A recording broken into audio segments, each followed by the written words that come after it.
Heir of Shadows, Daizlei Academy, Book 1. Written by Kel Carpenter. Read for you by Stacy Glemboski. The Incident. The sound of churning gravel cut off our shouting. Our eyes locked as we heard a car door shut, far too faintly for humans to hear. I turned away to hide my grimace as my 40-something, Bible-thumping, temporary legal guardian came through the front door like a soldier at war. Alexandra was momentarily silenced by the harsh glare our aunt gave her. A short, plump woman with a ridiculously colorful wardrobe, Carrie had excellent hearing, so we didn't dare continue our conversation. Despite being our parent at the time, she was also 100% human. "The principal called right after the police to tell me you were expelled and couldn't come within 1,000 feet of your school." Her dark eyes flashed as she walked toward us. "I wasn't going to learn anything useful anyway," Alexandra said. Carrie looked appalled, and her voice rose in direct relation to the disinterest in Alexandra's tone. "You attacked another girl and just got kicked out of school. Don't you realize how serious this is? Don't you care?" Nope. I doubt she cared in the slightest. "There's only 2 weeks left," she muttered. "Of course. My ungrateful brat of a niece wouldn't care. And here I thought I was making an impression." I nearly choked on my suppressed laughter. No one made an impression on Alexandra. One of the blessings of being a supernatural with no parents was that you set your own rules. But she took it too far. I might have had a deep-rooted prejudice against humans and a twisted sense of right and wrong. But if there was anything I'd mastered in almost 16 years, it was self-control. Think before you act, consider the consequences, and never, ever reveal our secret. In my silent ramble, I hadn't heard Alexandra's response. Before I had time to react, my aunt's hand whipped out like a cobra and slapped her across the face. Time stopped as I held my breath. I watched the spark in my sister catch fire. She snapped. I lunged forward to stop her, but Carrie was too close and Alexandra too fast. Fire erupted from her hand as she grabbed the collar of Carrie's shirt and threw her to the floor, knocking her unconscious. She glowered down at my aunt, and the hesitation was all I needed to step between them. "What the hell are you thinking?" I grabbed her shoulders and pushed her back. The more distance between them, the better. "Get out of my way, Selena," she growled, trying to get around me. Her halo of red hair was covered in flames, making her look like fire incarnate. "Not until you back off," I said, maintaining my stance. She lunged for me, and I grabbed her swinging fist. Twisting her arm so hard she hunched over, I stepped behind her and pinned her other arm behind her back. Within moments, I had her secured by her wrists and on the ground. "She's human. Get it through your damn head that no matter what she does, you can't behave like this." I was nearly shouting. I had to stop myself from pulling her back so I could smash her into the ground again. She was my sister, after all. "What are you?" a voice hissed. My eyes snapped up to see Carrie staring, wide-eyed. She was by the front door and holding herself protectively. Her shirt collar was charred, and red burn welts nearly wrapped around her neck. Great. Collateral damage. The front door started to open behind Carrie, and she jumped back, terrified. Sunny blonde hair peeked through before the door swung open. My sister Lily was home. It took her no time to assess the situation, and her smile dropped to a grimace. She did a once-over of Carrie's expression and looked away, her mind now closed to any excuses Alexandra would undoubtedly give. "I'll go pack," she said dryly. Chapter 1. Tick, Tock, tick, tock, tick, tock. 3 hours and 52 minutes ago, they'd closed the plane doors. I'd checked my watch 78 times since then. We still had half an hour, and my anxiety was building. I wiggled out from between my sisters. Alexandra cast me a tired look before narrowing her eyes at Lily's sleeping figure.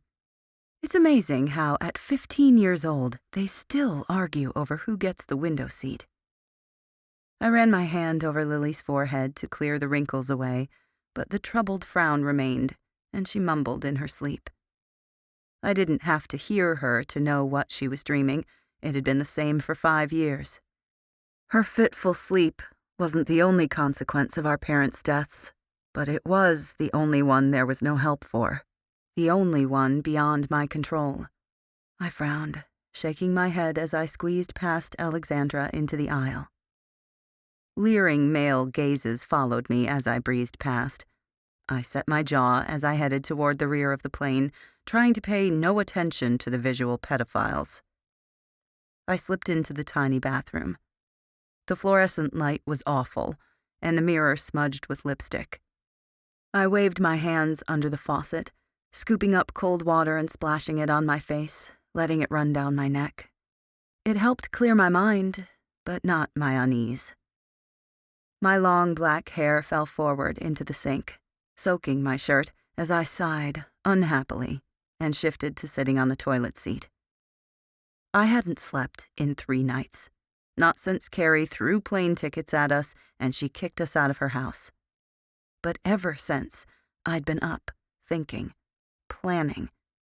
This was it, our very last option before foster care.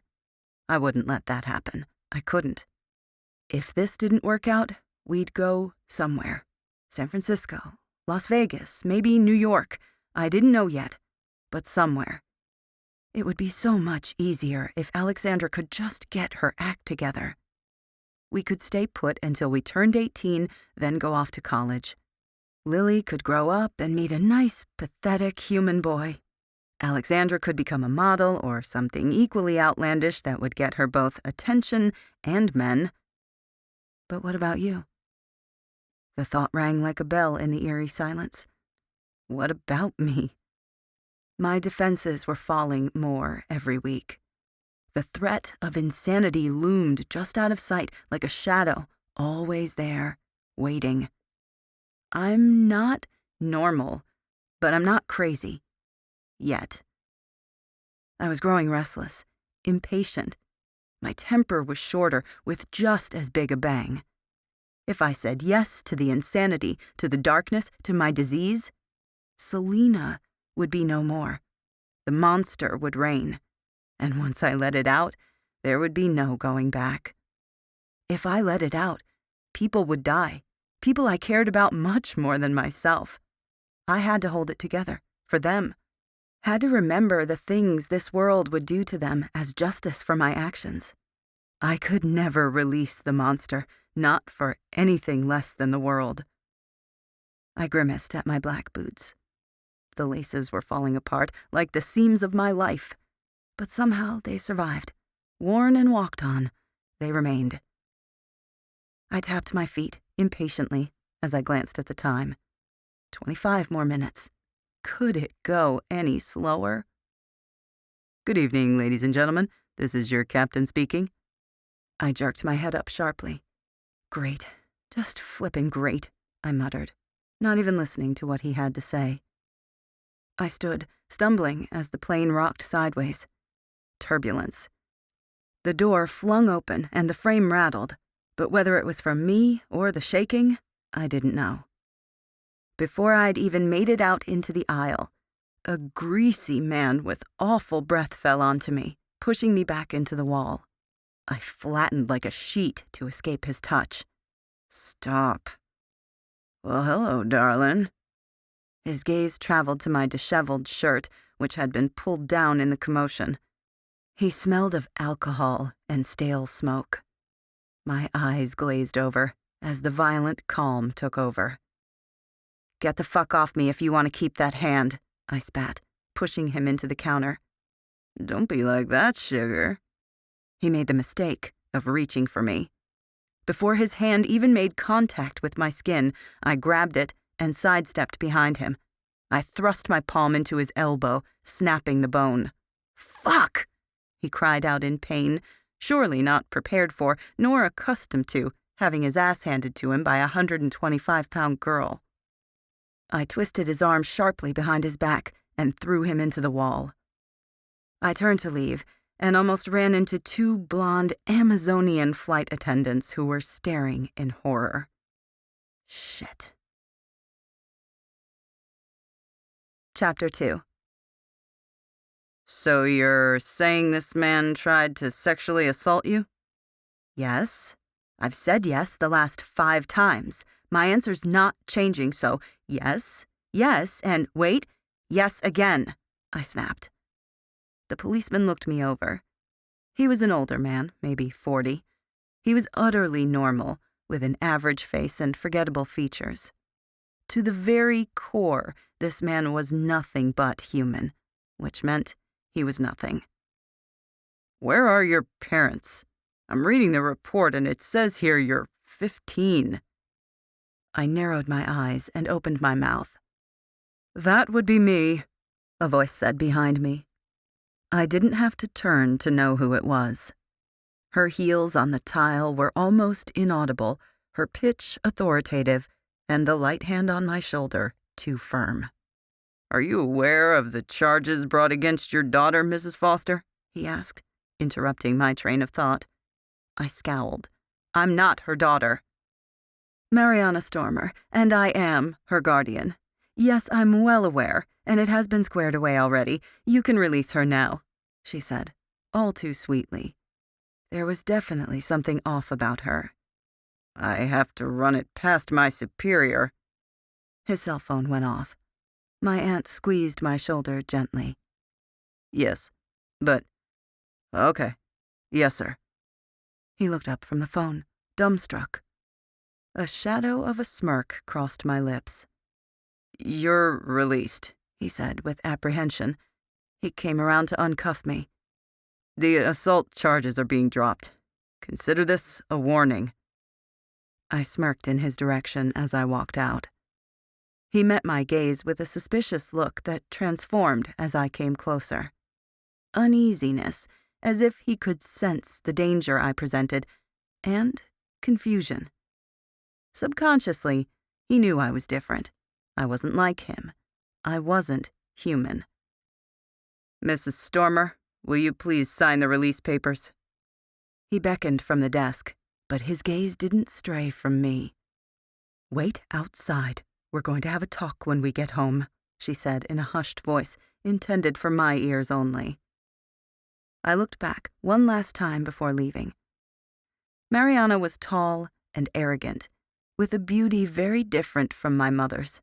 Hard and colder than most, but it was beauty nonetheless. That wasn't what I saw in her. I saw something else, something darker. Instead of her velvety voice or carefully placed smile, I saw the strain behind it, the harshness in her eyes that hinted at a different woman. Was there more to her? Perhaps. Or perhaps I was closer to crazy than even I knew. It was silent for about 10 seconds. I was grateful for that, at least. It gave me a chance to compose myself into the unreadable figure I was supposed to be, the mask I couldn't take off. It gave me 10 seconds to find an excuse, a lie. Honestly, Selena, you're the one with self-control. If you can't keep it together, how am I supposed to expect her to? My Aunt Mariana thrust her chin toward the rearview mirror that reflected my ill-tempered sister. If I hadn't known better, I would have said she knew something she shouldn't, something dangerous. What? My stomach flipped. She sighed and closed her eyes. I really didn't want to spring this on you. I told them you wouldn't take it well, but I only have a limited amount of time here. She sighed. Terror gripped me, aided by adrenaline. Fight or flight. I stiffened. What are you talking about? I don't know which one of us said it, but somehow one of us managed to say the words we'd rehearsed so many times. They weren't for a cover-up this time.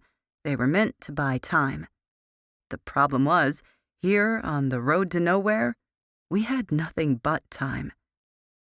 You know what I'm talking about. All of you do. And the longer you pretend you don't, the harder this is going to be. Her voice was solid, strong, but her hands gripped the wheel, and her gaze was glued to the road, unblinking. She was nervous, which meant she wasn't stupid. To approach 3 unknowns in a car alone was suicide. You're one of us, I whispered. Yes. Chapter 3. I hadn't seen a supernatural in 5 years. They'd abandoned us, forgotten us. Yet here sat one of my closest remaining relatives, unveiling not only her secret, but also our own. What was I supposed to think? Feel? But the rest of your family's human. There was no point denying it now. She knew. I was lost, though, confused, conflicted, confined. As emotions raged through my system, anger came out on top. Yes. How? I demanded. We were adopted, your mother and I. Speechless. 5 years ago, our parents died. 5 years we've spent in the human world. 5 years we've struggled to keep our identity under wraps. 5 years she'd waited. In those years, we lived with humans not even remotely related to us.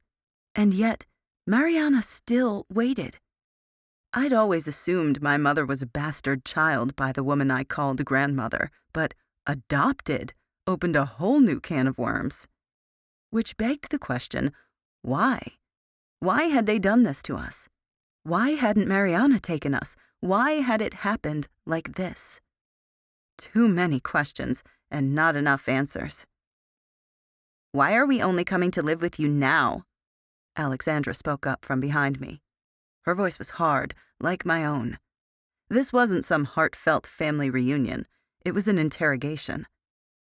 My daughters are both supernaturals. I had to be sure you were as well before I could take custody of you, Mariana said dismissively. The signs have been there since the first house burned down. Alexandra rolled her eyes. Outside factors sometimes have a bigger impact than you would think, dear, she shrugged. I didn't buy the passive nonchalance she was trying to sell. And what the hell is that supposed to mean? Alexandra raised her voice, unyielding. It means I'm not explaining myself to a 15-year-old. I understand that you're angry, Alexandra, but I need you to trust me right now. There are things going on that you don't know about. Things that require you to believe I have your best interests at heart. Can you do that? Give me one reason I should. Because you don't exactly have a lot of options at the moment. I'm the last person before foster care, and I think you know that, she snapped. In the mirror, I saw the glare Alexandra was giving her. I had to rein this in. You wouldn't dare, she said. A single look over my shoulder conveyed the message to my sister. Shut the hell up. Mariana must have her reasons. She wouldn't do this to her own flesh and blood otherwise. She wouldn't wait 5 years without one. You have secrets too. Terrible and destructive, another voice whispered dangerously.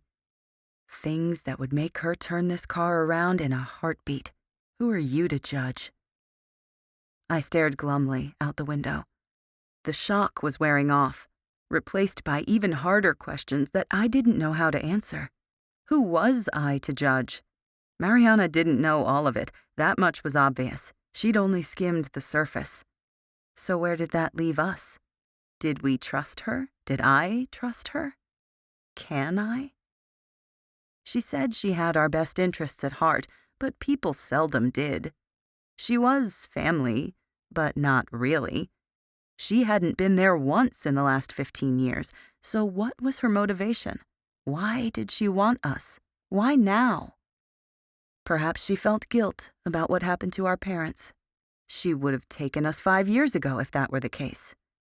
Either way, she was supernatural, and that counted for something. Or did it? The way I was raised, being supernatural meant everything. Anything less wasn't anything at all. Humans and dogs, they were all the same to my kind.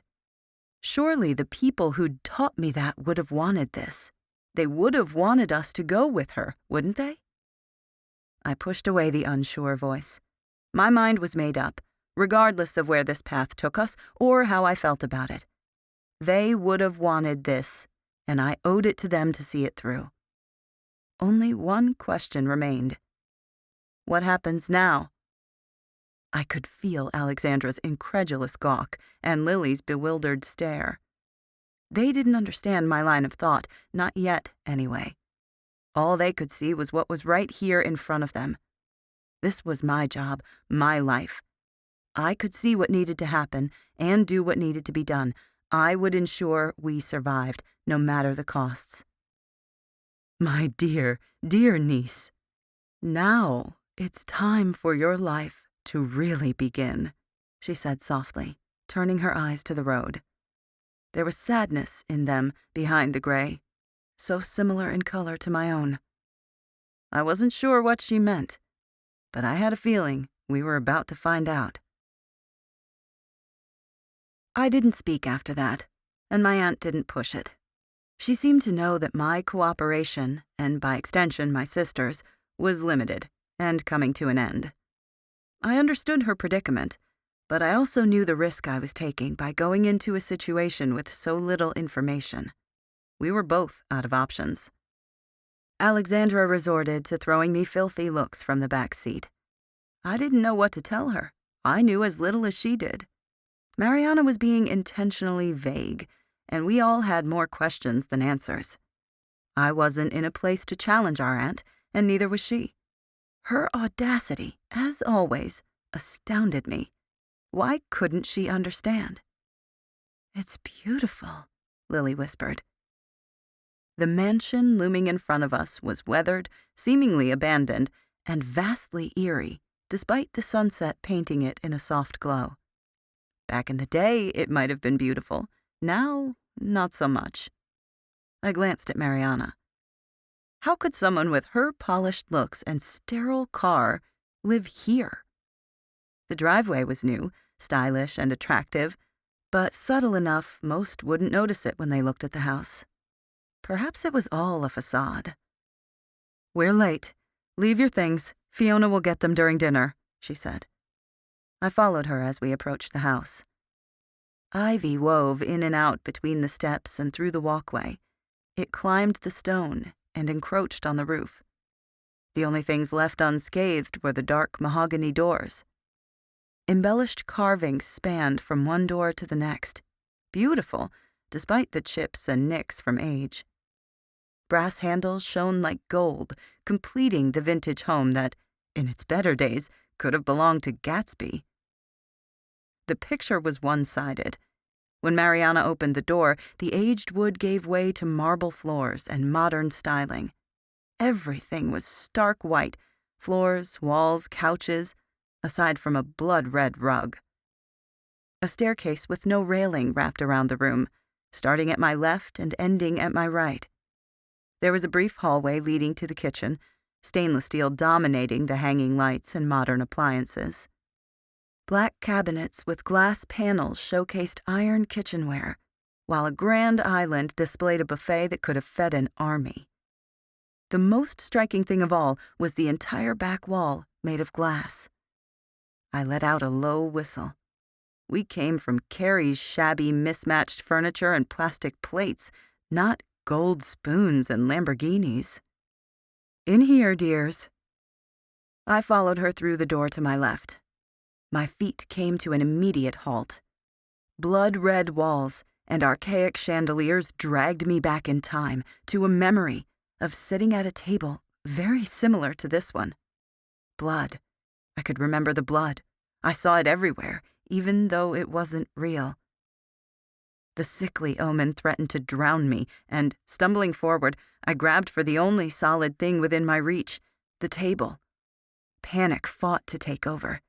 I knew it was there, but the memory was a distant thing, like looking through a haze only to find nothing. Someone reached for me, and my body reacted on instinct. I swiped the encroaching arm away, then stepped in to throw the attacker back. I wrapped my hand around her throat and moved to slam her head into the wall. Inches before impact, I saw my error and hesitated. Lily. My attacker was Lily. I snatched my hand away and stepped back to put distance between us. "I'm sorry," I muttered, looking away. Everyone's eyes turned to me. "Damn it, Selena! Seriously?" Alexandra said. I cut my eyes her way and glared. After everything that had happened in the last week, the last thing I wanted to deal with was her attitude. "It's okay. I'm fine," Lily choked. Was I really that on edge that I couldn't tell the difference between my sister and my demons? The unwelcome thought crept into my mind as I averted my eyes. She knows not to touch me. Especially during an episode, I turn volatile. "Those are quite the reflexes," a blonde with gray eyes said. "Yes," I said, turning to the blonde. She was a dead ringer for Lily, with long wavy blonde hair and pale skin, though not as pale as mine. From a distance, they could have easily been confused, but those eyes, I couldn't get past them. So like my own, cold and ruthless. What perplexed me was that she wasn't the only one with them, just the only one who made me think of myself. Mariana's were similar, but when I looked at her, I saw a broken woman. Everyone said she'd slipped a little after Mom died, but maybe there was more to it. Then there was the matter of the hot topic brunette, sitting at the opposite head of the table. She was pretty, but not outstandingly so. Her face was as forgettable as her bored expression as she sat with her legs thrown over the arm of the chair. She may have had my eyes, but they were also singularly her own. They held no malice, cruelty, or dispassion. On the contrary, she was an open book. She didn't guard her emotions. It was so very strange to look at her and see a complete and total stranger staring back without a shadow of unease. How could she sit at a table with 3 unknown supernaturals, but not have a care in the world? Several moments of tense silence had already passed, and my calculating stare was only making it worse. "Forgive me. It's been a very long day, given the circumstances. I think I should go lie down." "Of course. Follow the stairs up to the 3rd floor. I'll have Fiona bring your things." Mariana trailed off, looking at the bag slung over my shoulder. "Thanks, but no thanks," I said, leaving the room without sparing my sisters a glance. They would have to deal without me for half an hour. I took the stairs 2 at a time, then walked through the matching double doors. On the other side, I came to a spiral staircase. Wanting to put as much distance between myself and everyone downstairs, I climbed. I was expecting more ominous colors on the 3rd floor, not that it really mattered. We moved so much, I rarely bothered with painting a bedroom. Bright and sunny yellow wasn't expected. The bright egg yolk color was an eyesore. I threw my bag on the bed as I paced. A headache was coming on, courtesy of the events of the day. I'd almost been arrested in the airport. My extended family of supernaturals had shown up out of nowhere. Now my episode in the dining room. What the hell was going on with me? I reached into the side of my bag for Tylenol and downed 4 pills. Does that make 12 today? 16? I didn't even know anymore. In any case, my metabolism worked so fast I would probably burn through them in an hour. The darkness crept in on me. I wanted to bang my head on the wall so hard I couldn't feel it anymore, couldn't feel anything. But I had responsibilities. Things more important than losing my fucking mind. We were living in a house with 3 unknown supernaturals. Not to mention the more pressing issue of keeping my ability hidden. I was dormant now, but my demons wouldn't be suppressed so easily. I was going to need a cover, and I hadn't the slightest idea how I would find one. I could hear voices coming from downstairs. Even with my hearing, they were still only the smallest of whispers. Warning bells were already starting to go off as I approached the spiral staircase in the center of our room. "They're hiding something," Alexandra whispered. "Dinner's over? Already? Mariana must keep it short and to the point." "You think I don't know that?" Lily whispered back. I heard her soft, thudding steps as they ascended the stairs. Alexandra was far stealthier. It helped that she didn't walk like a caveman. I didn't bother moving as they rounded the final curve and came into view. The look on Alexandra's face instantly turned hostile. "Who the hell do you think you are?" she whispered. At least she had the decency to keep her voice down. I put a finger to my lips and cut my eyes to the bathroom. She got the hint and went with me while Lily followed behind. The bathroom was huge, with white tiles and porcelain surfaces covering the space, giving it a distinctly feminine feel. I flipped the bathtub on, allowing the water to drown out our voices as I turned to my sister. "I don't know where you got the idea that I'm the enemy here, but I'm getting sick of you second-guessing everything I do. Obviously, I have my reasons, and I've more than proven myself to you 100 times over."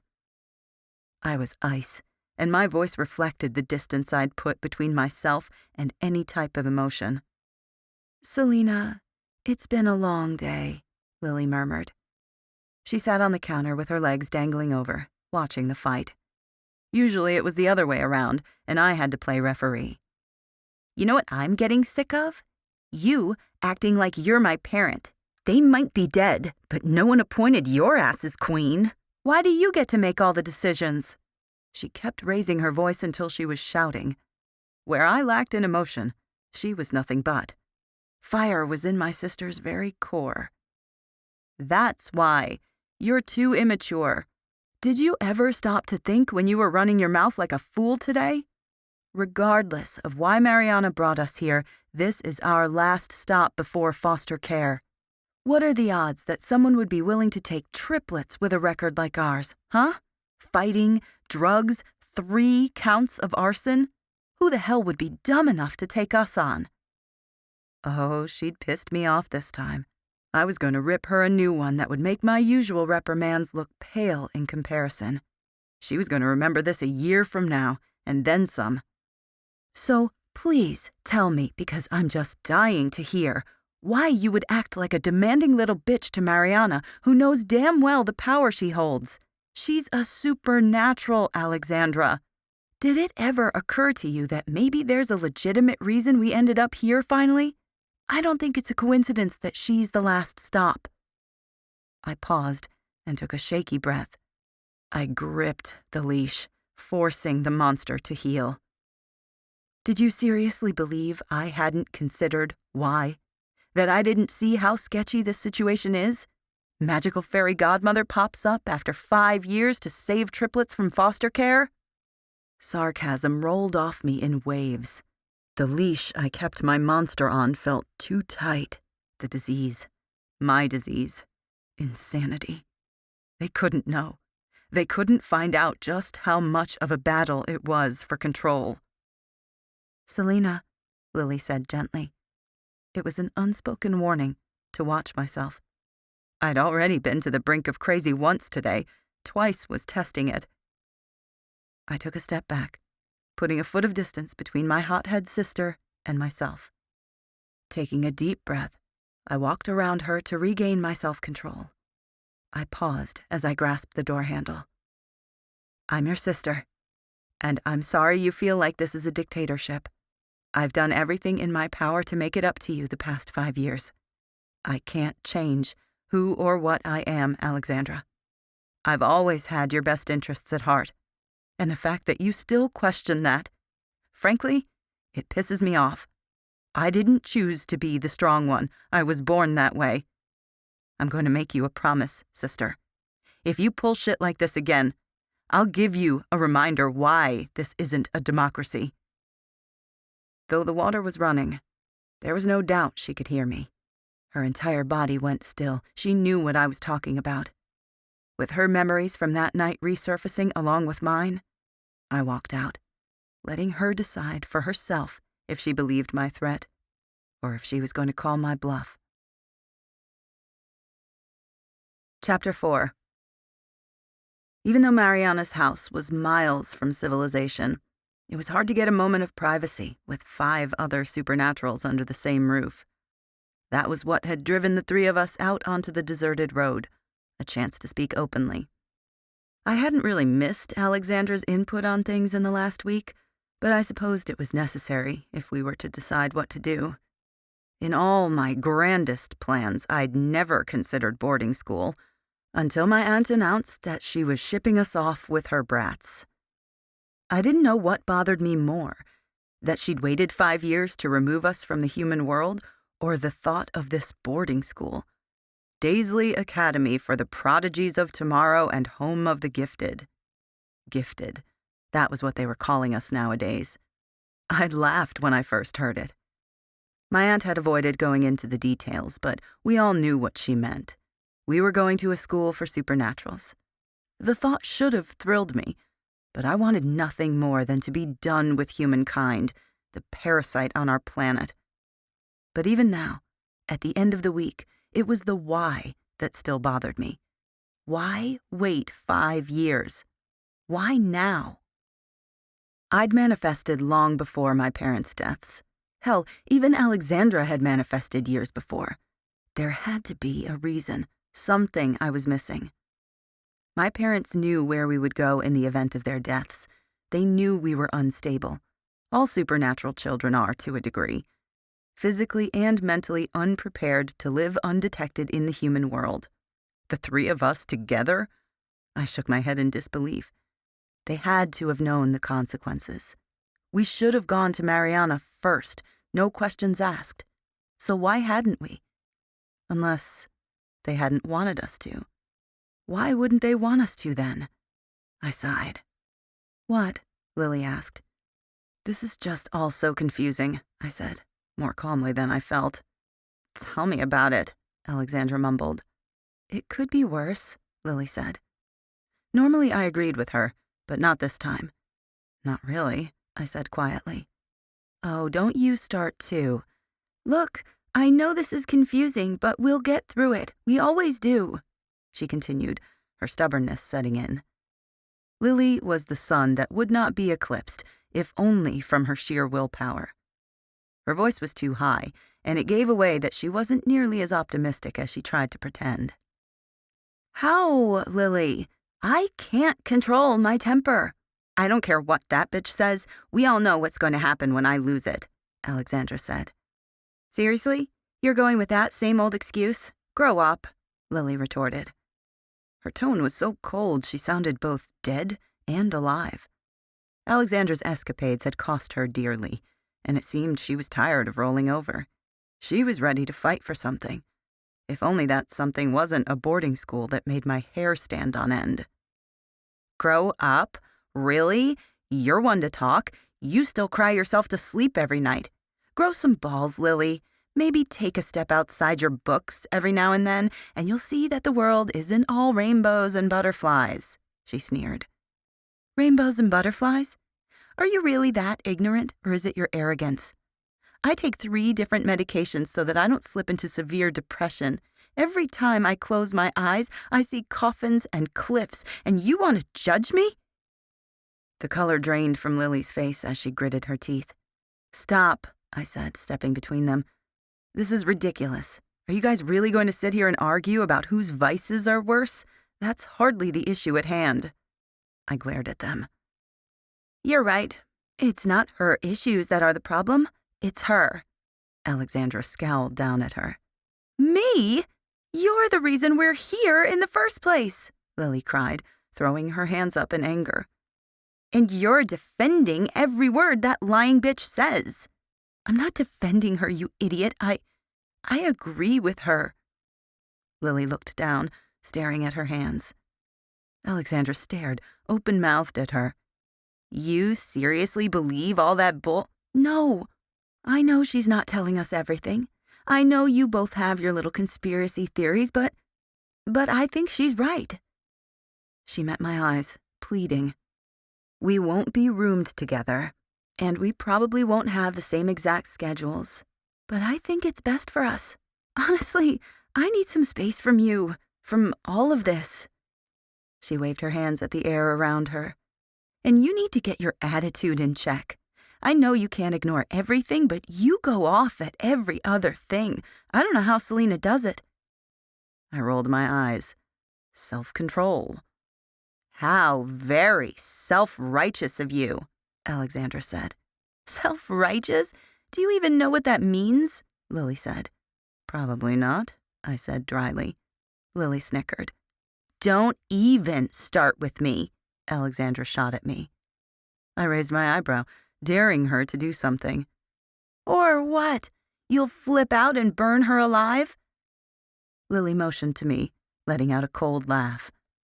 Did you ever think that she's given up everything for us?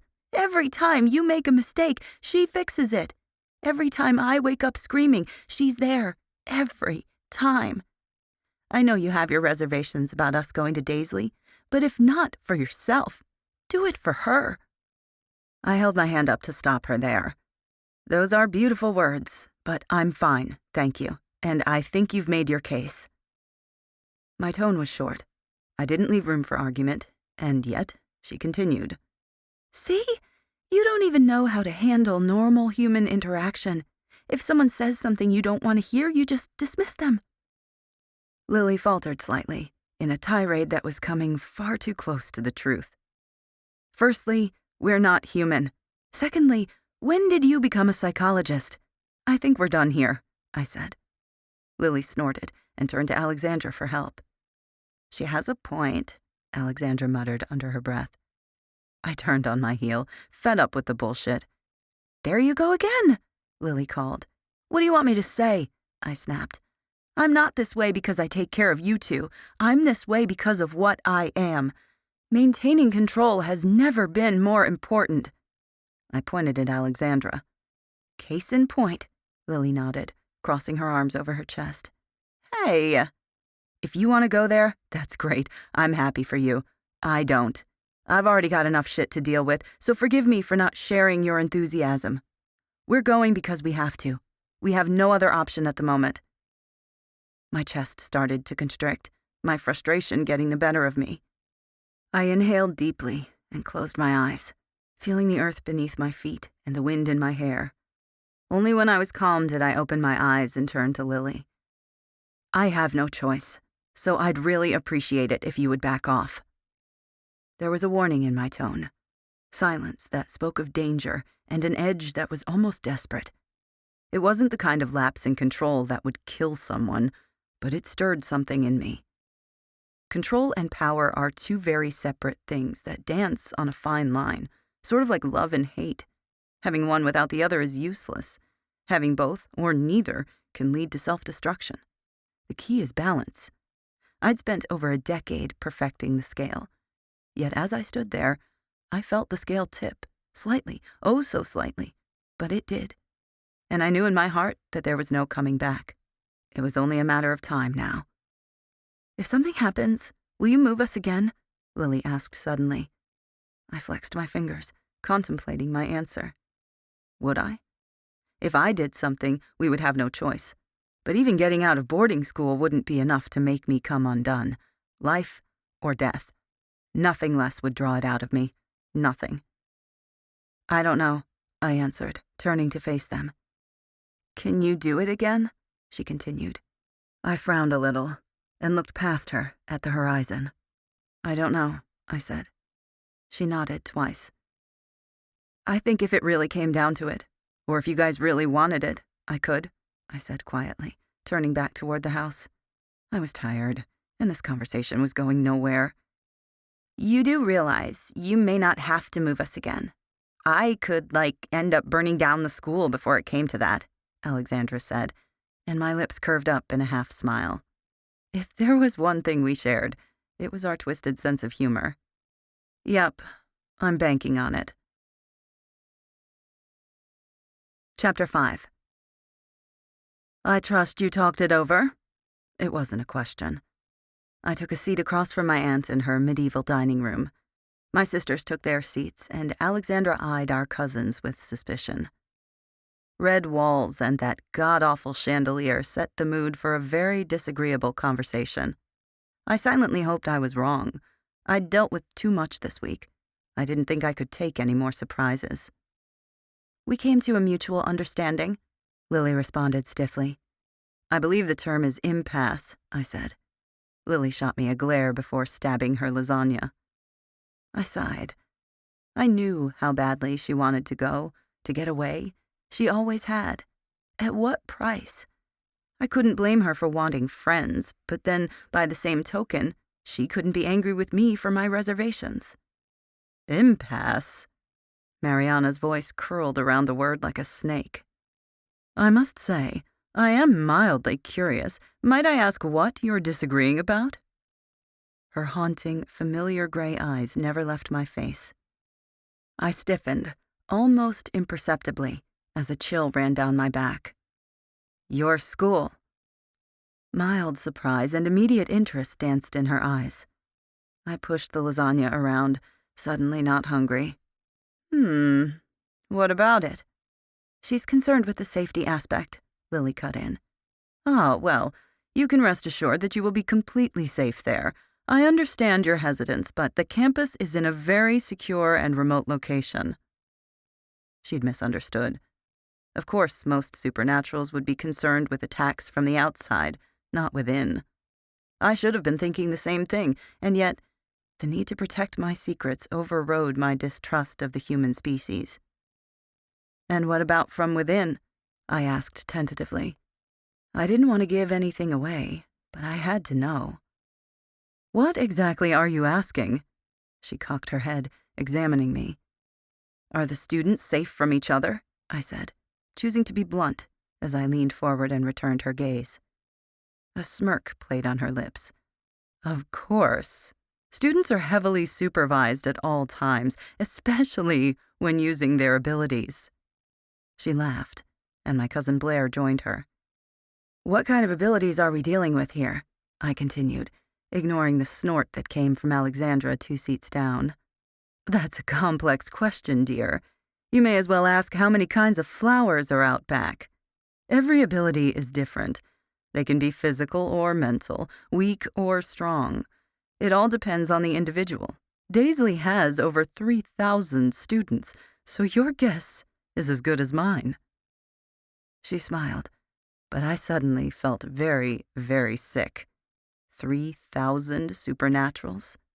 I could barely manage the 5 people at the table. 3,000 was incomprehensible. It would be physically impossible for me to shield myself from that many people. I'd go crazy just trying. That does bring up a very good point. What are your abilities? I should let the headmaster know before your arrival, she went on, unaware of my silent breakdown. My heart skipped a beat. I still hadn't found an excuse, not a respectable one anyway. I can heal people, Lily spoke up beside me. Really? That's a very unique gift. Can you heal yourself also? She looked fascinated. No. She shook her head delicately. Her soft blonde hair swished back and forth, light as a feather. Shame, she murmured. Lily frowned in surprise at her disapproval, but didn't speak. And you? She turned to Alexandra. A wicked grin spread across her face as she did something I should have expected. Opening her hand palm up, she allowed a small flame to dance across her skin. Safe, contained, until she lifted it to her lips as if she were blowing a kiss. It fanned 8 feet high and arced over the already burning candles, melting them to stubs as they splattered all over the food. Mariana jumped back as part of the white tablecloth caught fire. Alexandra, Lily and I admonished in unison. She giggled like a 4-year-old with her hand in the cookie jar.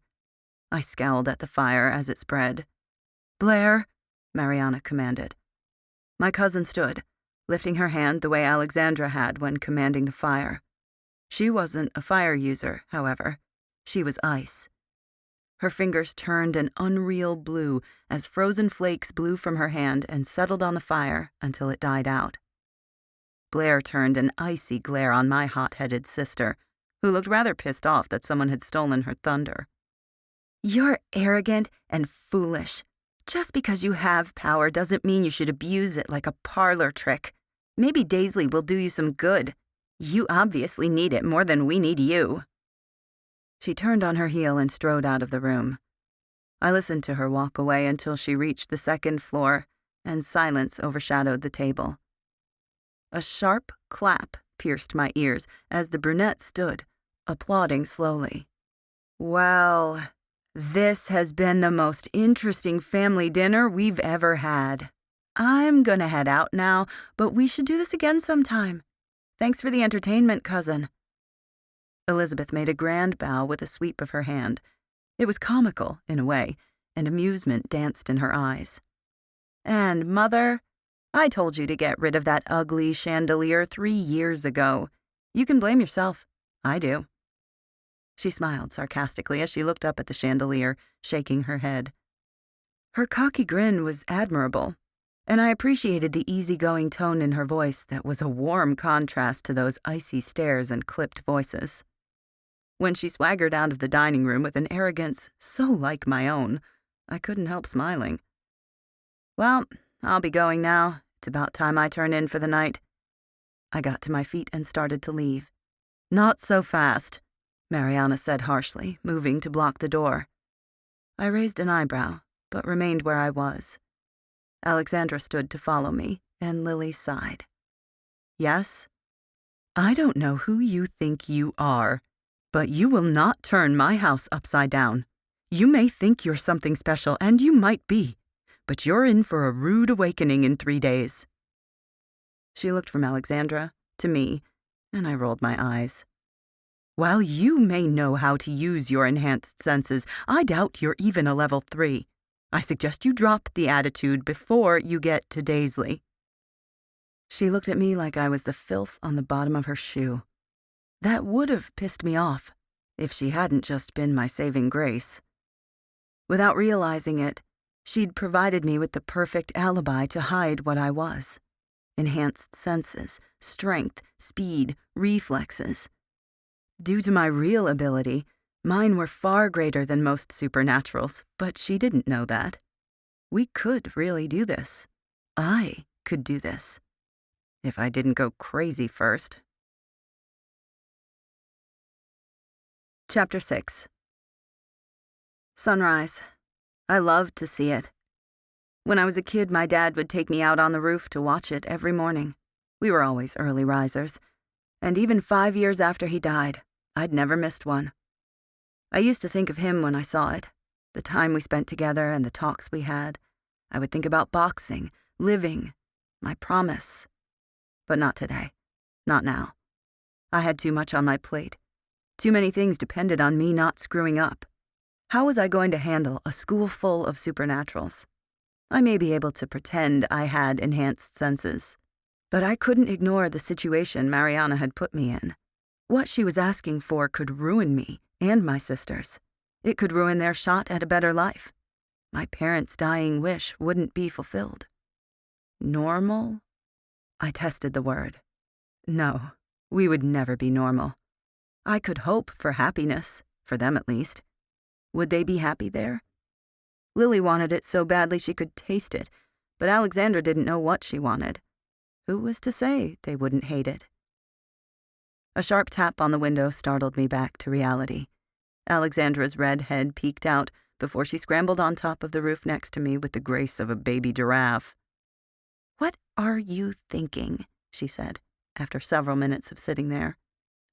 "If we stay here, we have no choice. We'll be walking into an unknown situation where I can't control the outcome." That was the part that scared me. I know that's what worries you. It's the reason you froze at dinner and take 3-hour-long showers. I know. You have to let it go." She sounded so wise for someone who, not 12 hours ago, had set fire to the dining room table. "I can't," I whispered. "It's going to destroy you if you don't," she said quietly, taking my hand. "Alexandra, I don't know. Control is everything. It's all I know. If I let that go, I don't know what will happen," I said, choking on my own words. "That's life. There are no guarantees, remember? You taught me that," she said with a sad smile. I didn't respond. Instead, we sat in silence until the sun was nearly on the horizon. "You know, if we do this, there's no going back. Like it or not, when we get there, we're stuck. If we leave for any reason, there are no relatives left. It will be us on our own for good." I could only hope that the path we were taking led us to a future together, whether it was alone or among 3,000. The odds were never in our favor. "What choice do we have? It ends the same, so why not try it?" she said finally. And there it was. She'd made up her mind. Silence expanded between us, and my options weren't good. "You want to go?" I asked softly. It sounded more like a statement. "Yes." I didn't like it. We were already going, but hearing her now, I was surer than ever that we were on the cusp of something. It was terrifying, exciting, foreboding, and reckless. I didn't know if I wanted whatever this something was, but like it or not, I had a duty. Chapter 7. Fear. It's a tactic in war, and a feeling I was very well acquainted with. I'd used it for years to clean up the messes my sisters left behind, but what did you do when others stopped fearing you? The more time that passed, the more confusion set in. Lily was gaining a backbone as we grew older. Alexandra was gaining an edge. And me? I didn't even remember what it felt like to be alive anymore. I was so far gone that the lines of reality were blurring, and my glasses were nowhere to be found. It was moments like these when I could feel myself sinking deeper, retreating more, crawling so far under my skin that it was a wonder I was still here. Why would the world fear me? I was a hollow shell of the girl I'd once been. 3 sharp knocks startled me. "What?" I spluttered under the shower. Burning hot water ran down my skin like the tears I would never shed. "We are leaving in an hour, Selena. You can't hide in there forever."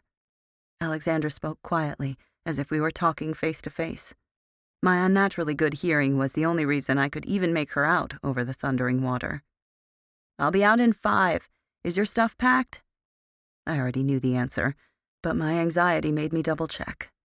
"Yes, for the 5th time. I'll be downstairs if you need me." Her footsteps faded as I switched the faucet off. I sighed, wrapping my hair in a towel. I'd spent all yesterday up on the roof like a hermit, calculating everything, anything.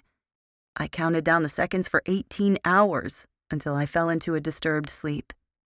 I dreamed of a funeral where I died 1,000 deaths because I've relived it 1,000 times. 3 little girls in matching black dresses laid roses on a grave. Then I woke up, only to lie in bed for 6 hours, counting down the time. Always counting. I wrapped myself in a plush orange towel and brushed my teeth for the 2nd time. I tried to look away from the 8-foot mirror of cleanliness. Yet, standing in a room made of porcelain, it was impossible not to see my reflection. I looked different today, too pale, even for me. My hair was so dark against my ghastly white features. Purple bruises surrounded my eyes, and my lids refused to completely open. My cheekbones were far too prominent. The skin stretched so tight across my face it might split. I looked more ghoul than girl. I flung the door open and cringed when it went through the wall. Shit. I pulled it out again. I walked into the closet and jumped to grab a stylishly frayed pair of jeans off the top shelf. Half the stack fell on me, and the orange towel was nowhere to be seen underneath the pile of clothes. I cursed, flinging them to the side as I tugged a pair on. I had to open 8 different drawers before I finally found T-shirts, and even then, they were all emblazoned with Daizlei Academy for the Prodigies of Tomorrow and Home of the Gifted. I rolled my eyes and threw on a blood-red shirt with Daizlei written in black Gothic letters. Well, look at you, all Daizlei'd up, and you aren't even there yet. I must say, I thought it would take longer. I spun around and came face to face with my brunette cousin. You, I said by way of greeting. I go by Elizabeth. She gave me her characteristic smirk. Elizabeth, I corrected with a tight smile. She laughed. Cheer up, cousin. It's not half as bad as the t-shirts. She motioned to the one that said Home of the Gifted. Very reassuring, I responded dryly. I like you. You're not all stuck up Blair's ass and buying into the bull my mother preaches. Lighten up a little, and we can have some fun, she said, offering a wicked smile. You're very flamboyant for someone raised in your sister's shadow, I said.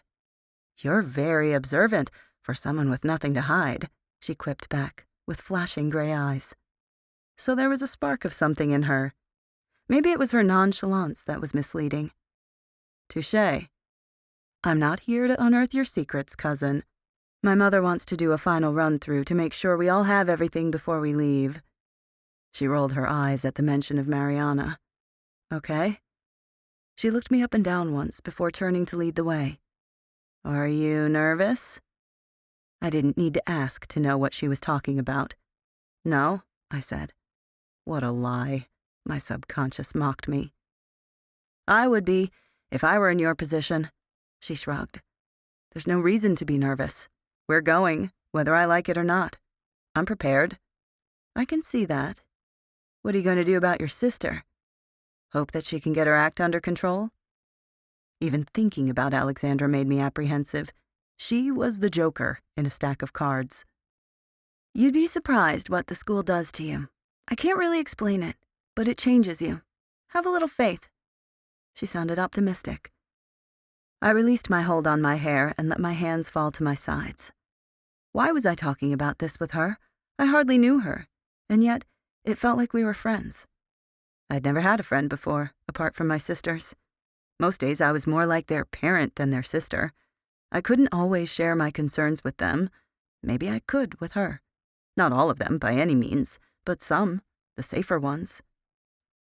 You're such a smart-ass. I don't know when to take you seriously, I said. That's the beauty of it, Selena. Neither do I. She smiled cheerfully. Against my better judgment, a chuckle escaped my lips before I heard footsteps behind me. Mom wants to talk to you in the kitchen, Blair said to me through gritted teeth. I looked over at Elizabeth, who shrugged it off. Figured she wouldn't know anything. I picked up the pace downstairs. You wanted to talk to me? I said, rounding the corner of the kitchen. Yes, I wanted to give you these. Mariana motioned to the 3 phones on the counter. Each was a new iPhone with different colored cases. Why? I asked, dumbfounded. You're going 2,000 miles away, you're in high school, and I would like to have a way to get a hold of you if I need to. Besides, I am your guardian, and both my daughters already have one, so you should too, she said. Thank you, I said with hesitation, and picked up the one with a purple case. You're welcome. Where are your sisters? She sounded impatient, and even a bit flustered compared to her usual self. Alexandra's in the car. I'll give her hers. I tried to keep the sour note out of my voice as I picked up the red one. Oh, Lillian, there you are. This is for you, she beamed as she handed Lily the last one. Really? Really? She echoed my thoughts. Yes, Blair insisted I get you one so that you can stay in touch. She smiled fondly. My mouth dropped open before I turned on my heel. I'll be in the car, I muttered. Elizabeth's carefree laugh followed me all the way. Goodbye, girls. I'll see you in a few months. I love you. Mariana was still calling to her daughters as we went through security. Walk through, the woman ordered. I stepped through the metal detector, barefoot. Clear. She allowed me to pass with a wave of her hand. I grabbed my shoes and phone from the conveyor belt. What gate? I asked Blair. 89A, she said as she handed us our tickets. Amusingly, Half her daring attitude had disappeared, along with Mariana. I glanced over mine. "That can't be right," I murmured. "What?" She didn't look up, clearly not caring in the slightest. 89A is on the other side of the airport, and our flight leaves in 10 minutes. Her head shot up, turning to the departure board. "God damn it!" I'd never heard her curse, and judging by Elizabeth's expression, she didn't do it often. "Our flight has been bumped. We have to run," she breathed, grabbing her purse. "Which way?" I asked. "Left," the sisters said at once. I took off down the hall, careful to keep it at a humanly possible speed. 16A, 34B, 49A, 61C, 74B. "Final call for Flight 89A to Denver. Final call for Flight 89A to Denver." The overhead speaker cracked shrilly as I ran right up to the desk. "Here's my ticket." I handed it to the girl. She pursed her lips and gave me a look, but scanned it anyway. "Your plane leaves in 5 minutes. I'd advise you to hurry, miss," she said, with a smile so fake she could have been a Barbie. "You really should be going, ma'am," she continued when I didn't leave. "I'm waiting for—" "Here! We're here!" Blair called, running up to the counter with her ticket in hand and the 3 other girls trailing after her. She rolled her eyes as she took their tickets. "You have 3 minutes to be seated before the door closes," she said, handing Lily back her ticket. I hurried down the stairs and outside to the runway where our plane waited. "Welcome. Thank you for flying Delta." The captain greeted us far more nicely than the harpy flight attendant had. I stepped into the cabin and looked over our seats. "Blair and Lily can take the 2 seats on the left, and the 3 of us can sit on the right," I instructed, without asking for their opinions. "Window seat," Alexandra called, slipping by like the Leaning Tower of Pisa in her 4-inch wedges. "Why on earth are you wearing heels?" I demanded. "Because she's an attention-seeking whore," Blair breathed. I stepped forward to block the blow as Alexandra turned and swung. It caught me square on my left eye, and I had to take a step back to absorb the impact. Fuck! That was going to leave a bruise. "Sit your ass down," I said, pushing her back 2 feet. She glared viciously over my shoulder, but did what she was told. I turned around. "Keep your comments to yourself, or next time I'll let you play punching bag and I won't stop her," I hissed under my breath. She looked utterly shocked as she nodded once and took her seat. I sat in the aisle seat and leaned back into the chair. "That was quite a hit you took there," Elizabeth said quietly. "Better me than her," I muttered, closing my eyes as we started to move. This was going to be a long flight. There was only one word to describe a plane trip that was 5 hours long, with 4 other girls, 3 dead cell phones, Blair and Alexandra on the verge of killing each other, and 1 outrageous migraine. Depressing. My terrible attitude kept Blair and Lily quiet on their side of the cabin, and Alexandra was just smart enough to keep her mouth shut.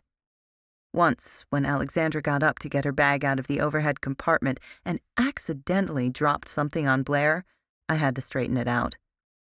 When the flight attendant came around, Alexandra's drink was frozen solid. In turn, Blair's started boiling. I swear, they were going to start World War III right there. My death glare managed to keep us all intact until Denver, but landing couldn't have come soon enough. I was the first off the plane and had to wait 10 minutes for them, which I did without being impatient, mostly. When we bought lunch, we all sat at the same table and they didn't talk to each other. Our plane to the school was on a back runway with no official schedule or destination. As it turned out, Daizlei Academy was nestled in a valley in the mountains of southern Montana. I'd missed Montana, but this wasn't what I had in mind. On the way there, I played cards with my sisters and Elizabeth. Alexandra paid me $20 to keep my mouth shut about her gambling habits. Unbeknownst to Elizabeth, my sister was quite good at counting cards, and she never lost. It cost Elizabeth $180. As much as I wanted to stay on this plane, people came and went, as did the time. I was standing in the middle of a train station. Around me, everything was either going by in fast forward, or I was in slow motion, maybe both. My parents were there, my sisters, cousins, everyone I've ever known. I tried to speak, to call out to them, but they just kept walking past me as if I weren't even there. The train was loading, they were leaving. My parents and sisters were leaving me again. Where were they going? I ran after them, but with every step I took, it seemed they were 2 ahead of me. I screamed for them, but no one heard. Why couldn't they hear me? Did they not see me? My parents boarded the train. Sweat trickled down my back as I tried to catch up to them before it was too late. I was going to be too late. Even as I reached the loading platform, the train was already pulling them away. Far away from me, where I would never find them. I screamed in rage and slammed my fists into the ground. They were gone. They'd left me. Cracks of light burst from my fists as the ground shattered, consuming the train station, my vision, me. My blood pounded in my veins, sweat coated my skin, and my body trembled. A voice called to me, telling me to wake up, wake up, wake up. I jumped to my feet before I was even awake. What? On high alert, I looked around the cabin, but all I saw were bewildered stares. Whoa there. I was just waking you up. We're almost there, Elizabeth said calmly. I glanced out the window as I settled back into my seat. We were flying low in an open valley and crossed over a town in the middle of nowhere. The town was small and on a crossroads in the mountains.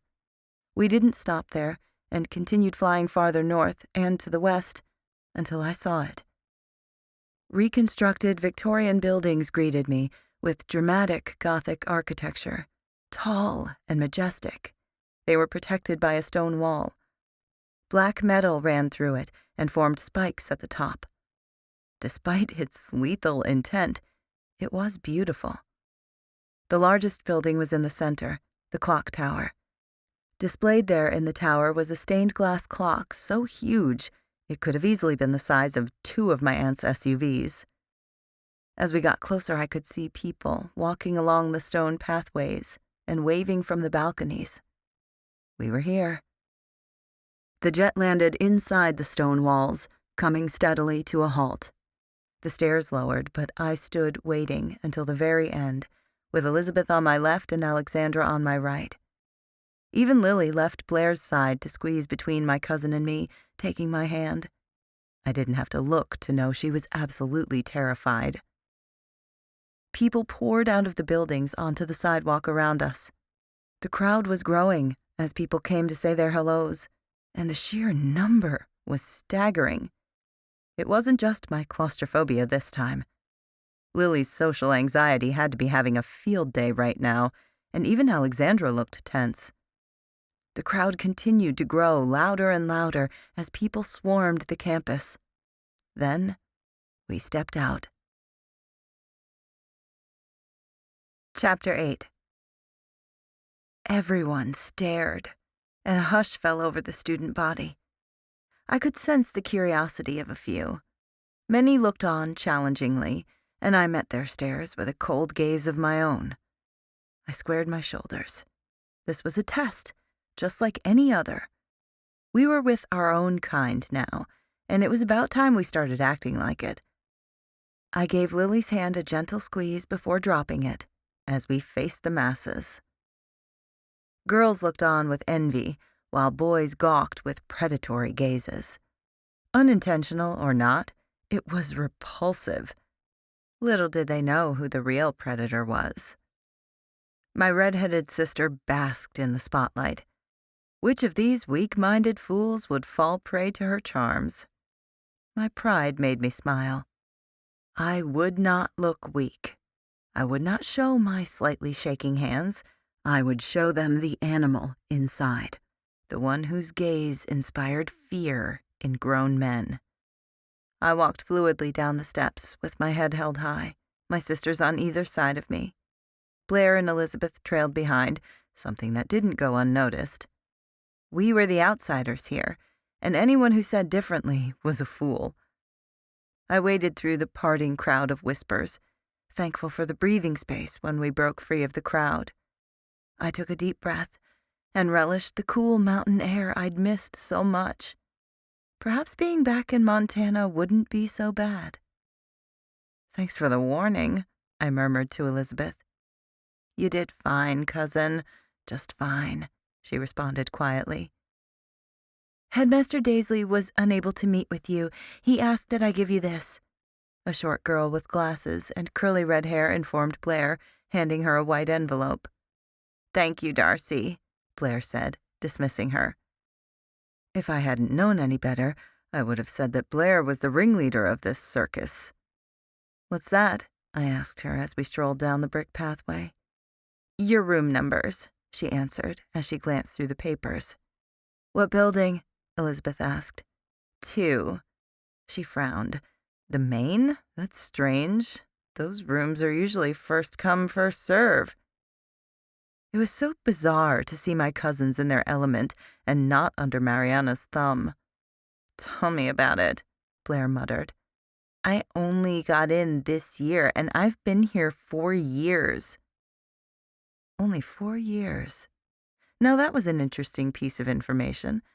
Why hadn't she come sooner? I would have to file that away for later. "This is a beautiful campus," Lily said. "It ought to be. Millions of dollars were wasted building it," Elizabeth said. I cracked a smile at the dirty look Blair gave her. "It looks hundreds of years old. Was it rebuilt?" Lily asked. "Actually, it's only 150 years old. It's constantly being remodeled," Blair said proudly, apparently taking over as tour guide. "Well, it's amazing," she told Blair as they strolled side by side. "Not half as amazing as what's inside," Blair boasted, then giggled like the schoolgirl she was. "No one cares," I muttered under my breath, blocking them out. I fell back next to Elizabeth and Alexandra as I attempted to mute everyone's voices. My migraine was getting worse. "Are they irritating you, dear sister?" Alexandra snickered, nudging me. "Slightly." I flashed her a don't mess with me look. "Cheer up. You promised her you'd be good," Alexandra said sarcastically. "Oh, please. I'm always good, even if I'm not always nice." I sneered, just as someone twice my size bumped into me. I stumbled a little, but my strength was nothing to be trifled with. "Excuse you." I turned to see my attacker, and the earth stood still. Gravity shifted, and I was unprepared. "Sorry, that was my fault," he managed. His eyes held me in a trance. They were so vividly green and alive. It awoke something in my dying soul. A shiver ran through me. A yank on my arm brought me back to myself. "Hello, anyone in there?" Alexandra waved her hand in front of my face. "Rude much?" I muttered, turning my back on him. Strange. I shook my head, clearing him from my thoughts. "Who was that? Talk about hot," she said, and ogled. "I have no clue." I glanced behind me, but he was gone. "I'm going to be taking off now, cousin. Catch you later," Elizabeth called as she ditched us for a group of goth kids across campus. Figures. I thought of her all-black ensemble and studded belt. "Welcome to Building 2, Blair said from a few feet ahead of us. We stood in front of a Victorian mansion with a giant welcome back sign hanging from one balcony to another. Inside there were multiple halls and stairs. At least the doors had numbers on them. "Okay, so if you walk around, you'll find your hall. Alexandra, your room is 101. Lily's is 219, and Selena, you're 212. I'm going to take care of some things. Dinner's at 7. I'll see you later." She disappeared into a hallway. Great. Now we'd been dropped by the only two people we knew in this forsaken place. Glad she's gone. I mean, who does she think she is? Alexandra started. Not now, I told her. Look, you should be in the front here somewhere. Lily, I think you and I are on the next level. We'll catch up with you later, Kay? Lily told her. Yeah, I need to go find out what people I'm living with for the next year, so bye. She gripped the backpack strap a little too tightly as she walked through the door, and then she was gone. I followed my gut and went up the stairs on the right. My room was the second on the left, and Lily's was the fourth down. I hugged her and watched her close the door before I turned the handle on room 212. Two girls looked up in surprise. The closest to me was a brunette with shoulder-length curly hair and golden eyes. She was lying on a bright red twin-sized bed, open-mouthed, as if I'd disturbed her conversation. Who are you? I'm Selena, I said. Was I in the right room? It was built for three, and there was an empty bed. But the blonde girl with dark emerald eyes seemed very confused. Oh, you're the new roommate. I remember now, the brunette said. New roommate? You didn't tell me anything about a new roommate, Amber? The blonde had a country twang. Oh, great. Hillbillies. I forgot. God, Tori, give me a break, Amber said, throwing her hands up in frustration and giving the girl a look. You forgot? You forget your homework. You don't forget a person, Tori said, motioning to me. She stood from her bed and made her way to Amber. Well, I'm sorry, but I can't do anything about it now, Amber shot back, rather rudely. She jumped to her feet, and the height difference was almost laughable. Amber was short, possibly under 5 feet kind of short. Wait, she's one of the new girls they told us about before summer vacation? Tori asked, again motioning to me. We didn't move until a week ago. I don't know. Why don't you ask her? Amber snapped, waving a hand in my direction just like Mariana did when she motioned at something she thought wasn't worth her time. How would she know? Tori rolled her eyes. You know, I'm standing right here, I said. Sorry, it's just, we've never had anyone start late, ever, she said, putting her hand to her forehead and sighing. Well, I guess I'm an exception. Yay me. I threw my stuff on the bed in the corner and unthinkingly played with the ring on my left pinky finger. But you are, actually. You must be really powerful or something. They've never done this before. Truthfully, I was, and they had no idea. Of course, they never would either. My sisters and I were the only ones alive who knew about me. I shrugged. Amber, did they tell you anything else to do with her? Look, if you think I'm incompetent, read the letter Professor Clearwater gave me a while back. Amber dug a letter out of her backpack on the floor and thrust it at her. Tori just huffed as she opened the crumpled piece of paper. In the unlikely event that Miss Johnson delivers this letter, I would like to let you know about the new roommate you will be receiving. Her name is Selena, and this is quite a transition for her. I hope you will welcome her and make your parents proud. She will be attending all the same classes as you. Please show her around and answer any questions she has. I'm counting on you, Victoria. Don't let me down, Tori read aloud. Oh, wow, big surprise. I'm Miss Johnson and your teacher's pet, Victoria, Amber whined. She muttered, well, you ain't the most respectful. Huh, could have fooled me. And this girl is what, 15, maybe 16? She hasn't earned respect. No offense, she added. And I just smiled to myself. Respect isn't something you give to everyone, only those who earn it, so Clearwater can go and... I agree, I said.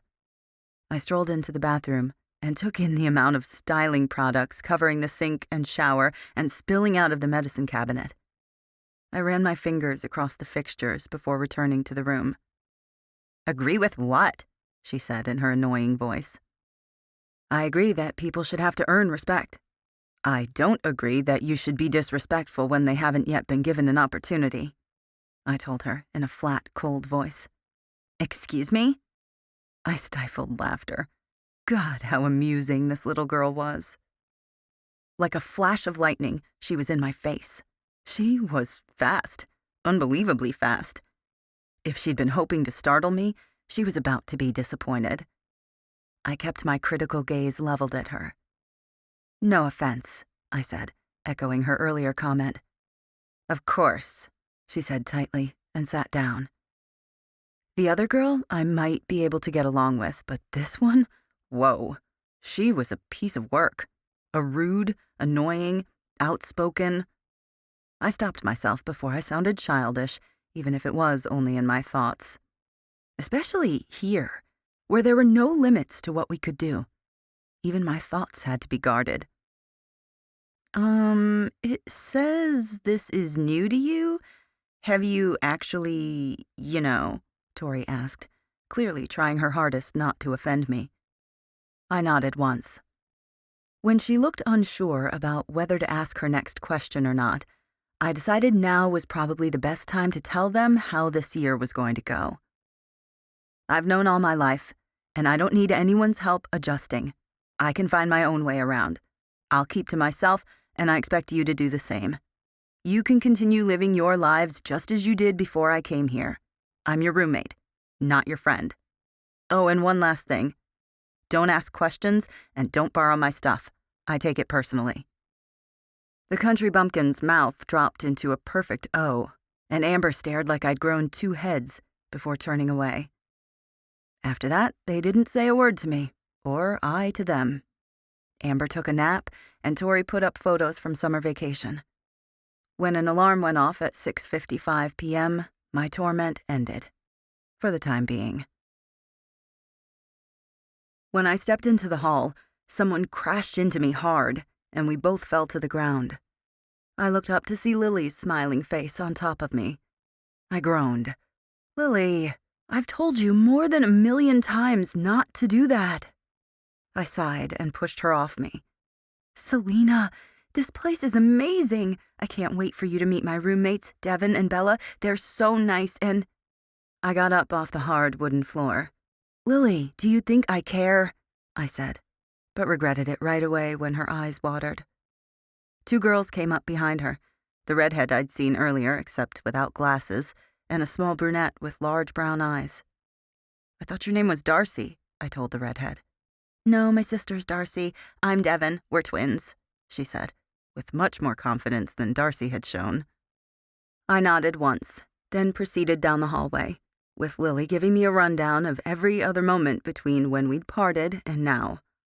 I pretended to listen, occasionally catching a word and nodding. That was until I spotted my other sister. How was it? Lily asked her before I could speak. Like, great, duh. Alexandra rolled her eyes. No, really, tell me all about it. On one hand, I was happy that they were enjoying themselves, for the first time in a very long time. On the other hand, I needed fresh air. How about we chat over dinner? I prodded them out the door. Outside, the warm August air hit me. It was a little over an hour after we'd arrived, but the sun was already setting. Selena, did you hear me? Alexandra bellowed from a few feet away. No, what do you need? I said pointedly. I asked you what you think so far. Honestly, I'm bored. I yawned. It was more for show than exhaustion, but I didn't want to tell them how I actually felt about being here. Bored. That's the best you can come up with? She rolled her eyes again. Would you like me to lie to your face instead? I asked, falsely cheerful. Ugh, never mind. She waved me off. Just stick to your sulking, okay? Gladly, I said. We strolled across the ground while they swapped stories and I stared off into the sunset. Only when we got to the cafeteria did I notice my sister's friends waiting for them. We're not sitting together, are we? I asked them as it dawned on me. Sorry. I told Blair and Bella I'd sit with them. Lily shrugged, as Bella came over and dragged Lily into the cafeteria with her. I looked at Alexandra. I kinda told Hannah I'd eat with her. Sorry, sis. You're on your own. She patted my shoulder awkwardly for a second before walking away. I sighed and followed. Being by myself never bothered me anyway. I walked through the doors to a room of 3,000 seated individuals. Eyes fell on me from every direction, including the multiple balconies that hosted tables. I looked up to the second floor, where only a single man stood. His dark features were ageless, and I could tell he was both tall and strong, as were all supernatural males. "Ah, just the person I was waiting for," he said, in a deep but kind voice. Me? What would he want with me? I made my way through the crowd of chairs and took the only available seat I could see. "First, I would like to say welcome, for all of you who are returning and those of you who are just beginning." His voice echoed as murmurs rippled through the crowd. "As many of you have heard, this year is going to hold many surprises. We're welcoming 3 new students into our sophomore class. I hope you will all embrace them. They aren't outsiders, after all." He paused, and the crowd chuckled. "Which brings me to the subject of classes. Your schedules will be handed out in a few minutes, and many of you will notice a new name. I would like to personally welcome our new battle simulation instructor, Professor Vonlowski." He motioned to one of the teachers sitting at the head table behind him, a young man with pale skin and cold features. His aloofness immediately drew my interest. "Students, this will be a hard year, no doubt about it. Many of you will be dealing with even more changes, which can at times be a great struggle. Do not let this discourage you. All of you are up to this. You wouldn't be here if you weren't." He paused again. "And now, before we all die of starvation, I bid you a very good night and wish you the best of luck this school year. You'll need it." And with that, he took his seat and the room broke into a dull roar. Everyone got up and went to get in line for dinner, but I just sat there, pondering. "Stop thinking.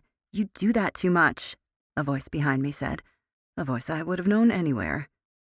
"What would you like me to do?"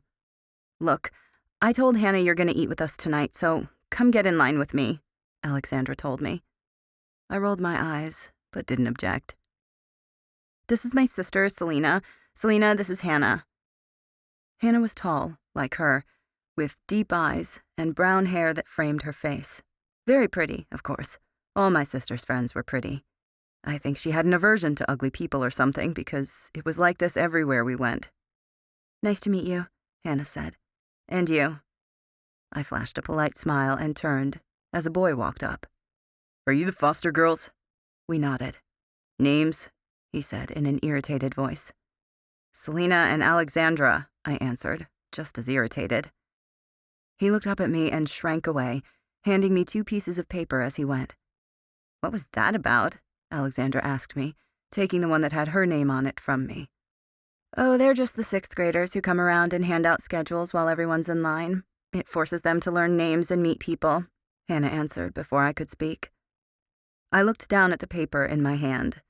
I was in class from 7 a.m. to 4:30 p.m. "Why does my schedule have a bunch of human classes if this is a school for supernaturals?" I asked Hannah. The only class that stood out was battle simulation, and I hadn't the slightest clue what that was about. "For sophomores, the half before lunch is what we would take in regular high school, and the half after is the supernatural curriculum," she explained. "Let me see yours," Alexandra said, taking it out of my hand to compare as we reached the counter. As we walked back to the table, I spotted Lily across the room eating with her new friends. The roles seemed to be reversed at the moment. Alexandra was taking it upon herself to sit with me, since they both seemed to think they needed to look out for me, which was both bizarre and oddly entertaining. I was the one who took care of them, picked up the pieces of their lives every time something happened, Yet they thought I couldn't eat dinner alone. I smiled to myself. It was endearing.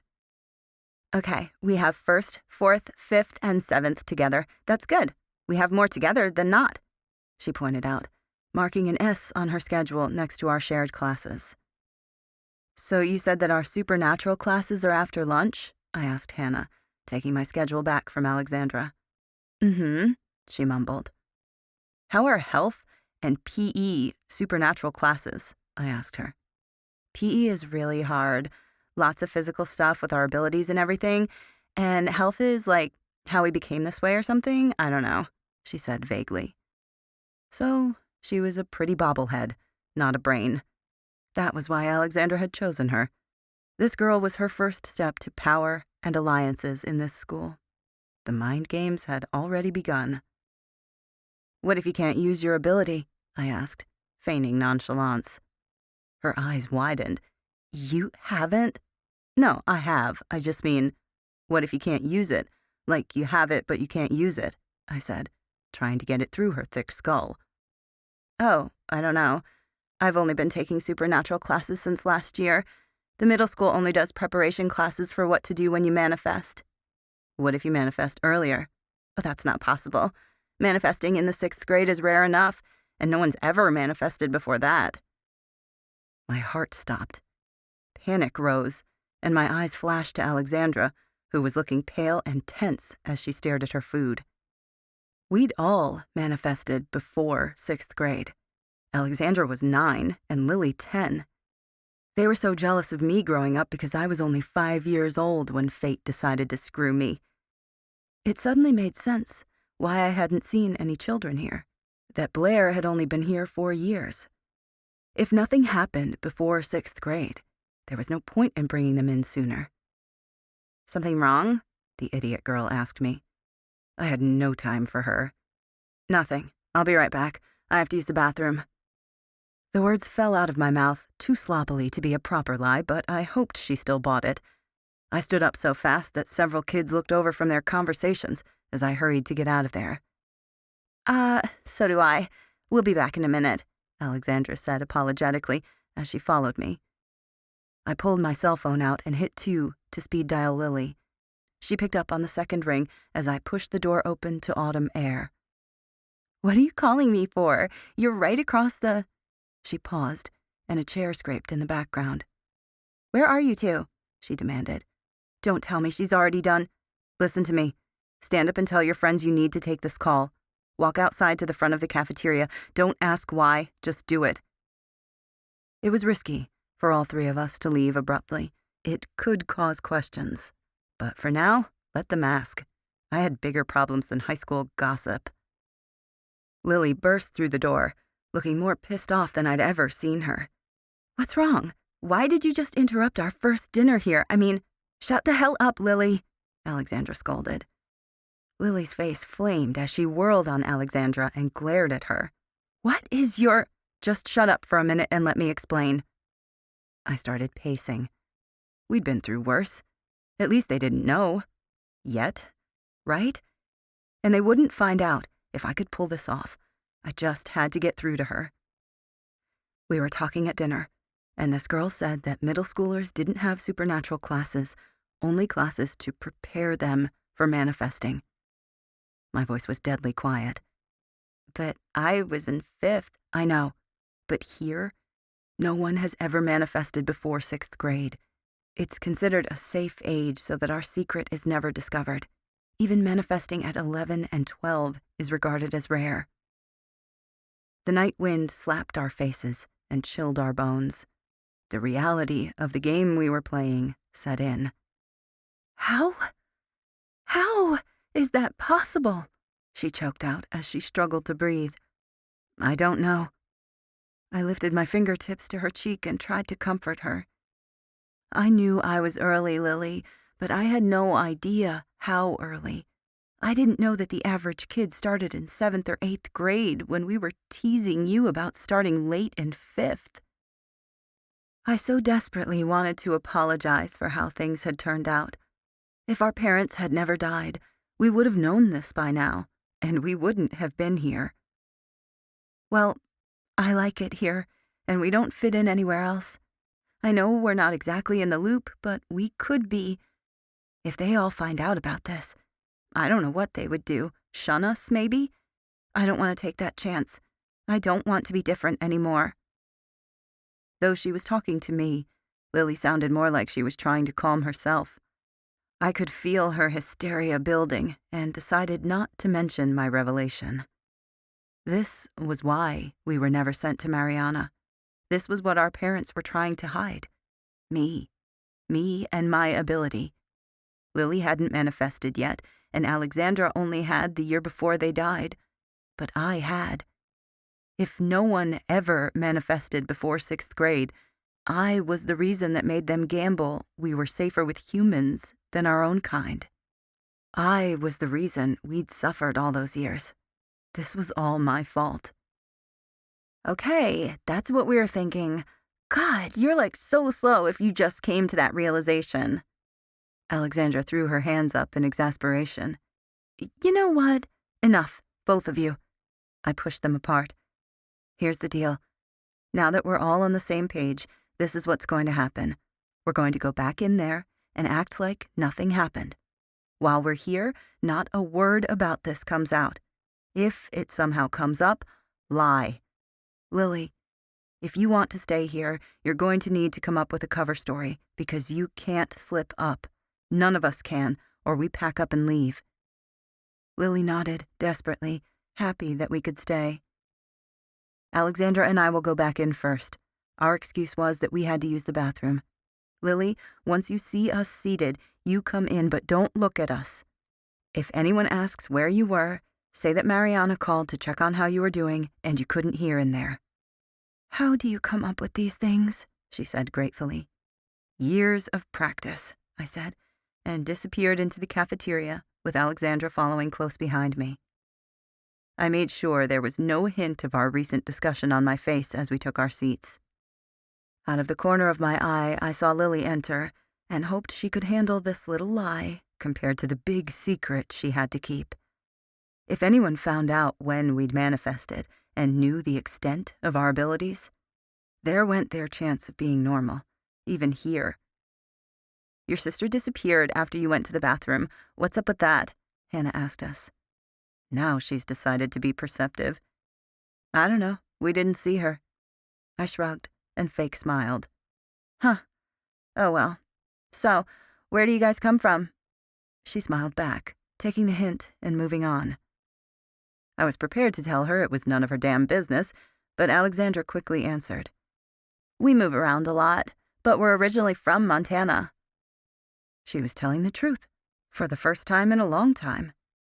It used to be hard for any of us to talk about our time here, which had made lying easier. When had she gotten past that and decided to move on?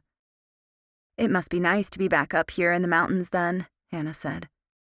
It would have been nice if it didn't remind me so much of what I'd lost here, or the guilt that threatened to suffocate me.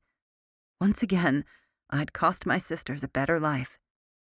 It's okay, Alexandra lied, probably thinking along the same lines. She was so convincing. I wouldn't have known she was lying if she hadn't been playing with her hair. She always did that. It was her tell. What about you? Where are you from? I asked, only to get the attention off us. It ended up turning into an hour-long conversation about Washington, D.C., her hometown, and how she'd landed modeling jobs that led to her discovering that she was a supernatural, along with a bunch of other stuff I didn't care about. She and Alexandra were still talking when I excused myself for the night. Outside, the air was cool and felt good against my skin. The night was lit up by the full moon, which looked so close I could have almost plucked it from the sky.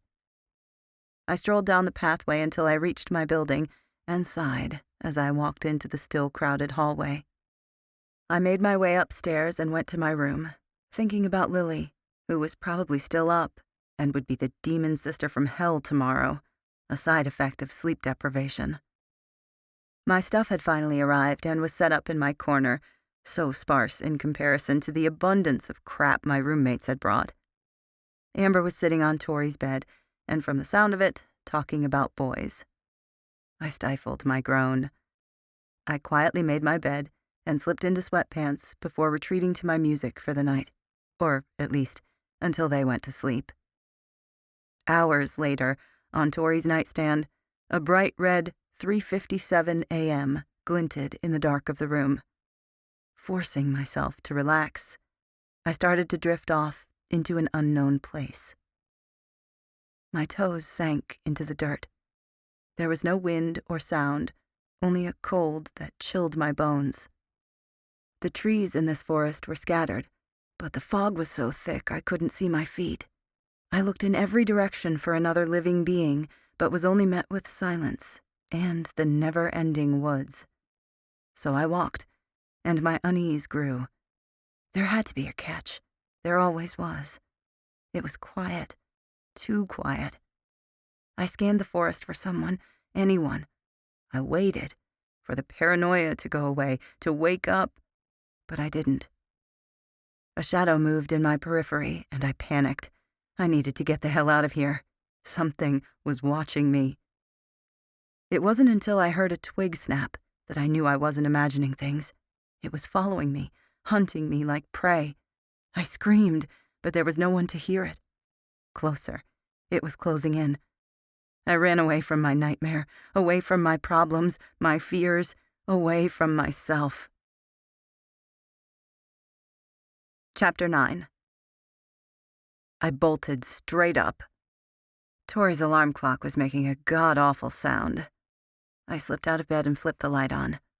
"Turn the damn light off," Amber groaned, chucking her pillow at me.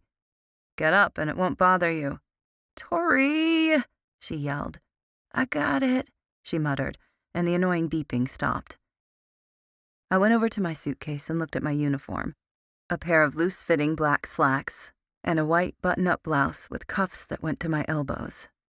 I carried it into the bathroom, shutting the door behind me. I turned the shower on and groaned when I caught my reflection in the mirror. My hair was chaotic and puffed up like an 80s hairdo gone bad. I would need a lot of conditioner for this mess. I stepped into the shower, trying not to fall over all the crap in the bathroom. There were multiple shampoos and conditioners, gels, creams, sprays, and anything else you could think of. I'd forgotten to buy shampoo, so I just used theirs. I mean, they wouldn't notice, would they? I let the water do its work as it pounded into my back, easing another rough night of sleep from my muscles. Banging on the shower door made my eyes narrow, and I had a good idea who it was. "What is taking you so long? It's 6:20. We only have 20 minutes before breakfast, and other people have to use the bathroom. Hurry up," Amber yelled. "Get out. I'll be done in a minute," I yelled back. I would need to remember to lock the door from now on. Once the door shut, I turned the faucet off and climbed out. Hastily dressing for my first day of school, I ran a comb through my hair while I tried to wipe the condensation off the mirror and brush my teeth. "Selena, if you don't hurry up!" Amber shrieked through the door. "I'm almost done," I shouted as I tried to quickly blow dry my hair. When I thought I wouldn't freeze to death, I opened the door and stepped into the room. "Finally," Amber said in her irritating voice. She was wearing a very short black plaid skirt with a Peter Pan blouse and heels.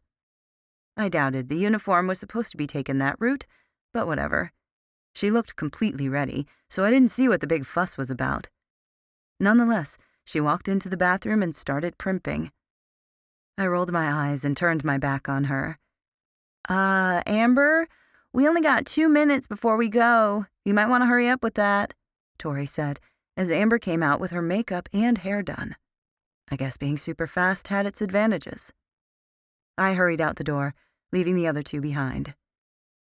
This morning, there were no screaming girls running around, and I slipped quickly through the silent hallway, down the stairs, and out onto the grounds. The sun was just starting to rise, but the sky was still dark. I hurried across the grass to the pavement and found my way to the cafeteria. When I opened the door, the room was full of surprisingly alert teenagers. I mean, it was the first day of school and everything, but it wasn't even 7 yet. I made my way across the cafeteria to my sisters, who were actually sitting together. Well, Alexandra was sitting. Lily was half asleep on the table. I took my usual place between them. Just how it should be. "Hey, Selena, want to go get us some breakfast?" Alexandra said as she lounged back in her chair. "Not particularly," I told her. "Please, I need brain food. Heck, I just need food," Lily begged. "Lazy much?" I told them, but got up to get it anyway. "Thank you," Alexandra said as I walked away. "Love you," Lily called. "I'm sure," I muttered as I stepped into line. I picked up a tray, then just started piling on food. Bacon, yogurt, fruit, juice, an extra helping of eggs and toast. If it was there, it was on my tray. I walked back to the table and set the tray in front of them. Lily glanced up, and I swear you could see her eyes come alive. I took an apple, then let them have at it. "How late did you guys stay up?" I asked nonchalantly a few minutes later. 3 in the morning, Lily croaked. "Like 4, Alexandra said as she closed her eyes. You know better, both of you." I scolded them in my own way.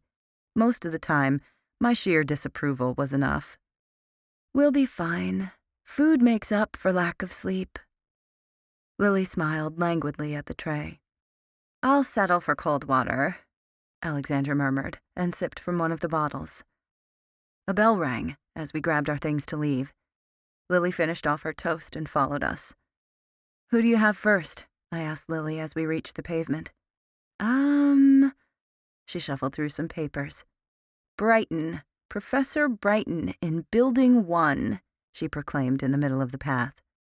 "Well, what a coincidence," I said. "So do we." "Yeah, great. Like, who cares?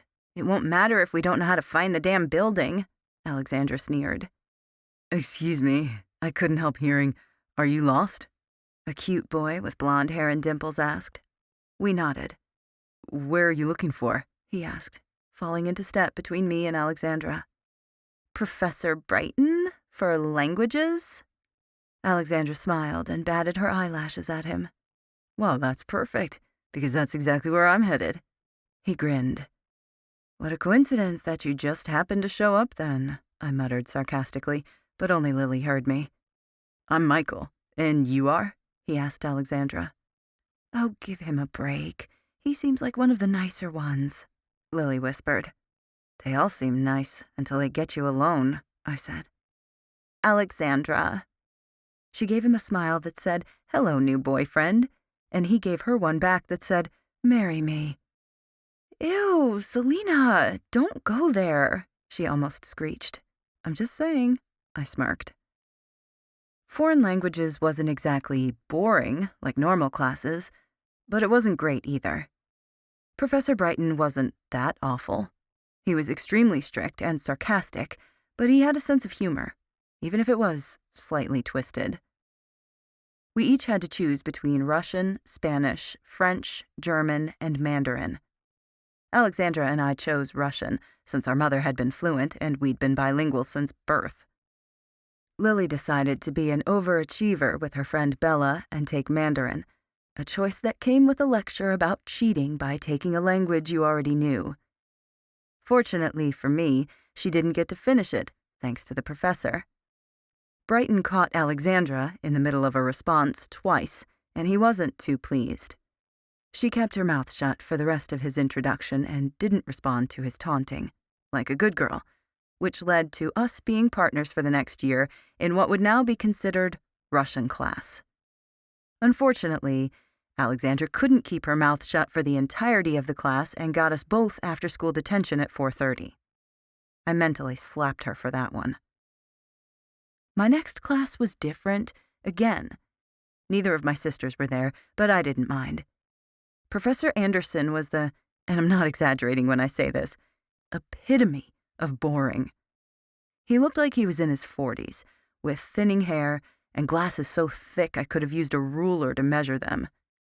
His face was plain and his features dull, just like his voice. After he called roll, he started a lesson I couldn't even hear because of all the noise. He shut them up eventually, but by the time anyone could hear, it was already time for my third period.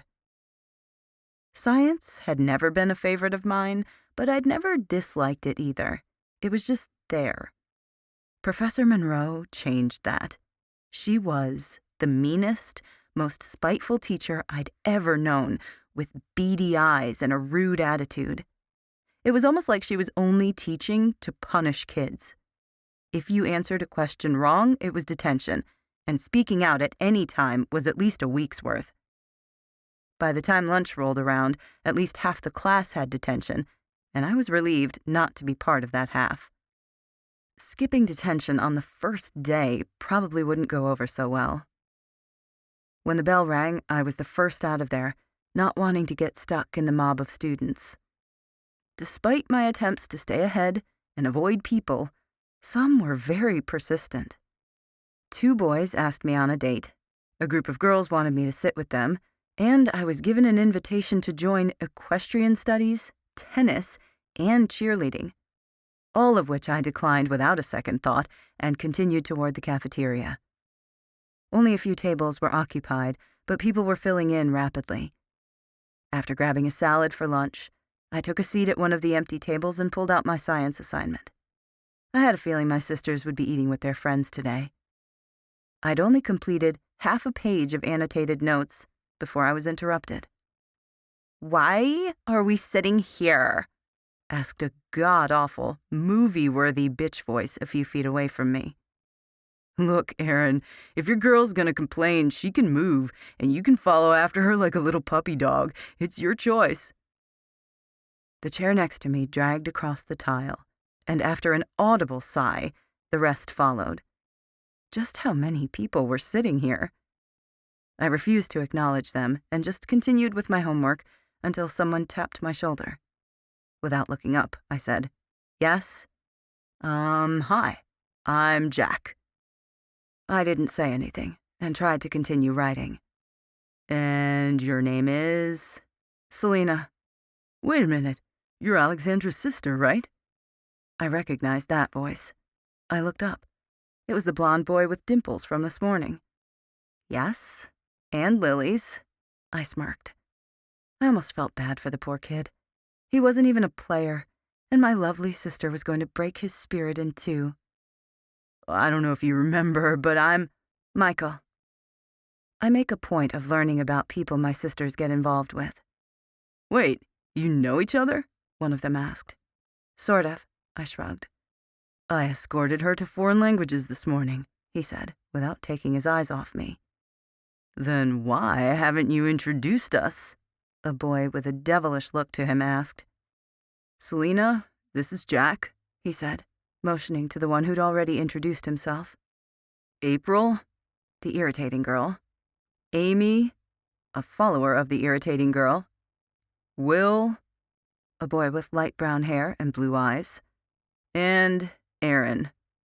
He finished with the player with devilish looks. "Nice to meet you," I lied, already bored with the conversation. "Pleasure's all mine," Aaron grinned, and April slapped his arm. "Quit flirting with my boyfriend," she said to me, then muttered, "tramp," under her breath. Strike 1. I narrowed my eyes and looked down at my paper. Breathe. In, out. In. Contain the temper. She's a child. She's beneath you. Let it go. "Is something funny, bitch? Do I look like I'm joking?" Strike 2. Breathe, I repeated. Let it go. My knuckles were white from clenching my pencil so hard. "Aaron, your girl," Jack said. "Answer me," she nearly shouted. Strike 3. The pencil snapped. "Let me clue you in on something before you make another mistake by talking to me like that." My voice was clipped and detached as I snapped my notebook closed and looked her straight in the eye. "You should rethink who you're calling a tramp or a bitch, especially given that little reunion you and your boyfriend had last night." Her eyes widened slightly. "Thought that was between the 2 of you, did you? I bet he promised to love you forever. and now he's flirting with the new girl." I kept my eyes locked on her, refusing to break contact, even when I could see Aaron's smoldering gaze in my periphery. "I'm not to blame here. Your ignorance isn't even to blame here. You want to get pissed? Look at him." I pointed directly at him as I looked her in the eye. I waited for her to say something, but she faltered, looking between me and him, unsure what to believe. "You want to know how I know? Your boyfriend is in my third period, and he likes to run his mouth to all his buddies. I don't give a damn what you do, or what happens to either of your reputations. Leave me out of it. And next time, maybe lay off the hypocrisy a little when you were on your back less than 24 hours ago." I walked away. A slap rang in my ears, and I hoped she made the right choice and dumped his ass. I hadn't even said the worst part about her being on her period. That definitely didn't need repeating. I still remember when Alexandra had been in a similar situation with a human boy. She gave the other girl third-degree burns. If only they'd realized what happened when you played with fire. I was strolling along the wide-open pathway about 15 minutes later when Lily came striding up to me. "Why?" she demanded, falling into step with me. "Why what?" I asked, even though I already knew. "Don't play dumb with me, Selena. You're the talk of the school right now. Why?" Her voice was rising. "If I'm the talk of the school, you should already know." She glared at me. "I don't believe it. I want to hear it from you." Her voice trembled slightly. This was the first time she'd ever demanded anything from me. I would make sure it was the last. "You want to hear it from me? The girl's boyfriend flirted with me, and before I could respond, she went after me for it. Me. I gave her 3 chances. Honestly, I think I did her a favor." I kept calm as I started to walk away. "So, that's it? What happened to my sister who let everything go because it wasn't worth her time? Where'd she go?" Lily called. I stopped. "Lily, I don't care if you think I made the wrong choice. At the end of the day, I remember what happened to Alexandra in 8th grade, and I wish someone had done that for her." I didn't look at her. "What are you talking about? I don't care what you heard. Clearly, you think you have the full story," I said harshly. My hands balled into fists. "Breathe," I repeated. "In, out." She huffed and stomped away from me. I could not curse this place enough. Chapter 10. When I got to my next class, Alexandra greeted me at the door, and we walked into the gym together, staying at the edge of a large group. This was supposed to be my first actual supernatural class. I was scanning the faces, remembering one here and there, when Alexandra said, "So, I talked to Lily today." I said casually, keeping myself composed. "She, told me about your little, fight?" She watched me closely. "I didn't get into a fight, but go on." I sighed. "Okay, that's what I said. A fight is like when 2 people actually do something." She agreed, as if it were obvious. "Then why are we discussing this?" I stared at the door, not believing my luck, or lack thereof. Aaron had just entered the gym with 3 of his friends from lunch, but his eyes locked on mine. "Because it's still not like—" Someone blew a whistle, and everything went quiet. My gaze broke from his, and I turned toward the noise. "My name is Coach Beauregard, Coach B, or Coach?"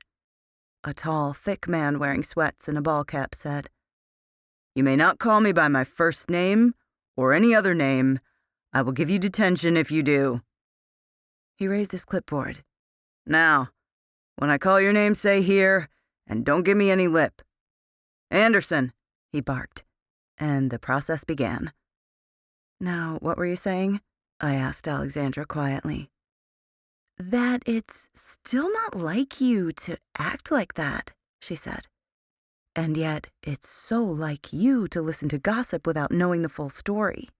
But Foster, Coach yelled. Here, she said, glancing over at him. Foster, he repeated. Here. But, Selena, we were talking. She paused.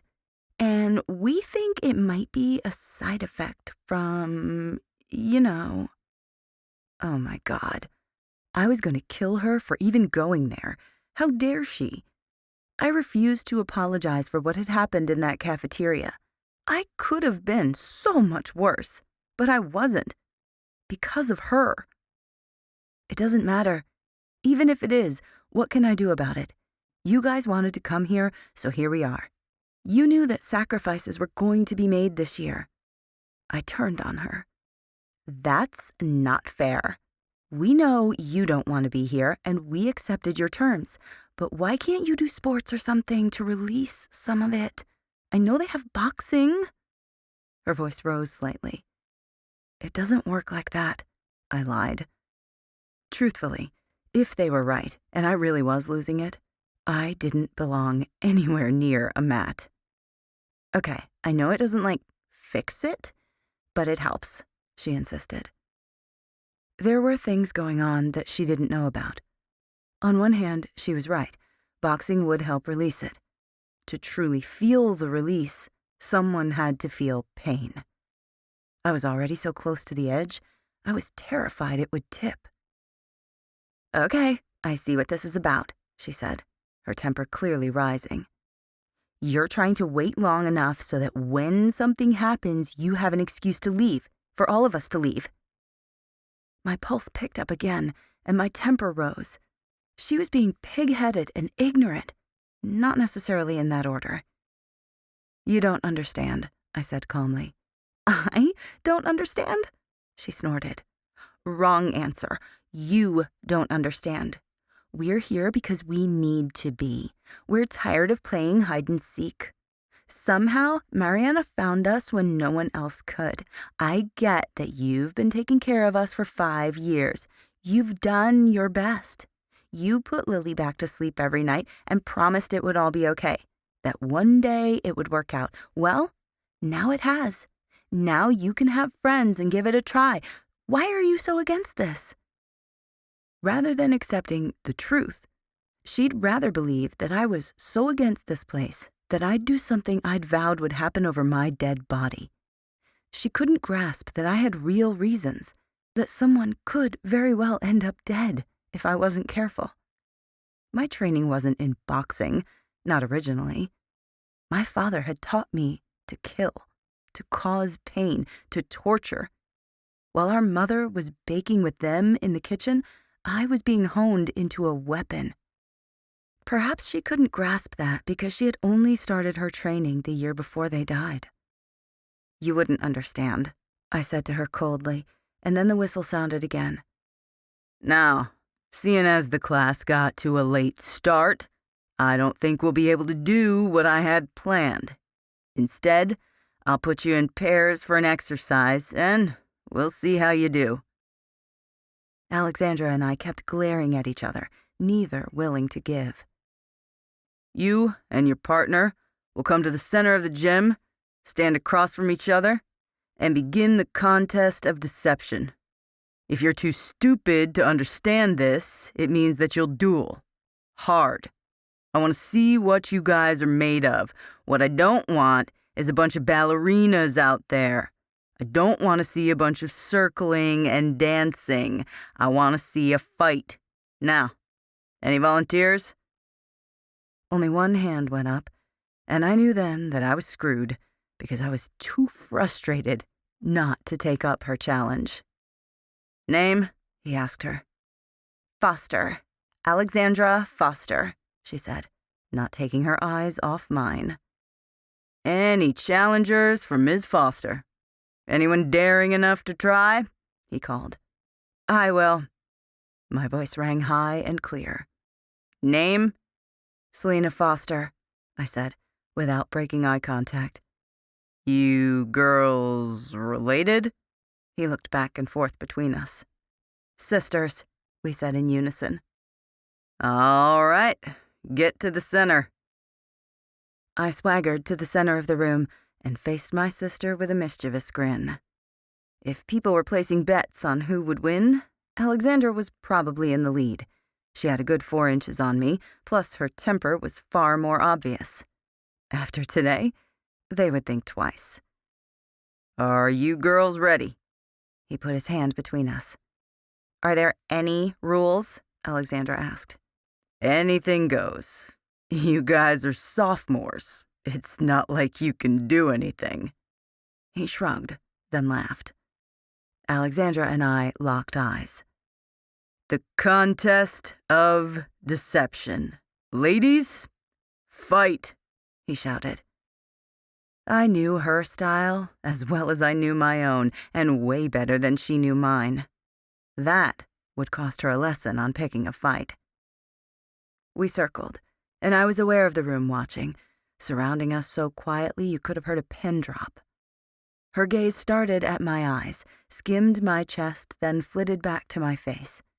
The second her hand twitched, I dropped and kicked her legs out from underneath her. Fire fanned the room as she fell and her control on it loosened. She caught herself and spun, trying to knock me to the ground, but I jumped and missed her kick by a long shot. It gave her time to recover, and we circled each other again. I watched her closely, never taking my eyes off her, and her greatest flaw cost her. She looked out of the corner of her eye, just long enough to see the cute guy watching her, and didn't notice my hand. I wasn't throwing with even 1/10 of the force I could have used, but I was going to hit her, and it was going to hurt. My fist made contact, there was a pop, and she gasped. I dislocated her shoulder. So much for sophomores can't do anything. It got her attention, and now she was mad. Fire burned in her eyes as the last of her self-control left her. Her fists ignited, and oohs and ahs sounded throughout the room. She tried to throw a punch at me with her other hand, but it fell short. With a dislocated shoulder, she was at a severe disadvantage in range. I sidestepped and grabbed her wrist, twisting so that she involuntarily turned, and I had her good arm pinned. I swept her feet out from under her again and threw my knee into her back as she came down. I put my free hand on her bad shoulder, and she cringed at the touch. Leaning forward, I whispered in her ear, "Pick your battles. That's what Dad used to tell us. Obviously, you still need someone to take care of you if you can't do that." She sighed, but her body remained tight. "Time," he called from the edge of the crowd. I lifted myself off her without putting my weight on her and helped her up. She could barely move. I needed to pop it back into place soon. "Very nice, ladies," he said, while writing something down on his clipboard. "Great," Alexandra said sarcastically.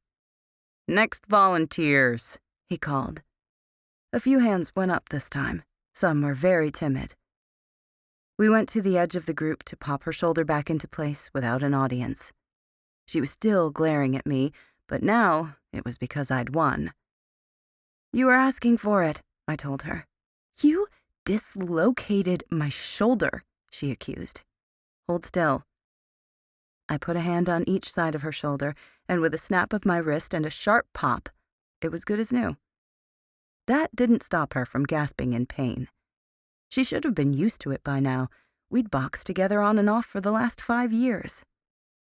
"Thanks," she said, though I could tell it pained her to say it. "You're welcome. Of course, if you hadn't done it in the first place, we wouldn't be having this issue, but okay." She scoffed. "You started it," I said coolly. "No, you did, okay? By going on this insane exercise strike that's going to do more damage to you than good. You can't see it, but we can. Every single day you're getting worse. It's not like when we were 8 and 9. We're almost 16. She wasn't wrong. I could feel it pushing every second, dragging me toward insanity. My veins pumped with power every time I took a breath. You can't have power like I do and not know it, not feel the pull, the danger. Yet I refused.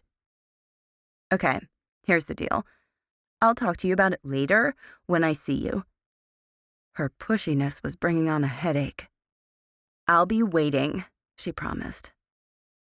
The class ended soon after, and I was on my way out the door when Coach Beauregard called, "Ms. Foster, can I see you for a moment?" "Coach?" I was ready for this day to end. "You're new here, correct?"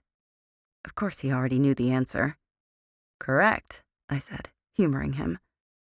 "Today, in the exercise, you had the most skill by far, more even than students in my junior and senior classes." I stayed silent, taking the compliment, but not wanting to encourage any questions. Still, if he thought that was impressive, he hadn't seen anything yet. "How, though? Do you have a past in some type of contact fighting? Perhaps your parents taught you some?" I knew I had to give an answer. "Boxing. My family encouraged boxing when I was younger. They said I had a natural talent." Not a lie, but not the truth either. "Yes," he thought for a moment. "Well, that was all. Get to class, Foster." I left the gym before he could think of anything else to ask me. When I got outside, it was almost time for my next class, which was all the way across campus. Crap. I walked quickly, trying to retrace my steps, and when the bell rang, I was sitting in the last open seat in health class. I sighed and put my head on the desk. I had to face Alexandra later, which was going to be a nightmare. A teacher with long brown hair and milky irises was shuffling papers at the front of the class with an odd kind of grace. "Good afternoon, class." "Good afternoon, Professor Clearwater," some of the class responded. "Love the enthusiasm," she mumbled sarcastically. "So, since it's the first day, I thought I'd open by getting to know each of you. So when I call your name, tell me something about yourself and what you know about health and being a supernatural, if anything." She sat at her desk and began taking roll. Most of them answered with simple things like, "I like to," or "sometimes I," but occasionally someone would say their ability or say something they thought about supernaturals. Amateurs. No one cares what you like to do or who you are. "Foster," she called. I blinked. Crap. "Foster," she repeated. "Here," I said. She looked up from the roster with a curious look. "Is there anything I should know about you?" "No." "Yes." "I'm the best boxer in the state," Aaron said from the seat behind me. "Very impressive, Mr. White. And do you know anything about supernaturals?" Professor whatever her name was said. "Not a thing," Aaron said, but I could tell by his voice that he was lying. All of them were. They'd been raised by mothers and fathers of our kind. Unlike human children, supernaturals were raised to a standard.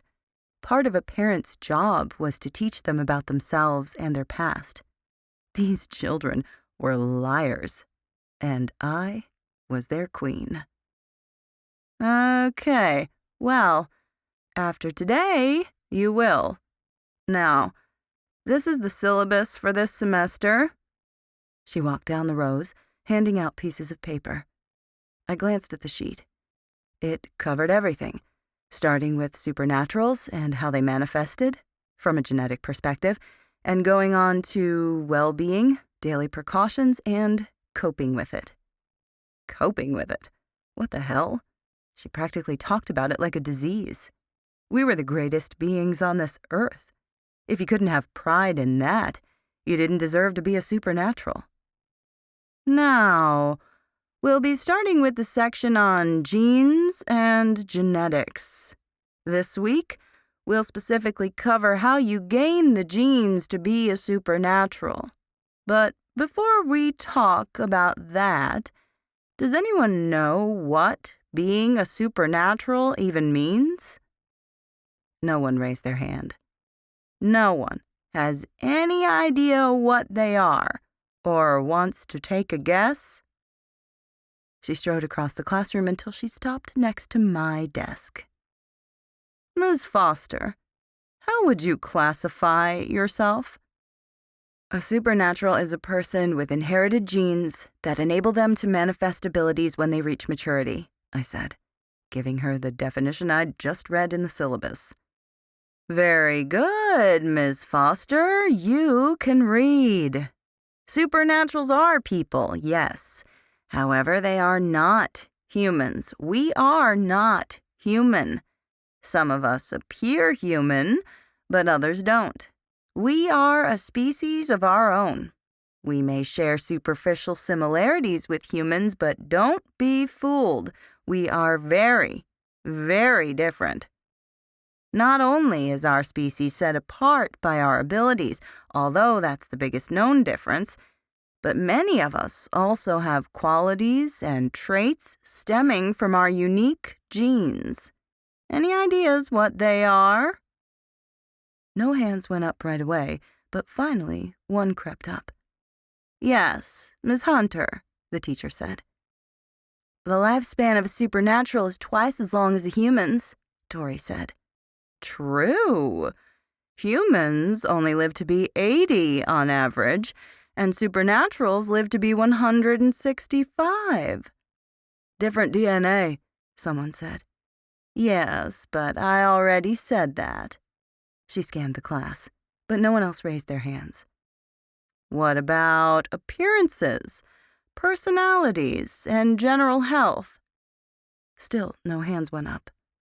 So, other than your lifespan, genes, and abilities, you have no idea what separates you from humans? She asked in astonishment. She turned and went to the blackboard, where she wrote something, while the class started talking. When she finished, she turned around and waited for us to stop. Well, if you have enough time to talk, you have enough time to do an essay. So, I will be choosing your partner at random, and you and that person will have to write an essay together. This essay will cover defining supernaturals and the differences between humans and us. It is due on Friday. You'll find my guidelines for essays in your syllabus. Now, let's see. She looked around the classroom, then grabbed the roster and started pairing people off. Ms. Foster and... I silently prayed, if there were a God, that I'd get some loser I wouldn't even have to talk to and who'd do all the work. Mr. White. My heart skipped a beat. I wanted to shatter her into a billion pieces. Aaron was the very last person I wanted to be paired with. I looked at my phone to see how much of this class I had left, and when it was only 2:04, I sighed and put my head on my desk. This just kept getting worse and worse.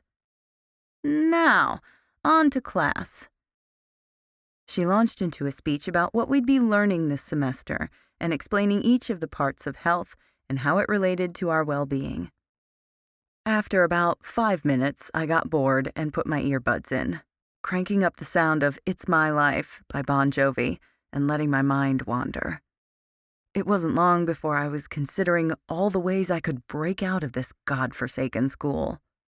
I wanted out. My entire life, I'd always put them first, their safety, their happiness. What about me? I hated being here, but there was no way to leave without them, and I'd sworn I wouldn't do that to them.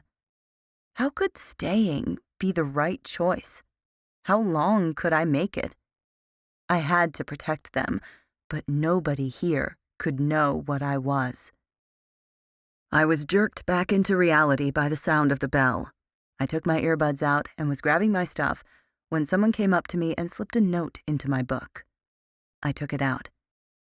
Meet me at 5 in front of the clock. A.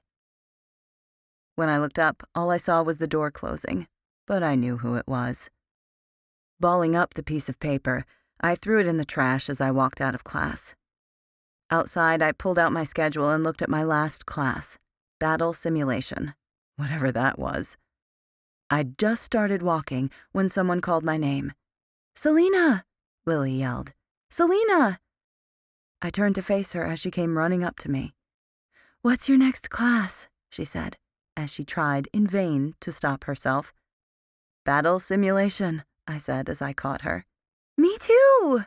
she nearly screamed, and I dragged her away from the staring people. "How was your day?" I asked politely. Her earlier frustration seemed to have dissipated.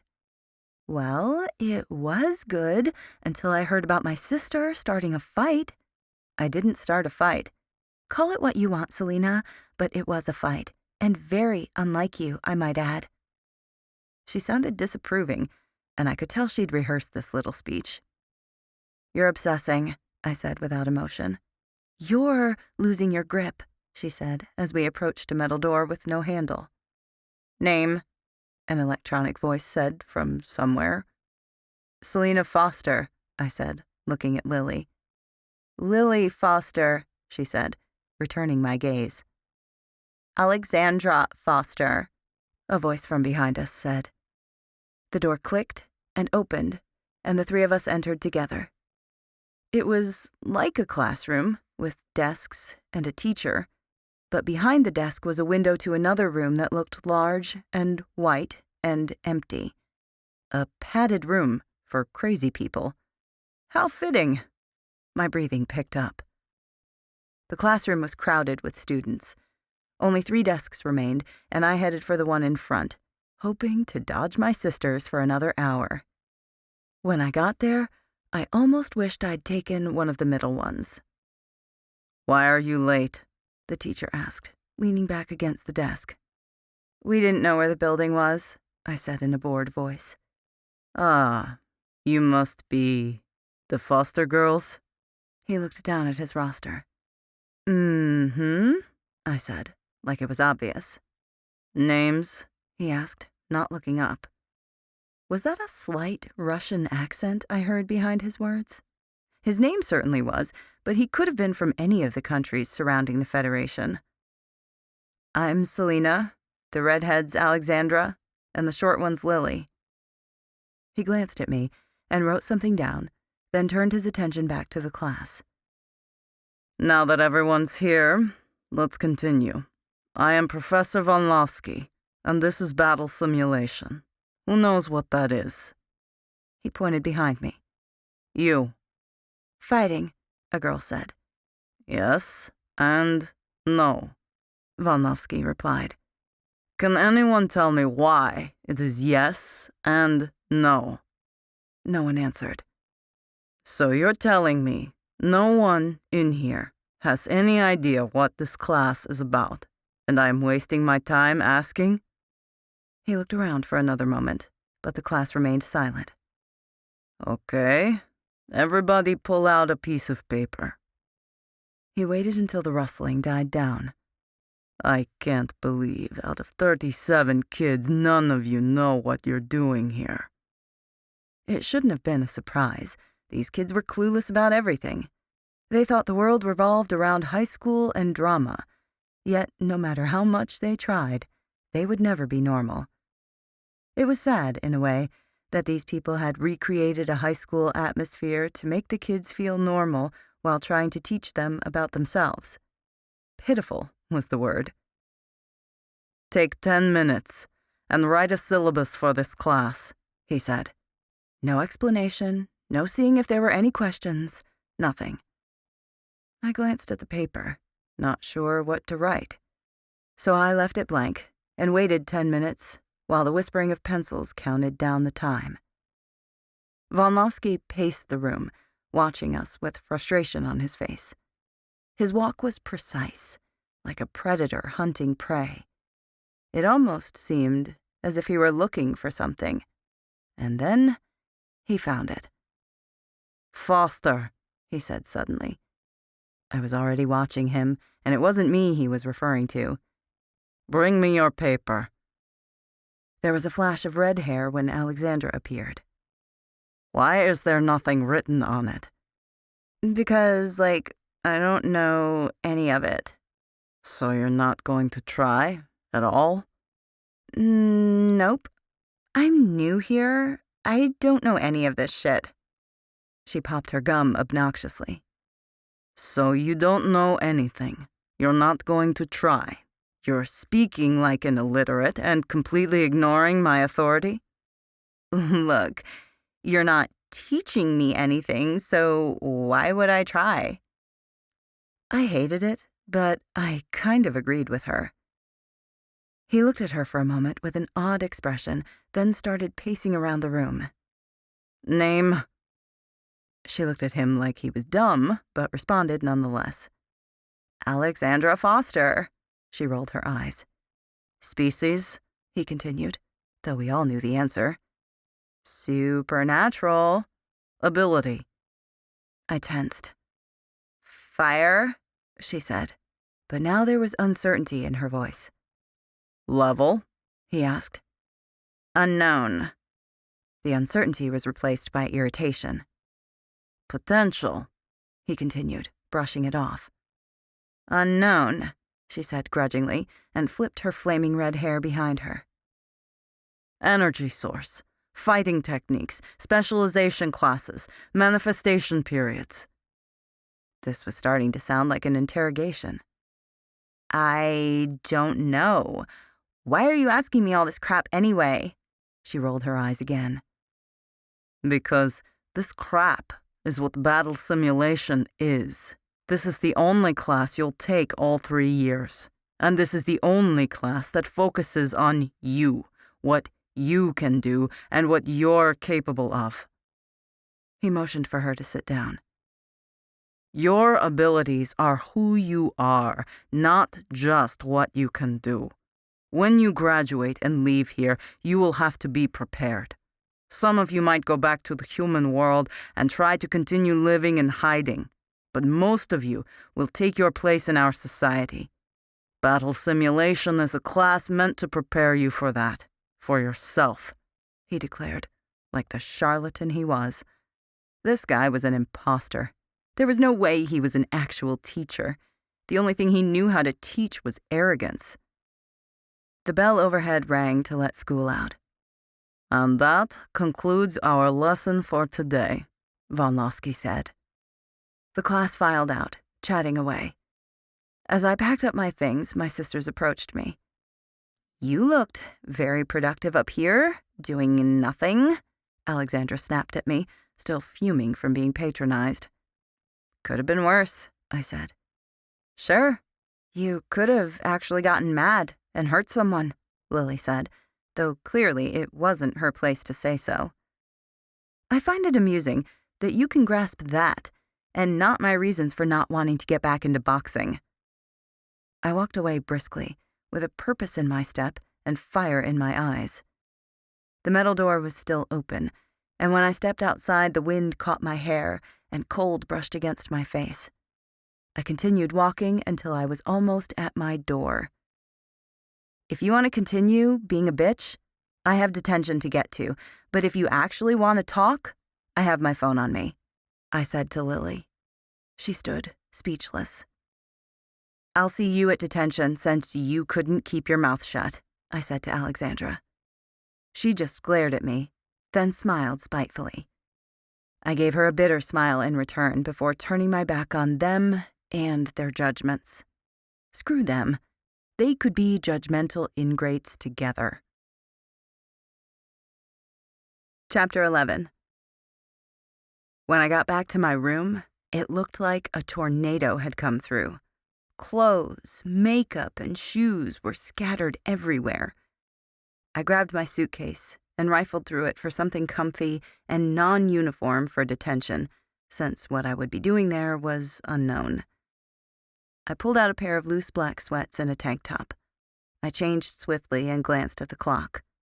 I still had time, but if I left now, maybe he'd let me out early. I pulled on a sweatshirt and headed back to Building 1 to serve detention with Professor Brighton.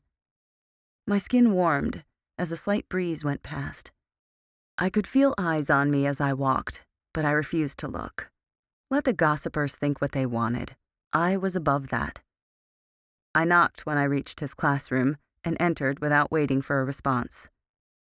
"You're early," he said to me without looking up. "The other one, however, is not." I walked up to his desk. "What do you want me to do?" He appraised me. "Seeing that you're dressed to work, I'll give you a choice. You can scrape gum off the bottom of the desks in this room, or wash all the windows in the building." He smiled smugly, and I knew there was some kind of catch. "Anything else?" I asked. "Nope," he said. I looked around the room. That was a lot of desks. "Windows," I said after a minute. "Good choice. There are only 6 in the entire building." He got up and gave me a rag and cleaning spray. "How many desks are there?" I asked. 60, he chuckled. Alexandra walked in behind me. She'd also had changed, except it wasn't into something appropriate for what we were doing. She wore white skinny jeans and black boots and a sequin tank top. She never learned. I grabbed the bottle of cleaner, went to the first window I saw, and started cleaning. "You can use this to clean the gum off the desks." In the reflection in the window, I saw him hand her a scraper and bucket. I choked on my laughter at the horror on her face. "You're, kidding, right?" she asked him, completely bewildered. "Nope. I guess you should have, done what you were supposed to, right?" He went back to his desk. "Ugh," she groaned, got on her knees, and started scraping. I hurried through the windows in a rush to get out of there. Around 5 o'clock I finished and left the building, while Alexandra was still scraping. On my way out, she glared at me, but I just kept walking.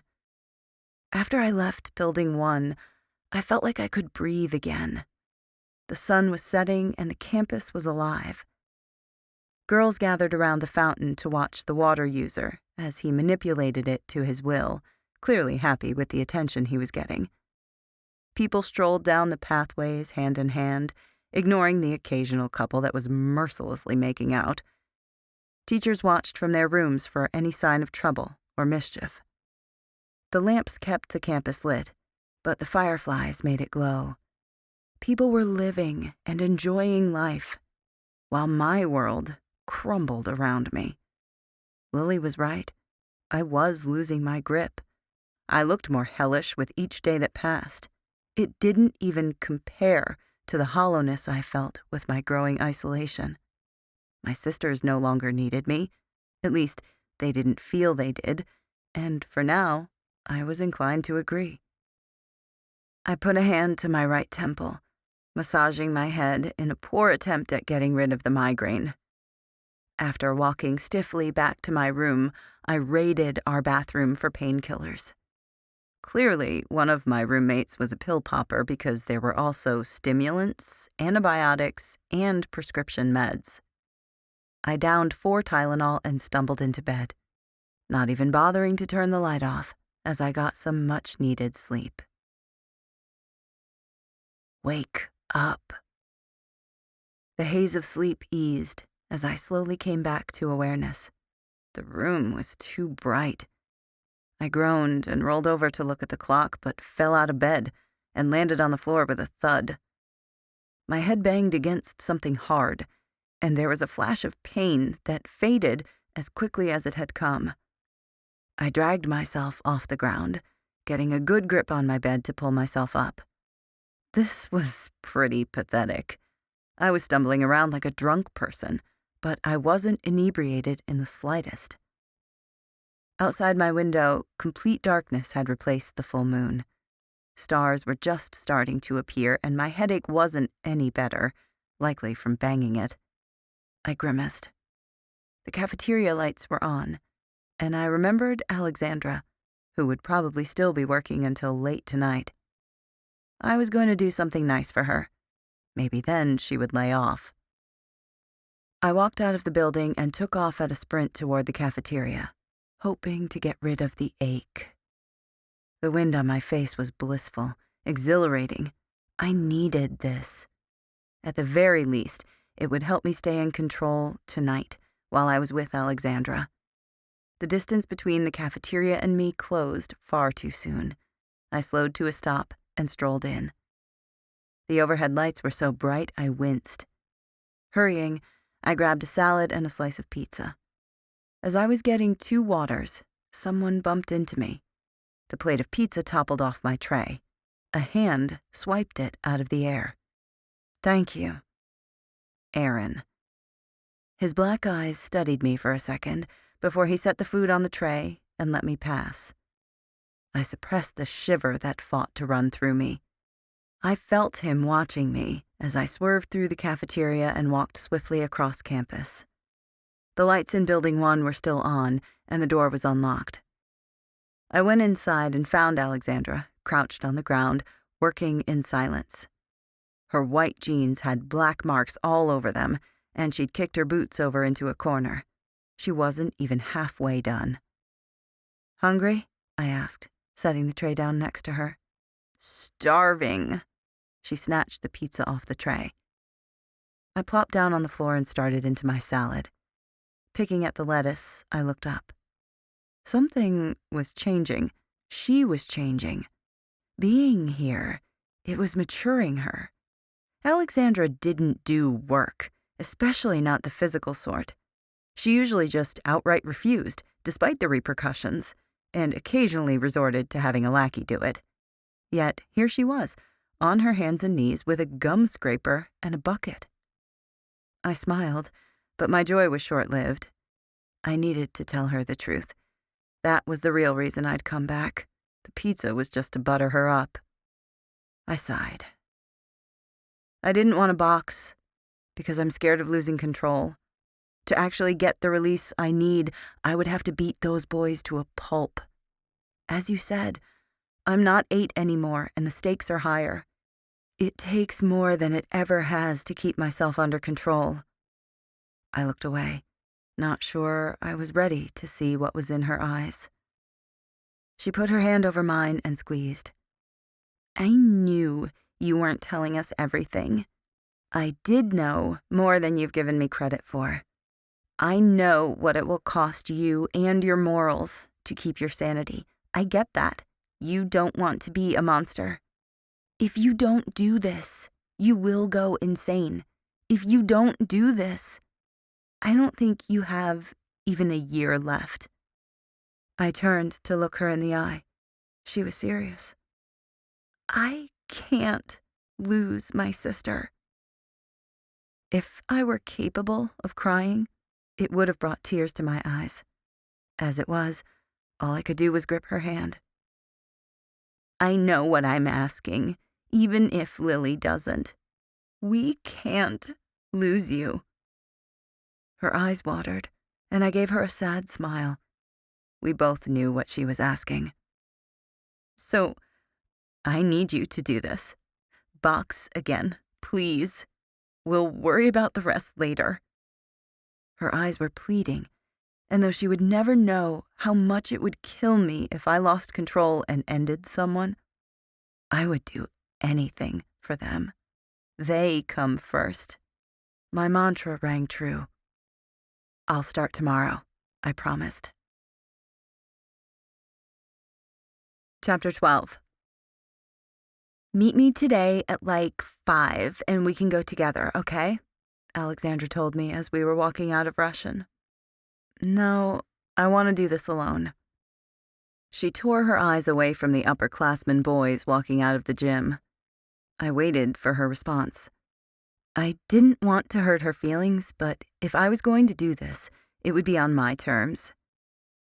"It's your decision, sister. You know I'd rather do nothing if I can get away with it." I liked the twinkle in her eye I'd been seeing since we got here, since she'd used her ability without fear of repercussions. "I'll see you later. Relay the message to Lily so she gets off my case, will you?" I rolled my eyes. "I'll deal with Lily." You worry about tonight." She laughed, walking away, only to be surrounded by admirers almost instantly. I took a deep breath. This was just the beginning of another very long day. Professor Anderson's class went about as slowly as expected, and by the time the bell rang, I was already out the door. My third period was awful in comparison. Professor Monroe paid abnormal attention to students and what they did during class. With eyes like a rat, she was the only teacher I'd ever met who could enforce silence without saying a word. Of course, that came in handy when Aaron sat next to me and brought his whole crew along, surrounding me in testosterone. I wasn't going to let him think he made me nervous. I wouldn't flatter him like that. So I did the opposite. I leaned back, relaxed, and enjoyed the ride. He slipped me a note when Monroe's back was to us, but I didn't touch it.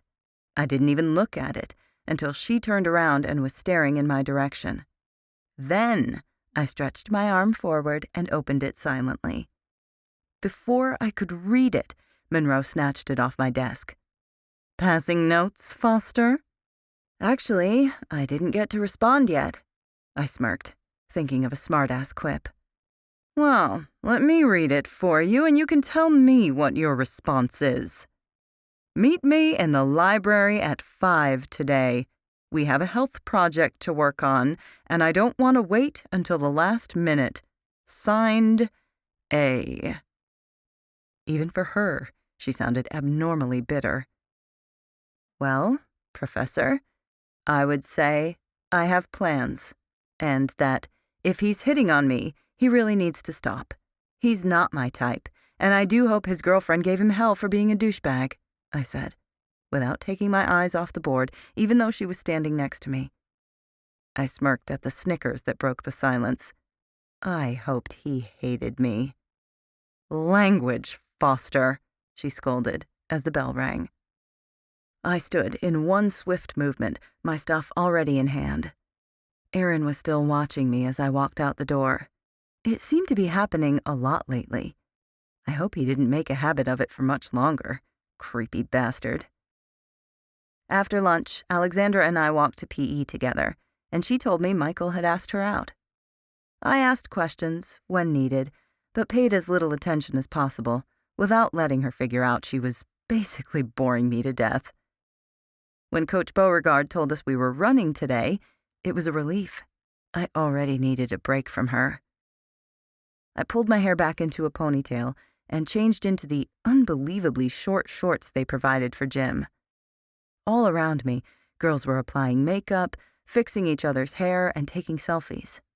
Gag. I left the locker room immediately.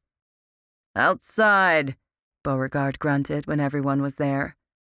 "I don't want to run," Alexandra complained, coming up on my left side. "Well, I guess it sucks to be you," I said, unsympathetically. "We'll see," she said, and disappeared. We walked for another 5 or so minutes before we got to the track. It looked almost new with the freshly cut grass, fresh coat of paint, and security cameras partially concealed on the edge of the woods. "Coach, I just had lunch, and I really don't feel like running today, so could I, do it another day, maybe?" Alexandra piped up next to him. "Huh, you think you're different and deserve special treatment, do you?" She just looked at him. The funny thing was, she did believe that. "Well, just for that, princess, you earned yourself another mile. And while I'm making a point here, since you aren't actually any different, I think you should all run another mile. Make that 2.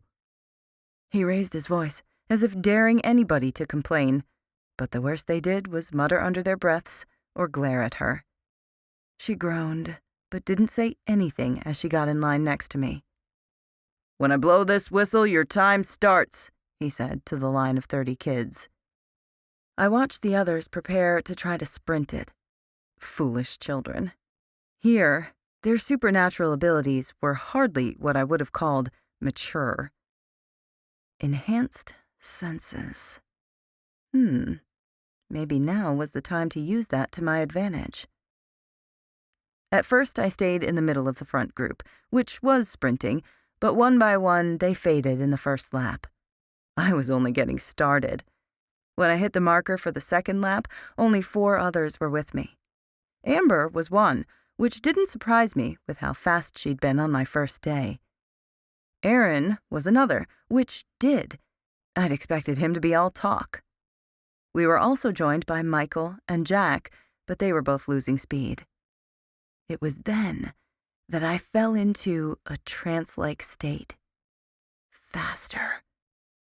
Instinctively, I raised the level and lost Jack and Michael instantly. I was halfway through my 3rd lap when I heard it again. Faster. My heart beat with a steady thrum like a hummingbird's wings as I began truly running. I didn't notice who I was with anymore, who was behind me, or even what lap I was on. I was just going. Faster, faster, faster.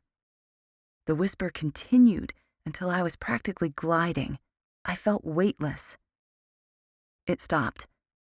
In my head, I counted the laps as I rounded the corner to where the coach was standing. 8. I was done, and I wasn't even sweating. I looked around. Only Amber had finished before me. I searched for Alexandra. It wasn't too hard to find her, with her bright red hair like a flame in the sunlight. She was running steadily, but her skin was all pink and she'd already broken a sweat. There was no way she could go to her next class without a shower. I waited, patiently, as kids came and went. Slowly, people finished their laps, and when every last person was done, we waited for Coach's next order. You princesses have got a long way to go this year. He looked over his clipboard. Out of 30 students, 18 of you run under the average, 9 of you are barely making the cut, and only 3 of you are above. He glowered down at us, but I refused to buckle. I had no reason to. That's not that bad, Alexandra muttered under her breath. She'd been one of the average runners. Not that bad. You're right. That wouldn't be that bad if I weren't grading by human standards. How could 18 supernaturals be slow by human standards? We are superior, mentally and physically. By supernatural standards, 27 of you are below average, 1 of you is passable, and 2 of you are above average. You know what that means, right? Silence followed. It means that from now on, we're running at least 4 miles every day. You kids are lazy and worthless, a bunch of princesses, just as spoiled as the rest of your generation. Not in this class. If you plan on passing this class and going to 11th grade, you're going to work. It's going to hurt, and there's going to be sweat, blood, and tears. That's the only way you're moving on, so get used to it. This undoubtedly would have brought a lesser being to tears or pumped them up for the year. I was just disappointed. I'd expected better from my race, from my sister, from those who shared my DNA. After the talk, I showered and changed. My hair was still damp and felt heavy on my neck as it drenched my clothes. Cursing myself for not cutting it, I left for health. Crap, I still had to figure out that project. I was going to have to work with him on it sometime. Sighing, I took a seat in the back and waited for the rest of my class to trickle in. Professor Clearwater and her milky irises zoned in on me all through class as I listened to my music, but she didn't say anything. It was bizarre how often my teachers stared. The students were one thing, I was new, but the professors should have been more professional. Unless, were they watching for something?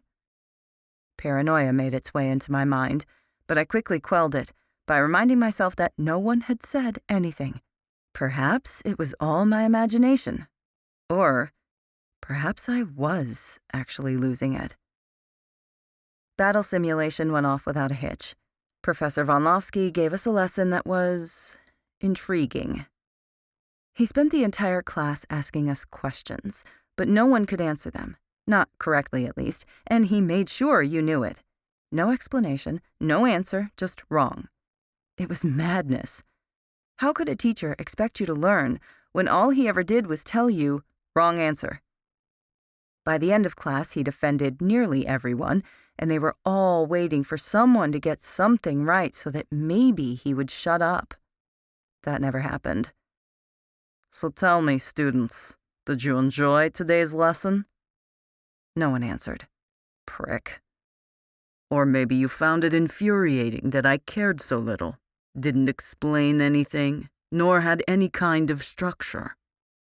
Most of the class instantly looked down, as if their hands were suddenly extremely interesting. It gets annoying when someone undermines you, doesn't it? He asked us, suddenly serious and not talking like a madman. I hope you take today as a lesson. From now on, I want respect, and I want it always, whether you're in this class or not. I want it quiet in here from the first bell to the next. And finally, make sure you get this I don't care attitude fixed and start trying, because I won't put up with the rest of the school year like this. The bell rang. Time to box. Chapter 13. I'd grown to expect bizarre scenes and bad attitudes in my dorm, but chaos? Clothes had been strewn everywhere as Amber tried to decide which leotard to wear for gymnastics. How that was difficult was beyond me, but apparently it was. Tori stood appraising herself in the bathroom with her cowboy boots and a flannel shirt. She looked like she'd walked out of an old Western movie, and was that a cowboy hat in her hand? I snickered to myself. Hillbilly. I dug out a clean pair of spandex shorts and a white tank, then cursed under my breath when I realized that these were all I had. I now lived in Montana, where it got down to 20 degrees outside during the winter, on a good day. Shorts just weren't going to cut it when the snow came. If only I'd prepared for situations like this, instead of spending 48 hours harping on something I couldn't change. It's your own fault, my subconscious mouthed. I snatched the clothes off the bed and changed quickly, before I could find something else to be pissed about. In truth, the clothes were nothing. I would survive. It was everything else that was getting to me. Insanity. Scheming dead parents trying to protect me, even in the afterlife. Which wouldn't be so bad if it hadn't cost their other 2 daughters dearly. I stopped myself there. I didn't need to add self-pity to the list, on top of everything else. Pushing aside all other thoughts, I dug under my bed for my gray workout shoes and hand wraps, getting caught in the cobwebs under my bed in the process. Ugh, I groaned, then sneezed from the half-inch of dust. "What are you doing?" Amber asked. I looked up from the shoe I was tying to read her expression. "Boxing." Wasn't it obvious? I glanced at the wraps beside me. Maybe not. "Really?"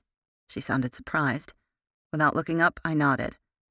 "Are you any good?" I laughed lightly, for the first time since I'd been here. "You could say that." Oh, yes. I was very, very good. I left it at that. We may have been able to do small talk at the moment, but I hadn't changed my mind. No friends, no attachments. They come first. Without another word, I took off down the stairs and across campus. As I entered the gym, I went to the last door on the right, where I'd seen the boxing ring earlier. The second I went through the door, I was engulfed in loud rap music and the smell of sweat mixed with testosterone. It felt like coming home. In the 5 years since my parents died, it was the only thing I'd taken joy in. The ring was to my left, and 2 boys were already going at it. To my right, there was a wall of mirrors with weights lined in front of it. Eyes followed me with every step I took. The back area was a lot larger than I'd thought it would be. 4 punching bags hung off the right corner of the room, while a speed bag was mounted on the back wall. There was a small table in the left corner with stopwatches and timers scattered across the laminated top, and jump ropes in a pile to the side. The entire floor was matte blue, probably more for the effect when blood splattered across it. Moving quickly, I dropped my wraps and rewound them tight around my hands. The guy facing away from me in the ring seemed familiar somehow, but I couldn't see his face. There was also something unusual about his reflexes, the way he moved. The guy he was fighting was tall and tanned, with hair as black as mine. His chiseled features reminded me of paintings of Greek gods, and muscles rippled under his shirt. But that was all trivial compared to one thing. Green. Eyes so green, so alive, so vivid. It was him, the boy from my first day, the one with the green eyes. They parried back and forth, occasionally exchanging punches. By the time they made a complete half circle, I could see the other boxer's face. Aaron. His concentration broke when his gaze left the ring for a moment and met mine. It was only a second, but I shook my head with a small smile. He was making the same mistake I'd seen so many times. It would have cost him if I'd been in the ring. Apparently, I wasn't the only one who'd noticed. A hand flashed out of nowhere and plowed into his stomach. Aaron doubled over from the impact, and the green-eyed boy hit him so hard his head snapped around. A streak of blood slapped his cheek, and the whistle signaled a win. Turning away from the ring, I walked over to a clear spot on the mat and dropped into a split. Placing my palms on the ground in front of me, I took a deep breath and began lifting myself. I had to be patient with my body as I lifted slowly. This exercise was all about strength of body and mind. I closed my legs so that I was in a handstand. The second it was solid, I knew it was time to go upright before I got lightheaded. Kicking my legs forward, I landed facing a man. He was tall and broad, with chestnut brown hair. His eyes were light brown, and his face told me he was no student. I took in the jeans and loose red shirt. He had to be the coach. "That was impressive, but you're distracting my boys," he said, motioning to Aaron, who was now climbing out of the ring. "It's more like your boys are letting themselves get distracted," I countered. "And you think you could do better?" he asked. "I know I can," I said without hesitation. "This is a private gym. You only get to practice here if you're one of my own." Amusement touched his lips, and a grin was fighting its way through. "You're only telling me that because I'm a girl," I argued, but kept my tone amused. Men didn't take well to women telling them what to do. "No, I'm telling you that because you're not strong or fast enough. We're invitation only." It was obvious he honestly believed that, which completely infuriated me. But I'd made a promise. If fulfilling it meant I needed a coach, then I had to earn his respect, and arguing wouldn't do it. "If this isn't about me being a girl, then let me earn my place," I said after a moment. He considered this for several seconds before speaking. "How do you plan on doing that?" he asked, humored. "The only fair way there is, a fight." He grinned at me and shook his head as if he couldn't believe what he was hearing. "If you can actually get one of my boys to fight you, and you win, I'll train you. Deal?" He held out his hand. "Deal." I took a step forward and put my dainty hand into his. His eyes widened when my grip tightened and my hand was like ice, cold and unmoving. When I released him, he turned to his boys and explained my proposition. Most of them refused, saying I had no business being there. My blood boiled when they started laughing. This was humiliating. "Can I say something?" I asked from behind him. Their eyes turned toward me and the coach motioned me forward. "You guys are arguing because I'm a girl. You think I'm wasting my time and yours, and it's impossible for me to win. If this is all true, wouldn't it make sense to let me have one fight and get it over with?" I said, smiling in what I hoped was a charming way. Underneath it, I was writhing. "Just pick your opponent." Coach rolled his eyes, already knowing where I was going with this. A cocky smile slipped onto my lips. I knew who I wanted. "You," I said, walking up to the green-eyed boy. The coach sighed and motioned for him to come over. Without a word, he walked away, eyes never leaving mine. They started whispering in hushed tones, and I could tell they were arguing. "He won't fight you," a voice said behind me. I turned to see Michael standing next to me. "What makes you say that?" I asked, examining my sister's new boyfriend. "He's the best, and he knows it. He could kill you," he warned. Please. This boy didn't know me, and he didn't know what I was capable of. I wasn't the one who needed to be warned. We'll see about that," I whispered. They were walking back over to us, and I had a feeling I was going to get my way. "He'll fight you, on one condition," the coach said. I smirked a little at Michael, who appeared bewildered by the decision. "Name it," I said. "You only get 10 minutes to put him on the ground," he said. He thought it was impossible. He thought I'd never win. He had another thing coming. Okay. It wouldn't take me half that time to make my point. A wicked grin spread across my face. I needed to prove myself, but at the same time, their incompetence would cost him. When I turned back, they were all talking again, exchanging glances and whispers. I knew the reason for the time limit. They figured I couldn't do anything in 10 minutes, and if he just stood there and parried, I would lose. "Do you need any time to warm up?" the coach asked, and I shook my head. "Okay then, let's get started. You know, I admire your guts," he whispered quietly to me as I passed. I smiled slightly without stopping. "Do you need any help up?" one of the boys called from the side of the ring. I laughed sarcastically and pulled myself onto the outer edge. Without hesitation, I slipped between the ropes and turned to face my opponent. "No thanks," I called over my shoulder. "When you hear the whistle, the match is over. Begin," he announced. Showtime. I watched him carefully, looking for an opening, but he was well guarded. However, there was something different about his style. He was sloppier because he underestimated me. This was it, my one chance, and he was barely taking me seriously. I ground my teeth. He studied my face, his eyes widening when my emotions changed, not even noticing my hands. It was like he was relying on my eyes to tell him my next move. And the look on his face? I'd only seen it on one other person in my life. I let anger cloud my other emotions, take hold of my thoughts.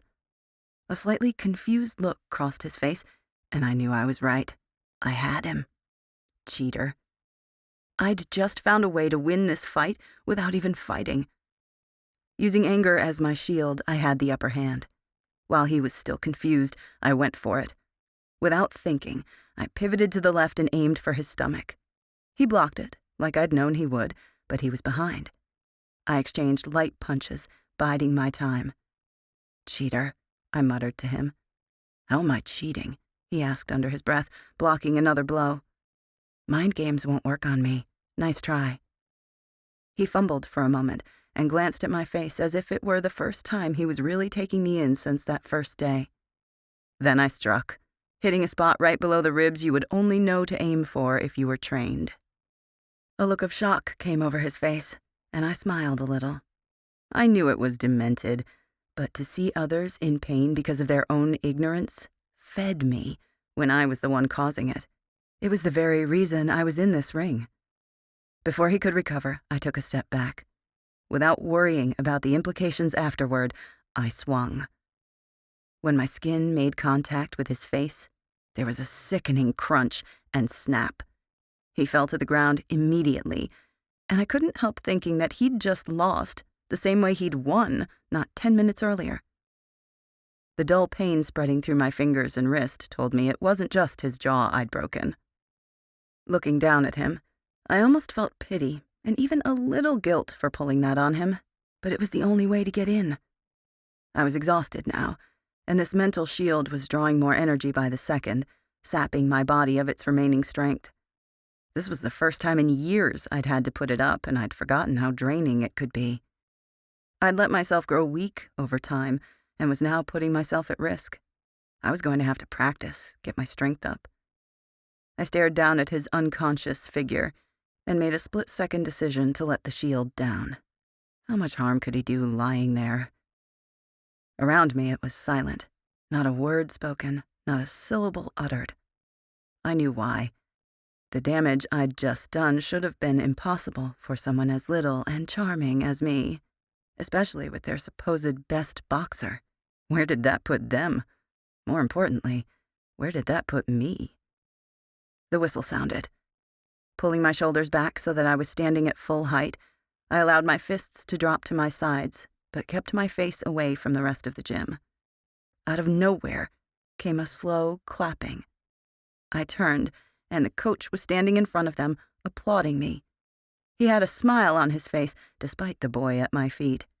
That was Supernaturals for you. "What's your name?" he asked in awe.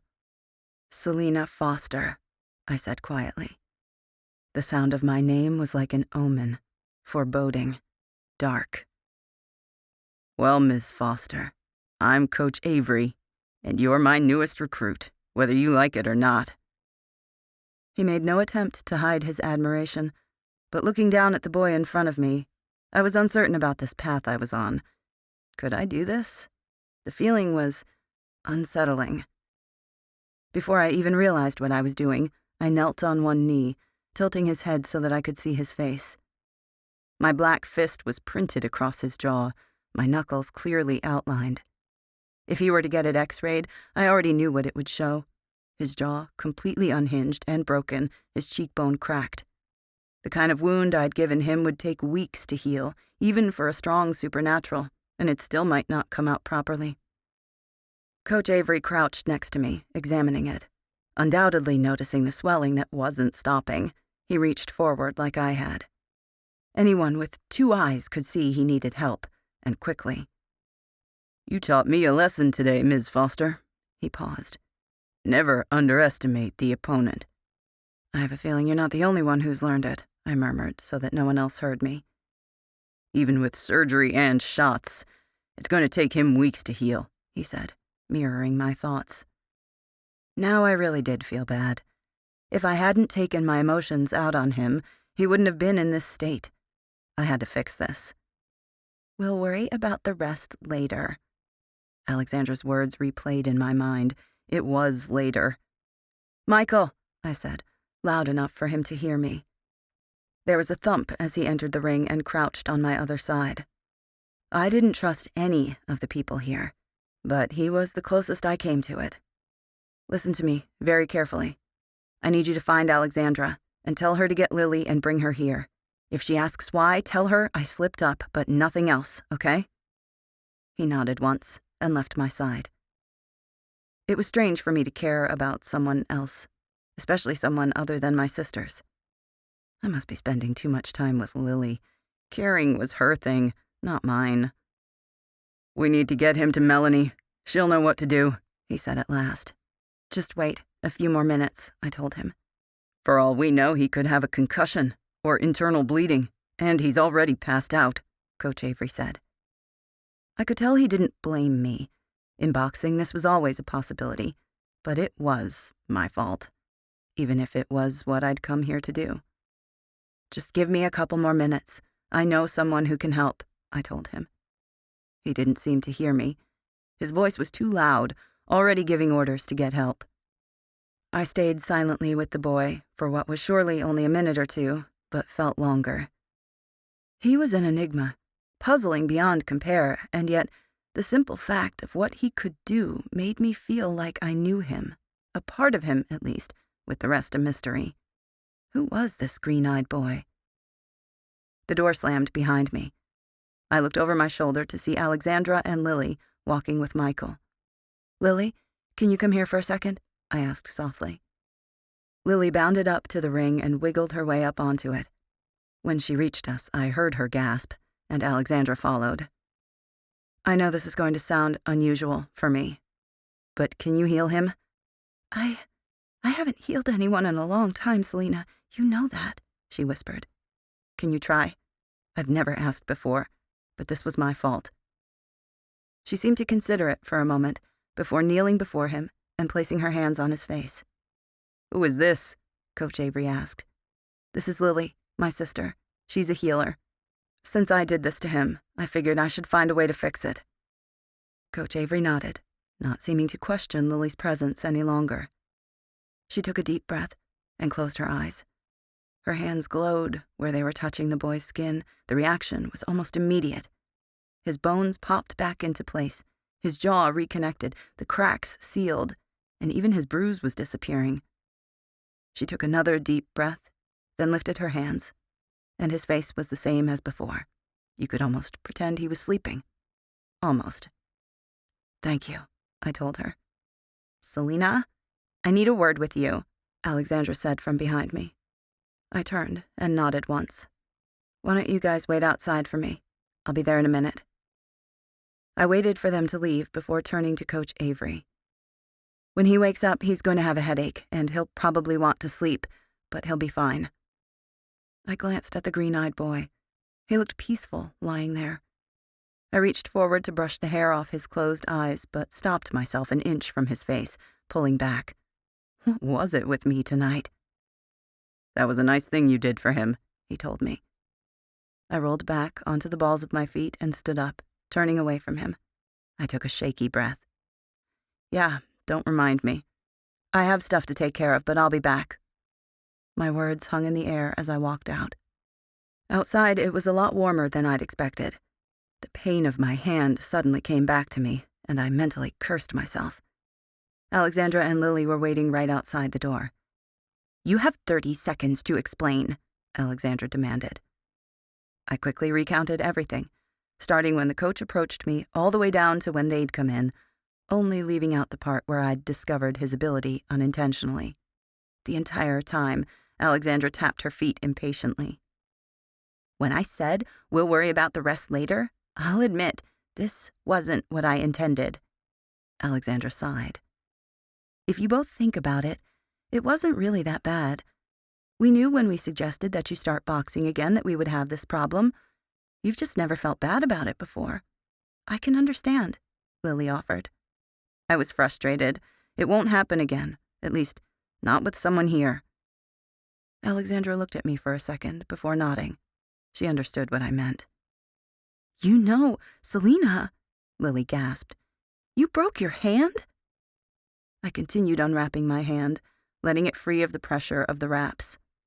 In their full glory, my knuckles were black and purple, and my wrist wasn't much better. "I've had worse," I shrugged. "Give me your hand." Lily rolled her eyes, taking my hand without waiting for my response. White light appeared under her fingertips, and heat flooded me, chasing away the cold that had chilled my bones now that the adrenaline had left me. When she pulled away, I flexed my wrist and fingers. "So, are you sure you didn't feel bad because you didn't want your fist to ruin that boy's very handsome face?" Alexandra smirked. "Very funny," I scoffed as I walked past her, knowing they would follow. "So, apart from bashing a pretty boy's face in, you had a good time?" Alexandra continued. I knew what she was getting at. She wanted to know if it was working. Was I more stable? "Yes, I'm already feeling more at home," I said. She gave a subtle nod and squeezed my now-healed hand. "Really? That's so great. Why don't we go get—" "Thank you for everything. Not tonight, though. I'm tired." I smiled by way of apology. Lily smiled and shrugged. I could tell that she was proud that, for once, she'd gotten to help me when it was usually the other way around. "Okay, why don't we just make plans for Friday?" Alexandra suggested. We agreed on that, and I said goodnight, leaving them in front of the dorm. As I made my way back to my dorm, I couldn't help thinking of the green-eyed boy, the way he'd boxed mercilessly with Aaron but had restraint, something I still struggled with every day. It wasn't only that, it was how I'd let my control slip. Would I see him tomorrow? Would he say anything about it? Only time would tell. In any case, I had to let these trivial things go. They didn't matter. I was here to protect and look after my sisters. This was for them, for my promise. That was all. Chapter 14. I went back the next day. On the way, I was asked out yet again, and I declined yet again. That put me on a total of 7 guys in the last 3 days, half of whom had been sitting at lunch with me that first day when I'd met Aaron and his ex. It was startling how many boys had approached me since I'd started here. Supernatural males were unafraid in the traditional sense of fear, but how did that play into rejection? It couldn't have hurt too badly, since they kept coming. I breezed through the door to find the gym much the same as yesterday, with matches going on and boys paying a bit too much attention to me. Walking to the back, I did my usual warm-up, because it was the only thing I could do to clear my head. Foster!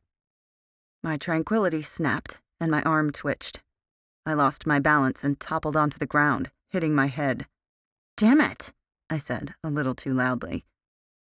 A hand appeared out of nowhere, and without thinking, I took it. Once I was standing on my own 2 feet, I turned to thank the person. I stared at Aaron. My eyes narrowed, but I thanked him nonetheless. Without waiting for a response, I walked over to Coach Avery. "Have you ever boxed in the supernatural world before?" he asked me, completely ignoring my little screw-up. I shook my head. "There are a few things you need to know then. The first is that this is a brutal sport. Show no mercy. After yesterday, I have a feeling that won't be your problem." He paused. "Second, there are no points. You fight until someone hits the ground. There are no time limits and no out-of-bound calls." You're telling me that a match could go on for hours as long as no one hits the ground? And almost any move is legal? That's exactly what I'm telling you, which is why this final rule is going to be the one that affects you most. The look he cut me shut me up instantly. The third is that there are no weight classes or differentiation between men and women. When our first match comes up, it will be completely based on your level. Which means I could end up with some 6'8" guy who's a spitting image of Lou Ferrigno? I asked sarcastically. "Basically," he agreed. There was a short silence between us as I contemplated this. "Which is why the main things I'm going to work on with you are your speed and endurance, along with a little weightlifting. Maybe some rounds in the not-so-distant future, once we know your level." He gestured to the bench. "Okay, what are you proposing I start with?" I asked him. I didn't want to be stuck lifting weights and jumping rope for the next 3 months, but to keep my promise, I had to play by his rules. "I haven't There was a sudden commotion behind me. I whirled around to see Aaron deck someone. After the less experienced fighter fell, he didn't waste any time advancing on him. There was something fascinating about the animalistic urge that drove him further and further from civilized. The way he fought, the way he hit him, was so raw, untamed, out of control. War spun in his eyes as he gave way to a darker side, a side of him that didn't answer to morality or any sense of right and wrong. It was a part I doubted he recognized. As blood covered his hands, it was increasingly familiar to me. Avery grabbed the back of his shirt and ripped him backwards. Aaron lunged once more, but Coach was fast, faster than Amber. He grabbed him in a headlock with power I'd scarcely seen before. Aaron instantly went slack, as the anger that had pushed him to fight left as fast as it had come. The boy on the ground wasn't faring quite as well. "This is my gym, and you two are replaceable. How about instead of acting like chest-banging gorillas, you actually do something beneficial before I kick both of you out?" Avery roared. "White, I want you with Foster on weights. Show her what to do in spotter while I deal with this moron over here." He grunted, releasing Aaron. Aaron turned to me and wiped a trickle of blood from his mouth. With dark eyes flashing and the whole after-fight vengeance thing going on, he looked kind of hot. I still couldn't stand him, solely based on his man-whoring attitude and pain-in-the-ass arrogance, but there wasn't any denying that he was more than just a little easy on the eyes. I laughed quietly to myself as he crossed the distance between us and came to stand in front of me. "What was that about?" I asked, only minimally curious. "Nothing. Just John not knowing his place," he replied, though his glance toward me said otherwise. "Have you ever bench pressed before?" he asked, in a blatant attempt to change the subject. I shook my head. "Okay, well, what you're going to do is lie back on the bench, plant your feet firmly, and hold the bar about here," he said, motioning to his chest. "I gathered that much," I said. He shot me a look before continuing. "And when you lift it, you want to go straight up until your arms lock, then come back down." He got on the bench and demonstrated before motioning for me to try. I got on the bench and copied his posture. He handed me the bar and I held it precisely where he'd told me, going through the motions. "This isn't exactly difficult," I said. "Let me see it." He took the bar out of my hands and set it on the rack. I wasn't paying attention to exactly how much weight he added, but when he gave it back, I could feel the difference immediately. "Try that," he said smugly. I started lifting again, but after several reps, I couldn't ignore how heavy my arms were. They seemed to weigh 100 pounds each, and they were only getting heavier. "How much weight did you put on there?" I complained. 40 pounds? Why? Too heavy?" He smirked. "Not at all," I lied. I continued for a few more minutes in sweet silence before he broke it. "Can I ask you something?" "You just did," I said. "What did I do to piss you off?" I thought about my answer before responding. "How do you know this isn't just my personality? That I'm not just a bitch?" I countered. "You're not a bitch. You just don't put up with bullshit. But I can tell you have a problem with me," he insisted. For a cocky, self-centered fool, he actually didn't sound too stupid right now. "Who said I have a problem with you?" "It's obvious." The note of seriousness in his voice struck me. I thought for a moment. "I don't particularly like you, but I wouldn't say that I have a problem with you." "But what did I do?" he asked, as if he needed to know the answer. "You want to know what you did?" I said, handing him the bar and sitting up. "Nothing. You did absolutely nothing. You were yourself, and I just don't like you. I think you're obscenely arrogant and shallow. It's nothing personal, really, and it shouldn't bother you, but it obviously does. Now, if you'll excuse me, I have work to get done." His mouth popped open in disbelief, and anger flared in his dark eyes. I was tired of this conversation. If he didn't want the truth, he shouldn't have asked. "We still have a project due Friday. Will you at least meet me at lunch tomorrow in the library to get it done?" This time it seemed like he'd honestly gotten the clue. He spoke deceptively soft, but his eyes were elsewhere, looking everywhere but at me. "Sure," I said, walking away without even looking back. Which was when it dawned on me. The green-eyed boy hadn't even shown up for practice. How are we going to do this? I was sitting in a library, wasting my time with one of the most uninteresting supernaturals on campus. Needless to say, my opinion of Aaron hadn't improved overnight. "Do you actually know anything about supernaturals?" he asked me. I watched the way he examined me, looking for deceptions or clues. He was the same as everyone here, trying to unravel the mystery of Selena Foster. I stayed silent for a minute, challenging his gaze. Truthfully, I knew a lot more than I was letting on anyway. "Nope," I lied. He scratched some things down on a piece of paper and slid it across the table to me. "What's this?" I asked. "This is the layout for our project." I pushed it back toward him. "I've got a better idea. You tell me what you need and I'll go find it," I suggested with a smirk. He rolled his eyes. Apparently, he found my idea of partnering aggravating. "I need you to find a book on the differences between humans and supernaturals," he sighed. I got up and left the table to look for the librarian. After a few minutes of walking up and down numerous aisles, I stumbled across her. She was a short, dark-haired woman who seemed rather flustered. "I was wondering if you could point me in the right direction," I asked her, trying to put on my most charming attitude. "What are you looking for?" "Something about the differences between humans and supernaturals. I have a report due in health." She considered my request for a minute. Then her arm, as if it weren't part of her body, stretched. It was as if she didn't have any bones. It snaked down the row and around the corner. A few seconds later, it came back with a book and shrank back into her arm. "Try this. I think you'll find it useful." She flashed me a smile. "Thank you, Miss Rivas," she answered warmly. "Miss Rivas, thank you." I smiled and tried to find my way back to Aaron. I wandered for another minute or two before coming across our table. He was writing something. I walked up behind him silently and looked over his shoulder. He already had a page written, and I hadn't even given him the book. I got the impression he hadn't really needed it, but had given me something to do. If you want to know what I'm doing, just ask. How did you know I was behind you? I heard you, he said. How did you?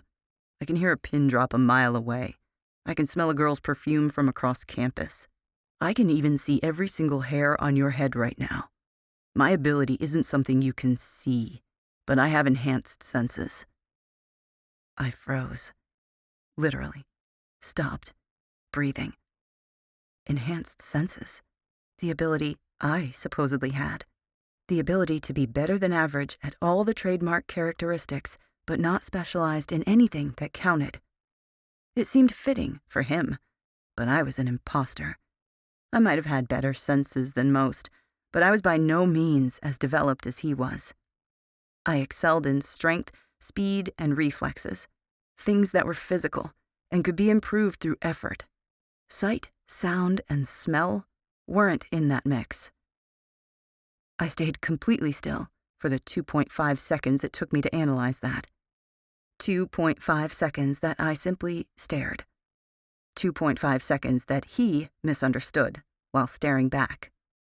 2.5 seconds before he moved. He stood and turned toward me until he loomed over me. His lips parted, and he leaned in. And then he was on the ground. He clutched his face gingerly. Splayed across the right side of it was a bright red and purple handprint where I'd slapped him. You can finish the project on your own, I spat, dropping the book. I walked out of the library and tried not to break the door when I slammed it behind me. Chapter 15. So who's your admirer? Alexandra pestered. It was Friday, and I was having dinner with them like I'd promised. Huh? I said as I picked at the lettuce in my salad. The guy you skipped lunch with yesterday in the library? She said encouragingly. It sounded more like an interrogation. Fancy that. How did you know that? I asked, raising an eyebrow at her. Not important. Who is he? No one. I don't believe that for a sec. I cut her off with a gesture. Believe me when I say he's no one, I said, ending the subject. So did I tell you guys I started horseback riding with Bella? Lily said. Why? We said in unison. A lot of kids ride horses here, she shrugged. But you hate horses, I pointed out. I don't hate them. I just never really cared for them, she said in self-defense. No, I'm pretty sure you hate them. You have since you were 4, I said, and she glared at me. She's just trying to fit in, not be a loser for once. Alexandra yawned for effect. Oh, shut up, Alexandra, I snapped. What? If she wants to make herself miserable in exchange for not being a total loser, let her. She rolled her eyes. I'm not a total loser, and I'm not miserable, she argued feebly, throwing a nasty glare at Alexandra. Then what are you? Lily didn't answer. Pathetic, that's what you are. Stop it. I don't want to hear your bickering. Do neither of you get that? Now it was their turn to stay quiet. I agreed to have dinner, not listen to you two arguing nonstop, or be questioned about what I do in my spare time, I said, eyeing Alexandra. Okay, what is your problem, Selena? Alexandra said. Fighting is supposed to make it so that you're not. My problem is that I'm sick of listening to you two going at each other every time you're together for more than 5 minutes. And no, Alexandra, boxing doesn't fix everything. It makes it better. It doesn't fix it, I hissed. She thought she knew, as if she could actually understand how I felt, what it was like to be me. She was sadly mistaken. We don't argue every time we're together for more than 5 minutes, Lily piped up. What? I wanted to scream. But thinking of my self-control, I shot her an annoyed look instead. They'd just been arguing, and now she was defending her? This was just... I am losing my fucking mind. You know, maybe Alexandra's right. Boxing used to help, but maybe, Lily went on. No, you can't seriously be saying you wouldn't dare. Not after what I am doing for you, for both of you. I was so infuriated. I didn't trust myself not to react, to snap. It would be so easy to let go. I'm not listening to this, I growled. Fury had me, and I wasn't listening to anything anymore. I stood to leave before I did something I would regret. Selena, Lily pleaded. No. They didn't know what it was like to be different, truly different, when you were so powerful that it could put you on the edge of losing control, losing your mind. Just forget it, Lily. If she wants to... I left before I could hear the rest. I couldn't believe them. After all we'd been through, we'd even talked about this. I told them I had it under control, and I did. They didn't believe me. They didn't trust me. I wanted to scream. It was one thing for them to bicker, and another to think I was losing it. And not just that, but letting it control me. I wasn't. I wouldn't. They were naive children to think it. I was better than that, smarter. I would beat the chaos that raged inside me. Somehow. Outside near the fountain, I sat down and sighed, looking up at the stars. Why did you do this to me? I whispered, but no answer came. Chapter 16. It was Monday. A week and a half had passed without me talking to my sisters, and for the first time in my life, I didn't feel the need to. I didn't want to. I'd thought they understood me, or at least tried to, but they didn't understand a damn thing. Besides, they had their own lives now, lives that didn't involve me. I had a life now, too, one where I spent every waking hour at the gym, even when no one was there. I went before school and after school, skipped dinner, and stayed until 2 or 3 in the morning. It didn't matter. If I was awake, I was there. Nothing had changed in the last week and a half. Aaron stared at me half the time and avoided me the other half. I preferred the latter. Avery still hadn't let me in the ring since that first match, and I was beginning to wonder if he was nervous about what I might do. Since starting, it had become increasingly clear that I was leagues ahead of most boxers, even here. I was the fastest, and my reflexes were as good as Aaron's, maybe even better. But I was a wild card in Coach Avery's eyes. Unleash me, and there was no telling what I might do. Images of the green-eyed boy flashed through my mind. He still hadn't come back. Word around the gym was that he was taking a break, but I wondered how many nights he was spending replaying that to himself. Probably twice as many as I was. I hated that I'd let him get to me, get under my skin. But his eyes, they were all I could see at night. He was such a puzzle to me. Unlike other men, he was different. I could feel it. I didn't know what different meant. Was it just his ability, or was there more? You punched him, I reminded myself. Knocked him out stone cold, to be accurate. That fleeting conversation in the ring is probably the only conversation you'll ever have. I doubt he'll even look at you after that little stunt, I reassured myself. I wasn't supposed to be distracted by anyone. The sooner he realized I was bad news, the better. I walked through the door of the gym, and the sound of familiar rap lyrics filled my head. Without even thinking about it, the guys cleared me a spot on the mat. They knew my routine by now. None of them gave me cautious looks or made jokes anymore. I'd beat them as blue as the mat if they did. I dropped into a split, doing my usual warm-up. Afterward, I got a jump rope and started the timer. I fell into step with the beat as I jumped. Jumping rope had never been my favorite exercise, but if doing more of these got me off the bench, I was all for it. I was still thinking about it when the timer went off, and I knew I couldn't avoid it anymore. I put the rope and timer away before walking over to the bench. "Foster!" Coach Avery called. I smiled to myself and turned to walk over. Finally, he was going to take me off the bench and actually let me do something productive. I hesitated for a second, and by hesitated, I mean stopped dead in my tracks. He was there. The green-eyed boy was standing there, watching me intently. I made my feet move again and crossed the space between us. I want you to increase the weight to 110. It's getting too easy for you. I tried to keep the grimace off my face as I turned to go. I was strong enough to knock a man twice my weight unconscious. I didn't understand the need to lift weights. But without a word, I piled on the weights, straining to hear their conversation. Is she any good? The guy asked. Good enough to knock you out cold, Avery grunted. You know I wasn't actually fighting her. How the hell was I supposed to know she was the real deal? I've fought guys twice her size who couldn't hit that hard. She's good, he said, and I smiled to myself. I might have been here because of a promise, but I took pride in myself, to the point of arrogance occasionally. There was silence for a few seconds, and I realized I was standing there, just staring at the weights. So, where'd she come from? He asked when I started lifting. I don't know. She's not much of a talker. I could tell they were still watching me.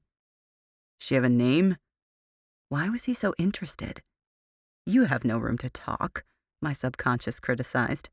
I glared at the bar in my hand. Selena Foster. My head instinctively turned toward them, and they stopped talking as they moved across the room out of earshot. I turned my head back to face the ceiling and kept working. I lifted my arms again and again, refusing to stop. If I stopped, I might not start again. My arms ached, and my hands were already trembling. Any longer and I might drop it, but I wouldn't stop. I had to go through it. I had to do this. I refused to show weakness in a place where it was unacceptable. The trembling got worse, and the bar shook in the air. Sweat coated my hands from a too tight grip, and the bar slid. Before I could stop it, my other hand lost its grip, and the bar was falling, crashing, tumbling through space. A steady hand swiped it from out of the air and placed it on the rack. My hands were still shaking when they fell to my sides. I took a deep breath before trying to lift them. I couldn't. Physically. I just couldn't move them anymore. I slumped back onto the bench. It's called muscle fatigue, Selena. You pushed yourself too hard, Coach told me. He crouched down next to me. Nonsense, I muttered. His chuckle filled my ears, and I tried to slow my pounding heart. I watched you keep going when you knew you shouldn't, he replied, but he didn't sound angry. I don't have limits, I explained. Everyone has limits, and you pushed yourself past them. He sounded admiring. I don't have limits, I insisted, pushing myself up so that I was sitting. I never have, and I never will. We were face to face now, and my resolve was unwavering. He didn't understand. He didn't know. My body could take far more than a few weights. The kind of power I channeled wasn't even comparable. I admire your strength, he said out of nowhere. But you're headstrong, ignorant even, of what your body tells you. You're an amazing boxer, Selena, but I can't use you if you run yourself into the ground. You need to listen to your body, okay? I don't have limits. I paused, thinking of how to phrase this. Foster. But perhaps I have minor setbacks, I conceded before he could reprimand me. This argument was a lost cause and would get me absolutely nowhere. I think we should start setting a timer when you're on weights to prevent this from happening again. Okay, I sighed. He wouldn't let me have my way, regardless of what I thought, and I was too tired to argue anymore. Can you move your arms again? Yes, I said tentatively, lifting them to see for myself. Well, why are you sitting here then? You have sprints to do, he barked. I jumped to my feet and crossed the gym, pretending that nothing was wrong, that I hadn't just learned something that bothered me a hell of a lot more than any boy with green eyes. My body did have physical limits, as much as I denied it. That meant I wasn't invincible, and I hated that because it told me one thing. I wasn't unbeatable. And now, everyone in the gym knew it too. Chapter 17. School had never been my strong point. I didn't care, and my grades reflected it. I'd always made straight C's across the board, apart from gym, but I was okay with that. Lily and Alexandra were my focus, not some mundane school for humans. Now I was facing a small dilemma in that department. I was failing 3 classes, and school was getting harder by the day. Without Lily's help, I wasn't driven to study, and it showed. I thought about my sisters often, but they didn't need me anymore, and I was still pissed with them. Early Saturday afternoon, in late September, there was a knock on my door. "Who is it?" I yelled, not even bothering to get off the floor. Lily walked in. "What do you want?" I said coldly. My jaw strained and I nearly broke my pencil. "To talk?" I looked back down at the textbook, pretending to be ambivalent. "Well then, talk." "I'm sorry, and I miss you," she said. I stayed silent. "Selena, talk to me," she pleaded. "What do you want me to say?" I said, not looking up. "That it's okay, that I made a mistake, that you're still my sister." I chuckled. "I'll always be your sister. You can't change that." "Are we okay again?" she asked. I looked up at her. She seemed sincere, and her brown eyes looked hopeful. I wanted to say yes, but on one condition. She stayed silent, waiting. "I don't ever want you to bring up my ability or how it affects me again. Got it?" She sighed, but nodded anyway. "Okay." My shoulders released the tension I'd been holding in sudden relief. She took a seat on the floor next to me. "What are you working on?" "History. I have to write a paper on the difference between the American Civil War and the Revolutionary War," I said. I was bored just talking about it. "You don't sound very enthusiastic." "Could you tell?" I said, my voice dripping with sarcasm. "I've got an idea. Let's make a deal," she said. I examined her, slightly guarded now. She was trying too hard. When she tried to be, she was too innocent, and it always gave her away. "What kind of deal?" I questioned. "I'll tutor you in your classes if you teach me how to fight." She tried to seem indifferent, but didn't quite pull it off. "Why do you want to learn how to fight?" It didn't really matter why. I wouldn't teach her, but I still wanted to know. "Because everyone here knows how to," she said meekly. "Bad answer. Why'd you come to me?" It dawned on me that this was the real reason she'd come here today. I didn't know whether to be angry or hurt. She'd just lied to me so that I would teach her how to fight. "Because you're better than anyone I know?" It came out like a question. Lily was a terrible liar, but that didn't make this any better. "Okay, Lily, why don't you stop lying to me?" I refused to look at her. The pencil snapped. "There's no way I will ever teach you how to fight, so just get it out of your head."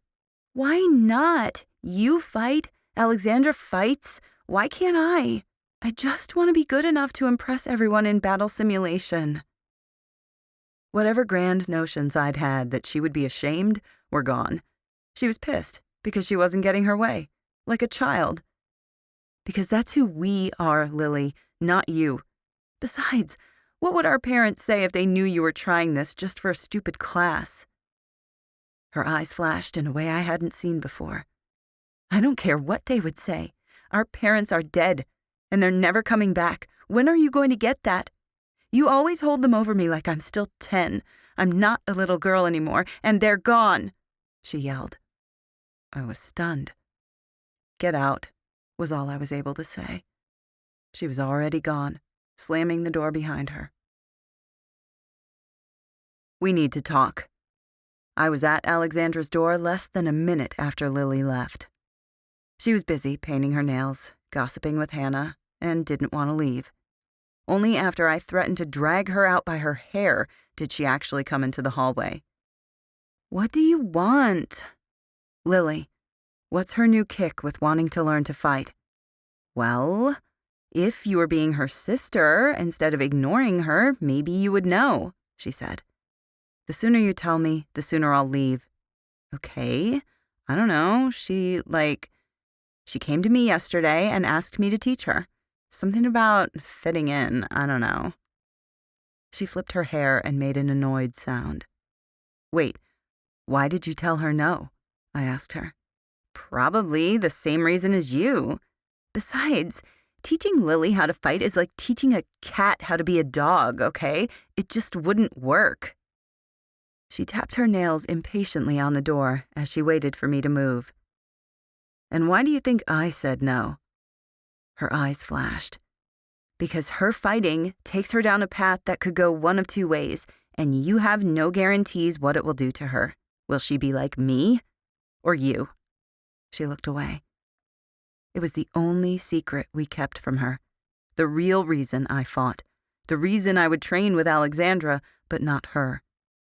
Alexandra didn't have the killing gene, as I called it. My father tested that before he died. I did. "Keep an eye on her," I said by way of goodbye as I walked away. On my way back to the gym, I bumped into Elizabeth. We hadn't seen much of each other since starting school, and I suspected it had to do with boxing becoming my entire life. She was dressed in her usual black skinny jeans and graphic tee. Today, however, she had on knee-high black Converse and a studded choker. Going somewhere?" I asked, eyeing the choker. "They're taking all the 8th graders who've manifested to Vegas," she said with a smirk. "What for?" I asked. "To see the market," she said, like it was obvious. "What market?" "The black market. You've never been to one, have you?" "I didn't even know it existed," I said, and she laughed, but it didn't reach her eyes. "Well, they have one in all the major cities. New Orleans, Vegas, New York, San Francisco, even Detroit." So what's at this black market?" It sounded too witchy, like something out of a book. "They sell everything there. For some reason, the school thinks it would be good if we saw this."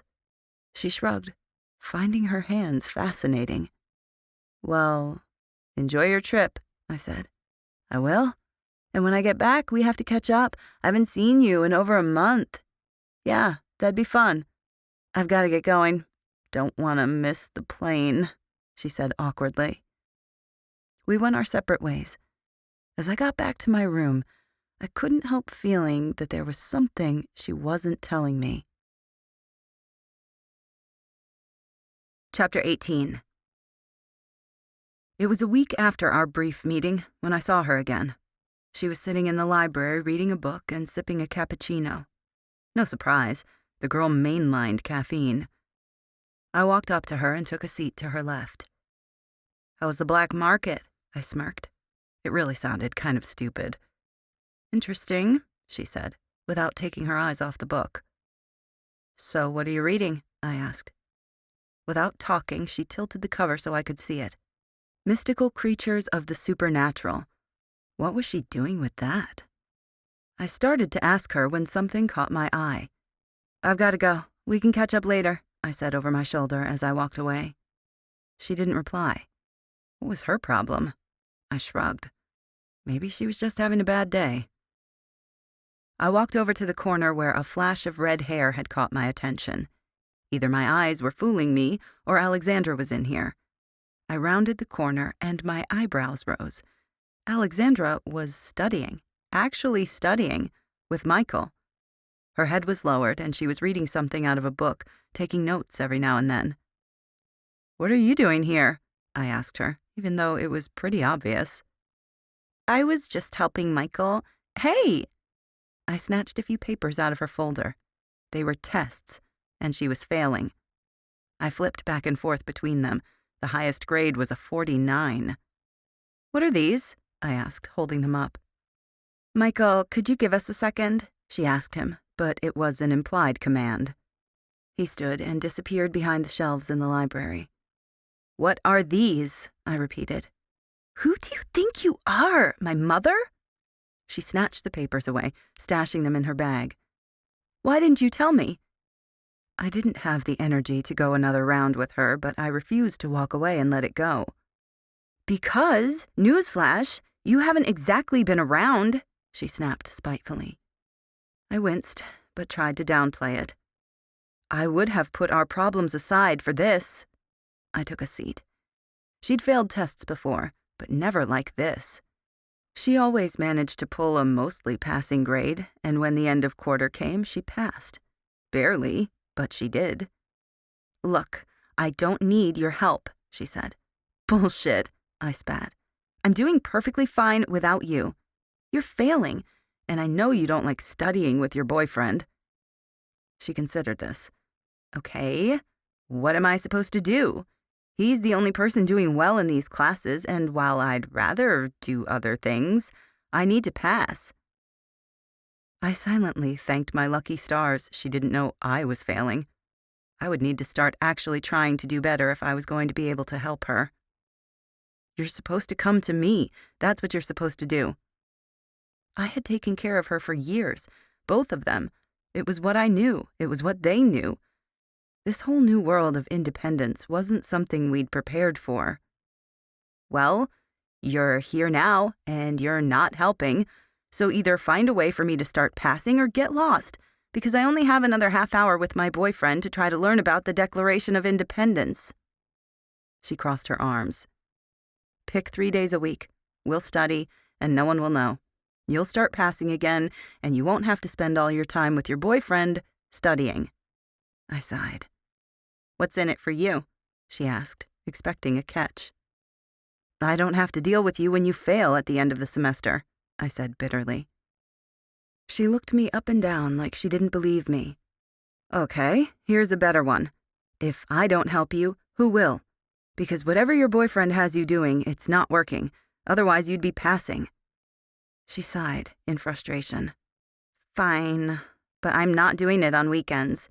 We can do it on, Monday, Tuesday, and Thursday." She crinkled her nose like a snob. "Now, if you'll excuse me, I would like to spend a little time with my boyfriend." She practically pushed me out of my chair when Michael came around the corner. 9 o'clock? I asked her. Her response was a single nod and a fire-filled gaze. I disappeared behind the bookshelf and found myself facing where Elizabeth had been sitting moments before. Her book was lying open on the table. I stared down at a man with jet-black hair and fire in his eyes. Literally, you could see the flames through the deep and endless black pits. He was handsome in an unearthly, unsettling way. The title on the page next to it read, "Demons." Now, why would she want to know about demons? Chapter 19. It was almost October, and rain and thunder rolled in across the mountains from the west coast. The warm summer breeze passed and became gray and drowsy as the days went on. Today, however, was the best day we'd had in a while. As I looked out of my bedroom window, I couldn't help noticing how pretty the sun looked with the clouds. It would rain tomorrow, but today it was beautiful. I sighed and turned away from the window, heading outside to the gym. I strode back to the third room and immediately walked to the mat. Before I could even drop into a split, Coach Avery called me over. "I want to start you on a new routine." "Why?" "Your first match is less than 2 months from now. I need you to build up your endurance in the ring." He glanced away, almost nervously. "So what do you want me to do?" I prodded. "You're going to train with a partner from now on, and we'll see how it goes. He's the only one I think could compete with you, and he's already agreed to it." My heart sped up a little. I had a suspicion about where this was going. "Who?" A figure appeared at my side, and I felt a gentle shift in myself. "Selena, meet Lucas. Lucas, Selena." I swore I could see a slight twinkle in his eye. I turned my gaze toward Lucas, who put his hand out tentatively. I placed mine in his for a second, careful to keep my grip gentle. He wore black gym shorts and a white t-shirt with the sleeves rolled up. His muscles flexed with the slightest movement of his arms. His hands were rough and calloused. I didn't want to feel them. I snatched my hand away and threw my shields up. His face was careful and guarded as he examined me for a moment, but his eyes, they gave away his surprise. I smiled slightly, meeting his gaze, and gave a slight nod before turning back to Coach Avery. Selena, Lucas is my best boxer. I've been training him since 6th grade, and he's the only one who can compare. Your footwork is impeccable. You have the fastest sprints in the gym, and your hitting is precise. You're going to need more than that if you want to win. I think you both have a lot you can learn from each other, he said. Will you train with him? He pushed the question at me after a short silence. You made a promise. You train, no matter what. Sure, I said. You guys can work out the exact schedule, but I want you to start running, both of you. Selena, you need the endurance. Lucas, you need the speed. You both need to get in the ring more, too. Like I said, the first match is approaching, and it's only going to get harder from there. I have the rest of the gym to prepare, so don't be expecting as much one-on-one time.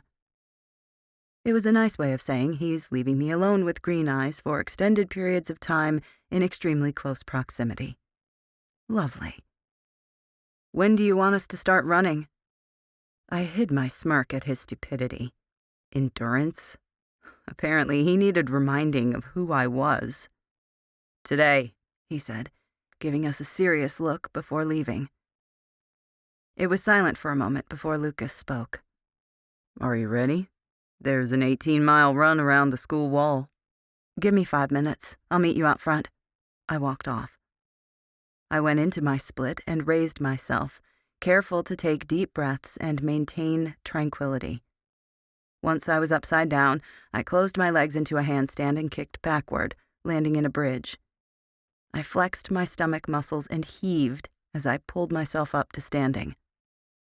My warm-up was a type of meditation for me, only it required considerably more strength. Lucas was standing next to the ring, watching me, completely ignoring what I'd told him to do. I sighed and walked out the doors. This was going to be a long day. We can start at the front gate. I was already running. Coach had told me I had to train with him, not be with him every minute. Besides, they might not have known it, but running wouldn't challenge me. I bounded toward the front gate and turned sharply right when I reached it. Within minutes, I was speeding down the wall. Faces blurred by as I passed buildings and trees. After a while, I was starting to get bored when I heard footsteps and steady breathing behind me. I kicked it up a notch, but he was still there.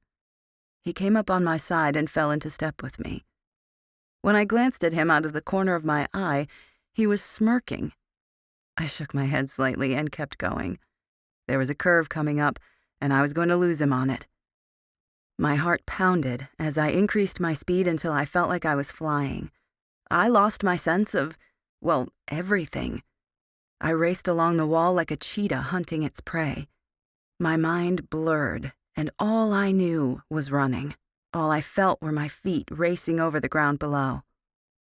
I ran for what seemed like forever.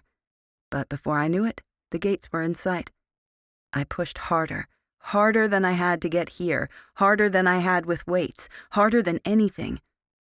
I ran past the gate and slowed to a gradual stop, about 100 yards or so from it. My heart was pounding. Sweat was slick across my skin. I breathed slow and deep to cool off as I took in my surroundings.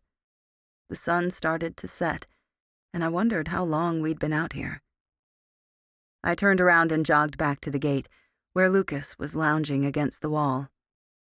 "You're fast," he commented as I came to a stop in front of him. Was that a slight southern accent I heard? Great. Not only was I stuck with this guy, but he was also one of those good old-fashioned southerners. The fastest, I corrected. To him, it may have seemed like bragging, but to me, it was just a statement. "You're observant," he noted. I gave him a questioning look, and he tapped his head with his index finger. "Stay out of my head," I spat at him. Narrowing my eyes, I threw my shields up as well as I could, given my lack of practice. "I wasn't prying. You're actually very good at blocking me, for the most part. Let me guess. You're a psychic shield or something?" He sounded intrigued by me, perhaps even a little admiring. There was no lust in his eyes. In fact, he seemed more guarded than most, although I would have been too, if I'd had my ass handed to me in 2 minutes flat. "No, I just know how to keep my thoughts from cheaters like you," I said snidely, and started to walk back. He dropped into step next to me. "A cheater? That's what I am?" he asked, amused. "Yes, a cheater." I tried to ignore him, but it wasn't working. There was no humor or invitation in my voice, yet he kept coming back. "How did you know?" "Know what?" I said, too lost in thought to pay attention. "You didn't know my name or anything about me. You just appeared, and yet you still knew. You knew what I could do almost immediately after stepping into the ring. How?" We were back at the gym, standing in front of the third door. I turned to him, and a small, knowing smile found its way to my lips as I looked up to him. I shook my head slightly. "Like you said, I'm observant." I walked into the gym, but not before spotting the confusion on his face. Despite what he could do, he was nothing like my father. But we were still young, and perhaps he would grow. I was born to be what I am, but I was different. Not all are born to be great. I shook my head. I needed to get back in the game. This boy was making me a sentimental fool. I worked for another 3 hours before leaving the gym. We didn't talk again, but I had a feeling I'd given him something to think about. After boxing, I went back to my room and took a very long shower. Letting down my shields, I practically purred in pleasure as the tension of keeping them up released. The hot water beat at my back, and I groaned. Boxing might have been doing what it needed to do, but it could be hell on the body. Lucas had gotten me hard in the ribs today. Even though I'd moved to dodge it, the bruise was still there. I'd punched him harder in the gut in return. I bet he'd have a bruise a hell of a lot longer. I smiled to myself. I changed into sweats and a t-shirt for dinner. After grabbing a salad and water, I headed back to my room to eat. I didn't feel like seeing anyone tonight. I met Alexandra in the library after my quiet dinner and meditation. She grinned up at me from the hardwood table, her nails freshly painted, and face less tense than it had been in weeks. She looked good. "You passed," I praised when I looked down at the 83 she'd made on her test. "Thank you." The words came out in a rush. She was looking at her hands because, even if she hated to admit it, she still needed me, and that made her uncomfortable. I was the only one she'd let help her all these years, and she still didn't trust anyone else to do it, even Michael. "You're welcome." No point making it harder on her than it needed to be. We studied for hours. Eventually, the librarian, Ms. Rivas, had to come and tell us to leave. I listened to Alexandra's speech for health as we walked back to our dorm, and when I was finally satisfied, we said goodnight. That night I lay in bed, listening to Amber snore, and Tori watch YouTube videos about cats. It was so normal for them, for Alexandra, for everyone else to find their place in the world. They had a future, all of them, and everyone wanted something. Yet when I thought about my future, I saw nothing. There was a time I had dreams, but they were long dead, and I had changed. My sisters were growing up, and I was losing my purpose. They still needed me, for now. But what would happen when they didn't anymore? What would happen when they'd grown up and I'd won the war? What happens to me? I didn't know, but I wondered. What would it be like to want something for myself? To want someone? I snorted at the thought and rolled over, falling into a restless sleep where I dreamed of a cabin far away, and a man with eyes that made me feel something deep in my lonely heart. Chapter 20. Today, I found out why they called it battle simulation. For the last 2 months, all our class had been doing was studying supernaturals, why we had our abilities, manifesting, classification, etc. Today, we were fighting. Volnovsky picked 2 kids to go into the simulation room, and the rest of us would watch them battle it out. Afterward, he would critique it, tell them what they needed to improve and what they'd gotten right. Sounded simple enough, right? Wrong. The first 2 people he picked were Alexandra and the only girl who'd started in 6th grade. His attention was all on them, which gave me a chance to talk to Lily. I yanked a piece of paper out of my binder and wrote, "How long do you plan on staying mad at me for not teaching you how to fight? Do you know how stupid that sounds?" I probably shouldn't have said what I meant if I wanted to get a response out of her, but I couldn't help it. She was being stupid, even if she didn't realize it. I folded the paper up and threw it 3 rows to my left. I heard a slight swish before it landed neatly in front of her on her desk. She looked over at me and glared, but opened it nonetheless. As I waited for a response, I focused on Alexandra. She was locked in hand-to-hand combat with the girl. She swung, the other one ducked. The other girl aimed a kick at her knee and she jumped. They continued like this for several minutes before someone tapped my shoulder. I turned to see Tori sitting next to me, holding out a note. I took it from her and unfolded it. "I don't care how stupid it sounds. Just like I don't care that you won't teach me. That doesn't make it okay between me and you, so just forget it." I sighed and put the note in my pocket. I was just going to have to deal with her another day. The sight of flames caught my eye. Alexandra's hands were on fire. My sister had her opponent by the throat, dangling her a foot off the ground. My eyes widened. What kind of teacher would let this go on? Our people were brutal, sure, but these were kids. This was wrong. Before I could say anything, the overhead bell rang.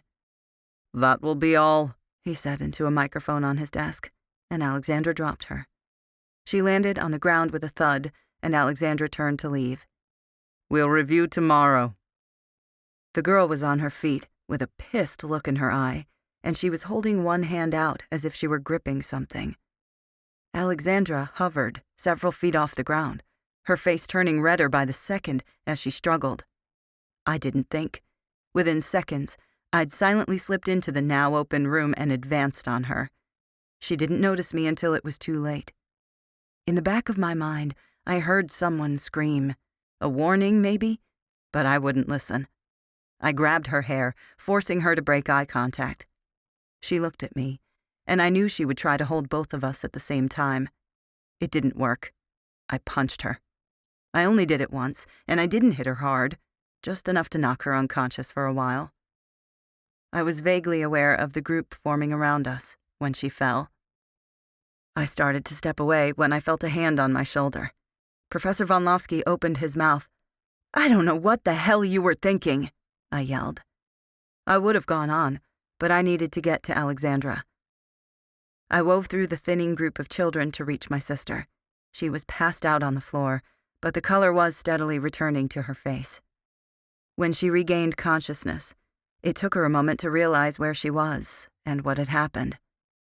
"I'll kill her," she spat, and fire danced in her eyes.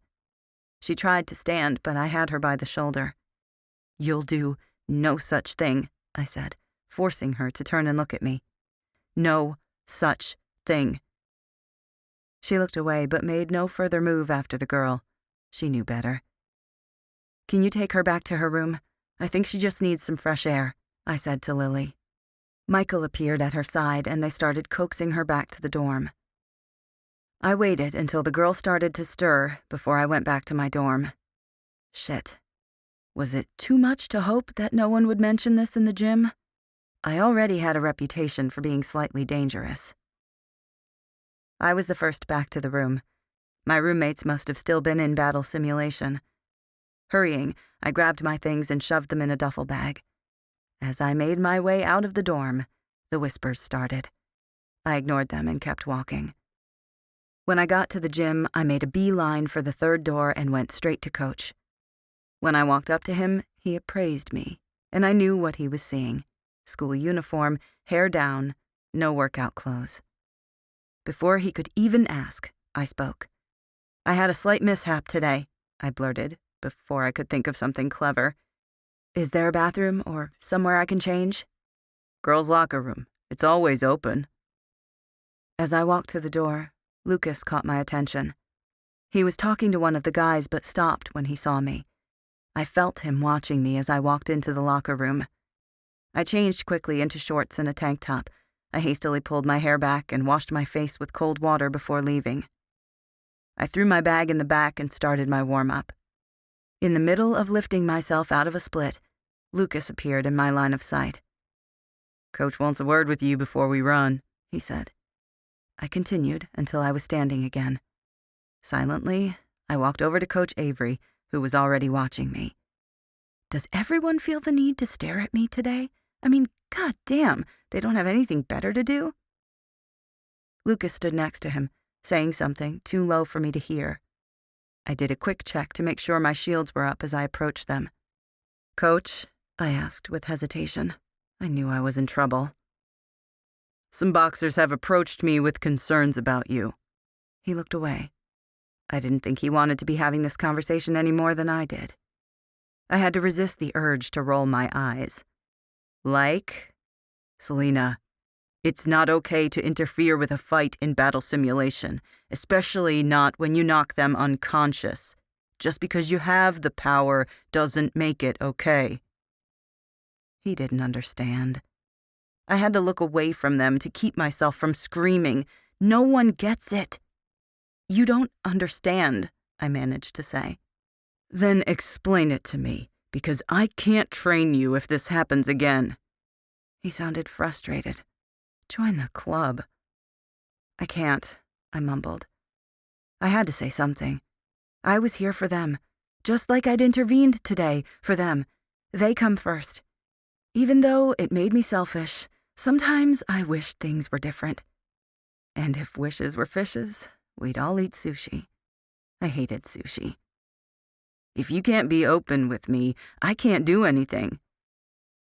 I stayed silent for a few moments, trying to work out how much I should say. "It was wrong," I paused. "I didn't step in until I felt it was necessary. The fight was over. He'd told them to stop, and Alexandra did. I knew if I didn't do anything, Alexandra would. I couldn't let her," I said quietly. It wasn't intentional, but emotion seeped into my voice. "I was careful. I didn't break anything. I just couldn't chance it. Alexandra's my sister." I looked away and fought the strain in my jaw to grit my teeth. I hated talking about myself, my sisters, any of it. "I understand that, but you can't hit someone for no reason," he reasoned. Even though I heard sympathy in his voice, I instantly recoiled. I'd just explained to him why I'd done it, and he still thought I was wrong? No, I refused to believe that. I would do it 1,000 times over before I let Alexandra get hurt. "It wasn't for no reason," I said, with my face completely void of expression. I wiped all emotion from my voice and looked on with indifference. "That's not the point, Selena. I understand that you were worried about your sister, but I've seen what you can do. That hit could have been a lot worse if you'd slipped up. My point is that next time, you need to find a different approach, or let your sister take care of herself." "I can't do that," I said. "So you're telling me no?" An edge slipped into his voice, as if I were questioning his judgment. "She comes first." I stood my ground. We stood in silence for a minute before Lucas turned and whispered something to him. Damn him for being quiet enough to get past me. Coach nodded, then turned his gaze back to me. "Okay, that's all for now. Go start on your run." I walked away. Lucas followed close behind, but I needed out of this skin and these responsibilities. I broke into a run across the gym, bracing myself for when I hit the door to the outside. I heard his footsteps behind me and knew he was trying to keep up, but I wanted to be alone. I burst through the gym door and took off at a sprint, leaving him in the dust. As I ran, my thoughts came pouring down on me. I was suffocating, drowning. I knew we should stay. I knew this was best for us. That didn't mean I had to like it. My father once told me that there was a perfectly easy, straightforward solution to anything. He was wrong. Sometimes what was best for you was also difficult. Growing pains came to mind. While I wasn't happy, I was happier here than I'd been in years. I was more distant from my sisters, but I had my own life now. I had boxing, school. I even trusted a few people. Not that I'd admit it. There was movement to my left, and Lucas came into view. I ran faster, but I couldn't outrun him. Still, it was obviously a struggle. His breath was coming short and heavy, and sweat glistened on his tanned skin. His eyes, they'd never looked so alive, so green. In them I saw determination, but he was distracted. His gaze flashed toward mine, and I immediately looked away. For the rest of the run I faced forward, not even daring to glance toward him. I was too unsure of where we stood. We were partners, equals, according to Coach Avery. Anything more felt like asking too much. I trusted him, but only to a degree, a very small degree. As we approached the gate, I steadily decreased my speed, coming to a gradual stop in front of it. I turned on my heel and started toward the gym. "So what grade are you in?" he asked, suddenly appearing at my side again. "10th, I said in a clipped voice. "What grade is Alexandra in?" he asked. 10th. "Twins?" "Triplets," I replied. "Is she weak?" He was testing the waters on a day a hurricane had blown through. "No," I snapped. I knew he was trying to find out more about the battle simulation incident. That didn't mean I wanted to tell him. "Then why did you get involved in her fight?" "Because she's too powerful, and I'm the only one who can stop her." I didn't know why I was telling him this. It wasn't the whole truth, but then again, it never was. It was close enough to make me question myself, however. Before I could get lost in thought, he spoke again. "Your parents can't control her?" he asked, turning the conversation to even darker topics. "My parents aren't around," I mumbled. "What do you mean?" Without breaking stride, I told the truth, for the first time in a very long time. "They're dead," I said in a hollow voice. There was no point avoiding it or covering it up. He would find out eventually, even if I didn't tell him. He opened his mouth to say something, but I cut him off with my hand. "I don't want sympathy. It is what it is. Just don't go snooping in my head, and we won't have a problem." I took a deep breath. Remember, they come first. The mantra that had once brought me peace now felt like the bars in a cage of my own making. Chapter 21. Almost instantly after I took my seat, class started, and I just knew. I didn't know how or what, but I knew that somehow he was going to make my day hell. "Yesterday's fight got a little out of hand when students cheated and interfered.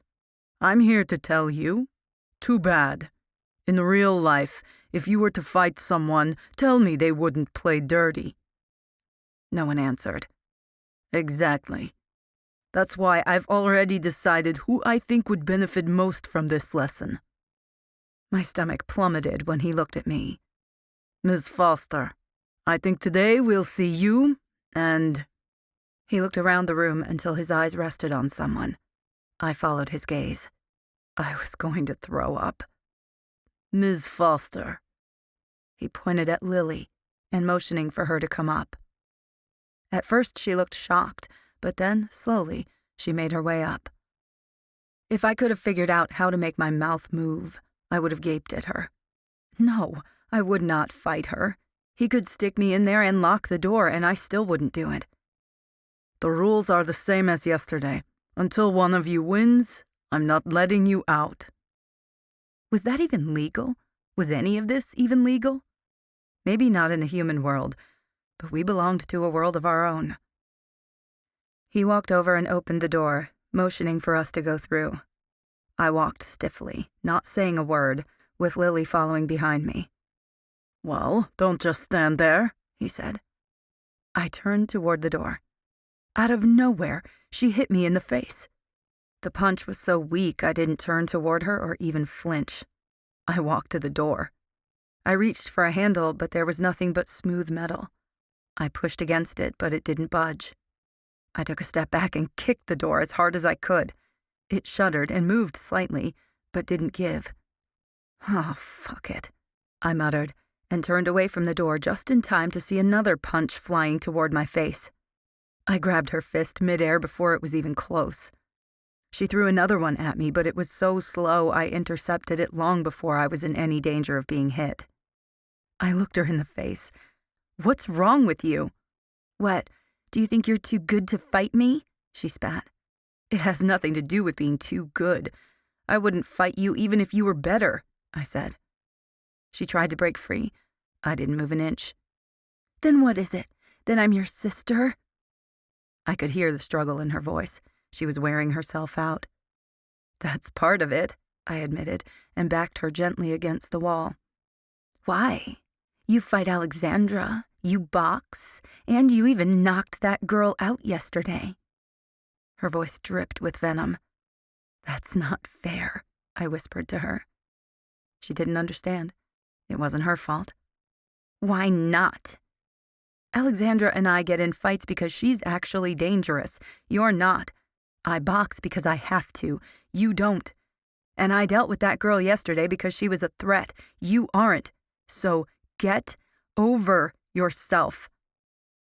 I dropped her hands and walked away. I felt a flash of pain when she yanked me back by my hair. I went into a backbend to keep myself from falling. "Stop this," I told her. "Not until you fight back," she said, low in my ear. I saw her boots in front of my face before she kicked me. My vision turned hazy, even as I reminded myself she didn't know any better. She went to kick me in the face again, and I tried to grab her boot. I tried to stop her. She slammed her heel down on my wrist. There was a snap, and pain flooded me. I collapsed to the side, bringing my wrist to my chest as I sat up. It was already purple and blue, and the bone was sticking out at an odd angle. Blood streamed down my arm as I held it up to assess the damage. Lily had done this. Lily hurt me. I stared at my wrist with bizarre fascination. Lily, innocent, golden-haired Lily, had done this. She lost her innocence the second I realized that. She wasn't good or sweet or kind. Yet my mantra played in the background like a sarcastic funeral march. They come first. What a load of bullshit. Lily gaped, covering her mouth. A door opened and Vonlofsky strode in. The bell rang overhead, and I couldn't help but think that it always rang when something bad happened in this class. Lily's healing power washed over me, but I tore my arm away. I didn't want her healing. I rocked back, then pushed all my weight forward so I could stand. I was a little unsteady, but Professor Vonlofsky put a hand on my shoulder to keep me from falling. I jerked away from him. Lily was saying something, but I didn't hear her, or Vonlofsky, or even Alexandra, who was trying to get my attention. He'd put us in here, said fight, and Lily had willingly gone along with it. She'd kicked me in the face and broken my wrist. She hadn't just gone along with it. She'd reveled in it. I looked at her, and it felt like I was really seeing her for the first time. Was this what she saw when she looked at me? I didn't know. I didn't care. Everything I'd done had been for her, for them. She reached for my wrist again, but I jumped back and bared my teeth. The animal inside sharpened its claws on the tattered thing I called a heart. "Selena, please, I'm sorry." Alexandra cut her off. "Just let her heal you, Selena. You can't box with that wrist." That was true, but right now I wanted nothing to do with her. I might have been a monster, but even I had boundaries. I'd never truly hurt them, either of them. Not once in the 6 years that Alexandra had been fighting with me had I ever knocked her unconscious. I'd never even laid a hand on Lily. She was innocent then, untouchable. I was too busy processing to realize that Lily had taken my wrist again. When I pulled away, she was already done, and all that was left was a massive migraine. "You've done your job. Now can you please leave?" Volnovsky said impatiently to my sisters. "Excuse me," Alexandra said, but Lily tugged on her arm and Alexandra went with her, but only after giving him one last glare and flipping him off as she walked out the door. He didn't appear to care. "What?" I spat at him. I assumed my usual position with my arms crossed and my face blank. "Why did you refuse to fight?" I didn't answer. I simply stood there, staring at the wall behind him. "So, you refuse to fight and refuse to answer. Is there anything else I should know about you?" he demanded. "What do you want?" I said, anger heating my voice. I could have decked him right now. I could have hit him so hard he would never look the same again, even with his supernatural blood. I wouldn't, though. Not yet. I had to be on my best behavior for Coach Avery or he would pull me from the lineup. "I want you to fight back. I saw you hit that girl yesterday when you thought your sister was in trouble. There was no hesitation. It was perfect, precise. Today, I put you in here and you refused to do anything. She kicked you in the face and you still refused. Why?" "Why does it matter? I don't have to fight if I don't want to. You can't make me do a damn thing. You locked us in here and told her to fight me. You put my sister against me. Do you just hate me? Are you naive? Ignorant?" My head pounded to the beat of the song my blood was singing. It called for murder. It wanted me to paint this room red. No, I don't believe any of that. I think you do it because you're twisted, and you think it's funny. I got right up in his face. The brown eyes narrowed, and his jaw clenched. "Try me. I dare you." "You're cruel." "You think I'm cruel? Let me tell you something about life. It's not easy. Our world is full of cruel people who do things simply for power. When you leave here and learn something about it, then you can come back and tell me I'm cruel." He advanced on me, but I wouldn't step back, step down. "I did that because you need to learn. You need to get past whatever childlike illusions you have of protecting your sisters. You interfering yesterday didn't help Alexandra. It made her rely on you. It made you in control. That's what your issue is. You don't know how not to be in control." I didn't answer. "You need to let it go and let them take care of themselves. Don't interfere again, or your next lesson won't be so kind." His emphasis on kind made me snarl. "Leave me alone," I growled. I walked away and realized I didn't have anywhere to turn. Not anymore. Chapter 22. I was already running late when I walked into my dorm, but when I stepped inside my room, I knew there was no avoiding it. Tori was curled in a ball on her bed, crying. Amber was already long gone. How could she have left her like this? I walked over and took a seat at the edge of her bed. "What's wrong?" I said softly. She looked up at me and moved into a sitting position.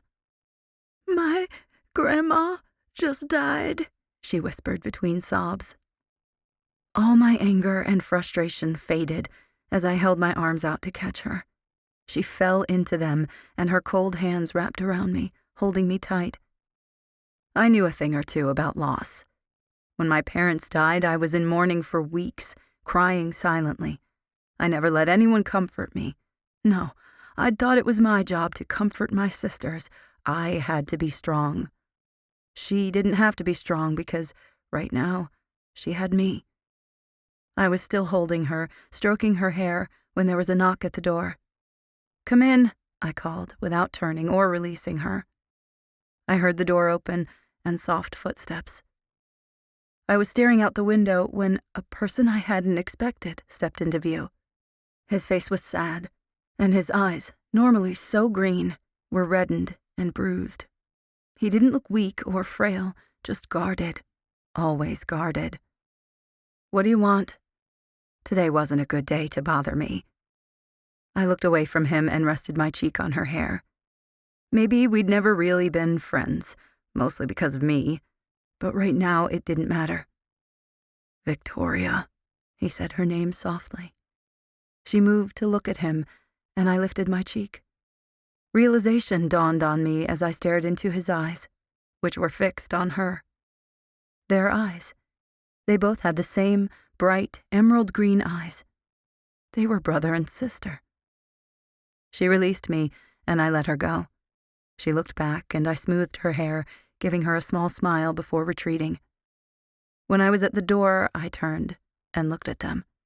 She was sobbing on his shoulder as he whispered words of reassurance. His eyes met mine, and with a single nod, I left. Chapter 23. After that, everything changed. My sisters were no longer my concern. I took Volnovsky's advice and left them to their own devices, especially Lily. For so long, I'd drifted through life with no purpose but them. I was my own purpose now. I started skipping classes, working out to greater extremes, and even going without sleep for days. At first I was confused about where it had all gone wrong, and then I didn't care. Lucas met me at the gym every day, and we practiced for hours, but he never mentioned that day in my room. Meanwhile, Tori now waited up for me at night. I would come back around midnight to popcorn and YouTube videos. It was so unlike anything I'd ever done, and yet it felt normal now. Tori had somehow filled up part of the hole that had been ripped out of my chest when Lily kicked me in the face. She wasn't my sister, but for once, I was glad of it. She was something entirely new to me, a friend. I was getting both better and worse as the weeks wore on.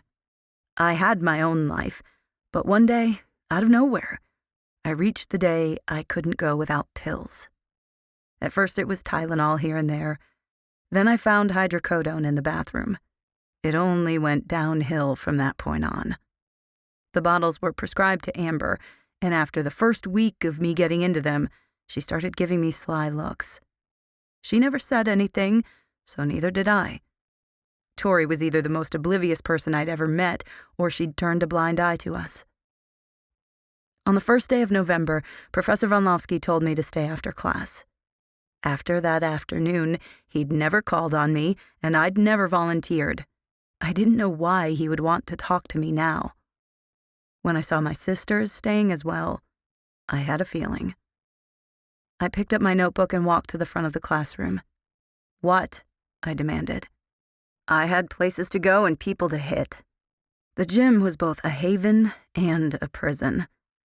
The clarity I felt nowadays, the way I could breathe freely, I wouldn't let that go. I enjoyed being there. It gave me purpose. But it was always a question of just how hard I could hit, how much I could hurt, before Avery pulled me. Sometimes I wondered if he saw the darkness inside me, or if he chose to turn a blind eye like Tori. "We're worried about you," Lily whined. I turned to her.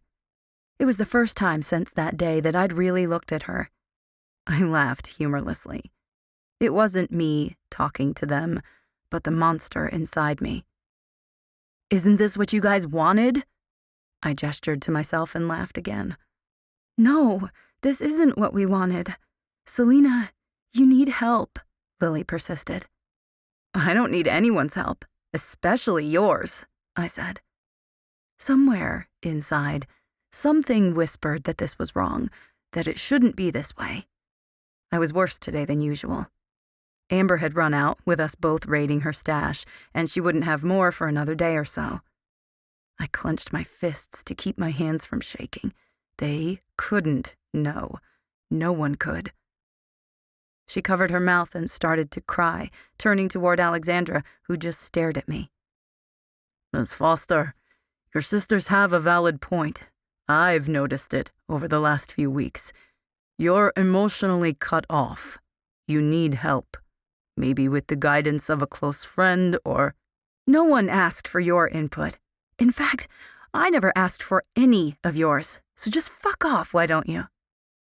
I stormed out of the building. Chapter 24. The next day, Coach Avery approached me. I was done warming up, and Lucas was waiting out front for me. Has something been bothering you, Foster? He asked. I just shook my head. He watched me for a moment before sighing. If something's bothering you, you know you can tell me, right? He said uncomfortably. I nodded. Okay, well, get going, he sighed again. As I walked away, part of me wished I'd told him, or that I could tell someone. The monster raged inside me. I was a prisoner. Outside, the cold air whipped at me, and I shivered. My usual tank top and shorts were definitely not November clothes. You're confused, a voice said from behind me. Seriously? I yelled, what did I say about reading my... I didn't, he said. Oh, was all I could manage. Strangely, after everything that had happened, he was the person I had the most respect for. I preferred training with him over anything, and the silence between us was welcoming. He understood me better than most. It was your expression, the way you hold yourself. He shrugged. Really? Since you know me so well, how do I hold myself? I glared.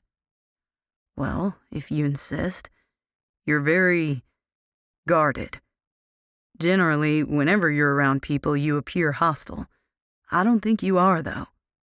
What do you think I am, then? I think you close people out because you're scared of getting hurt. I don't know what you're talking about, I snapped, and broke into a run. Unfortunately, he caught up. I guess we weren't done talking. See? You run away from confrontation. He gave a half-hearted laugh. I turned and glared at him, but he only raised his eyebrows and smirked. How do you know this, anyway? Stalker.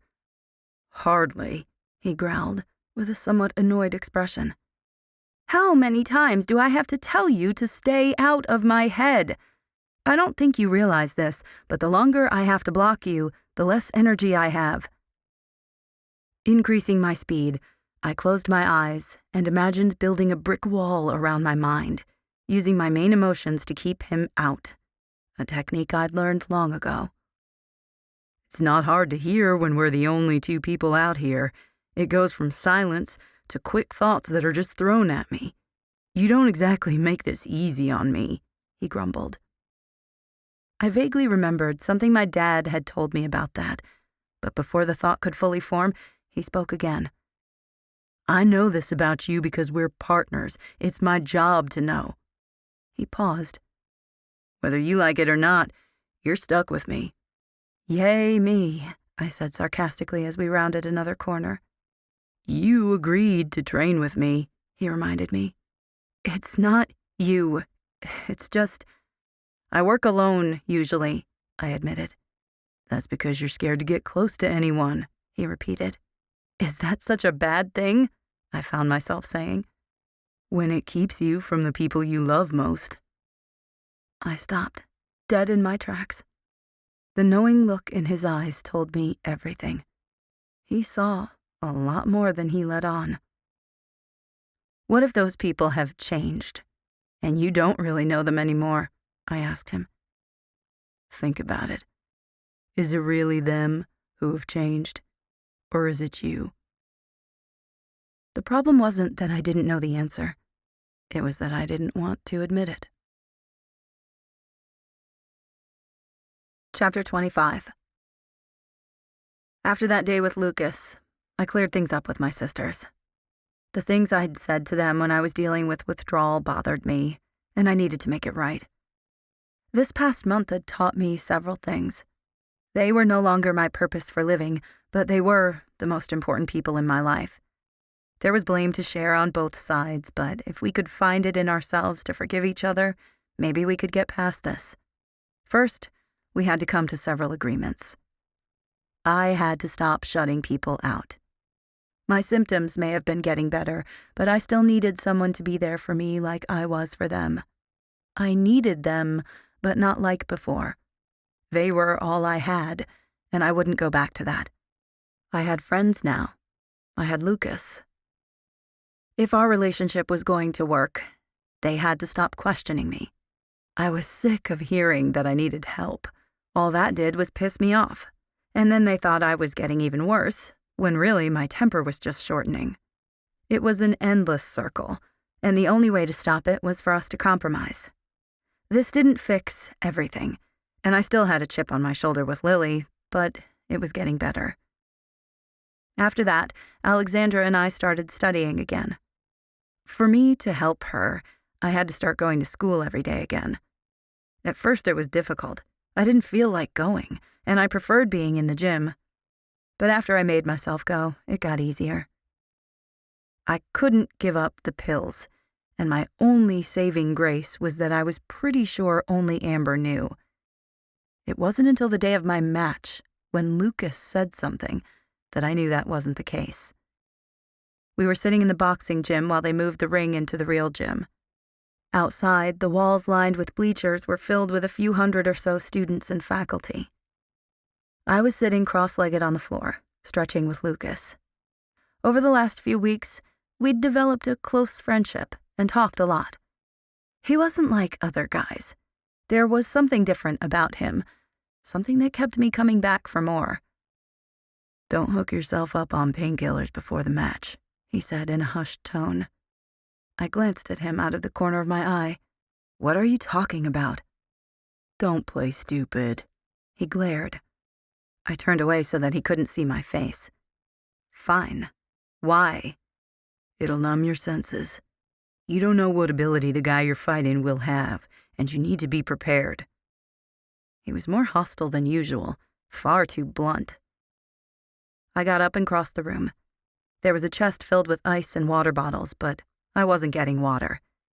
Sitting on my knees, I took a deep breath and plunged my hands into the cold water. By the time my match came, they would be numb, and any pain would be delayed. "All right, I won't take anything before a match," I agreed, a little ashamed that he knew. "You should stop taking it, period."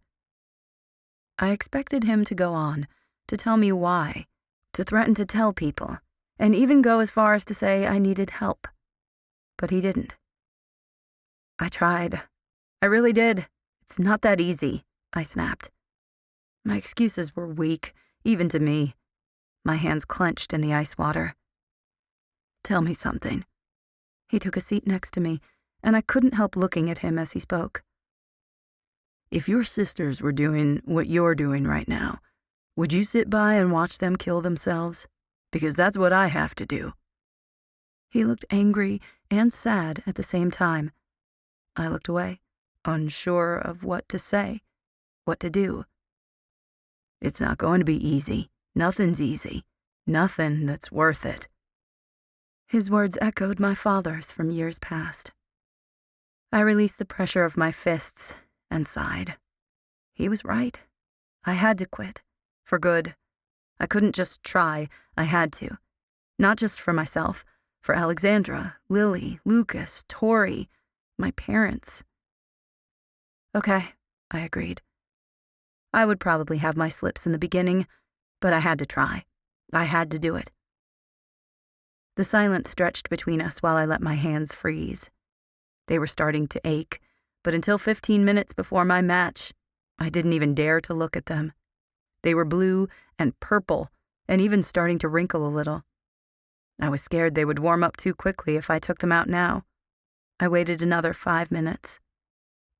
Just as my coach walked in, I was pulling my hands out. I quickly wiped them on my shirt and met him next to my partner. I just met with the other coach, and we ran into a little problem. They only have 2 level 5 boxers, and we have 3. One of you can't compete today. He looked back and forth between Lucas, me, and Aaron, who was lounging against the wall. Which one of us isn't competing? I demanded.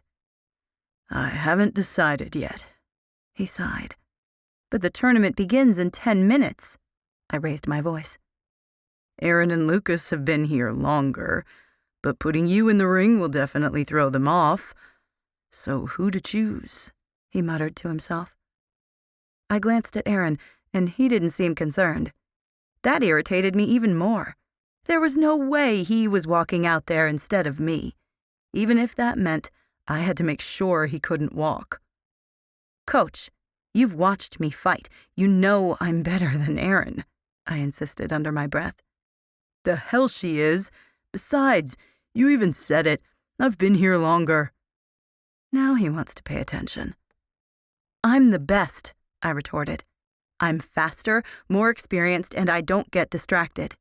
You may look more dangerous, but we all know when push comes to shove, I can pack a better punch than most. I am better than you. I was when I walked into this gym the first time, and I deserve to fight. I didn't argue over many things. I thought of myself as above that. When it came to standing up for myself, I had no problem saying something. I deserved this, whether I'd started out wanting it or not. It doesn't matter what you think. I was here first, he responded coldly. You're only saying that because that's literally the only way you have a chance. Just face it, if we fought, I would win. I turned to glare at him.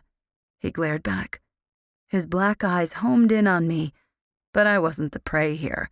I was the hunter. Then fight me for it. He took a step toward me. When and where? I stepped up to meet his challenge, staring straight into his bottomless eyes. We don't have time for this, Avery barked. The match starts in less than 5 minutes, and Aldrich Fortescue is here. Aaron backed away, his jaw strained as he turned to our coach. We went silent. I think you would all do great, he said slowly. But when it comes to odds and skill alone, Selena and Lucas are above you, Aaron. All I heard next was a long stream of curse words that was quickly drowned out by a whistle. I've made my decision. You don't have to like it, but as a boxer, you have to respect it, Coach Avery scolded. Aaron's eyes bored into mine. First I'd ratted him out with his girlfriend, then I'd rejected him, and now he couldn't even compete because of me. Yet, his gaze wasn't hostile. I couldn't tell what he was thinking, but the intensity was scalding. I looked away. All boxers report to the ring. I repeat, all boxers report to the ring. An overhead speaker boomed through the gym. Showtime. Chapter 26. When I entered the gym, I was met by the dull roar of the crowd, which had increased since I saw it last. Now there were probably just under 1,000 people, a third of which were faculty. Coach Avery called me up to the judges' table. I walked forward, blanking myself of all my emotions in an attempt to appear even more confident. Part of me felt bad about what I was going to do today. The rest of me smiled on. I didn't know which part to be ashamed of, the sociopath or the compassion. Coach, I asked hesitantly. 3 judges presided over the match. The first was a young man who appeared to be in his early 20s, with brown hair and closed eyes. From what I knew, he was here simply to make sure no other supernatural's powers were interfering with the match. The second was Professor Volnovsky, who was currently smirking at me, as usual. The final judge was an older man with a very composed appearance and delighted smile. His hair was white, and the wrinkles clearly showed, but he was strong. I could feel him and the others watching. For what, I had no idea. He stood and offered me his hand. "I'm Aldrich Fortescue, member of court. Dimitri here has told me so much about you, Miss Foster," he said, with perfect formality. "Pleasure's all mine," I responded, shaking his hand. "Well, I wouldn't want to keep you from your match any longer. Good luck." Coach Avery steered me away from the judges and toward the ring. "What did he mean by member of court?" I asked. "Now's not the time. Ask me another day," he said, staring into the ring. "When's my match?" There was already another boxer in the ring. He was at least 6 feet tall and bulky, with a mean scowl and ugly face. "Now," he said, holding the ropes for me. I was startled, but climbed in nonetheless. "Remember, Foster, he's stronger than you. Speed and endurance are the key," he whispered in my ear, then pushed me to the center of the ring. Overhead, a loudspeaker came on, introducing us, but I blocked it out. The crowd gasped when they learned I was boxing. Out of nowhere, Lucas's voice came from the crowd. "End this quickly, Selena." I nodded once and took my place. "What's a little girl like you doing here?" the Hulk-like boxer teased, clearly amused that I was his opponent. I brushed off his comment and waited for some kind of indication that the match had begun. When a bell rang, we began circling. Lucas's words repeated in my head, and I knew what I had to do. I already relished the clarity that was soon to come. "Do you really think you're going to fight me?" He outright laughed at me. A spark of anger ignited in me, and I swung, aiming for his mouth. He was too busy laughing to see it coming. My fist connected with his teeth. There was a slight pain in my hand, but it was too numb to register, just as I'd hoped. Blood splattered the floor, and he spat out teeth. Almost all his front teeth were missing, and the impact had cracked his jaw. I guess he shouldn't have insulted me. I didn't even wince at the gruesome sight. Instead, I smiled knowingly. The crowd went quiet, and I was feeling almost sadistic about what I was going to do to him. The killing gene, as I called it, was active. He tried to say something, to threaten me, but all that came out was red. It was less than 30 seconds in, and I'd already covered the ring in blood. He came at me, stumbling in his rage. I sidestepped just before he reached me and turned to him. His distorted face looked like something out of a horror movie. I flashed him a smile, and he roared. He swung at my face, but I caught his fist mid-swing. I closed my fingers around his fist, digging into the skin. This was the biggest fix I'd get for a while, so I needed to make it hurt. I bent it backward and snapped it with a flick of my wrist. Pain filled his already broken face, and I twisted his arm. He hunched over, and I drove my elbow into his sternum. Several sharp snaps filled the ring as I destroyed his ribcage. Using all my weight and strength, I drove him backward and sent us both falling through the air. He landed flat on his back with me on top of him. One foot landed flat on the ground with my knee on his stomach and my elbow still lodged in his chest. His head banged against the floor, and he started to black out from blood loss.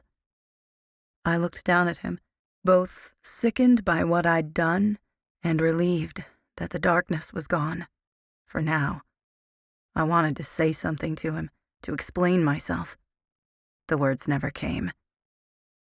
I looked around the ring for a moment, examining the blood, teeth, and unconscious body left in my wake. Out in the crowd, students, teachers, even the judges were gaping. The timer read 1:16. I lifted a blood-stained hand and pushed a stray hair back. The medical staff on hand rushed into the ring, hauled him onto a gurney, and carried him away. When I stepped out of the ring, I was instantly surrounded. Most faces I didn't recognize, and I started to feel flustered. My heart pounded as frustration rose in me. My eyes glazed over, but I wasn't in danger right now. My gory victory had assured that. The killing gene was sated. "Get back to the stands, now!" Coach Avery's voice boomed over the others. I walked over to an empty chair and took a seat, while I let my mind return to normal. The urge to pop some pills was overwhelming, though the conversation with Lucas was still fresh in my mind. In the end, I decided against it. "You never cease to surprise me." Lucas appeared from behind me. "It's when I don't surprise you anymore. That means you've known me for too long." I examined my knuckles. The ice had been a good call. I would be bruised tomorrow. "So you've been holding out on me," he accused. He didn't sound upset, but I knew he would take note of what had happened here. I was a living weapon, honed to be lethal.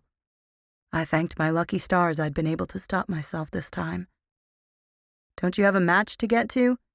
"Well, actually, I don't, because I believe someone decided to turn the ring into a bloodbath. Which brings me back to my original statement. You've been holding out on me." I shrugged. "Why?" he asked. Again, I shrugged. It was quiet for a moment or two, then, "Can I ask you something?" "You just did," I retorted, recalling the day I'd said the same thing to Aaron.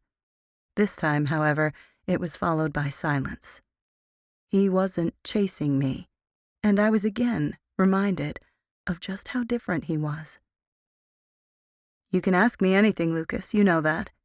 Whether I'll answer it or not is a completely different question." I sighed. "Will you answer it, truthfully?" For a moment, I considered just telling him yes, allowing him one question, any question, and giving him the answer, truthfully. But I couldn't. "That depends. What's the question?" I asked. "How do you do it?" "Do what?" I frowned at him. "Everything. It just doesn't make sense. You're abnormally strong, even for a supernatural. I've never seen anyone run like you can, not unless their speed is their ability. When you fight, you know exactly what's going to happen. Somehow, you can keep me out of your head, but I know you're not a shield. How?" My mouth dropped open slightly. He'd completely caught me off guard. "Lucas, you really don't want to get into this. Stop avoiding the question, Selena. Do you trust me or not?" It wasn't a matter of trust. It was a matter of safety. If people knew what I could do, just how powerful I was, I didn't know how they would respond. I was dangerous. That was what I feared most. If he knew, would he even accept me? Doubtful. I couldn't lie to him either. Lucas was my closest friend. I could be myself with him, or at least almost myself, apart from the secrets. I had to tell him the truth, just not the whole truth. "I do," I finally said when I got my head together. "Then how is it possible that you can do all these things?" "My ability," I said, not entirely lying. "What?" "I can do all these things because of my ability." I laughed lightly, trying desperately to lead him off this path. "Why didn't you just say that?" He laughed too. "I don't know. I think I'm paranoid." I smiled. We talked for a few more minutes before he left for his match. I wished him luck and watched as he destroyed his opponent, minus the teeth and broken bones. It didn't get by me that he'd been holding out on me too. His opponent was unconscious with a busted lip, black eye, and probably broken jaw. We were both effective, but he had the blessing of not being forced into brutality. I sighed and let it go. I knew the consequences that came with my survival. Soon afterward, Alexandra caught up with me. Lily had to go somewhere. We went to lunch and talked about my match, school, even boys, and our birthday, which I'd managed to completely forget about somehow, even though it was tomorrow. Chapter 27. I groaned. "Are you almost done?" "Almost," Alexandra chortled. Birthdays. They're supposed to be fun, right? All the friends, presents, and food. If you're Lily. Wrong. I hated birthdays. Well, I hated my birthday. Not because I was turning another year older, but because 11 years ago I was forever changed. Nothing had been the same since that day.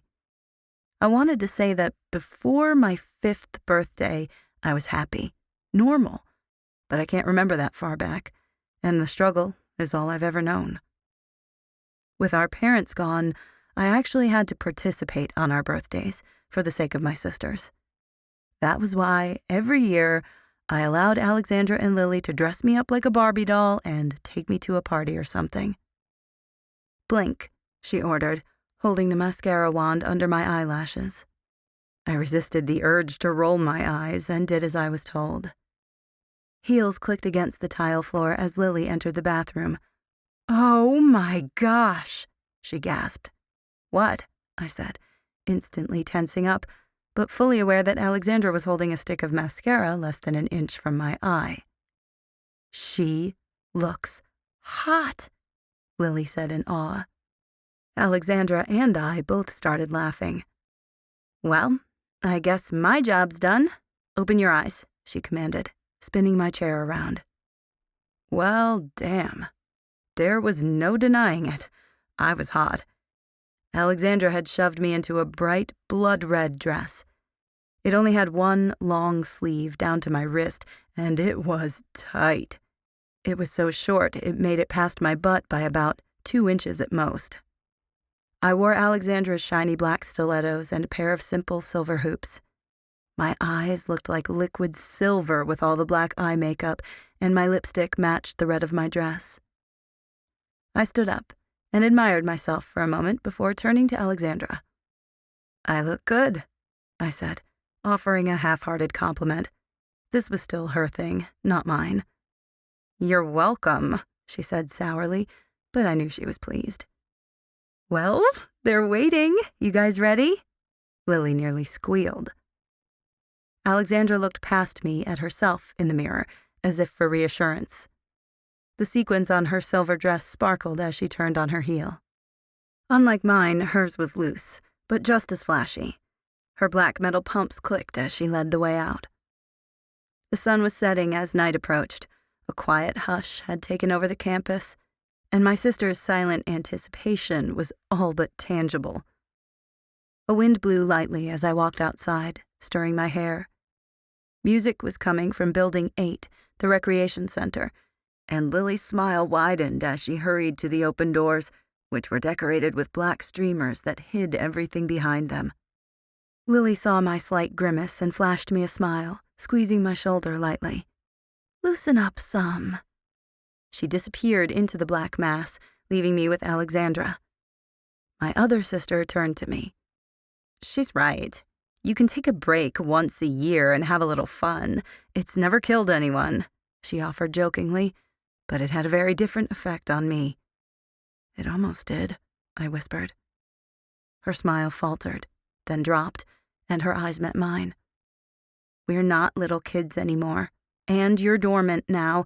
You deserve tonight. Don't waste it."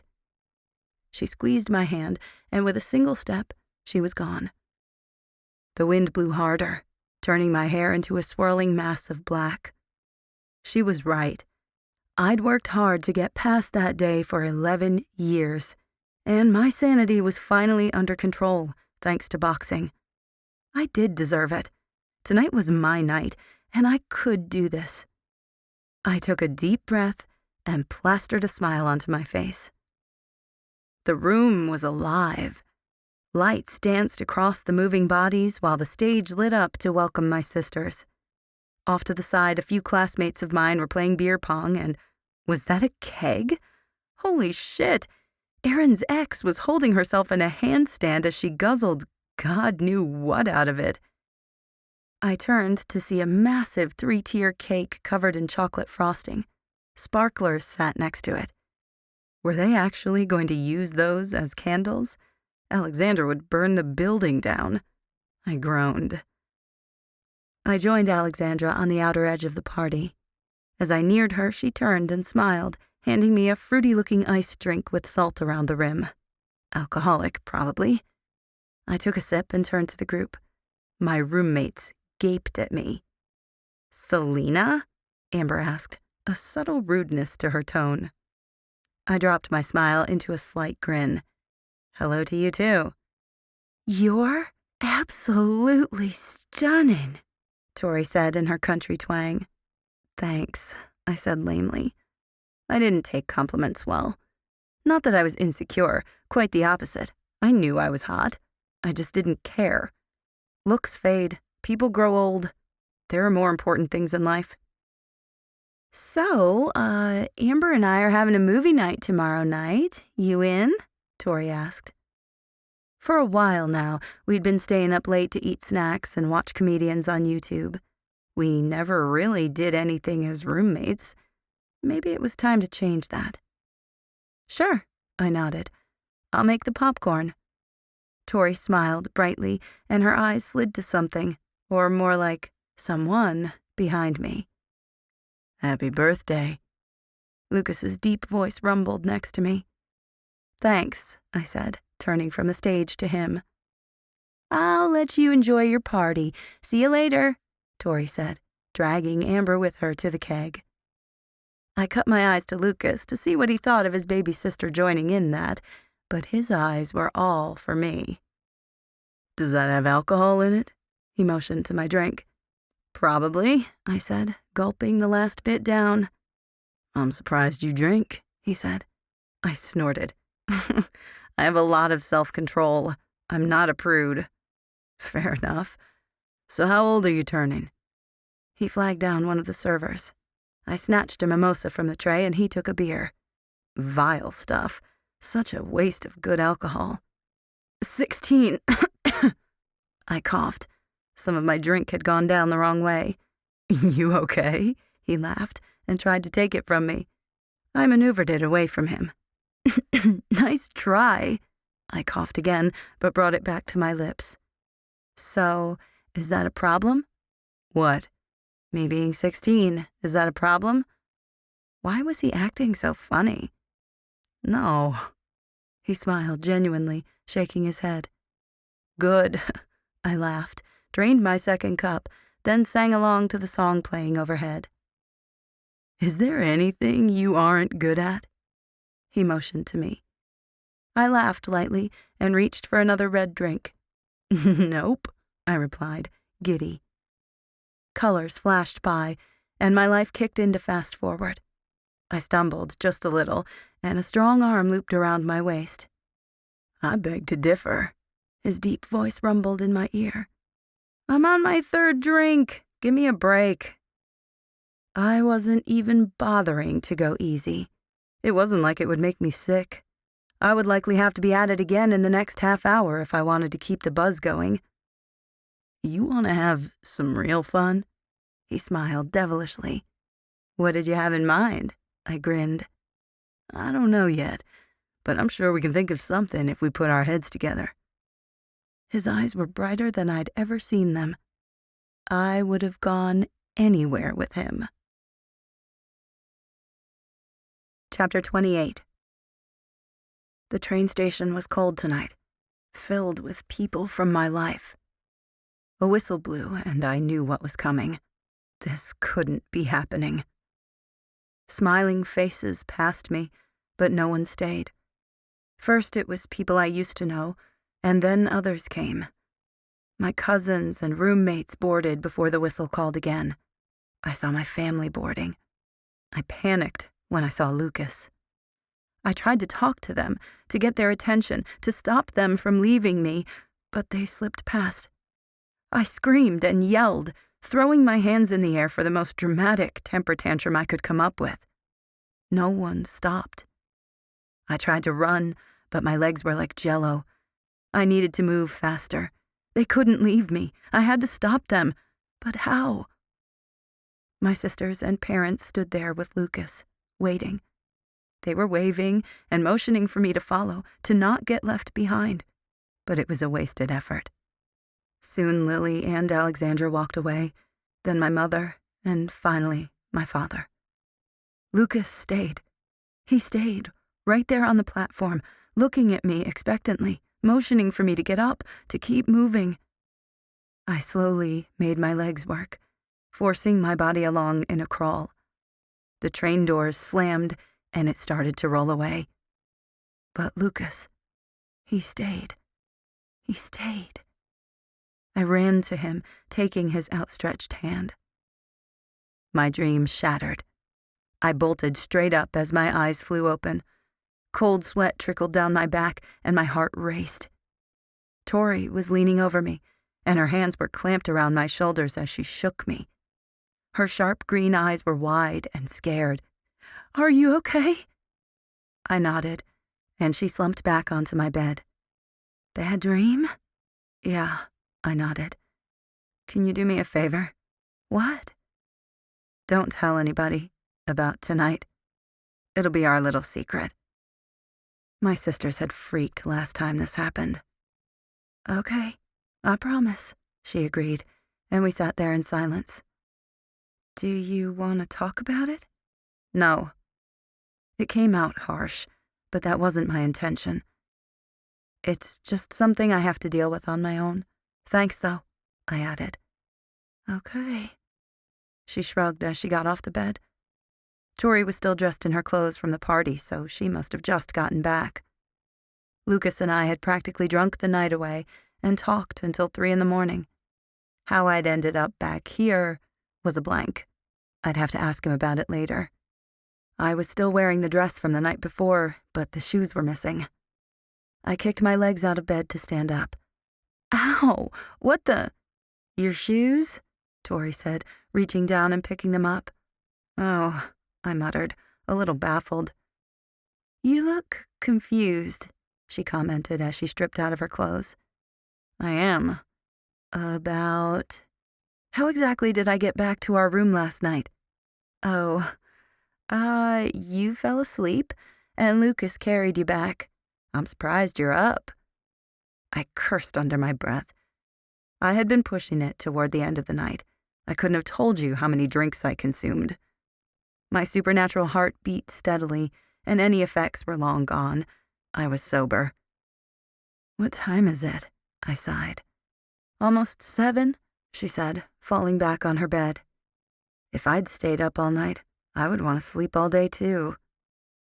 "Selena, I was wondering, you and Lucas—" "No, we're just good friends," I interrupted. "Why do you ask?" "When you were screaming, you said his name, and I was just wondering." She clearly wasn't saying everything, but I did not want to be having this conversation right now. "No, it was just a bad dream." I turned away and got up to shower. "And, Selena—" "What?" This topic wasn't up for discussion. All I wanted was to take a shower in peace. "I'll keep quiet, and if you ever need anything, I'm here for you." I wasn't sure how to respond. We'd been friends for a while now, but we never talked about deep things, and I never asked for favors. It was strange. My only real friend here was a guy. That kind of put me at a loss. I appreciate it." The words felt too formal. She laughed at my lack of conversational skills. "You're not used to hearing that, are you?" "I've never had friends." She climbed out of bed and walked to me. I froze when she hugged me. Since the day her grandma died, we hadn't had any physical contact. I put my arms around her and tried to relax. "Where I come from, 'thank you' works just fine," she joked, pulling away, but still holding me at arm's length. "Thank you." I squeezed her arms, grateful she'd at least tried to understand how bizarre this was for me. We laughed together, and for the first time in a long time, I felt normal. Chapter 29. "Hurry up, Selena! We're already late!" Amber yelled from the other side of the bathroom door. Movie night had gone great. We'd laughed and talked, and I'd actually had a good time. We'd watched the X-Men movies, which had kept us up until 4 in the morning. It wouldn't have mattered, except it was a Sunday night, and Tori had forgotten to set the alarm. "Tori forgot the alarm, not me," I yelled back through the door. I'd woken up at 6:23, and ever since then, we'd been in a rush. There were another few bangs as Amber pounded on the door. I didn't say anything, just kept blow-drying my hair. Next thing I knew, there was something in the shower, and hair crap was falling all over the place. Tori walked out of the shower, and I almost screamed. "What the hell was that?" I yelled at her over my blow-dryer. The door was locked, and 2 seconds ago, she'd been outside the bathroom with Amber, trying to get in. "I'm a teleporter," she said, giving me a look that said, "What the hell did you think it was?" "I'm still not done," I said. "Well, we need to use the bathroom," Amber yelled through the door. Tori reached around me and unlocked it. Amber instantly pushed me out of the way and claimed the bathroom. "Excuse you," I said, grabbing the hairdryer. "We're going to be late to first period," Tori said. "Oh, shit." I scrambled out of the bathroom to grab my things. Tori and Amber bounded after a few seconds later. "The first bell just rang," Amber swore, and we bolted from the room. We had about 2 minutes to get to Building 1, and it was all the way across campus. I sped up once we hit the pavement and didn't stop until I was in the classroom. As we walked in, everyone stared, probably because Tori was gasping for air like she smoked a pack a day. The last bell rang, on cue, and we took our seats just as Brighton strolled into class. "Foster, Headmaster Daizlei wants to see you immediately," he said, taking a sip of his coffee. "Which one?" Alexandra asked. "Selena," he responded without looking up. I got up and headed over to the main building. What could he need me for? Had they learned my secret? Had Alexandra or Lily said something? I highly doubted it was for drinking. It could have been for skipping class, but they would have said something already. It had to be that they'd found out. But how? Alexandra wouldn't have said anything, would she? No, but neither would Lily. How else? "Something on your mind?" Lucas said next to me. "I got called to the headmaster's office, but I'm not sure what for," I mumbled, which was when it hit me. What if he'd found out when I was drunk? He could have read my mind. What if he'd told? I looked over at him suspiciously. No, he wouldn't have told, even if he knew. But did he know? "Me too," he responded. It couldn't be that then. My secret had nothing to do with him, but boxing did. "Can I talk to you about something?" I had to know if the alcohol had lowered my senses enough that he'd found out what I was. "Sure," he said, a little guarded. He glanced sideways at me with a confused look. Whenever I asked things like that, it usually didn't go well. "When you read someone's mind, have you ever come across a barrier like mine?" I asked. "No, unless they were a shield. But if I really wanted to know something, I could break them." His response was immediate, didn't even require thinking. "Could you do that with me?" I asked. "Is this your way of asking if I tried to invade your privacy, Selena? I thought we were past that." His voice turned dangerous. "Just answer me," I snapped. He'd avoided my question. I had to know. He stopped walking and turned to face me completely. My eyes were hard and my heart was closed. I waited. "No, I haven't gotten around your barriers. You're different. Most of the time it's silence, but every now and then, out of nowhere, I hear you screaming. I wish I did know what you were thinking, but I haven't tried to read your mind in months." His eyes never left my face, and I looked away out of embarrassment, even though it wasn't my confession. I ignored what I thought he was hinting at. Of course he would want to read my mind. Any supernatural would. I was an enigma to him, a challenge. We were friends, and more importantly, partners. And he'd kept any curiosity at bay, respecting my boundaries. "What do you mean I'm screaming?" I would address the necessary and leave the rest for another time. You're silent. I can feel your presence, so to speak, but nothing more. But if you're distracted and not using any of your Jedi mind tricks, I can only assume I'm actually hearing what it's like to be inside the mind of Selena Foster. You sound like you're screaming. He looked away. There was more he wasn't saying, but I'd heard enough. This conversation had taken a way too personal turn, and I needed to backtrack quickly. "Does alcohol change that?" I asked, getting straight to the point. We didn't have much more time for idle chit-chat when we were expected to be there any moment now. You're very different. His voice sounded a little off, too short. Different? What the hell did that mean? Good or bad? Ugh, screw these stupid mind games.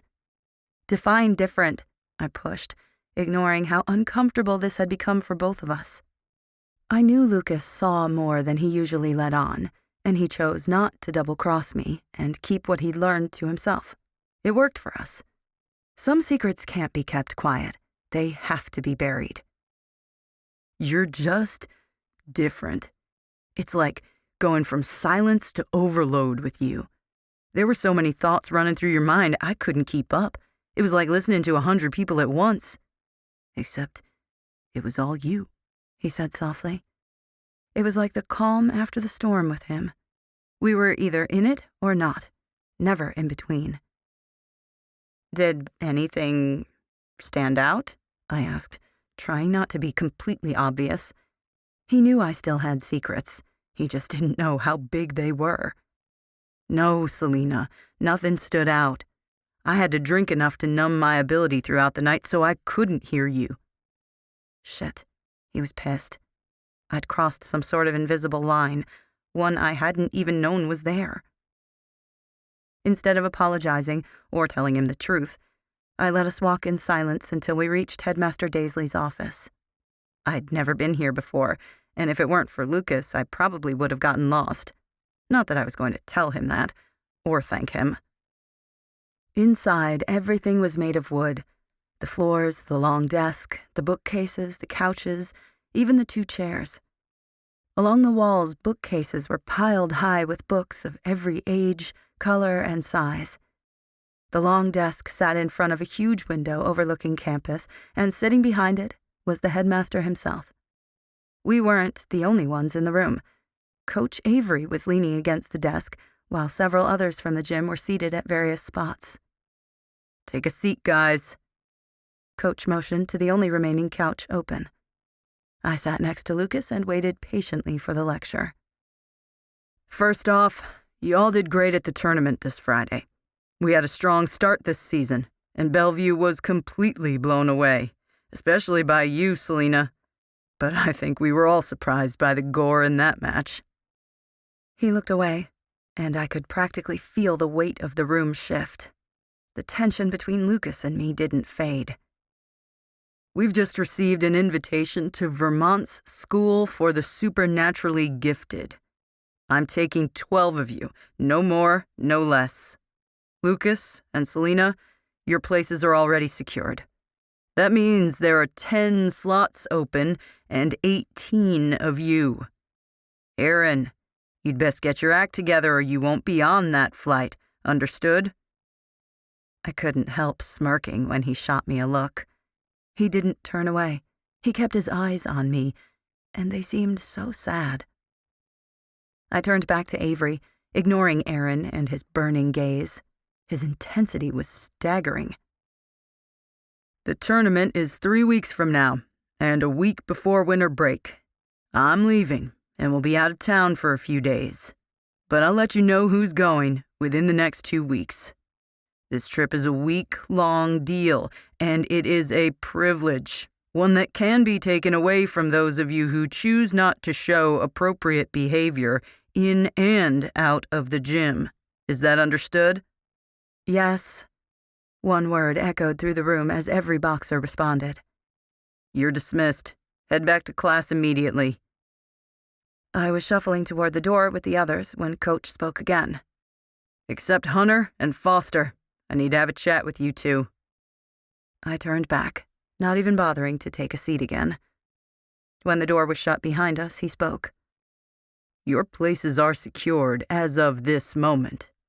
I have, however, been informed by Headmaster Daizlei that we have some things we need to talk about. First, Miss Foster, we need to deal with the fact that you've missed so much school that you're now failing 3 classes. Again. You have to bring your classes up to at least a C before we leave on this trip, especially battle simulation.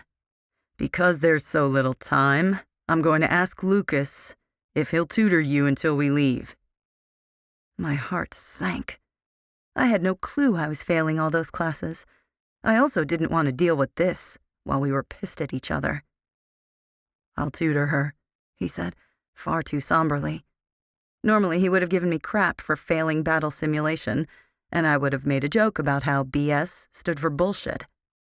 "Selena, I need your help to teach him this season," Avery continued, ignoring the obvious tension.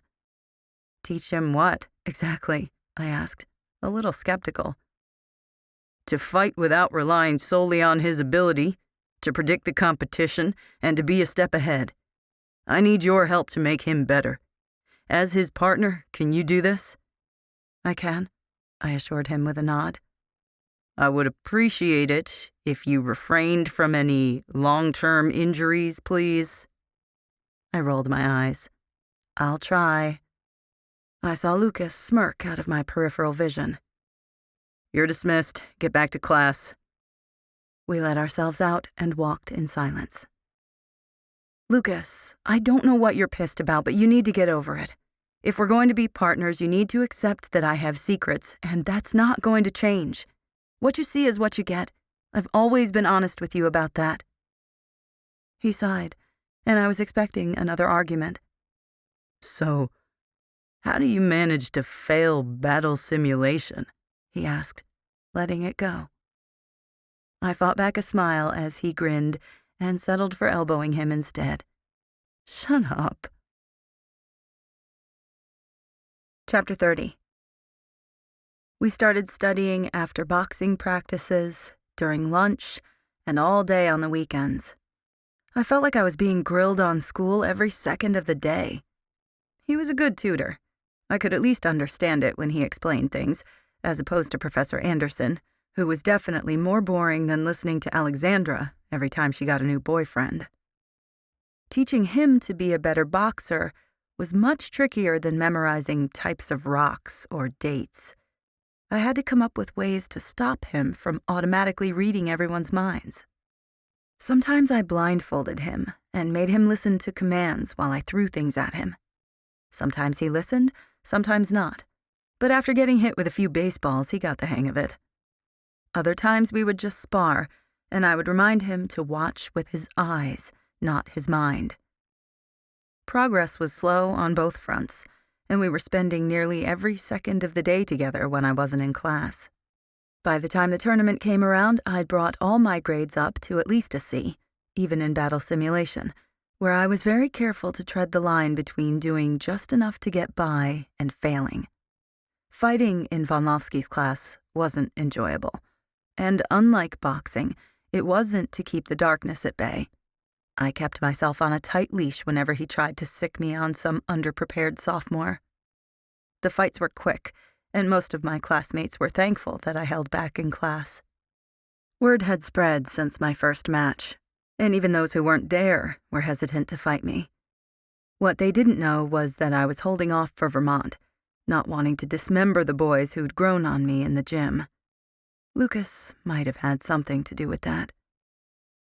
As the weeks ticked by, Aaron pushed my buttons less and less, though he never stopped staring. It bothered me, but I tried not to let it show. I didn't know what his problem was, and I didn't think he did either. He was always in trouble in class nowadays, and was spending nearly as much time at the gym as Lucas and me. Coach noticed the change, and applauded him for getting his act together, finally securing that coveted spot on the plane. I didn't think he was really straightening out. I thought he was teetering on a cliff and didn't know what to do with himself. In a way, I felt bad for him, I didn't know what was going on, but I knew I was finally seeing what it was like for Lucas to watch me fall, to watch me lose myself. For once, I knew the compassion that Lily had always had, the very feeling that always seemed to elude me. I hoped he figured it out. I hoped he found peace, even if I could never bring myself to tell him that. Chapter 31. I was standing outside, in jeans and a sweatshirt, with my duffel bag and 11 guys, who were also waiting for the plane that would take us to Vermont. It was 5 in the morning on a Saturday, and bitterly cold. That didn't stop Jack from throwing a giant snowball at Aaron's face, or him getting pissed and responding in kind. I thought it was funny until they all joined in. Next thing I knew, powdery white ice exploded on the back of my head. I turned. Lucas was standing there, snowball in hand. "Don't you dare." "Oh, come on, Selena. Have a little fun," he taunted, hurling it at me. I sidestepped the throw. "No." When the plane finally pulled in, I was the first one inside and took my seat as far away from the baboons that called themselves boxers as I could. Did that stop them from irritating me? Not a chance. I threw my duffel bag into the chair next to me and pulled out my iPhone, relaxing into a semi-comfortable position. I didn't even get 30 seconds into the song when there was a tap on my shoulder. "What?" I snapped. My irritation levels were through the roof at the moment. Probably from lack of sleep, since I'd had another all-night movie marathon with my roommates and then had to pack. "Is the seat taken?" Lucas asked me, motioning to my duffel bag. I shook my head and stashed it under my seat. "Everyone take your stuff up to the front. If we win, you can sit wherever you want on the way back," Coach Avery boomed through the cabin. I sighed. Great. My only chance at peace had just dissolved into thin air. I'm going to listen to my music so that I can maybe make it through this flight without killing somebody. Once the jet was up in the air, it didn't take long before I passed out. The forest seemed much darker this time, lonelier, desolate. It was dead silent as I walked through the fog. I knew it was here. Ever since I'd started school, it was always here, watching me. I frowned as a chill went through me. Tonight it was closer than usual. I started to walk a little faster as the dream took on the realness of life. I was getting caught up in it again and again. A twig snapped and something moved to my side. I ran. Sprinting through the woods, I looked behind me and in every direction as I headed to nowhere. I knew better. These woods were never ending, and it was only a dream. But it was so real. Something brushed my arm. I whipped around, but nothing was there. A wicked laugh rang through the air, and I stopped running. It had found me. "Show yourself," I called to it. I started to take a step back when I bumped into something. I turned to see myself, grinning maliciously, with glowing violet eyes and a monstrous laugh. I put my hand over my mouth to keep from screaming. I jumped 2 feet out of my seat, shocked back into reality. My eyes snapped open, only to see the back of the seat in front of me. My heart raced as I closed my eyes and leaned back. My skin was clammy, covered in a cold sweat, and fear still gripped my heart. What the hell was that? What's wrong? My eyes fluttered open to meet Lucas's intense green gaze. There was worry in his voice, and I felt his mind reaching out.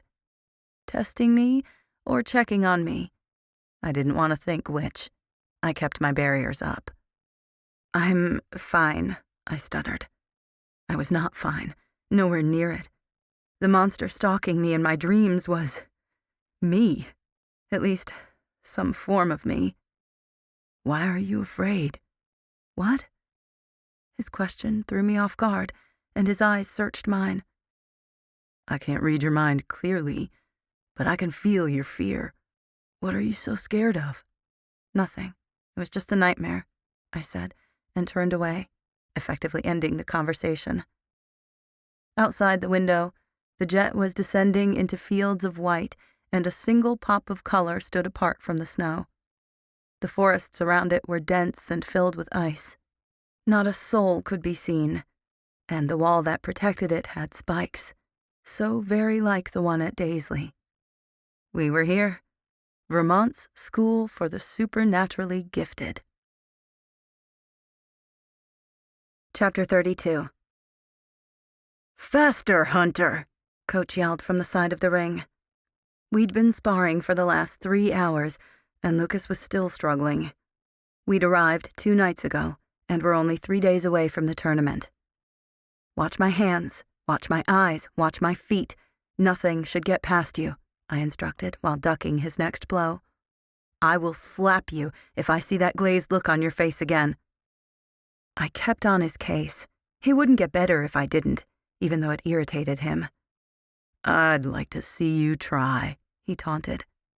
Faster than he could see, I lunged out and hit him on the back of the head, just to prove that I could do it. "I would like to see you try," I retorted. He did. I knew I didn't have time to block it. I braced myself as the pain came at me in a full-blown punch to my stomach. I fell to my knees. Holy shit, that hurt. Damn his temper. I lay there for a minute while Lucas crouched to his knees. "You okay?" It wasn't like me to show pain.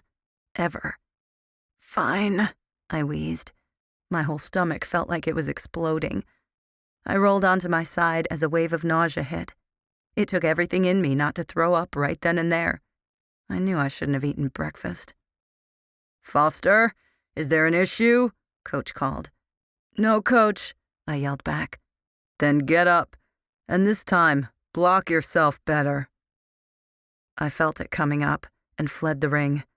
I jumped over the ropes and onto the floor, sprinting to the trash can. I heaved as my breakfast came up and tried not to fall in. When it stopped, I wiped my mouth, took a swig of water, and spat in the trash. Stomach acid was some foul stuff. When I turned away from the trash can, Coach was watching me with concern.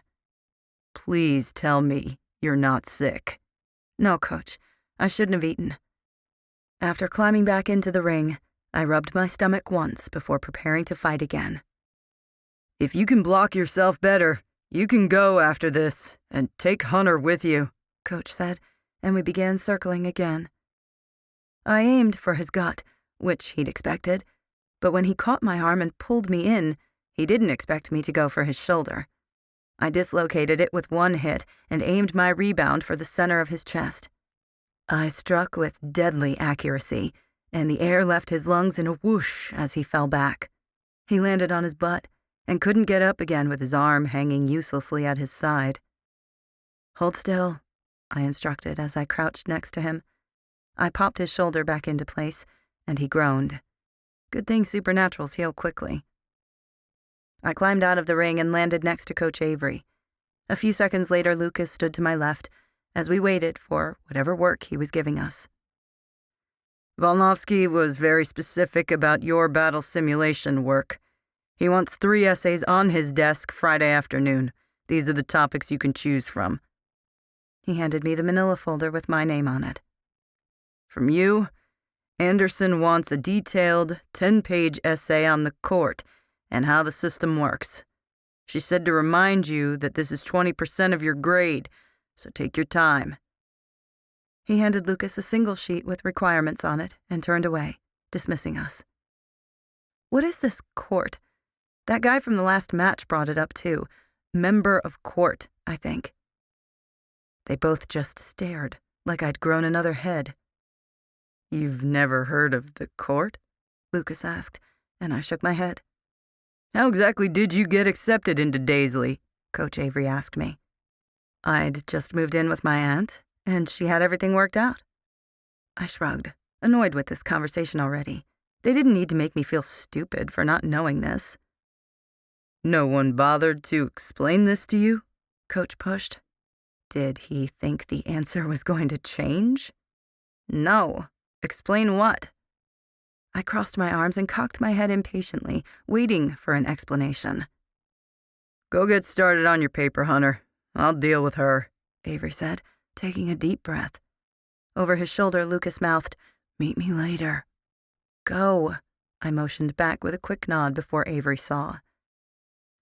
The court is our form of government, I guess you could say. There's a council that consists of the oldest and most powerful ruling families. This council takes care of everything that has to do with supernaturals and also gives advice to the head of council. The head of council is also a member of court, the highest-ranking form of government in the world. Are you with me so far? He was trying to be patient in breaking this down for me. My irritation lessened. At least he was trying. So there's a council that controls everything with supernaturals, and the head of it is called the head of council, who also belongs to the court? He nodded and continued. The court consists of 4 heads of councils, one from each of the ruling species. Each of these heads of council is from one of the current ruling families of each species. They also have 2 representatives from the council, usually family, giving the court a total of 12 members. The court controls everything. Do you understand? I think so, I said. So how do these ruling families take control? Usually the heads of council pass on their title to the oldest, or in our case, most powerful child, when they get too old or die. But it depends. The court sounded familiar, in a way that was almost eerie. What if another family wants to rule, or the council doesn't want certain people to rule? What if the kids are little when the title's passed on? It all depends on the case. It's sad to say, but not too many people stand up to the ruling families. They rule for a reason. If the council didn't want someone to rule, they could fight for the title. That hasn't happened in a long time. Do other families ever join the council? A weird prickling sensation was making its way up my spine. He laughed once, as if that were absurd. No, it's strictly the oldest and most powerful. What are the ruling species? The question earned me another incredulous look. Supernaturals, vampires, shapeshifters, and witches. How many species are there? I asked. Many, much more than 4. He was watching the other boxers now. I was clearly cutting into his training time. That doesn't seem fair, I said.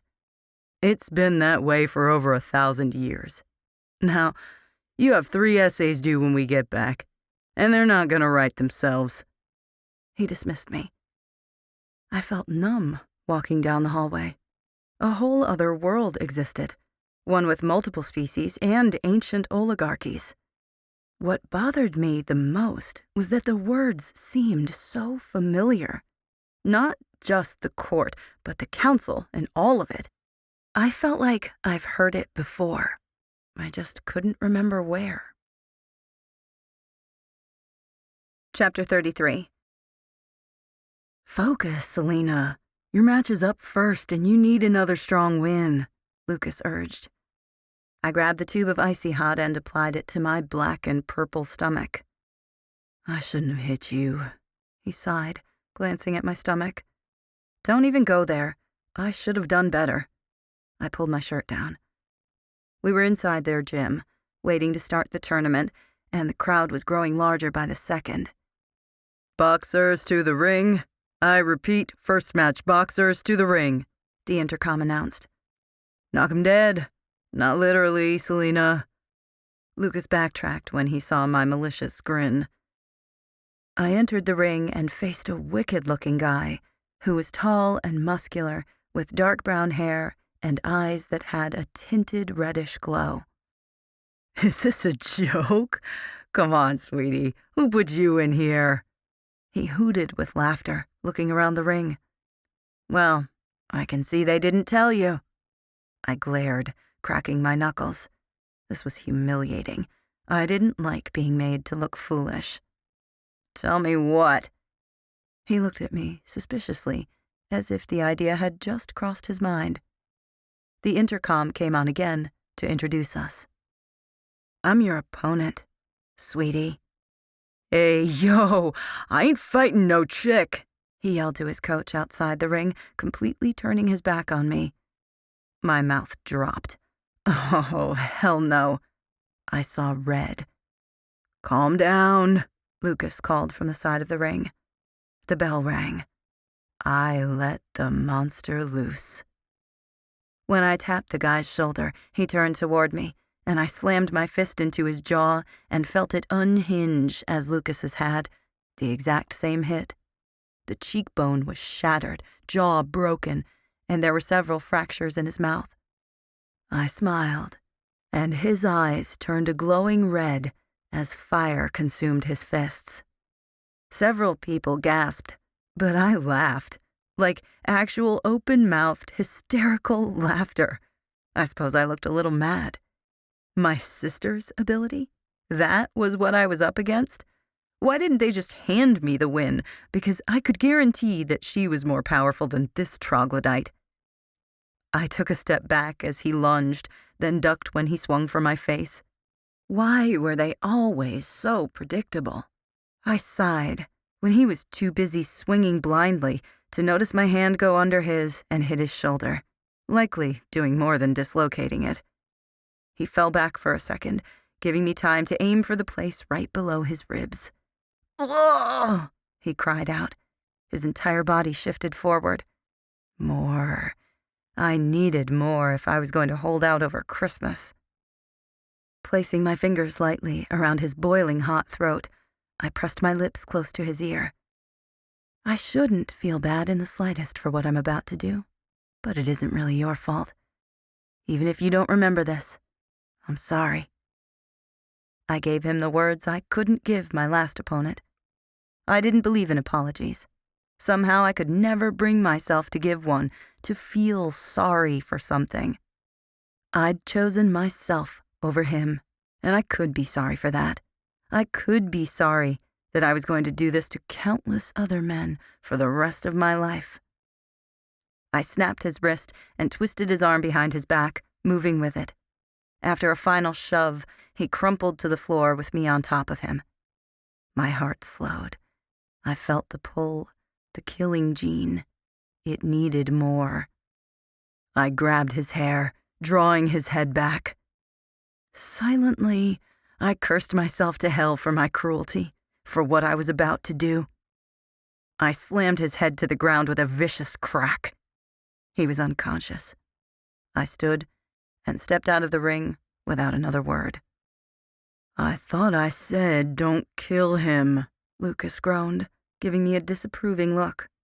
"I didn't," I retorted. He could never know. No one could. It was easier to think I reveled in brutality than to realize that every body left in my wake was a sacrifice to my demons.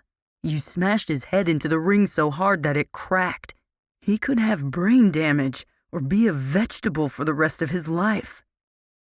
He sounded almost disgusted by me. He should have been. "That's not dead," I said, taking a bottle of water from the cooler. I acted indifferent, but all I really wanted was to scrub the blood from my hands and burn my clothes. "How can you be so—" He couldn't find the word. "Heartless?" I offered. "Yeah," he sighed. Was that disappointment? He took a seat next to me, and we watched while they carried the guy out of the ring. "Years of practice," I concluded, looking into the distance. "Keep that barrier," I reminded myself. "You're not like that with me." Ah, yes, the inevitable statement that had hung between us since the very beginning. I was different with him. "You're my partner," I shrugged. "What about that first match? You didn't pound my head into the floor or knock out half my teeth." He leaned forward an inch. He was right, but my demons wanted more now. The killing gene wanted more. I loved that I could have friends and feel normal sometimes, so I gave it more. Again, I shrugged. "You didn't insult me, I guess. I don't know." "You got Lily to help me. Why?" He persisted, unable to accept my answer. I felt bad. You didn't ask to fight me, I picked you. I was grasping at straws because that wasn't completely true. I'd told my sisters the same thing that night, but it wasn't true. I didn't know what was. They didn't ask either, he pointed out. But they insulted me. Just listen, Lucas. You're not going to win this one. I have my reasons for things. Just let it go. I was getting more and more uncomfortable with where this conversation was heading. He didn't know the real reason behind every body carried out on a gurney. He didn't know the monster with violet eyes. Yet, he stayed by me. I couldn't fathom why. "Lucas, you're up," Coach Avery shouted from the ring. "Good luck," I smiled as he got up to leave. "Thanks," he said, giving me a half-smile before leaving. Tori's voice filled my head, asking if we'd ever be more than friends. No, I didn't need that. There was no point even thinking about it. Chapter 34. "Congratulations, boys. And Selena, that's another win for Daizlei. At this rate, we'll make it to the championship this year." True to his word, everyone got to sit in the back on the couches and play poker. I set my things in the seat by the window and joined the table with Lucas. He gave me a questioning look. "Did you think I had to be wasted to have fun?" I asked him, taking my cards. "You make me wonder sometimes." I had a feeling it had to do with me being heartless. 3 hours and $400 later. "Okay, boys, I'm feeling charitable. Take your money." I dropped the wad of cash, and everyone immediately scrambled for the pile on the table. "Why?" Lucas asked. "Because I have a heart," I joked, and he shot me a glare. "Why?" he repeated. "I don't need it, so there's no point in taking it." I shrugged. The plane landed, and I grabbed my things and shuffled out the door. "Selena," he called me back. The snow fell on his rumpled hair and tanned skin. His green eyes watched me, and I half smiled. "What?" I called. "Have a good Christmas, and Happy New Year. I'll see you when we get back." He was going back to Tennessee to see his family. Tori hadn't shut up about it since I last saw her. "You too." I waved before turning and heading for the dorm. The snow crunched under my boots, and I hummed happily to myself. I'd been looking forward to this break ever since I'd learned we could stay at the school instead of going home. I'd signed up right away. Outside, our dorm had been redecorated with lights, ribbons, and music. Somehow, one of the technopaths had gotten the doormat to sing Christmas tunes and never stop. I walked in to find that the inside had been changed once again. Mistletoe hung from every door, and the walls had been repainted green and red. When I reached my room, the door was already open, but the room was empty. The beds were made, the bathroom cleaned, dirty laundry missing, and no girls. I guess they'd already left for break, leaving me the room to myself for 2 whole weeks. I threw my bag on the bed and grabbed my manila folder with all my work from the last week. As I was leaving to drop it off, my sisters came bursting in with duffel bags. "What are you doing here?" "Nice to see you too," Alexandra said sarcastically, throwing her stuff down. "Did you win your match?"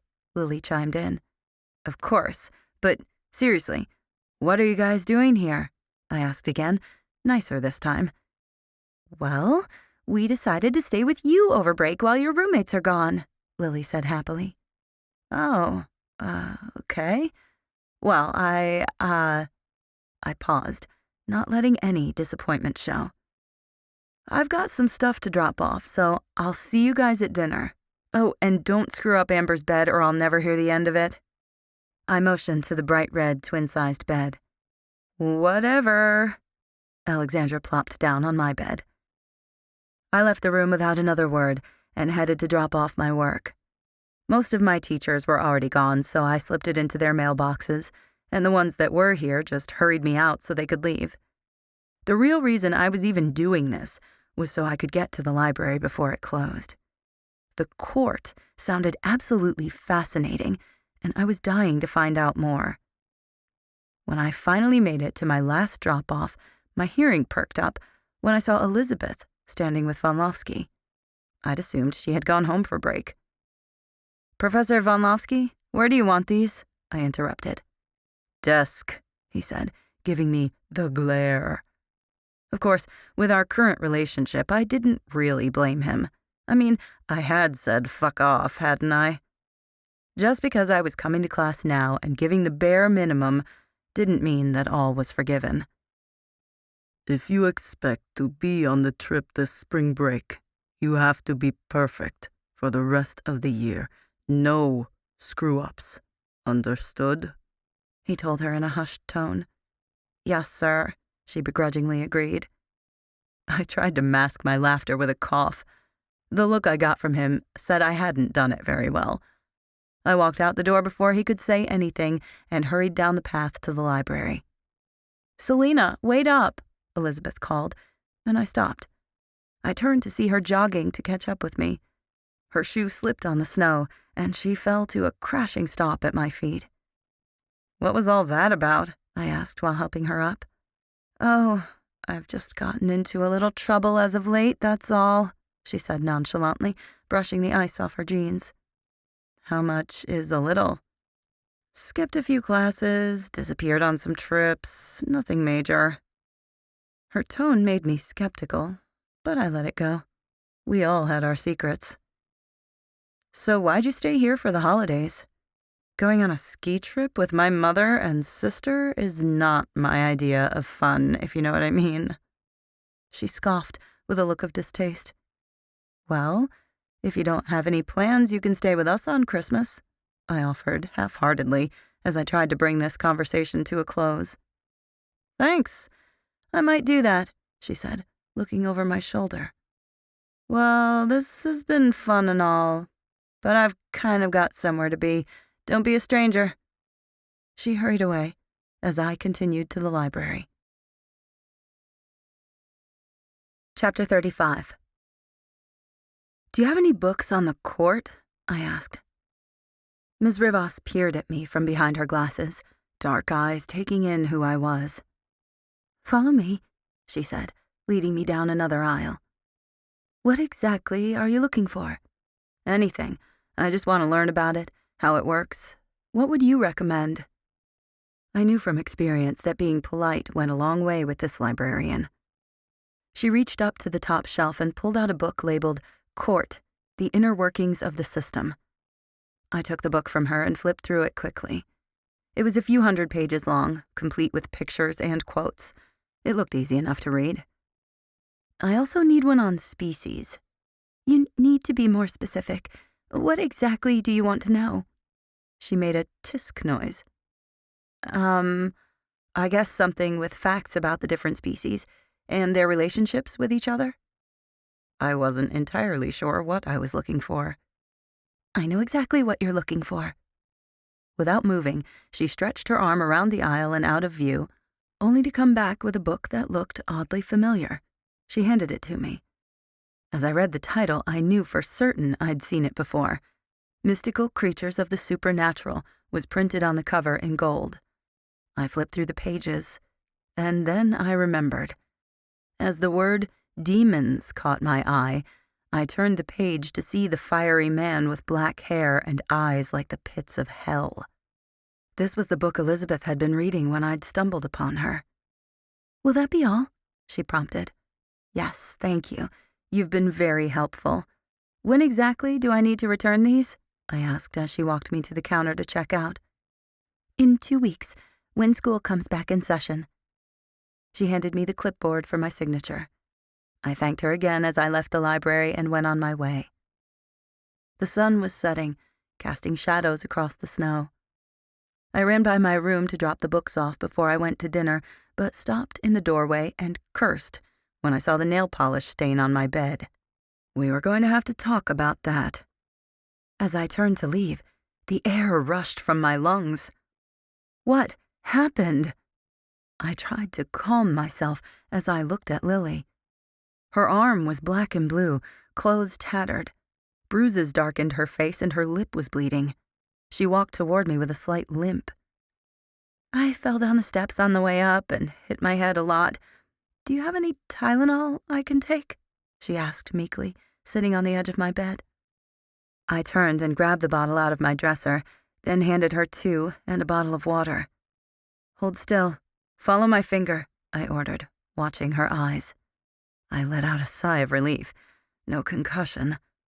Thanks. She handed me the bottle. Don't mention it. I frowned, putting it on my dresser. So what exactly did you do again? I was coming back because I forgot something, and the ice on my boots made me slip on the stairs. What did you forget? This sounded sketchy. My phone. I watched her suspiciously, but she retrieved it from her duffel bag. I guess it really wasn't all that surprising that she'd fallen and hurt herself. She did it all the time. Are you okay to walk to dinner? I asked. She nodded. There's no need to keep Alexandra waiting then. I started to leave the room. Wait up. Let me change real quick and then we can go. She ripped her bag open faster than I would have thought possible for her. You should be more careful, I chided and tapped my foot. The second she was done, I held the door open for her, waiting. I try. A thought occurred to me as I glanced at the books on my dresser. Have you heard of the court? Yeah? Why? Does Alexandra know? Probably, she shrugged. Why am I just hearing about this? I demanded, a little disgruntled by this news. Well, my roommates told me. Alexandra's probably told her, so I don't know. She shrugged. What she really meant was it was my own damn fault for being an antisocial bitch when I got here. Oh, was all I could say. So how was Vermont? She asked. Cold, I grumbled. What I meant was, what did you do there with your week off? Boxed, made up work, and then boxed some more. I yawned. Really? You have to have done more than that. No, really, that's all we did. You can ask anyone who was there. Coach Avery had us in the gym at least 10 hours a day. That was not an exaggeration. Well, it wasn't much better here this week. I had essays and tests in every class, except Brighton, and that's only because he got sick, and the sub was lazy. Her nose turned up on the word lazy, like that was the worst thing someone could be. It was a wonder her and Alexandra ever got along. Personally, I'm ready for a break from all this schoolwork. I've never had to work this hard at a public school, and I've never actually failed classes. We walked through the doors to find over half the student population missing. You failed? Lily gasped in horror. No, but almost, I corrected, giving her an annoyed look. I made straight A's. This semester was so easy for me. I knew she wasn't trying to brag, but it still got on my nerves. Applause goes to you for being smarter than the rest of us, I said. Not really. Alexandra didn't make lower than a B-. I highly doubt that, I said lightly. Doubt what? Alexandra asked. What was your lowest grade this semester? I turned on her. I didn't tell you? B- in history. It's so boring, but with tutoring, I pulled it off, she boasted with complete satisfaction. Congratulations, I said, disappointed in myself. How did I make lower grades than Alexandra? I was the one who'd tutored her. What was your lowest? She asked, picking at her pizza. A C in battle simulation, I grumbled. Okay, that's not bad. Lily's a genius, and I cheat off the smartest kid sitting next to me. It's not a big deal. She tried to console me, but I waved her off. Let's get dinner, Lily said quickly, and yanked me out of my chair, clearly feeling better. The food's not going to disappear, I muttered as she dragged me to the counter. Look, your grades aren't the best, but we both know you've missed quite a bit of school. Just do better next semester, she said, while grabbing the fattiest food she could find. How do you stay so skinny? I asked her, changing the subject. What do you mean? You're skinny. She pinched my side, but it was solid muscle. Skinny wasn't the word I would use. Athletic, maybe, but not skinny. Yeah, but with the way you eat, you should be an Oompa Loompa, I muttered, grabbing a salad and water. I'm only going to be young once, and I don't want to spend it eating like a guinea pig. Besides, I got Mom's metabolism, and it doesn't look like I'm going to get any bigger. She laughed, getting a root beer and taking her seat. I took the only empty seat across from her and started picking at my salad. So, has she told you about William? Alexandra asked me with a not-so-subtle grin. Who's William? I asked Lily. Just a guy, Lily said as heat rushed to her cheeks. A guy that she's, talking to, Alexandra said. What is he? Not so long ago, I would have been appalled by this question. Funny how Daizlei changes you. Super strong, so not that impressive, but he is kind of cute. So not my type. He's insanely smart. Can you believe he's the Andersons' kid? The worst teachers in the school are married and have a kid. She gossiped with the most enthusiasm I'd seen in a while. So, how are you and Michael? Lily asked, desperately trying to change the subject and cover up her blushing. Not good. I think I'm going to break up with him, Alexandra said, while pretending to examine her pizza.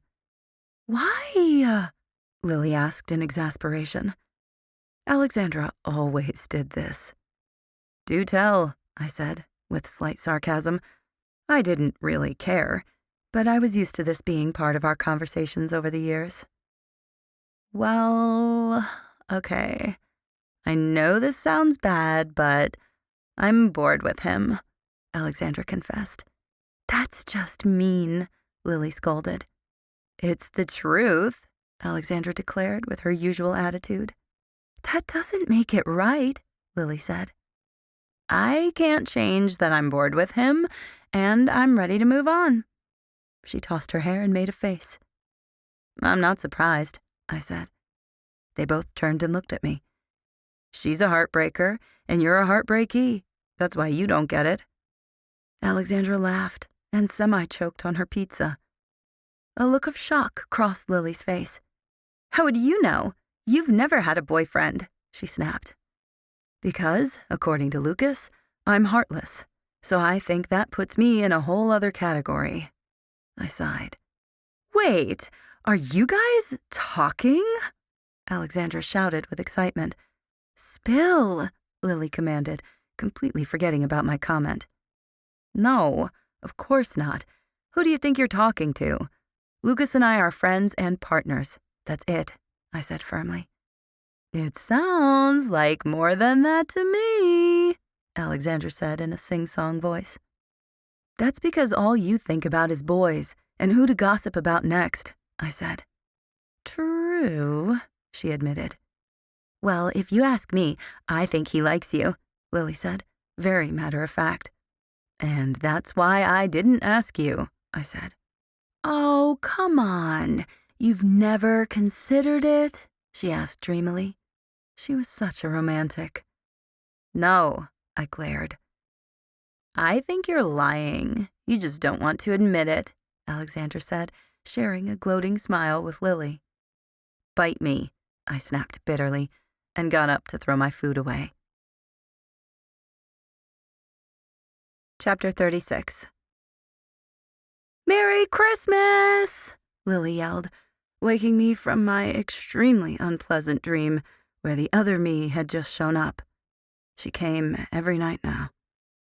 Good morning to you too, I grumbled. She's awake. I'm opening my presents now, Lily said. After the first squeal, I knew I had to get up. I kicked my legs out of bed and walked to the bathroom to brush my teeth. Oh, thank you, thank you, thank you, Lily called and ran to give me a hug. She had opened the brand new copy of the notebook I'd gotten her for Christmas.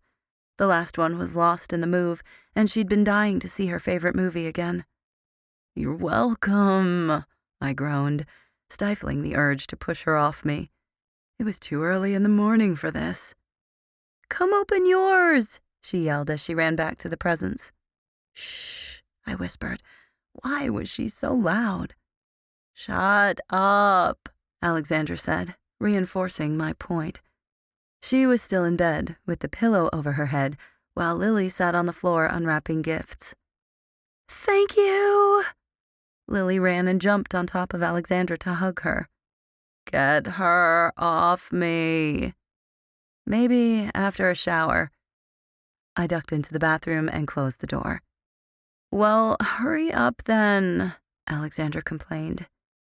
Damn, she could be pushy. I stripped off my pajamas and turned the shower on. Outside the bathroom, there was another squeal. I sighed. She was the only person I knew who still acted like a kid when it came to holidays and gifts. I took my time in the shower, allowing the sleepiness to wear off. I think the break had gotten to me. It usually didn't take so long for me to wake up. When I was done, I dried myself and wrapped my hair. Christmas. How could the year already be halfway over? I guess it's true what they say. Time flies when you don't have to find ways to fill it. I dressed in jeans and a royal blue turtleneck before I turned my attention to my hair. I combed through the knots and blow-dried it before it drenched my clothes. I looked in the mirror and thought of the other me. She looked like me, but she didn't. Did that make sense? The way she held herself, the look in her eyes, her laugh, it was chaos. "Selena, I know you're done," Lily yelled. I jumped and opened the door. Alexandra was still curled in a ball, sleeping with her head under the pillow, and Lily's pile of gifts had gone down to 0. "Get up," she commanded, taking Alexandra's pillow and whacking her on the head with it. "That's it," Alexandra screeched and sprang for her. Lily screamed and ran to the door. Alexandra followed, chasing her out into the snow, where Lily had the advantage. Alexandra hated the cold. "Not so bad now, are you?" she taunted her. "Think again," Alexandra called, wailing her in the side of the face with a snowball the size of my fist. "Hey!" Lily shouted and started after her again. I stood at the door, laughing at them. Fools. Thump! A snowball smacked into my chest. "Oh, hell no," I bellowed and tackled Lily to the ground. Alexandra burst out laughing as the snowball fight took a turn for the worse. Wham! A snowball hit her square in the face, wiping the smile right off it. "Oh, it's game on," she called and started after me. 30 minutes later, we trudged back into the room, cold and shaking, but laughing, and Alexandra and I opened our gifts. Tori had sent a box of homemade brownies with a card that read, "Merry Christmas from the Hunters." It showed a picture of her, Lucas, and an older, blonder version of Lucas. Their parents stood next to them, arm in arm and smiling. I pinned it to the wall next to my bed, where a few other photos showed the slow bonds I'd been creating this year. I spent the rest of the day reading up on the court and the different species while we watched The Notebook. Coach Avery was right. There were a lot more than the 4 main species. Werewolves, pixies, trolls, mermaids, nymphs, fairies, elves, even dragons. They all existed. Well, dragons had existed 1,000 years ago, but they were extinct today. Apparently, all those tales of knights in shining armor saving the damsel in distress from a dragon were based on true stories. The Middle Ages were the last time that almost all humans still believed in the paranormal, more often than not mistaking my kind for gods. I also learned that not only are there demons, but angels too. They weren't on Earth to battle for heaven and hell or higher beings, but to protect people and do good things. Demons, on the other hand, were only here to collect souls and wreak havoc. The worst problems came from politics, not good versus evil. There were so many political problems with all these species that I doubted half of them even knew why they hated each other anymore. The whole werewolf-vampire dichotomy was based on the story Helen of Troy, which turned out to essentially be true. A vampire named Helen was married to a member of the court. At the time, the werewolf population was under consideration for representation in the court, and Paris was the werewolf sent to secure their spot. Helen ran off with him and risked a hybrid species being created. Neither species wanted to deal with that, but Paris wouldn't listen. The werewolves of Troy burned Helen alive at noon, angering the Vampire Council, which led to an all-out war that lasted 3,000 years. Numerous accounts followed. Tristan and Isolde were the sole cause of families in the Supernatural Council splitting.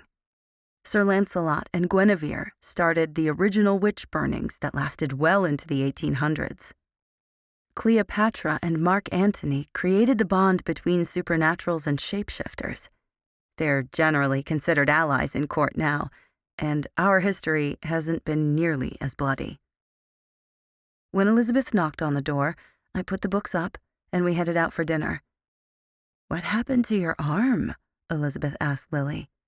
"I fell down the stairs," she said stiffly. "You should be more careful," Elizabeth said.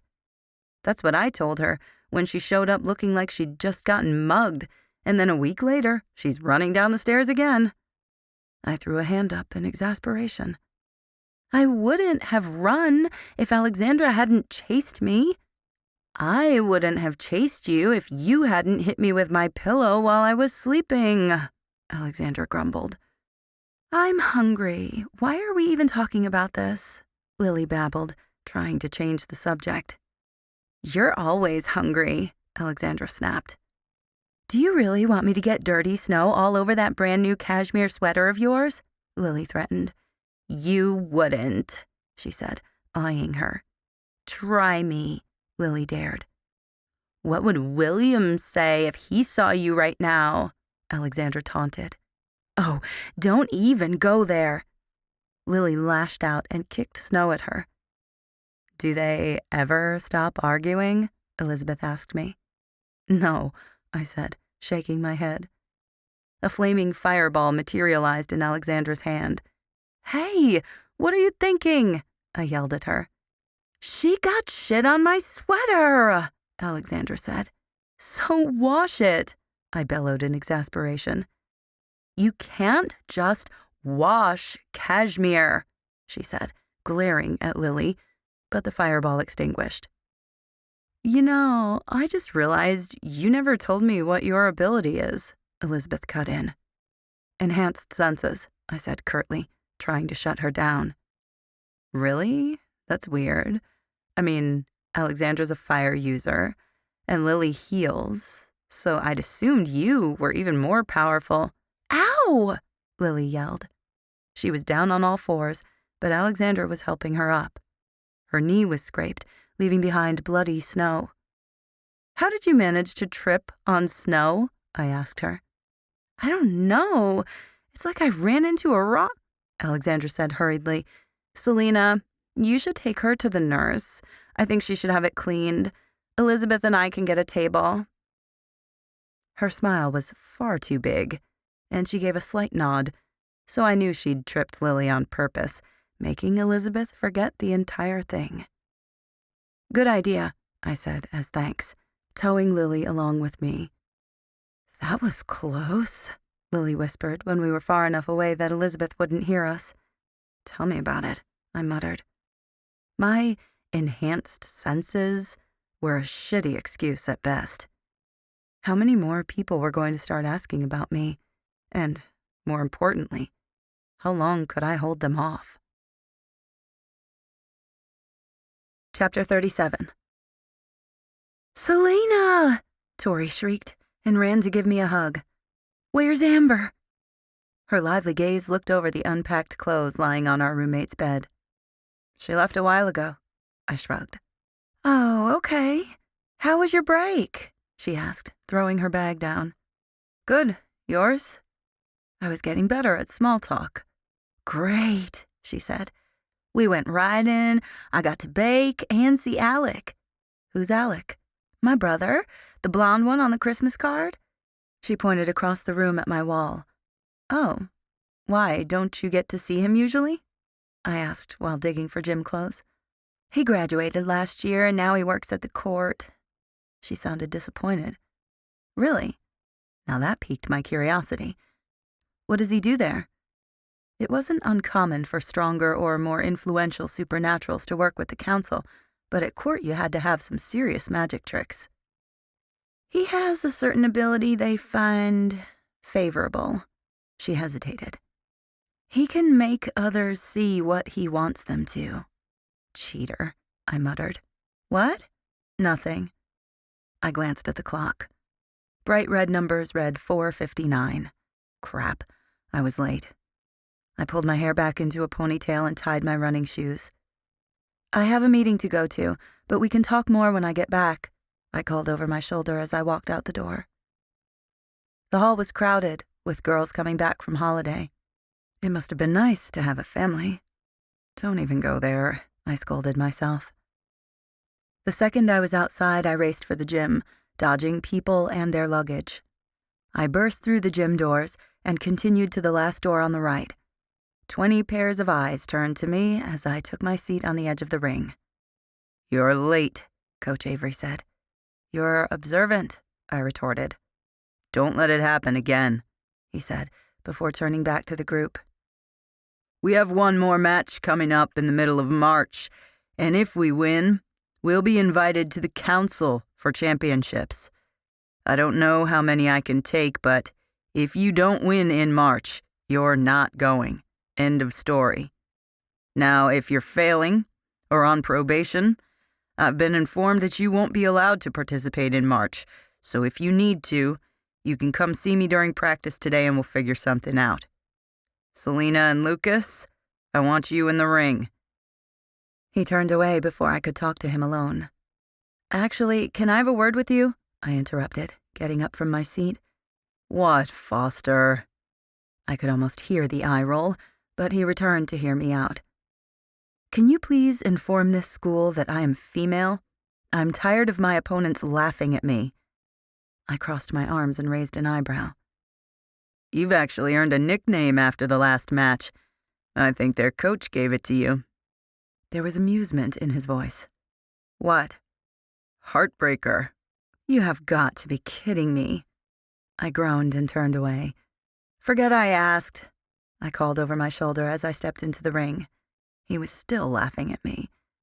"Heartbreaker? I think it fits," Lucas commented with great amusement. I elbowed him in the ribs as I walked across the ring. "What did I say about reading? Not yours. His." He motioned to Coach as the whistle rang shrilly in my ears. "Stalker," I muttered under my breath so he couldn't hear me. "How was your break?" he grunted, aiming for my stomach. "Okay." I paused to step sideways. "I read up a lot on the court." "Sounds boring," he said, but he stiffened at my words.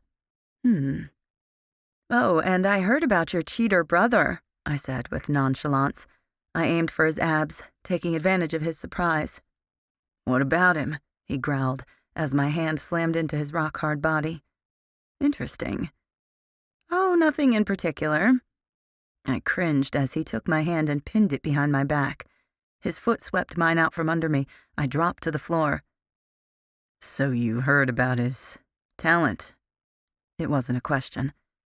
"Why do you hesitate when I mention him?" I brought myself into a crouch, and he moved closer to keep his hold on me.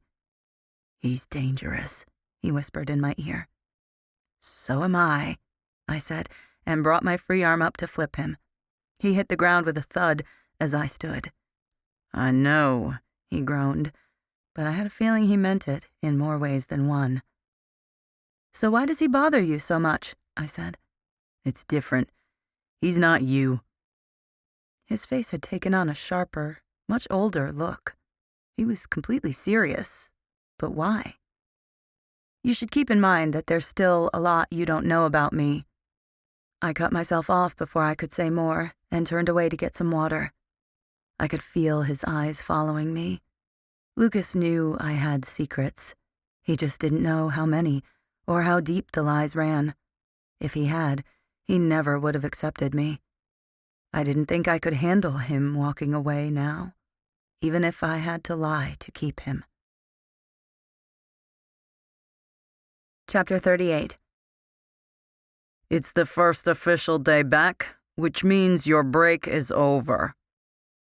Volnovsky was beginning his class, much like the rest of our teachers, by trying to calm everyone down. I sat back and relaxed as I waited for whatever speech he was going to deliver today. To start off the new semester, I'd like to give some people second chances to prove themselves and raise their grade. He sounded downright gleeful. Fuck me. Hunter and Foster, go inside the simulator. Fuck him. Which one? Lily asked, but I already knew. Selena. I got to my feet and walked to the front where Tori was waiting. The bare minimum. That's all you have to do. Take her down and walk away. Professor, I really don't. Ms. Foster, I really don't care, he said coldly. And what if I refuse to fight? I came across as bold and insubordinate, but inside I was scrambling for a foothold on a wall made of glass. Let me be clear, Ms. Foster. If you do not fight, I will fail you. If I'm correct, that would mean your chances of going to the championships would be 0. He held the door open while I stood there, debating. This is Tori, your friend, and Lucas's sister. You must only do the bare minimum. I walked through the door and turned to face her. I can't fight you, I said under my breath. We don't have a choice, she said. The door shut behind me, locking us in. If one or both of you chooses not to fight, I will fail you both, Volnovsky said over the intercom. I had no choice. End this quickly. I swept my foot under her in a flash. She fell back and vanished into thin air. Shit, I'd forgotten she was a teleporter. The next second, I felt myself being pulled back by my hair. I grunted. Do not grab my hair. I'm sorry, but I can't fail this class, she whispered as she brought me into a headlock. Neither can I. I reached up to grab the back of her neck, then squeezed tightly, putting pressure on it until she let go. I was moving to flip her over my shoulder when a void enveloped me, sucking me through a vortex. I found myself lying flat on my back with Tori pinning me. How? Then realization dawned. I just teleported with you. I don't know why I did it. Maybe I just got caught up in the moment, but I actually punched her. I didn't really get that I'd hit her until she fell back, clutching her stomach. She rolled off me and onto her side as she vomited. I didn't mean to, I stuttered. What could I say? It's fine, she gasped, but started vomiting again. Blood. Shit. I knelt over and held her hair back as she finished throwing up. Take her to Love. Try to get the vomiting to stop, Volnovsky said, and Aaron appeared in my line of sight. He reached down and picked her up like she weighed next to nothing. The door closed, and yet Volnovsky was still there, and I was still staring at my hands, wondering why the hell I was even born. I've dismissed class early. I think we need to have a talk, he said from behind me. I have nothing to say to you. I got up from the ground and walked toward the door. Don't even think about walking out of that door.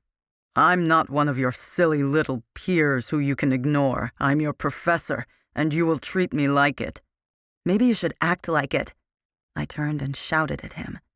You're angry. That's good. He nodded, watching me with cold calculation. No, it's not. I gritted my teeth. Anger is power. That's one reason you're so good at boxing. He motioned to the blood and vomit. Don't you dare talk to me about boxing, I spat. I put my hands on my hips to try to control how badly they were shaking. It's true. Anger does not equate to power. It's terrible. Anger causes death and destruction. Nothing good comes from it. I knew from experience. I turned away from him, fighting the flashbacks threatening to make their way to the surface. That's where you're wrong. It all depends on how you use that power. He made a tisk sound, and I realized that I wanted to kill him.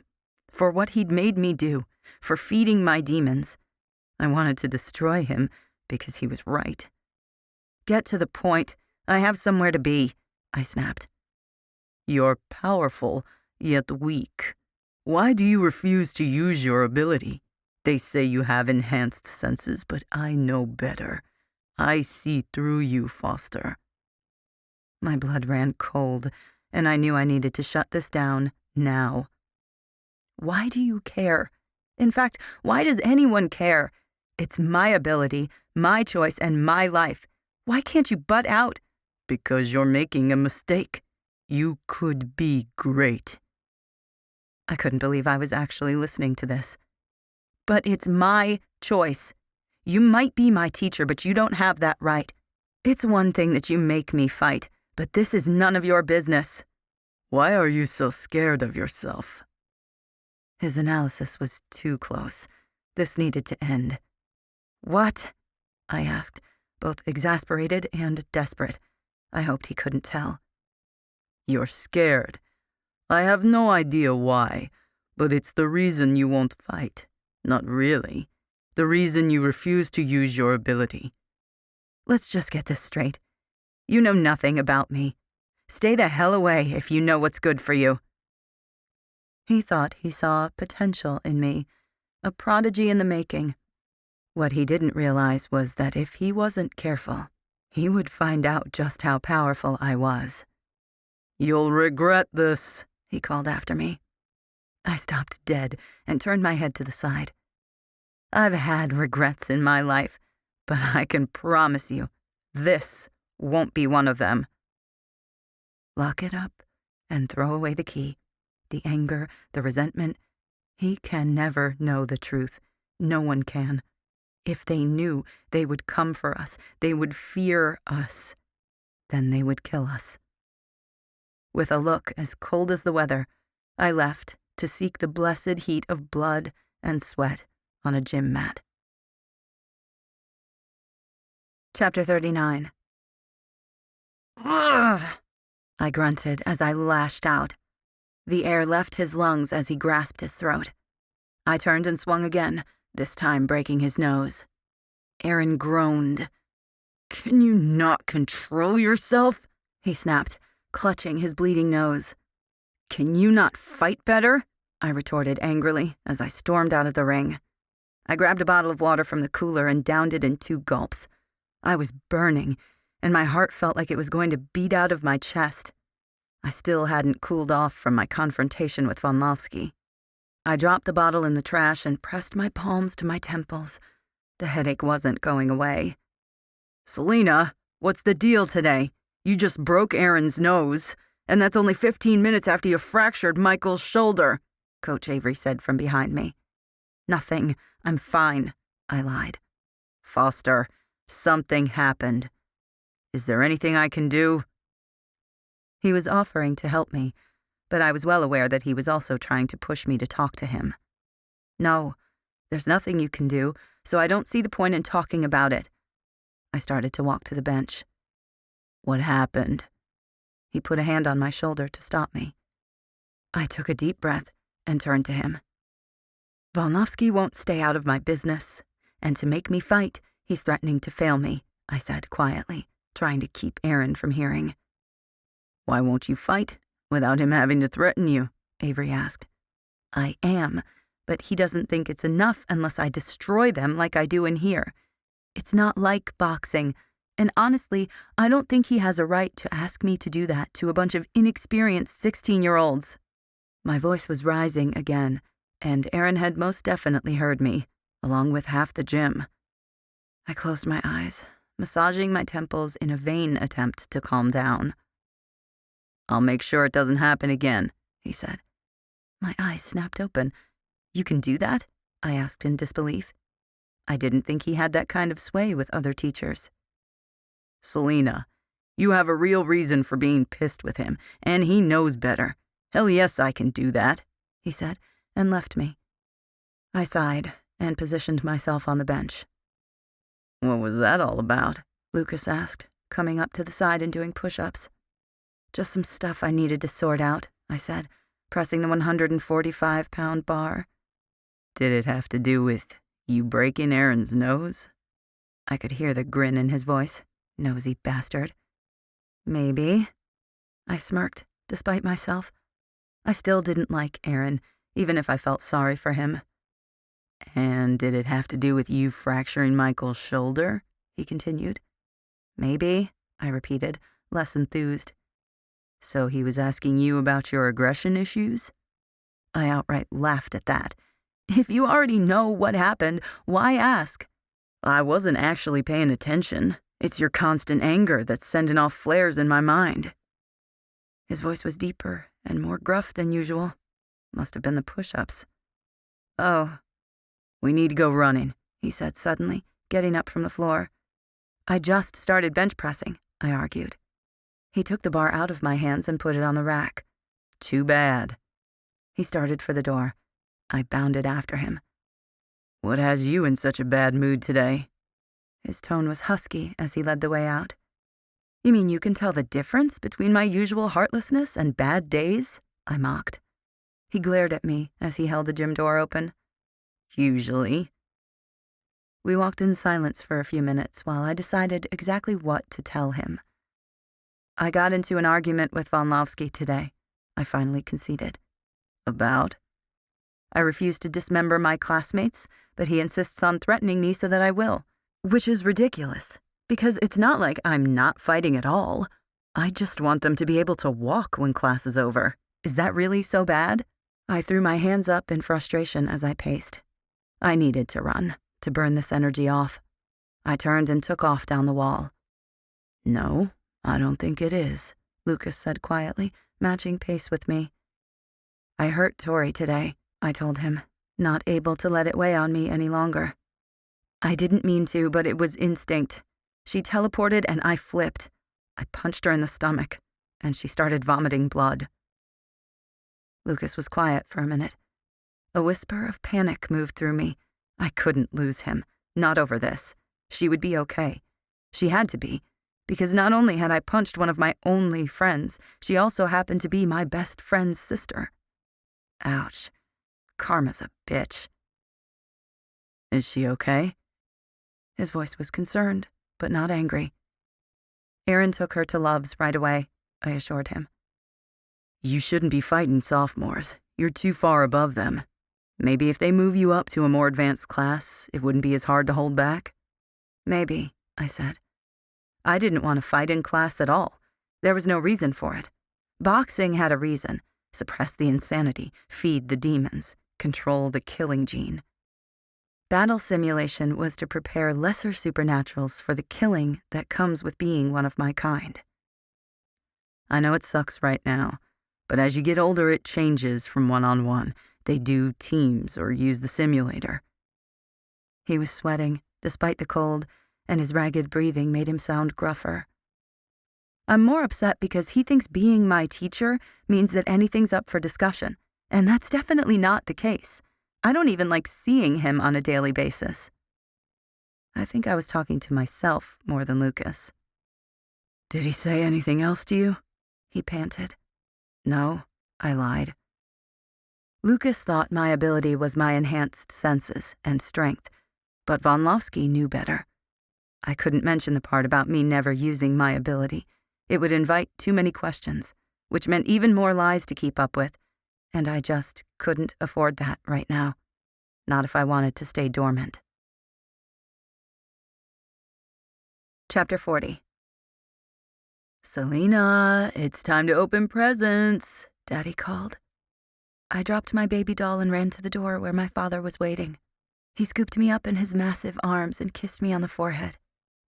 How old are you turning today, my big girl? 5, I shouted in glee, smiling from ear to ear. So how many presents are you getting? He prompted. 5, I repeated, holding up my hand to show all 5 fingers. He set me down inside the dining room where our presents were scattered on the table. "Honey, can I see you in the kitchen real quick?" Mommy said from the door. "Be good girls," he said as he left with her. "I'm gonna open this one," Alexandra announced, holding up a big box wrapped in pink. "And I'm going to open this one," I declared, holding up a box just as big, in purple. "Wait for Mommy and Daddy," Lily commanded. Alexandra and I giggled. "Why wait?" We ripped open our presents to find 2 almost identical dresses in different colors. "Ooh, I'm telling Mommy," Lily yelled as she ran out of the room. "I like yours better," Alexandra pouted. She was looking at my pretty purple dress. Hers was black. "So do I gloated. "I want to trade," she whined. "No." "Yes," she yelled and tried to take it from me. "Mommy said you're both in big trouble," Lily yelled, but stopped walking toward the table. "I said no," I shouted, and stamped my foot as I pushed her. She went flying straight through the wall, and my anger evaporated. "Alexandra?" I asked in a small voice. She didn't answer. "Alexandra!" I screamed. I turned back to the door to see my mother's face, white as the cake that now lay at her feet. I trembled. The room was moving. "Daddy?" I fainted. I woke up with the picture of my father's face imprinted in my mind. The moment it had happened, the moment he knew what I was, the first time I ever saw fear. I tried to calm my breathing as I looked over at the clock. 3:07. I sighed and closed my eyes, trying to forget. Chapter 41. I wanted to cry, and that was saying something for me. As I hit the bag, all I could think of was them, the 2 people whose lives I'd stolen. I swallowed my pain and continued with my training. That was what he would have wanted. I hit it over and over again as bruises slowly formed, then turned red and bloody. My knuckles hurt, my hands hurt. I couldn't stop. It was the only thing getting me through today. "Selena, stop," Lucas commanded. It was 8 o'clock already, and the gym was empty apart from us. "I can't," I breathed and smashed my fist into it again. "Stop." He grabbed my hand as I swung. "I can't." "What's wrong?" I stopped fighting and turned to him. "My parents died on February 23rd, 6 years ago." I hung my head in despair. I was anything but rational today. "Come with me." He took my hand and led me out of the gym. "Where?" I asked, but it really didn't matter. Nothing would for a few more days when, hopefully, I'd start to feel like me again. "Just on a walk." We veered off the path and toward the wall where we ran. I didn't say anything. I didn't feel like saying anything. It was cold outside, and the tank top and shorts didn't help much. Even when I started shivering, I said nothing. "Are you cold?" I nodded. He took off his sweatshirt and handed it to me. I slipped it on without protest. "What happened to your parents?" There it was. The question had been between us for so long now. Never the first thought, but always close behind. Just one of the many secrets I kept. Why not today? 6 years ago, my parents left us with a babysitter while they went out. It wasn't until the next morning when I woke and answered the door that I found out what had happened. They'd died in a car crash on the way back from their date. Somehow the car swerved and they went off a 200-foot cliff. After that, we were shipped off to the first of the relatives. I didn't remember much of my parents' deaths. I was young. My aunt took care of the funeral arrangements.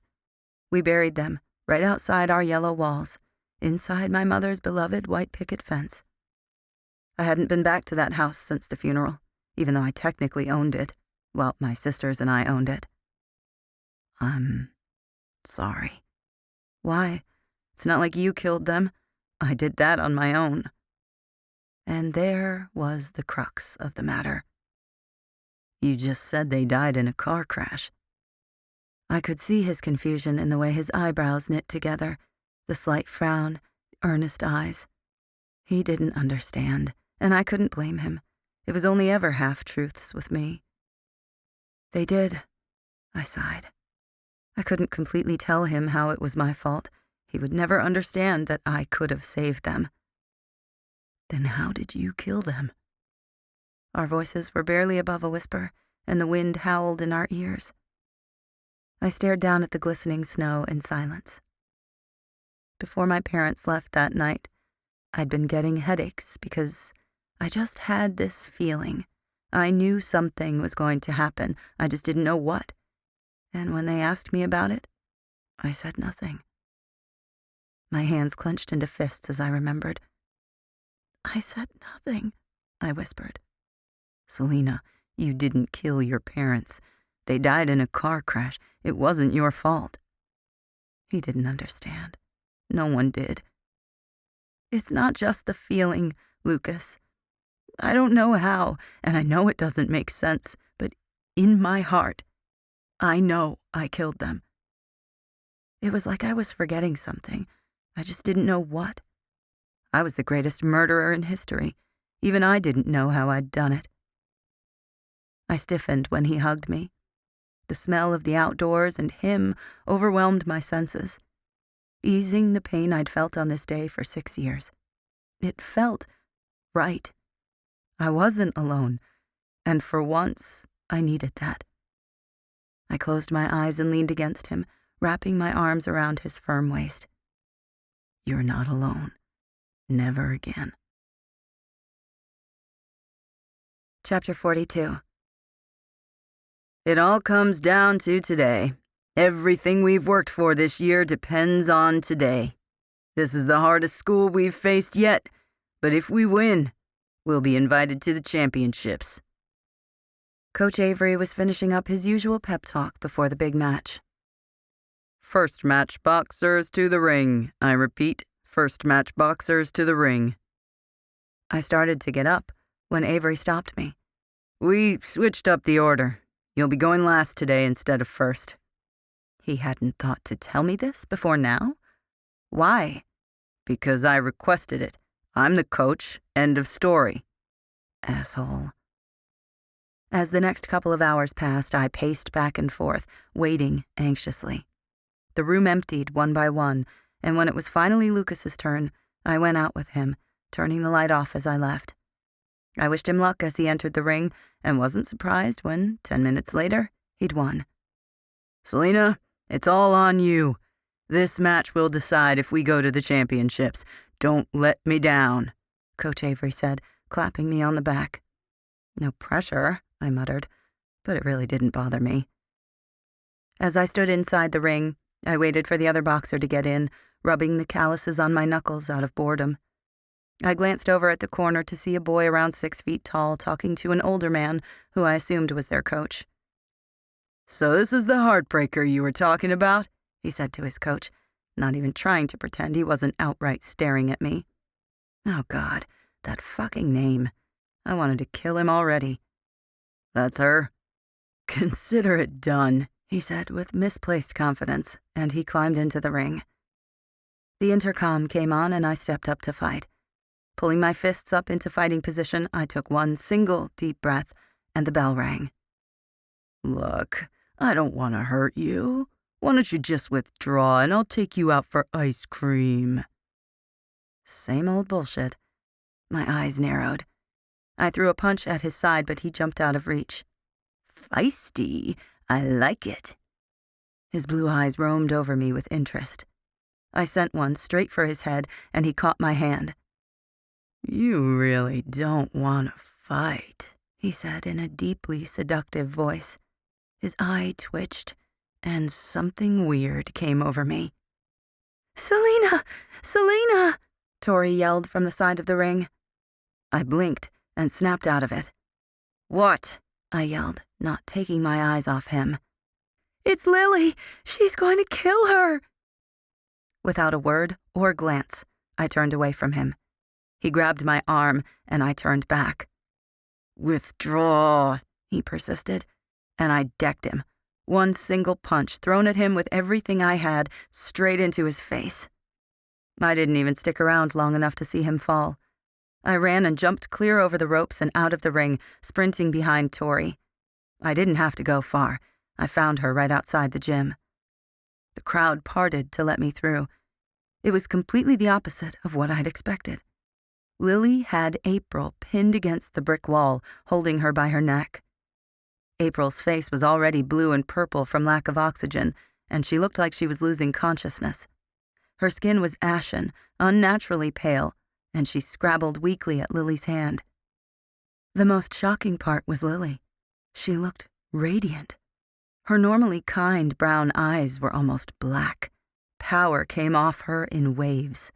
She was draining the life from April and into herself. That was when I knew.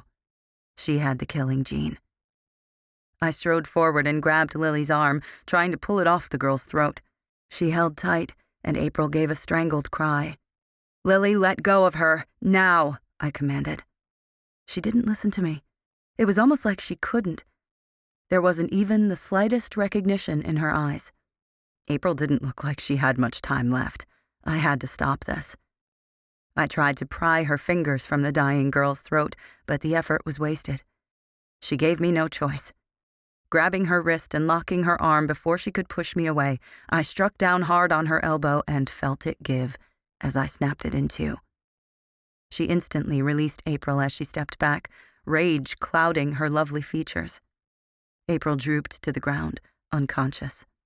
I reached down and pressed 2 fingers to her neck, sighing in short-lived relief when I found a pulse. Faint, but there. "What the hell was that?" My voice was razor-sharp, and my sister flinched ever so slightly. She knew to be afraid. She knew what I was. The real question here? What was she? "Just a fight? What does it matter to you?" Her eyes were watering. Not unreasonable, considering the bones in her arm were sticking out awkwardly and her blood ran free. "What's it matter to me? Who do you think you are talking to me like that? I just had to leave my match to pry you off some chick, so when I ask you a question, you answer it." I let my voice rise and advanced on her. "So let's try this again. What the hell was that?" I saw a look in her eye, one I hadn't seen in months. Unease crept up my spine. "A fight. What do you want me to tell you? She was talking crap about you and I had your back. You should be grateful," she spat at me. "My back? You think that's having my back? Well, you are sorely mistaken then. I'm a grown woman. I can take care of myself, something you obviously still don't know how to do. And since when can you fight?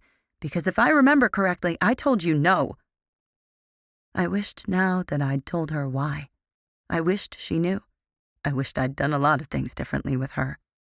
By this point, she looked like she was going to cry. Out of pain or anger, I couldn't tell. "You're not my parent, Selena. When are you going to get that through your thick skull? I don't have to listen to you, and I'm not going to, because I'm stronger now." I watched in sick fascination as the tendrils that had been leeching April of life re-knit her bones and healed her like she'd done for so many others. I was torn between the part of me that saw this as a way for her to finally protect herself and what it truly meant. Whatever monster lived inside me had a twin inside her.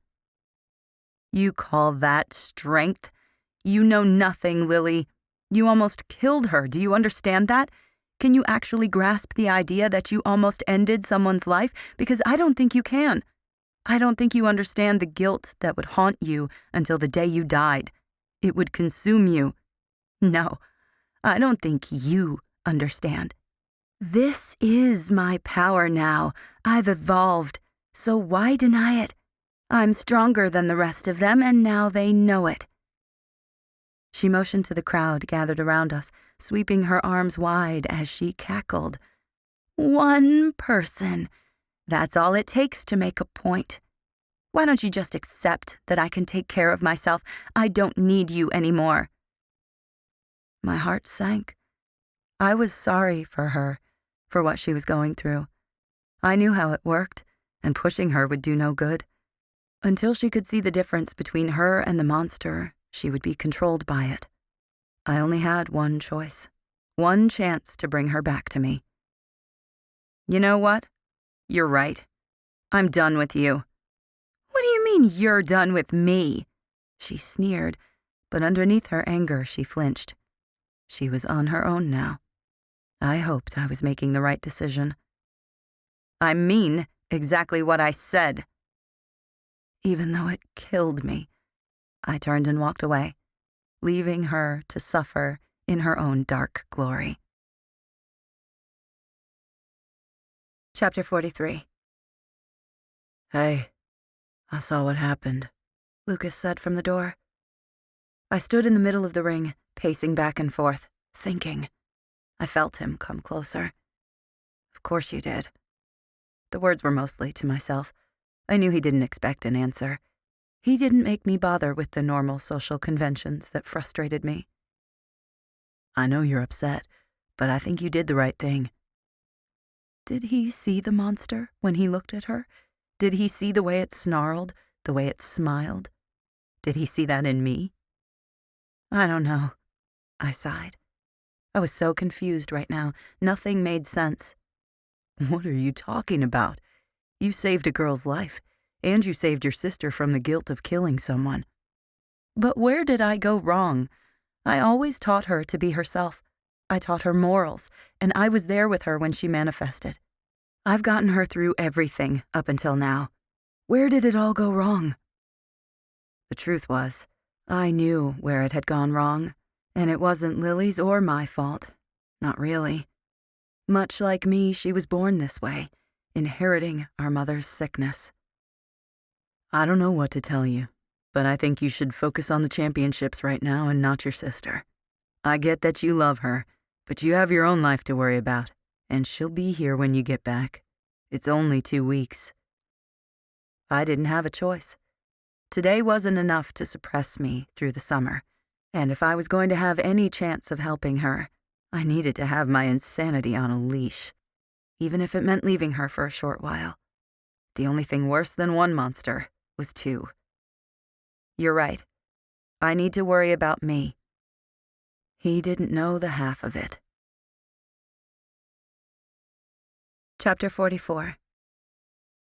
Are you ready? Tori asked me. Almost, I said, pulling a Daizlei sweatshirt on over my head. I reached down and grabbed my duffel bag while Tori opened the door. Good luck. I'll keep an eye on Lily for you. She hugged me. Thanks. Have fun in California. I walked out the door. The dorm was silent. No one was up this early on a Sunday. When I got outside, I was disappointed to see the snow had melted, leaving damp green grass in places. The fountain had also defrosted, and water was running smoothly from the arrow mounted on the angel's bow. As I neared the landing area, I didn't expect to see flaming red hair and a pair of brown eyes searching for me. What are you doing here? I asked her. I decided to see you off, she said, yawning. Oh, well, thank you, I said awkwardly, taking in her pink fuzzy slippers, pajama pants, and hot pink tank top. So, are you ready? Always. I never lose, I said, remembering how my last match had ended.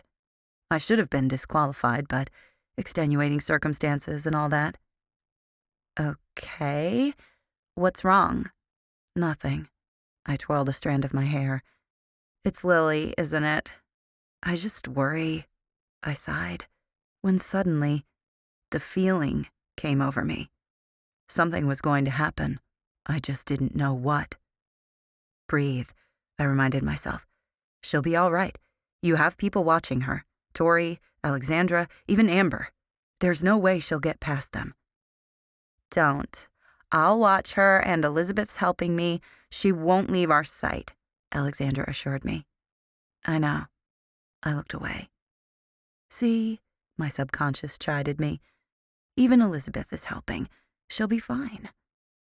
It's the feeling again, isn't it? She said. I nodded. I would just feel better if it were me watching her. I finally bolted to the trash can about 5 yards away and hurled. "Are you okay?" Alexandra yelled, running over to me.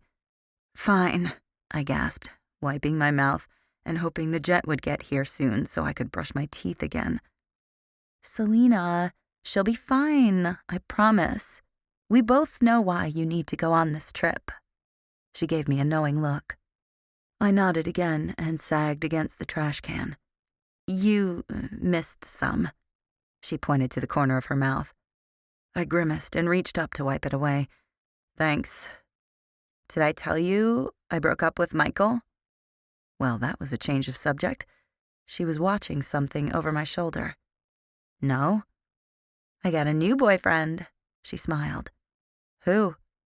I was only half interested. "Aaron White." That got my attention. "You're joking." Word around the gym was he hadn't dated since his ex had dumped him back in August. I wondered what had changed. "No, and he's like really fine." She wiggled her eyebrows and rolled the last word on her tongue.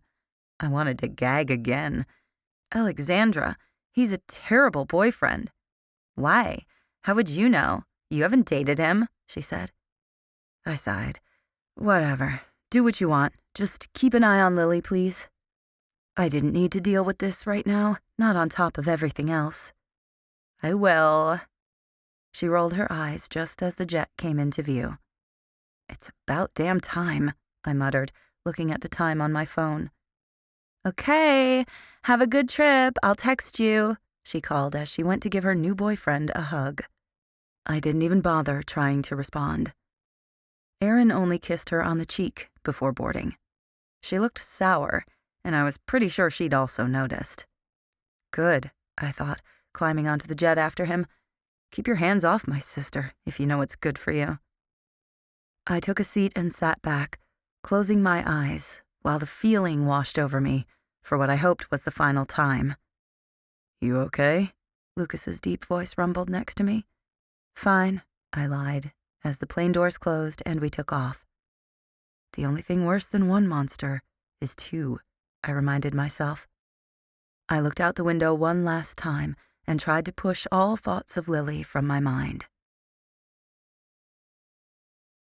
Chapter 45.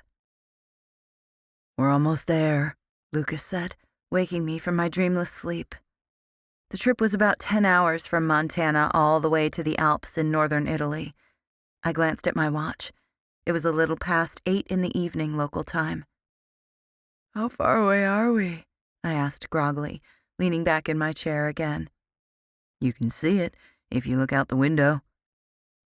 Spires of onyx jutted out against the lush green landscape of Italy. Perhaps more even elaborate than Versailles, these were the homes of the council, and they had been for centuries. They were bigger and older than Daizlei, but I could see where my school's architecture came from. There was no gate for protection, but from what I'd heard about the members of the council and their servants, I doubted they really needed one. "It's beautiful," I whispered, feeling a strange sense of déjà vu. "I've seen better." He shrugged. The tone in his voice made me want to ask, but something told me to leave it, that I might not want to know the answer. "Have you been here before?" "Twice. I've gone to championships the last 2 years, but never won." "I really feel like I've been here before." The words popped out suddenly as we got closer.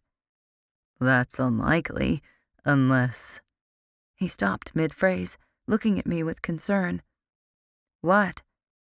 "Unless your parents took you here," he said. I stayed silent for a moment, and he looked away. "You do realize I'm not going to break down and cry every time someone mentions them?" He was trying to be considerate, but I couldn't help being annoyed by the implication that I wasn't strong enough to talk about them.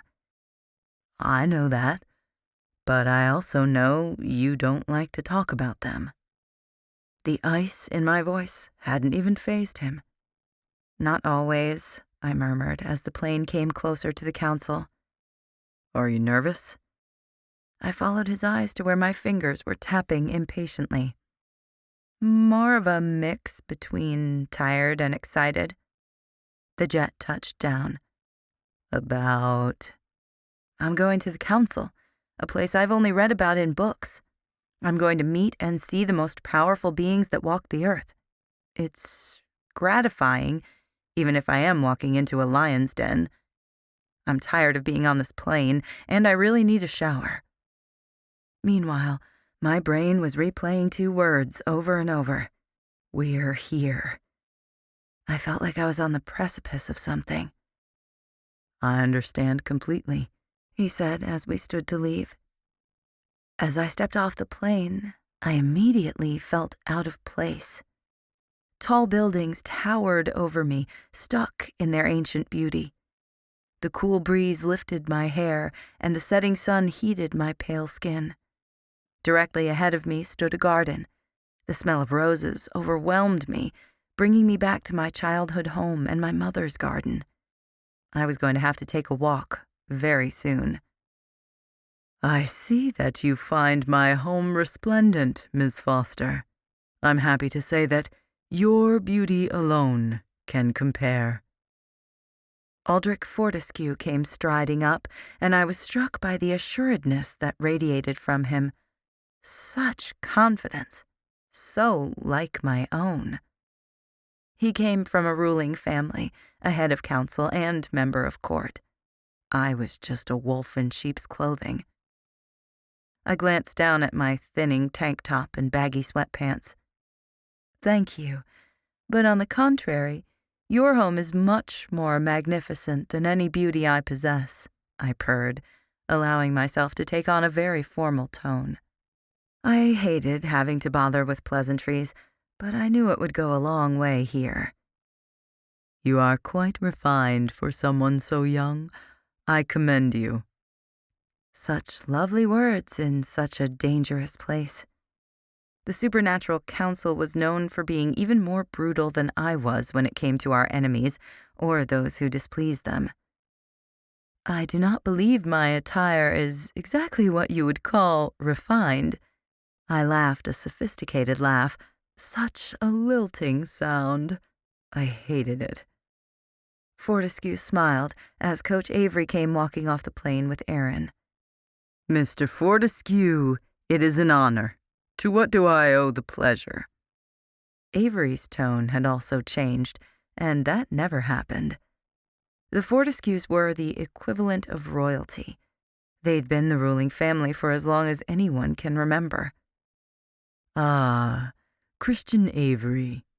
I simply came to welcome you and your students to my home. My servants can escort you to your rooms. Before I leave, however, I would like to make it known to you 3 that wandering the buildings is not advised. I'm sure you all understand what I mean. His smile was too cunning, too kind. It wasn't real, and all I heard was the threat in his words. Thank you for reminding them. I'm positive they'll heed your warning, Coach Avery assured him, casting a sideways glance at the 3 of us. I have business to attend to, and I am sure you would all like to put your things down. Marcus, please show our guests where they will be staying, he ordered the younger man next to him. With a final nod goodbye to Avery, he strode away, leaving a beautiful, tall, dark-skinned man in his place. Follow me, he rumbled, and began walking. I fell into step next to Lucas as we came into the courtyard just outside the garden. I studied the servant, with his lithe body and glowing golden eyes. Was he of my species, or another? Many of the council members had servants that were acquired for their ability. The way I had read it, slave felt like a more accurate term. You're quite charming when you want to be, Lucas said. Charm is easier to fake than sincerity, I countered. Always the realist. He seemed satisfied by my answer in some way. Of course, what else would I be? A half smile formed on his lips as he contemplated his answer. Haven't you ever had dreams? Or imagined you could do the impossible? I did. A very long time ago. Then life happened, and I had no choice but to see the reality of things. Besides, there's no point in imagining things when I can already do the impossible, I said, with my own sad half-smile. Marcus had led us around the outskirts of the garden and onto a pathway. The legendary Fortescue Mansion loomed in front of us, and oh, what a mansion it was. Spires so tall I had trouble seeing their tops looked dark and foreboding in their onyx encasement. It was the Dark Castle, plucked straight from a grim fairy tale. The Fortescues have graciously put aside 3 rooms for your stay, Marcus announced as we walked through the double doors. He had such a thick, smooth foreign accent. Lovely. His voice was too lovely. I kept my distance. Inside, I found a place of luxury with famous paintings, Persian rugs, and antiques. Despite all the riches, this place felt cold. How many of these beautiful, priceless things were stolen from those they'd conquered? This is your room, Miss Foster, Marcus said, holding open a door to reveal a bedroom fit for a king. Thank you. I dismissed him with a nod. As I looked around the room, I thought about Aldrich's words. Wandering the buildings is not advised. I'm sure you all understand what I mean. An almost eerie feeling came over me as I thought about what kind of secrets this place must be harboring. I was the master deceiver, the murderer who couldn't remember. As far as I was concerned, it was a toss-up on who would come crashing down first. Chapter 46. I stepped out of the shower and wrapped a silk robe around myself. I grabbed a brush and ran it through my hair as I entered the room. On my bed was a dress bag with shoes and jewelry, along with a note that read, "You have an hour to get ready for a dinner party. Lucas will pick you up at 7. P.S. You're being watched." I groaned internally, but gathered everything and dropped it on the bathroom counter. I began transforming myself into the respectable socialite I needed to be. I started by blow-drying my hair, then bumped up the back half and used a silver headband to keep it in place. I kept the makeup light, I'd never liked it anyway, and put on the matching black diamond jewelry. The undergarments were the perfect size, and I didn't want to think about how any of them knew. Turning from the mirror, I eyed the Louboutin pumps. That heel was steep, but I'd worn worse. I slipped my feet into them and found they were surprisingly easy to walk in, and the height difference was staggering. I had to be near 6 feet now. There was a knock at the bedroom door. "Come in," I called. The door opened and closed. "Selena, you ready?" Lucas asked. He was in the bedroom, but I heard him like he was right beside me. "1 minute," I murmured, and turned to the dress. It was strapless, short, and black. I slipped it off the hanger and shimmied into it. When it was all the way up and positioned perfectly, it was still too loose. I felt for the back zipper to see if I'd forgotten to zip it, but all I found were lacings. I turned around and looked at my back in the mirror. The entire waist had to be laced up. "Lucas, can you do me a—" He opened the bathroom door. I turned to see him standing there in a black tux, with the corners of his mouth turned up in an amused smile. "Turn around," he said, walking toward me. I placed a hand on the counter to steady myself and used the other to keep my dress in place while he pulled and tightened my dress. After a few moments of silence, I decided to speak. "Thank you," I whispered, thinking back on this last year. So much had changed. "For what?" he asked. "Being there for me, putting up with me. I know I'm usually not the best company," I said. I saw his half-smile over my head in the mirror as he pulled the back tighter. "You should give yourself more credit." "No, I know who I am." He sighed as he gave a final tug on my laces and tied them in a bow. I pulled my shoulders back, standing straight, with my head held high. The dress did fit me perfectly. "How do I look?" I asked, turning to face him. "Beautiful," he murmured, looking me up and down. He sounded like he was talking to himself more than me. He held the door open, motioning for me to go through. "What a gentleman," I teased, walking into my room. I went over to the nightstand and picked my phone up. I only had 2 messages, one from Alexandra and the other from Tori, wishing me luck. I clicked my phone on silent and put it in my bra as we were walking out. He took my arm as he escorted me. "Such a lady," he countered, amused smile still in place. I smiled, a little uneasily, as a vision from my past came to me. I was only 4 or 5, and dancing in a hallway that looked oddly familiar. I was dressed in a gown, laughing and playing with my sisters. My parents were following behind, and when I saw them, I stopped. I heard the words, "such a lady," come from my father's lips, and the vision faded. "But aren't I?" I whispered. He gave me a curious look, and I laughed once. "I forget. There's still so much you don't know about me," I said bitterly, wishing things could be different. "No need to go into that tonight." "All the more fun when I unravel you," he murmured, and we laughed as he opened a door. "Such a gentleman," I repeated, walking into the dining room. There was only one table, and while it was sprawling, we very clearly had a private audience with the ruling family for the night. An archaic chandelier similar to my aunt's hung low, probably to showcase its fine details. I didn't recoil, as I'd done so many months ago. I kept my gaze roaming. I only got 2 feet before I stopped in my tracks. The easy smile I wore faded, and my eyes narrowed slightly. She was sitting at the table with a knowing smile, but rose and came to me as we got closer. She had creamy skin, high cheekbones, and almost every feature, angle, and color on her was mine. Except for her curly hair and stormy blue eyes, I was practically looking in a mirror. "So it is true," she murmured, taking as much interest in me as I was in her.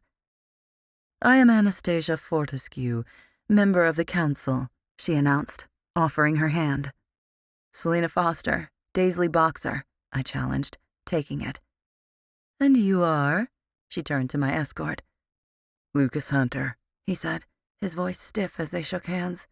His posture was closed, and he eyed her aggressively. She was not welcome, which pleased me. I frowned. "Not good, Selena. Not good." "Why don't we all take our seats?" She phrased it as a suggestion, but I was well aware it was an order. I started to follow Lucas when she touched my arm and motioned for me to sit next to her. I had to restrain myself from physically removing her hand. After following her around the table, I took the seat on her right. We weren't the only ones here. Coach Avery, Aaron, Professor Von Lofsky, and several others I didn't recognize filled the seats closest to us. The words from Coach Avery's note replayed in my mind. "You're being watched." I took a deep breath. My gaze caught Lucas's, and he gave me a questioning look, asking if I was okay. I nodded once. "Yes, quite interesting, isn't it?" Anastasia mused beside me. I asked politely. "How much you and I look alike." She was goading me, watching, waiting. "And why do you think that is?" I returned the subtle prod. "Oh, I have no idea. Must be a trick of nature." She watched me intently, looking for a reaction. Something about her statement bothered me, and I realized she was lying. "So I hear you're the only girl boxer in the tournament." "That's right," I agreed, pushing my salad around the plate. "Why are you good at it?" she asked. "Pushy much?" "I started when I was young and took a liking to it," I said casually. I had to play this cool, get the attention off me and my past. Oh, come now. There must be a reason you're the only girl in the championships. What makes you so good? The way she licked her lips made me uneasy. I needed to respond.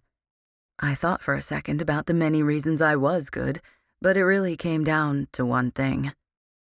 I'm merciless, I declared with an edge to my voice. She smiled, obviously hearing the warning in my words. My doppelganger was treading too closely. Like the lioness I was, I showed my claws. That's good. So many supernaturals have gone soft, and that's why we're dying.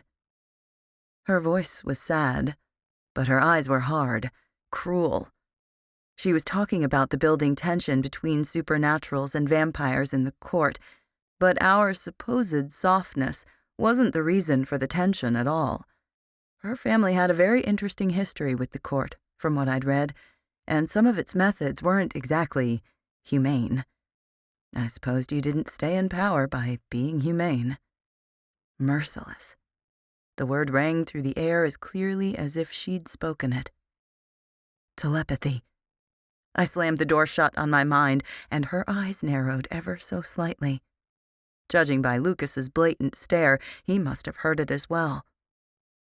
That's one theory, I said in response to her original comment, working hard to keep my voice neutral. She studied me for a second. So tell me about your family, since you seem to know so much about mine. I ignored her comment and tried not to let the tension show. Across the table, Lucas's eyes widened, and the rest of the table had gone quiet. There's not much to tell. I have 2 sisters, I said. She saw what I didn't say, and things took a turn for the worse. And your parents? Gone. My tone made it clear this topic wasn't preferred discussion. There was no hesitation, emotion, or room for weakness in my voice. How'd they die? She continued, taking a bite of salad. She spoke to me so casually, you would have thought we were old friends. Car crash. I hated playing along, but I had no choice. Really? That's strange, unless they were weak. My jaw locked. My parents were not weak. Selena. Lucas warned from across the table. I could feel him monitoring my mind, and I shut him out immediately. He flinched, and even she did a double take. Every telepath at the table probably felt my mind slam shut this time. I was struggling to keep the shield, with her prying. This was not good. I was not good. You're protective of your family. I like that. So if your parents weren't weak, what could they do? She'd stopped the nonchalant act, setting her fork down and turning to face me head on. My mother was a necromancer, and my father was a telepath. I immediately averted my eyes from the table. Lucas and I had talked about my parents before, but never this deeply. I was keeping secrets that affected him. Interesting, she murmured, lost in thought. Miss Fortescue, may I have this dance? Aaron interjected, cutting into our conversation. You may. She smiled and rose from the table. They strode out to the dance floor and danced leisurely to the music playing. Professor Volnovsky followed, leading a woman I didn't know, and I found myself wondering why he was even here. Aldrich Fortescue danced with an older-looking woman I assumed was Mrs. Fortescue, and another couple I didn't recognize followed. Most of the dancers seemed clumsy compared to Anastasia and Aldrich. I used to dance. Only a year ago, I was still taking lessons. Pop, ballet, jazz, ballroom, modern, even a little Latin. Then I came to Daizlei, and everything changed. But I still loved to dance. Would you like to dance? Lucas asked me. How many times have I told you not to read my mind? I wasn't, he countered, but he still sounded pleased. I turned to him. Can you dance? You're playing with fire. I welcomed the flames.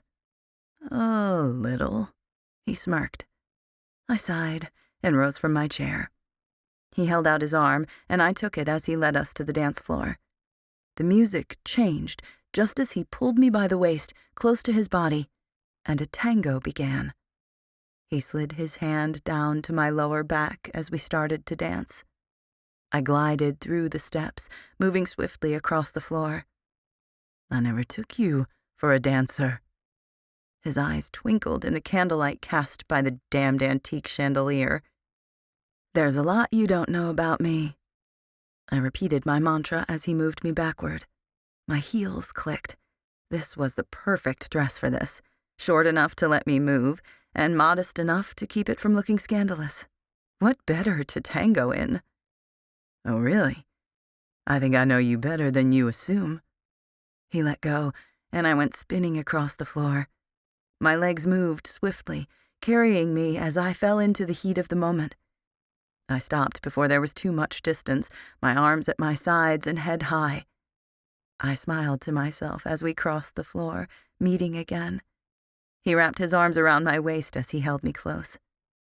I tried to ignore the smell of his skin, the way his hand felt on my back, and how he was ever so slowly caressing my skin with his thumb. We'd been close to each other all year, but this felt different. Oh, is that so? I dipped. Yes. He grinned and whirled me around. What's my favorite food? I asked, amused by this little game. I was well aware I was flirting with him now, but it felt so good. I didn't stop. Double cheeseburger. Color? I asked. Black. Ha! I cut him off as he backed me up again. Looks best on you, but purple's your favorite. When I didn't say anything, he gave me a smug look. What's my middle name? I smiled. I so had him. Annalisa, he murmured, looking at me in a way that would have made a lesser woman blush. He should have known better. How do you know that? I knew for a fact that only 2 people at that school knew my middle name. I'd never told anyone. It was my mother's name, but as good as he was, I highly doubted he knew that. I have my secrets, he replied, a ghost of a smirk on his lips. That bastard. Quoting me? Fuck him. There's a lot more to me than a silly color and some food, I said haughtily, and let go of him on the twirl, causing me to go spiraling across the floor. His mouth popped open as he watched me. Oh, I know. He laughed, taking me back into our tango, which was coming to a close. We'll have to do this again sometime. His voice held a promise as he pulled me in for the end. Maybe. I drew my leg up, wrapping it around his waist as he picked me up. The music stopped, and he looked down at me for a second before putting me down. Bad Selena, I reprimanded myself. Oh, I was in so much trouble. I should not have done that, because now I would dream about the smell of him for weeks. The room broke into applause, and I turned to see that everyone had stopped dancing to watch us. I smiled as I walked around to take my seat back at the table. Thank you, I mouthed to Lucas. Smirking, he nodded once. You're quite light on your feet, Miss Foster. I've rarely seen such grace, Aldrich Fortescue complimented me. Thank you, but I'm a boxer. I have to be light on my feet. If I'm not, well, I shouldn't be boxing. I faked joviality as I sipped my wine, and the waiters set plates of food in front of us. That's very true. A girl your size could be killed in the ring if not careful, Aldrich agreed. I suppose, but I don't think I'll have to worry about that anytime soon, I said vaguely, taking another bite of my salad. I was completely aware of Anastasia watching me with peculiar interest. Why is that? His dark brown eyes locked on mine. I've never lost, and I don't plan on starting now, I declared, with the confidence I'd always had. Fighting came naturally to me. It was second nature.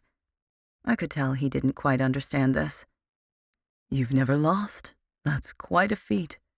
Let us toast to victory, and the many more to come, he announced, raising his glass. To victory, I murmured, touching my glass to Lucas's and Anastasia's. A smile found its way to my lips as I sipped the wine. I could still feel the heat of the tango, the feel of his hands, and I knew, deep down, that I'd crossed a line I couldn't come back from. Chapter 47. You made quite an impression on the council tonight, Lucas noted. We were strolling through the garden, and I felt strangely at ease. Yes, I did, didn't I? I think part of that's because of Anastasia. My mind was still reeling from dinner. My heels clicked lightly as I walked, and I occasionally smelled a flower here and there. She looks a lot like you. If you curled your hair and wore contacts, you could almost be twins. I turned and looked at him, my eyes narrowed. Almost is the key word there, because we are not twins. My voice was indifferent, but my gaze told him everything. Only in looks. Past that, you're very different. His green eyes glowed in the moonlight, and his black hair was as dark as the tux he wore.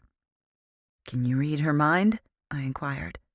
No, they had several shields there, blocking all the members of council. It's customary. They know too much. He didn't need to say that she'd communicated with me through them.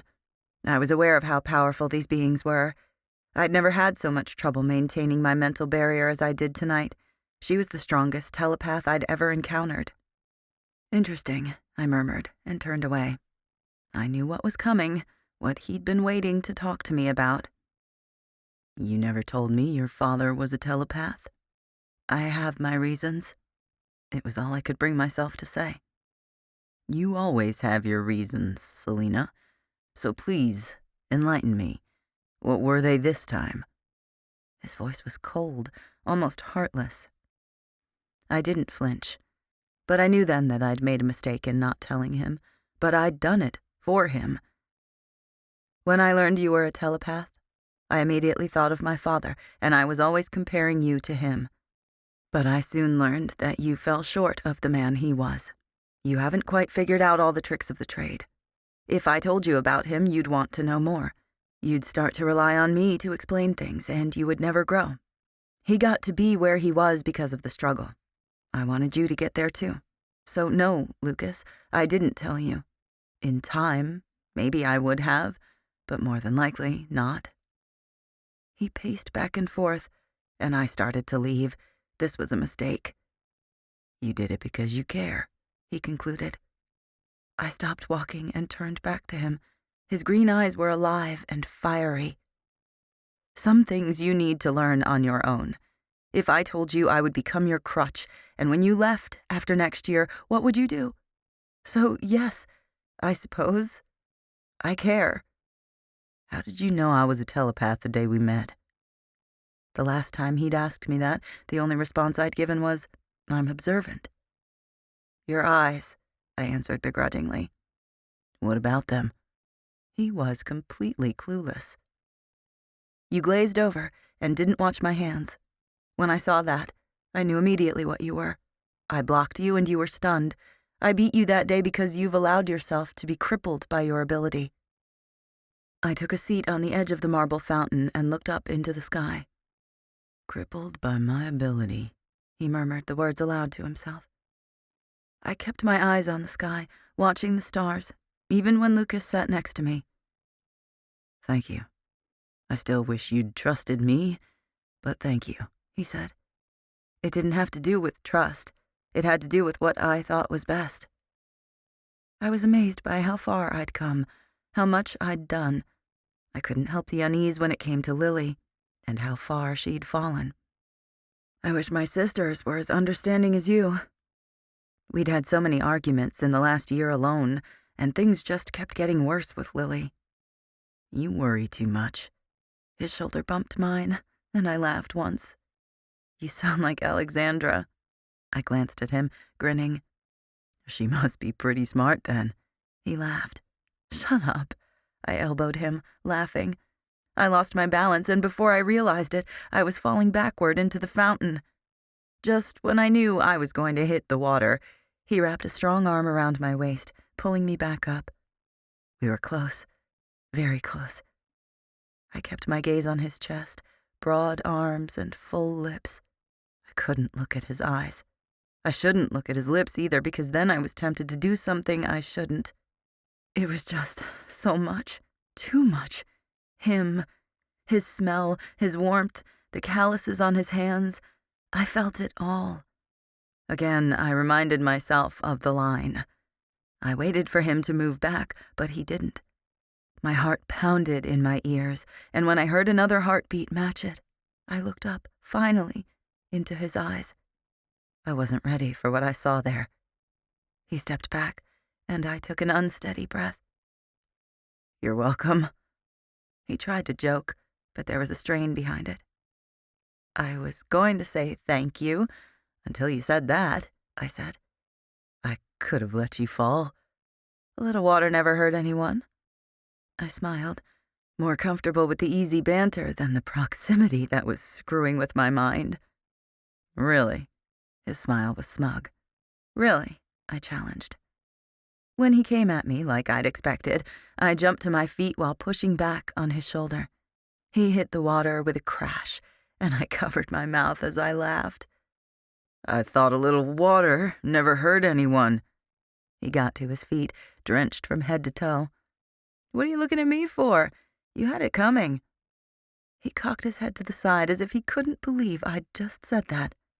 He climbed out of the fountain and walked toward me. "What are you doing?" I asked sharply. I backed up as he got closer. "Nothing," he lied. Grinning, he darted forward to grab me. I was trapped between him and the bush as he snatched me up, cradling me in his arms while I squirmed. "Let me go! You're all wet!" I complained, trying to push him away. The water soaked through my black dress, turning the pleasant breeze chilly. He finally let me go, in the fountain. I went under and squeezed my eyes shut, holding my breath. Gasping for air when I reached the surface, I tried to stand, but my dress seemed to weigh 100 pounds. "Need help?" Lucas snickered at me. "Sure," I agreed, taking his hand.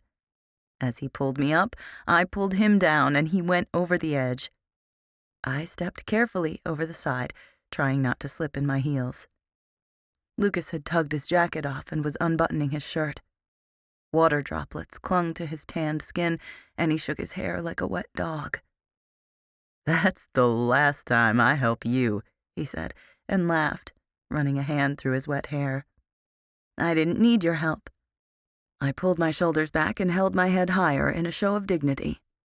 "I'll remember that." He clambered out of the pool. "We should start heading back," I said. We walked in silence until I reached my door. "I had a good time tonight," Lucas said. "Me too." My voice had lost all its playfulness in the 5-minute walk as cold and fatigue took its place. "You look beautiful," he said. "Thank you."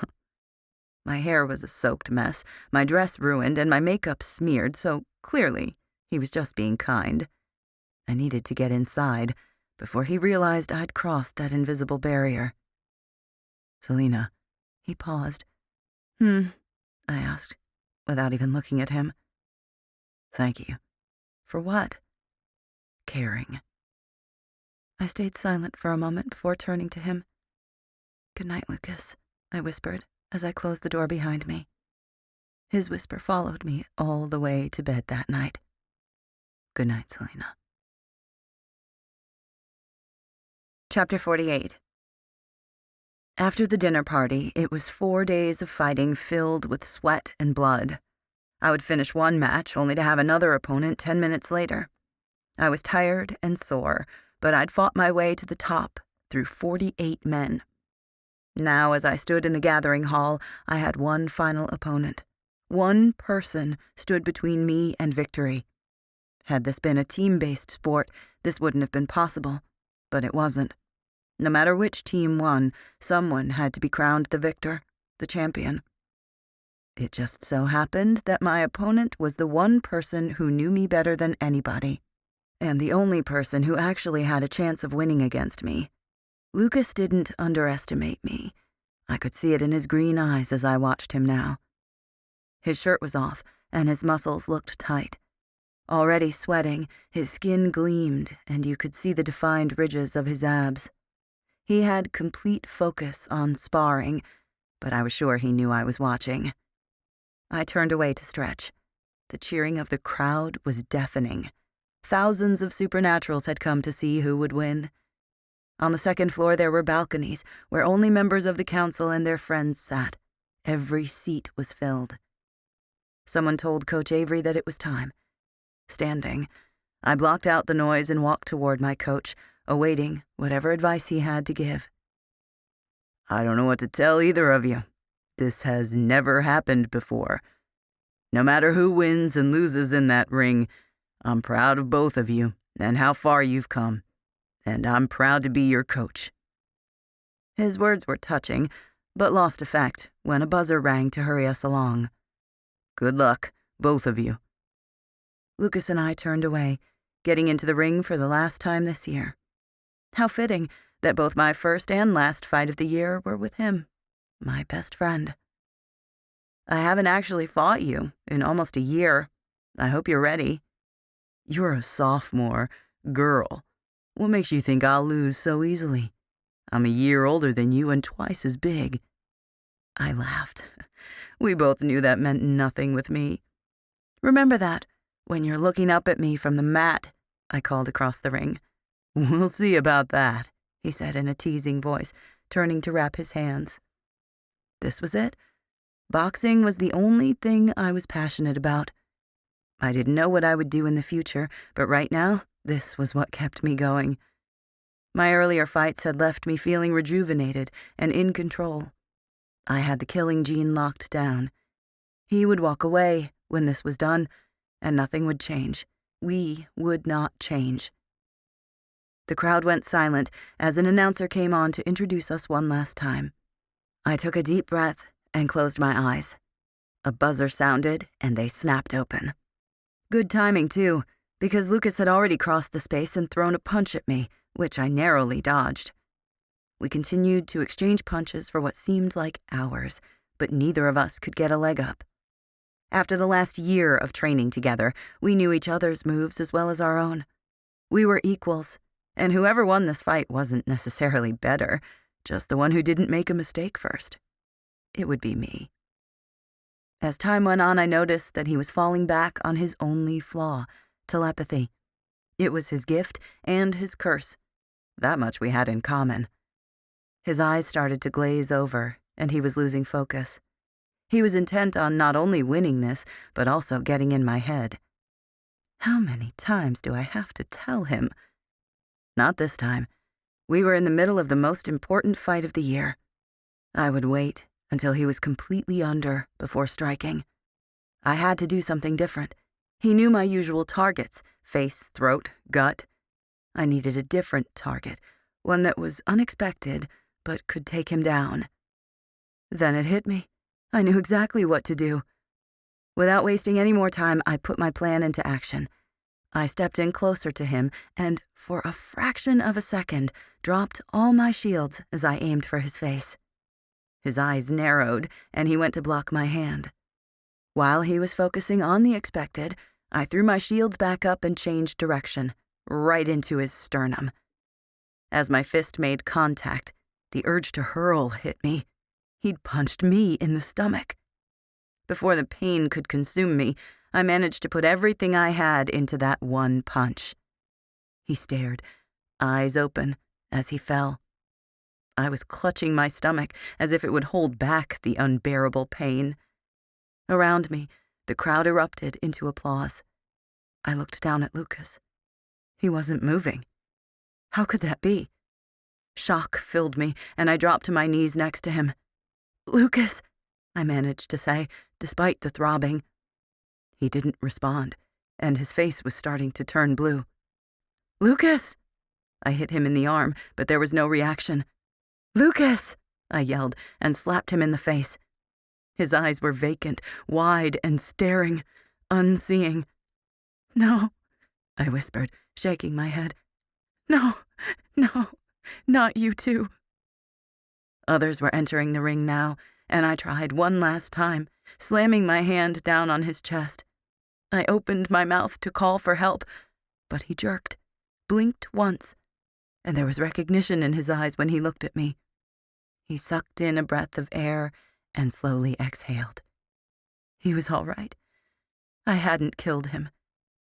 I took a deep breath and sank onto the floor. "Are you okay?" I whispered. "Fine," he grunted, sitting up. "Why did you look like you were dead then?" I stuttered on the word dead. "You stopped my heart when you punched me, and you started it when you hit me again." His words were husky, and he was breathing harder than normal. "Oh," I said, not able to find the words. "Selena, Miss Foster," people were calling as they crowded around me, completely oblivious to what had just happened. I pulled my knees up and wrapped my arms around them. I really did not want to deal with all of this right now. "Hey, y'all need to leave. You're not supposed to be up here," Lucas spoke up, noticing my discomfort. As the crowd cleared from the ring, others entered, replacing them, and these people couldn't be sent away. "Ms. Foster, that was quite a fight. 1 hour, 13 minutes, and 52 seconds, Aldrich Fortescue said as he approached me with his arrogant granddaughter. He stared at me with peculiar fascination. "It felt longer," I said. I was tired, physically and mentally. This was the council, and appearance was everything. Despite the nausea and stomach cramps, I got to my feet and faced them like the champion I was. "I imagine it did. That reminds me." He looked at Lucas. "How is your—" He motioned to his chest. "Fine." Lucas's voice was deep and unemotional. I could tell he didn't want to talk about it. Good, Aldrich murmured. "Well, I just wanted to congratulate you on your victory. We will see you both tomorrow at the awards banquet." He turned to leave, along with Anastasia, who'd stayed unnaturally quiet throughout the conversation. I glanced over at Lucas, who was looking away, and sighed. "You used telepathy to beat me," he said. I was expecting that. "Yes." "I knew you would do that. That's why I hit you in the stomach. I just didn't expect to have the wind knocked out of me." He chuckled, and his deep voice rumbled around me. "What's funny?" You beguile me. You fascinate me. You're beautiful, and yet you have a brain. You're not afraid to think for yourself, and your smart mouth gets you into trouble more often than not. You're not a stupid teenage girl with her head stuck in the clouds. You see things how they are." He turned to me, staring into my eyes with such conviction. "There are just so many things about you that you wouldn't expect. You're perfect. I don't know how you do it." His voice was distant, as if he were talking to himself. He was looking at me in a way that demanded a response. I couldn't ignore him. The sincerity behind his statement rocked me to my core. Not because he actually thought this about me, but because he saw what no one else could see. I wouldn't let them. And yet, he saw it. I'd given him the only thing I had left to give, and he knew it. This moment was so intense, and so fleeting. My fight-or-flight instincts kicked in, but I was done fighting him. "You're wrong. I'm far from perfect." That was all I could say, as thoughts of my constant struggle for sanity surfaced, and my failing grades, Lily, my parents, the other me. As we stood there in silence, I became aware of my surroundings. The crowd was cheering ecstatically, and reporters were calling out my name in hopes of getting an interview. Outside the ring, Coach Avery was beaming as he spoke with Aldrich. In all this chaos, I was standing silently with Lucas, and the conversation had taken an awkward turn. "You should go," he said, motioning to the reporters. "Yeah." I walked over to the edge of the ring and ducked under one of the ropes. After slipping through, I jumped off the edge and hit the floor with a thud. "Selena, Miss Foster, could you please answer a few questions?" People shouted to me from across the single rope that separated us. I looked back at Lucas once, before turning to the reporters. He was watching me with his usual mysterious half-smile, and for once, I found myself wondering what he was thinking. Chapter 49. Today was my last day at the council, and as beautiful as it was, I hoped not to be back anytime soon. I took my time admiring the garden as I made my way to the gathering hall for the ceremony. I strode in through the double doors and was pleasantly surprised that the paparazzi and most of the fans were gone, as was the ring and everything else boxing-related. Instead, they'd been replaced by the finer things in life: classical musicians, tablecloths, and silver cutlery. There were only a few hundred people here today, and I instantly felt more at ease away from prying eyes. "Ah, Miss Foster, just the girl I was looking for. Please join us." Mr. Fortescue's voice was just audible above the music, and I turned to the group of people. "Dimitri tells me that you're moving into an advanced battle simulation class." I turned and saw that Dimitri was my very own Professor Vonlovsky. I still didn't know why he was here, but it wasn't my place to ask. "Yes, and both her sisters as well. They are all very gifted." There was a sarcastic note in his voice, but Aldrich appeared not to have noticed. "Really? Is that so? What are their gifts?" He turned to ask me. "Alexandra's a fire user, and Lily, she was a healer until recently. We're not entirely sure what she is at the moment."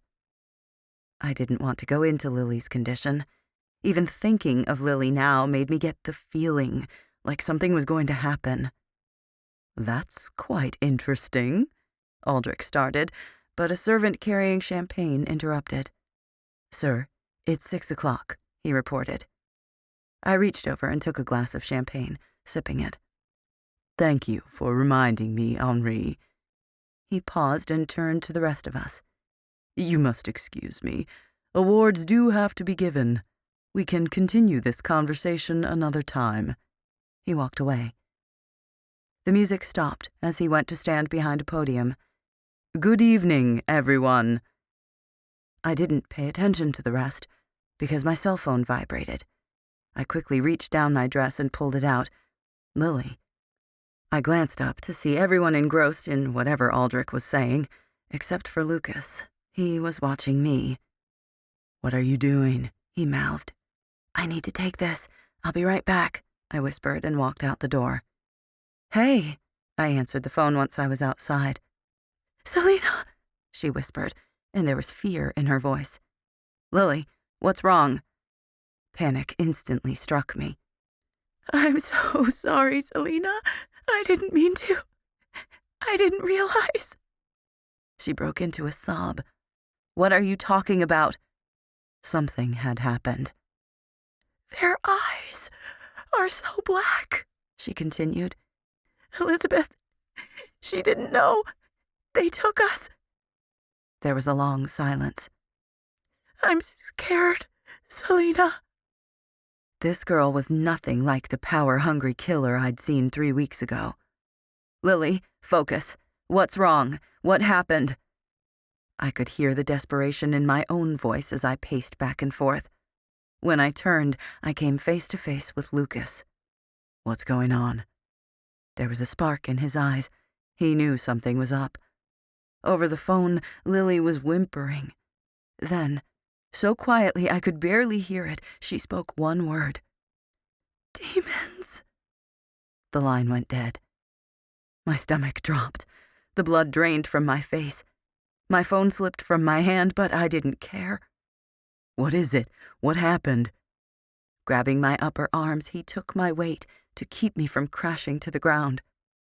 "Lily, she's in trouble." I reached down and grabbed my phone from the pavement. I have to go. What? He shook me, making me focus on his face. Go where? You're almost 7,000 miles away from school. How are you going to get there? He undoubtedly thought he was being reasonable, but all I saw was someone standing in my way. They come first. The jet, it's already waiting for us. A plan was coming together in my head. That's insane, Selena. What will I tell Coach Avery? And when you get there, what are you going to be able to do? Do you even know what kind of trouble she's in? They come first. Lucas, I have to go. Lily needs me, and you are not going to stop me. Nobody is. You and I both know those are all trivial things, so are you going to help me or not? I demanded. The look on his face told me I'd won this fight. Fine, he agreed. I need you to go back in there and pretend like nothing's wrong while I get on that plane back to Daizlei. Can you do that? I knew this went against every fiber of his being. He wanted to be there. He wanted to go with me or stop me, but letting me go by myself was not on his agenda. Please don't make this any harder, I begged silently. He didn't hear me. I couldn't let him, because if he heard me, Anastasia probably would too. What are you going to do when you get back to Daizlei? Find Lily. Do you even know what kind of trouble she's in, Selena? I studied his eyes for a moment, deciding whether or not to tell him the truth. No. I looked away. God damn it, Selena. I heard her on the phone. You just lied to my face. I flinched, but he didn't move. How can I trust you're not just going to do something stupid when you find her? Truthfully, it was smarter for him to come with me, to fight with me. I knew the real reason I didn't want him with me. It was selfish, so selfish, when it was Lily's life on the line. I guess you'll have to trust me. I returned the glare. I needed to go. You just lied to me, he repeated, because I'm trying to protect you. I needed to keep my voice down. This was wasting time. His eyes softened, and I turned away. Wait, he grabbed my arm. Lucas, I have to go. My sister needs me. You're going to help me or you aren't, but I don't have time to console you and make you feel better about this. Are you with me? I looked into his eyes, not knowing how to say goodbye. He was with me. He always had been, and he always would be. This hurt him, and if I came out of this, we were going to have a lot to talk about. Yes, he whispered. I pulled away from his grasp and started walking. They come first. Selena, what? What am I going to tell Avery? He was stalling, and we both knew it. You'll figure it out, I said flatly, and started walking again.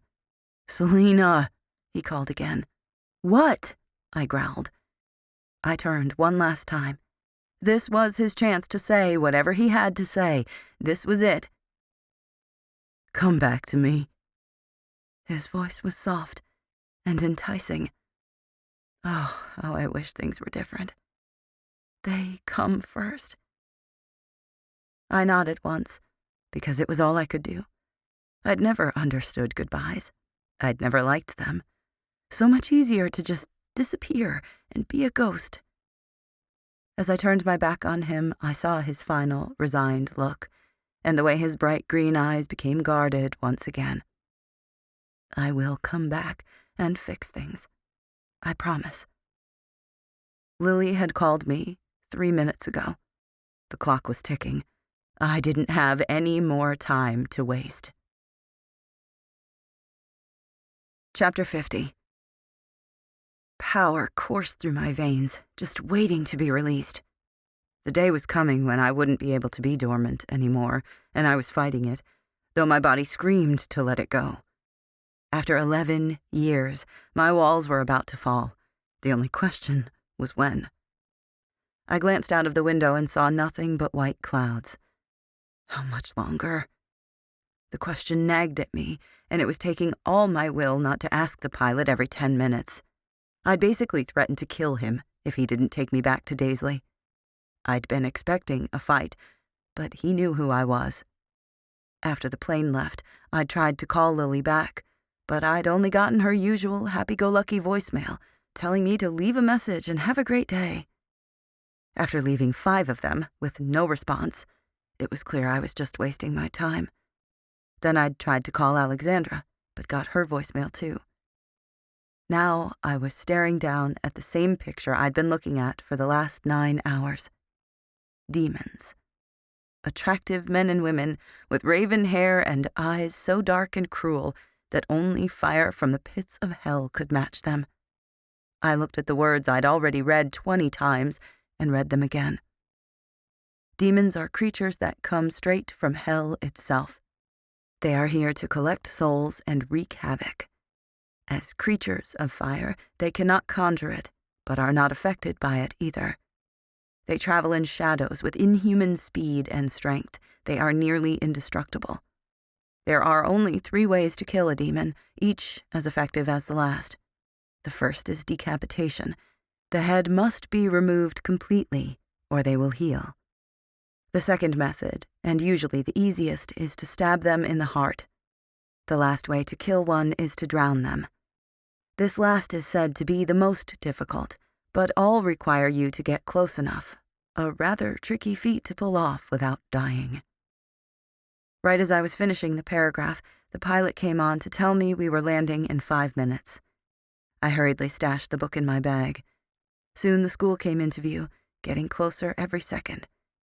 When we were only feet from the ground, I got up and walked to the door. I had no time to spare. It was already dusk here. I took off down the pathway in search of Alexandra. If Lily was missing, she was my best chance of finding her. The wind whipped my hair around and I shivered, wishing I'd changed out of the dress I wore for the banquet. I opened Alexandra's door, hoping by some miracle Lily was here and this was a joke. Alexandra was sitting cross-legged on the bed, painting her nails, and there was confusion in her brown eyes. "I thought I wasn't going to see you until tomorrow." "Where's Lily?" "I don't know. Why?" I saw red. She was supposed to be watching her. She'd promised. "Have you seen her since you got back to Daizlei?" I gritted my teeth and fought the heat that wanted to consume me, and what was left of my heart. "She's your sister. They both are. Calm yourself." "No, she's probably with Bella. Selena, what's going on?" She stood and capped the nail polish, but I was already on my way out the door. "Selena!" She ran after me. "She's missing, Alexandra. Gone. I got a call from her 10 hours ago, and she's in trouble. I have to find her." "But I saw her yesterday," Alexandra said in disbelief. "Well, she's gone." "I knew I shouldn't have left," I muttered grimly as I barged into Lily's room. Both her roommates were laughing and talking, but she wasn't there. "Bella," I barked. The girl with big brown Bambi eyes jumped. "Yes? Where's Lily?" I don't know." She looked away. Her discomfort was obvious. "Where did you see her last?" I demanded, my patience running thin. "In California." She stared at her hands, unmoving. She was hiding something. I wasn't afraid to resort to more effective and less humane methods, if need be. "Was she with anyone?" "Blair, and another girl. She was tall, with brown hair and really gray eyes." I knew exactly who she was describing. "Elizabeth," I muttered. Lily had mentioned her on the phone in the middle of her hysterical babble. "Where were they going?" "Toward some warehouse, I think," she said meekly. "What did it look like?" I was starting to crack, but I had to keep myself from lashing out. "Big and metal, with sliding doors and graffiti painted on it." Her eyebrows bunched together as she tried to remember. "What color was it?" "Black," she answered, nodding as if to reassure herself. "Did you know what they were doing there?" It was my final question, And by the way she stared at everything but me, this was what she was lying about. "No," she said, her voice unsteady. "Are you sure? You have no idea?" Last chance. I had to go, whether she told me the truth or not. "All I know is that the brown-haired girl was leading them, but I think she's in trouble." Without another word, I turned and left the room, with Alexandra on my heels. I didn't have time to hear more. "So, Elizabeth took her and Blair into a warehouse, but we don't know what for. Okay. And you know that Lily's in trouble because she called you, but you don't know where from. This makes no sense." Alexandra frowned in frustration. "Maybe not, but I still have to find her." I stopped at my door. "I'm going too," she declared. How did I know this would happen? "No." "Why not?" "Because it's dangerous, Alexandra. I already have to save her, and I don't need you there getting in the way." It sounded harsh, but it was the truth. Alexandra was a liability, and I didn't need another one. "I can take care of myself," she said, clearly offended. I shook my head. "No, I need you to stay here. Please, Alexandra, I might already be too late, but I don't want to put you in danger too." I wanted her to understand. But if she didn't give soon, it really didn't matter. I wasn't taking her, no matter what. "I can help you, though." "Not this time." I shook my head. "You know what kind of trouble she's in, don't you?" Her eyes were as accusing as her voice. "Yes." I didn't even bother lying. "Then why can't I go? It won't be like we're going in blind, okay? We can, make a plan and—" I held up my hand to silence her. "No. End of story." I went into my room and closed the door, not even waiting for a response. My roommates were plopped on Tori's bed, watching a movie. I flipped on the light, ignoring their protests, as I rummaged through my suitcase for clothes. "Selena, we weren't expecting you back till tomorrow," Tori exclaimed, getting up. "Change of plans," I muttered, stripping off my dress. Modesty wasn't exactly my priority. "Why are you back so early?" she asked, throwing herself on my bed. "Lily's missing." I tugged on black skinny jeans. "What? How? I saw her." "Yesterday," I finished for her. I yanked my black tank top over my head and shimmied into it. "What happened?" "Not entirely sure, but she's in trouble. I need your help." Flopping down next to her, I picked up my black boots and hurriedly jammed my feet into them. "Of course, anything." "I need you to teleport me to California." After a moment of silence, she said, "I've never done it over such a big distance before, and I'm not the prodigy Lucas is. Please, Tori, I could already be too late," I begged, lacing my boots up. "I guess I can try," she nodded. She wanted to do this, and I needed her to. "Thank you," I said, while I grabbed my leather jacket. I reached into my nightstand and pulled out a 6-inch knife wrapped in a leather case. "Is that what I think it is?" Amber demanded. "Yup." I slid it down my pants in the middle of my back. "How long have you had a knife?" she yelled. "I have several, and I've had them all year." I quickly ducked under my bed and pulled out another too. The longer one with the armband I strapped to my left arm and put my jacket on to cover it. "Exactly what kind of trouble is your sister in?" Tori asked with a nervous waver in her voice. "Demons," I answered, sliding the last knife into my boot. There was no point trying to keep it from them, and it wasn't like they would try to stop me. The room went silent, apart from the movie still playing. I unclipped the barrette in my hair and let it fall, only to pull it back into a tight ponytail. "Ready?" I asked, breaking the silence. I looked expectantly at Tori, and she nodded, feebly holding her hands out. I took them in mine and held my breath. "Close your eyes, and don't hold your breath," she warned. I took one breath, and the feeling of being sucked through a vortex returned. This time it was longer. When I felt the ground beneath my feet again, I cautiously opened one eye. We weren't in the room anymore, but it definitely wasn't California. "Where are we?" I asked. "Idaho," she breathed. "We're going to have to do this in smaller distances. I can't make it all the way to California in one shot."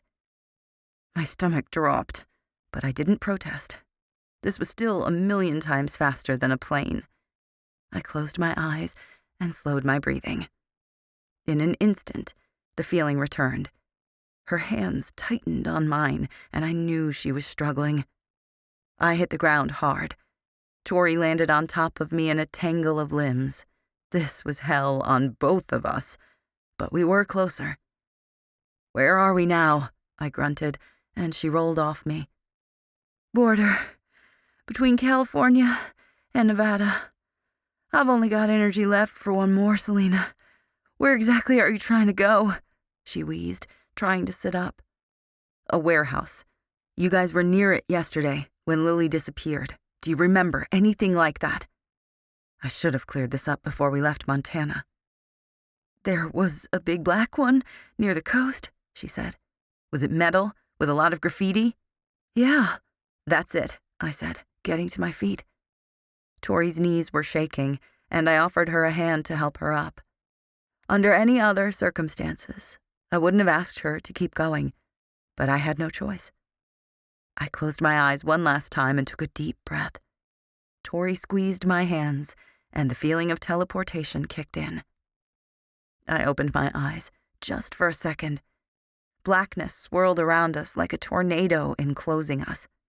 My claustrophobia reared its ugly head, and nausea came in waves. Tori's face was tight with tension, and her tan had disappeared, leaving her skin unnaturally white.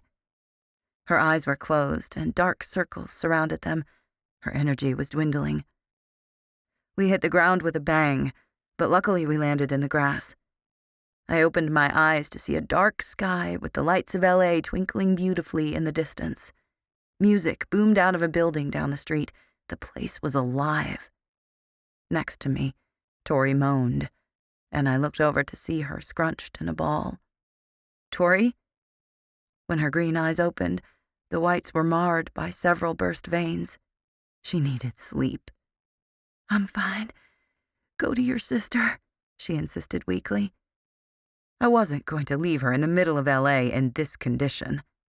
I scooped her into my arms and cradled her. Across the street, there was a little diner with a sign reading 24-hour service. I walked in and laid her in a booth, setting my cell phone on her lap. "Excuse me," a waitress tapped me on the shoulder. I dug through my pocket, pulled out a 50, and put it in her hand. "Let her sleep, and when she wakes up, give her food. You can keep the change."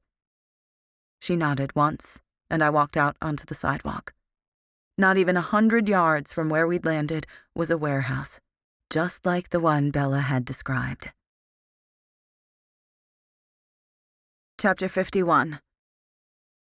The metal was cold as ice. I placed my hands on the edge and pulled, and the door creaked open. I stepped into the warehouse. Darkness enveloped me, apart from a lamp in the corner. "Lily?" I called out. I knew that wasn't the best idea, but how else was I going to find her? I took another step into the warehouse before I saw them. The picture in the book didn't do them justice. Their hair was just as black, and they were every bit as attractive as the picture showed. But their beauty was cruel and seductive, their eyes fathomless. I pulled my shoulders back, narrowing my eyes. I never got the chance to get closer. Pain exploded in my head, and my vision faded as I fell to the ground. I never found out if I hit it, because the blackness closed in. Well, damn. When I woke, images were blurry, and I could only vaguely hear voices. After a few seconds, things became clearer, and I remembered what had happened. Without thinking, I shot up, only to hit something. I rubbed my forehead and bit back the urge to hurl as the nausea overwhelmed me. "Ow!" Lily complained, clutching her head. "You're alive," I breathed and crushed her to me. Her face was smeared with grime, and her brown eyes were exhausted, but she seemed unharmed. "What's going on?" "Shh," someone else whispered. I looked across the small room to see Elizabeth sitting against the wall. "They can hear us," Lily whispered very quietly in my ear. I nodded slowly, then looked around the room. If it weren't for my supernatural vision, I wouldn't have been able to see anything. The room was small and dark, with no windows and only the shattered remnants of a light bulb above. On the far side, Elizabeth sat next to the metal door. A wooden desk was pushed up against the wall where Blair sat, watching. It was unnaturally warm. The only thing even vaguely cool was the concrete floor. We were trapped. "I need you to explain what's going on," I whispered against her ear. She nodded, trying to hold back tears. When she leaned in close and tried to talk, mainly sobs came out, and the few words she managed were far too loud. I quickly placed a hand over her mouth. "Shh, shh. It's okay now. I'm here. I won't let anything happen to you, I promise," I whispered. She clung to me like a frightened child, and I held her, rocking back and forth, until she fell asleep. I slowly removed my arms from around her and unclasped her hands from my waist. Without waking her, I leaned her against the wall and silently slipped over to Blair, who looked the most stable of the three. I bent my head and whispered to her, "How long have you guys been here?" "Almost 15 hours, she rattled off, without glancing at her watch. "Do you have any idea what they plan on doing with us?" I asked. "Nope. We can't hear anything through the door," she answered. "Well, whatever it is, it's going to happen soon," I said. "How do you know?" She shot me a sideways glance. "Just a feeling," I muttered, rubbing my stomach to keep the nausea down. She looked skeptical. "Look, I'm not your favorite person. I get it. The feeling's mutual. But we're trapped in a warehouse with some of the most dangerous creatures known to our world. If we want to get out alive, I'm going to need your help. So you can drop the tough girl act, because this isn't a movie. This is real, and our lives are at stake." I laid it out for her because I didn't have time for bullshit. "Do you want to die?" "No," she murmured, her icy composure breaking just enough to let me in. "Okay, so work with me," I said. She thought for a second before nodding. "I need to know everything you know," I whispered. "There are 7 demons, all male. The leader's the tallest, and the other 6 do everything he says." She spoke so softly that I had to read her lips. "Is that all?" I mouthed. She shook her head. "I don't know if this helps, but they were looking for someone, a girl. I don't know who." "Interesting. How did you guys even get here?" Their story was choppy. Someone was lying, and I had a feeling it was going to get a lot worse. Just as Blair was starting to answer, the door unlocked with a quiet click. Before they opened it, I shot across the room to Lily. I didn't know what to expect at this point, but I was not leaving her on her own. The door flew open, and one of them strode in. He glanced around the room, then his eyes rested on me. "Get up." His voice was deep and far too lovely. I started to get to my feet, but Lily tugged at me. "Don't go," she cried. The sound of the door hitting the wall must have woken her. "I have to," I told her, pulling away as she screamed at me to stay. I pulled my hand free, but that didn't stop the demon from slapping her. "Stop," I yelled at him. He laughed, wickedly. "Come with me," he said with a sadistic smile. He wrapped a strong hand around my arm and dragged me out of the room. I went freely, not wanting them to hurt Lily anymore. Wooden crates were scattered randomly throughout the room, and a single oil lamp sat on a crate near the metal door I'd come through. Blair was right. There were 7. Most of them were shirtless, sporting scars and tattoos, and the smile they wore told me that what was coming would not be pleasant. The tallest one wore slacks and a white button-down shirt. His hair, long by modern standards, was worn in a low ponytail. He watched me with interest. The demon gripping my arm stopped a short distance in front of their leader. The others closed in as well, ruling out escape as an option.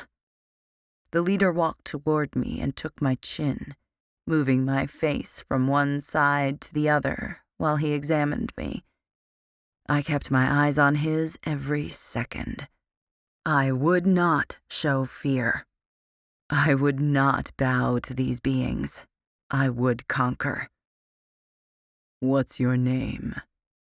His voice was deep, with a slight accent I couldn't place. I didn't answer. "What is your name?" He studied me. Again, I didn't answer, and his eyes flicked to the side for a second. The demon behind me removed his hand from my arm and pulled off my jacket. I tried to stop him, but he was much stronger than me. "Interesting," the leader murmured, eyeing the long knife strapped to my arm.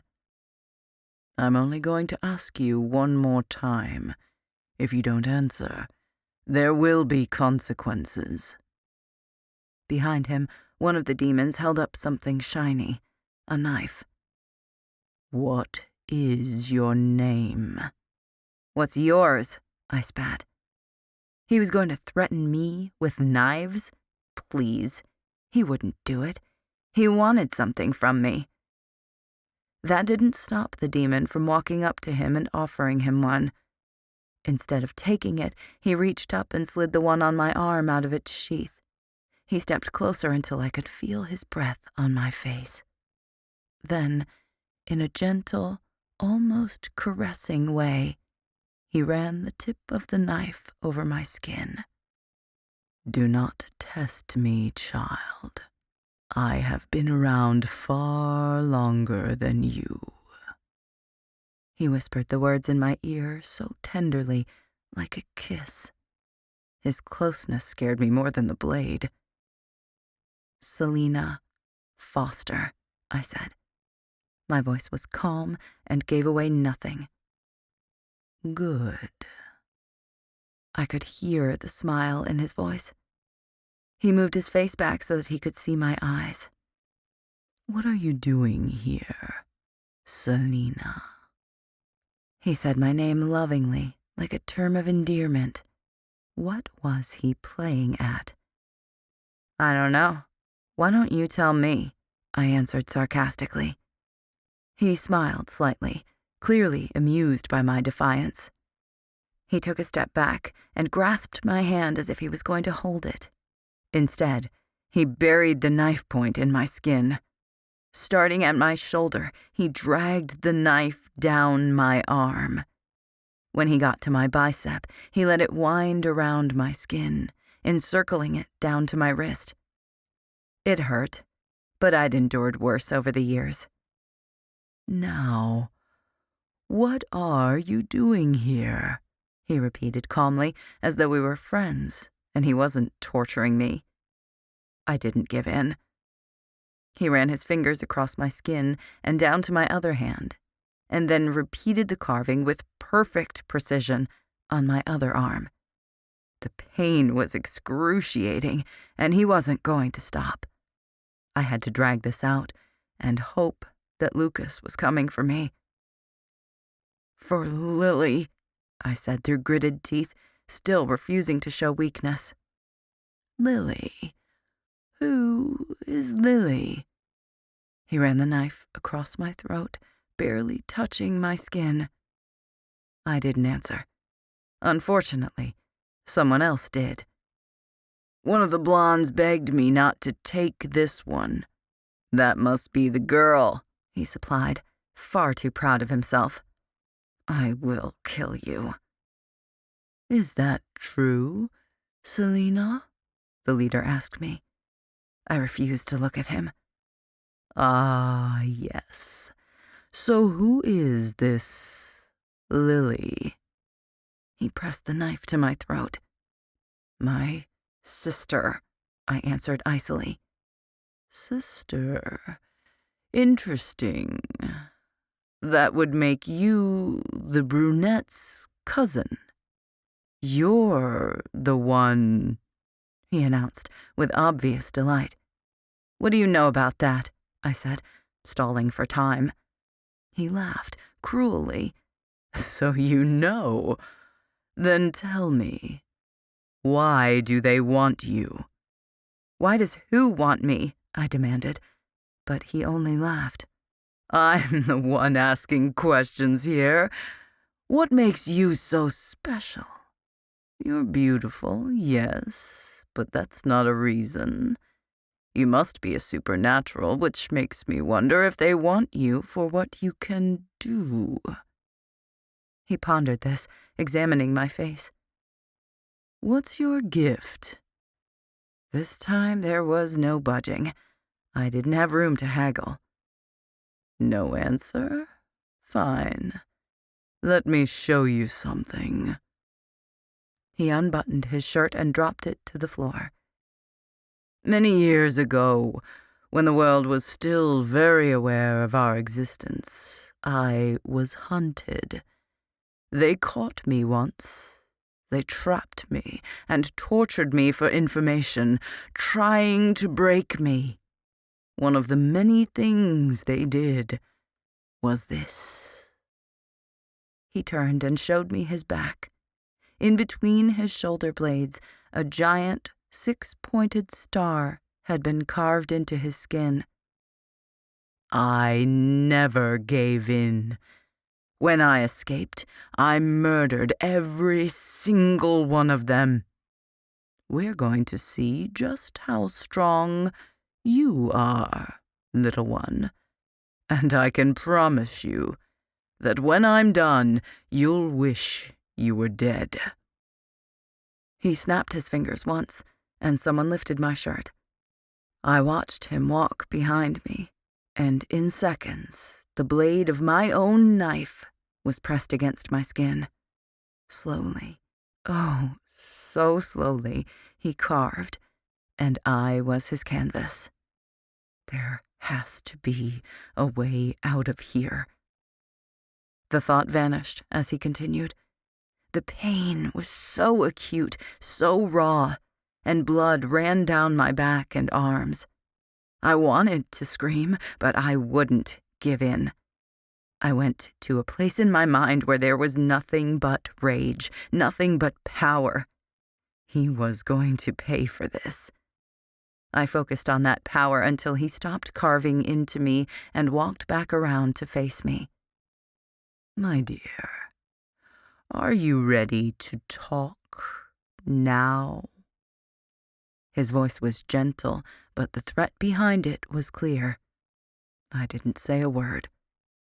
He took my hand and carved another hexagram on my palm, connecting the tip of the star to the cuts on my already bleeding arms.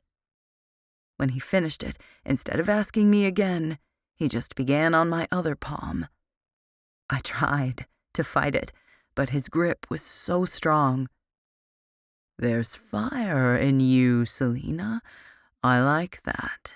It's a shame I have to kill you. He ran his fingertips down my cheek. You really are lovely. I didn't flinch. I held my ground. I refused to let him see fear. Just answer me, little one. What are you? Why do they want you? His voice caressed my bleeding skin, the tingle of his breath soft on the wounds. Bite me, I spat. Flames consumed his eyes, and he wrapped his fingers around my throat. He tilted my head back and sliced through the skin just below the hollow of my throat. When he was finished, he released me, but the anger hadn't left him. You will tell me, Selena, even if others have to suffer. I'm going to make you beg. I'm going to break you. And before you die, you're going to watch me kill the others, one by one, starting with your sister." "No," I gasped, but they were already dragging them out. "Selena," Lily whimpered. "So you weren't lying. Good to know," he murmured. He left me to examine Lily. "No knives. Not for this one." I saw the wheels turning behind his devil eyes. He grinned at me. No, he had a whole other method of torture for her. He set the bloody knife on the crate. "Hold her." He pointed at me. 2 of the demons moved forward, each taking an arm. Slowly, he ran his fingers along her arms and neck like he was looking for something. Then, faster than I would have thought possible, he struck. Grabbing her hand, he extended her arm and used his palm to snap it in half at the elbow. Her scream pierced my ears. It was the same arm I'd broken 3 weeks ago. "No!" I shouted, anger rolling off me in waves. My heartbeat had skyrocketed. Heat. I felt heat, as if I were standing on the surface of the sun. He picked her up by the hair and threw her against the wall. Her body crumpled, and she moaned. I had to stop this. "Last time. Why do they want you?" he demanded. "I don't know," I answered in truth. He laughed, wickedly, but I had no idea whether he believed me. "This is it, Selena. And I want you to know that I've enjoyed every second of this." His voice echoed in the warehouse. He picked her up by the neck. "I'm getting excited just thinking of the reward I'll get for her soul. She's going to burn for all eternity because of you." He laughed. I snapped. Chapter 52. My control was gone in an instant, replaced by cold fury. Power exploded from me, and I let my wrath rain down on them. The warehouse shook as everything was thrown away from me. Glass shattered. The door ripped off the warehouse, revealing the lights of LA.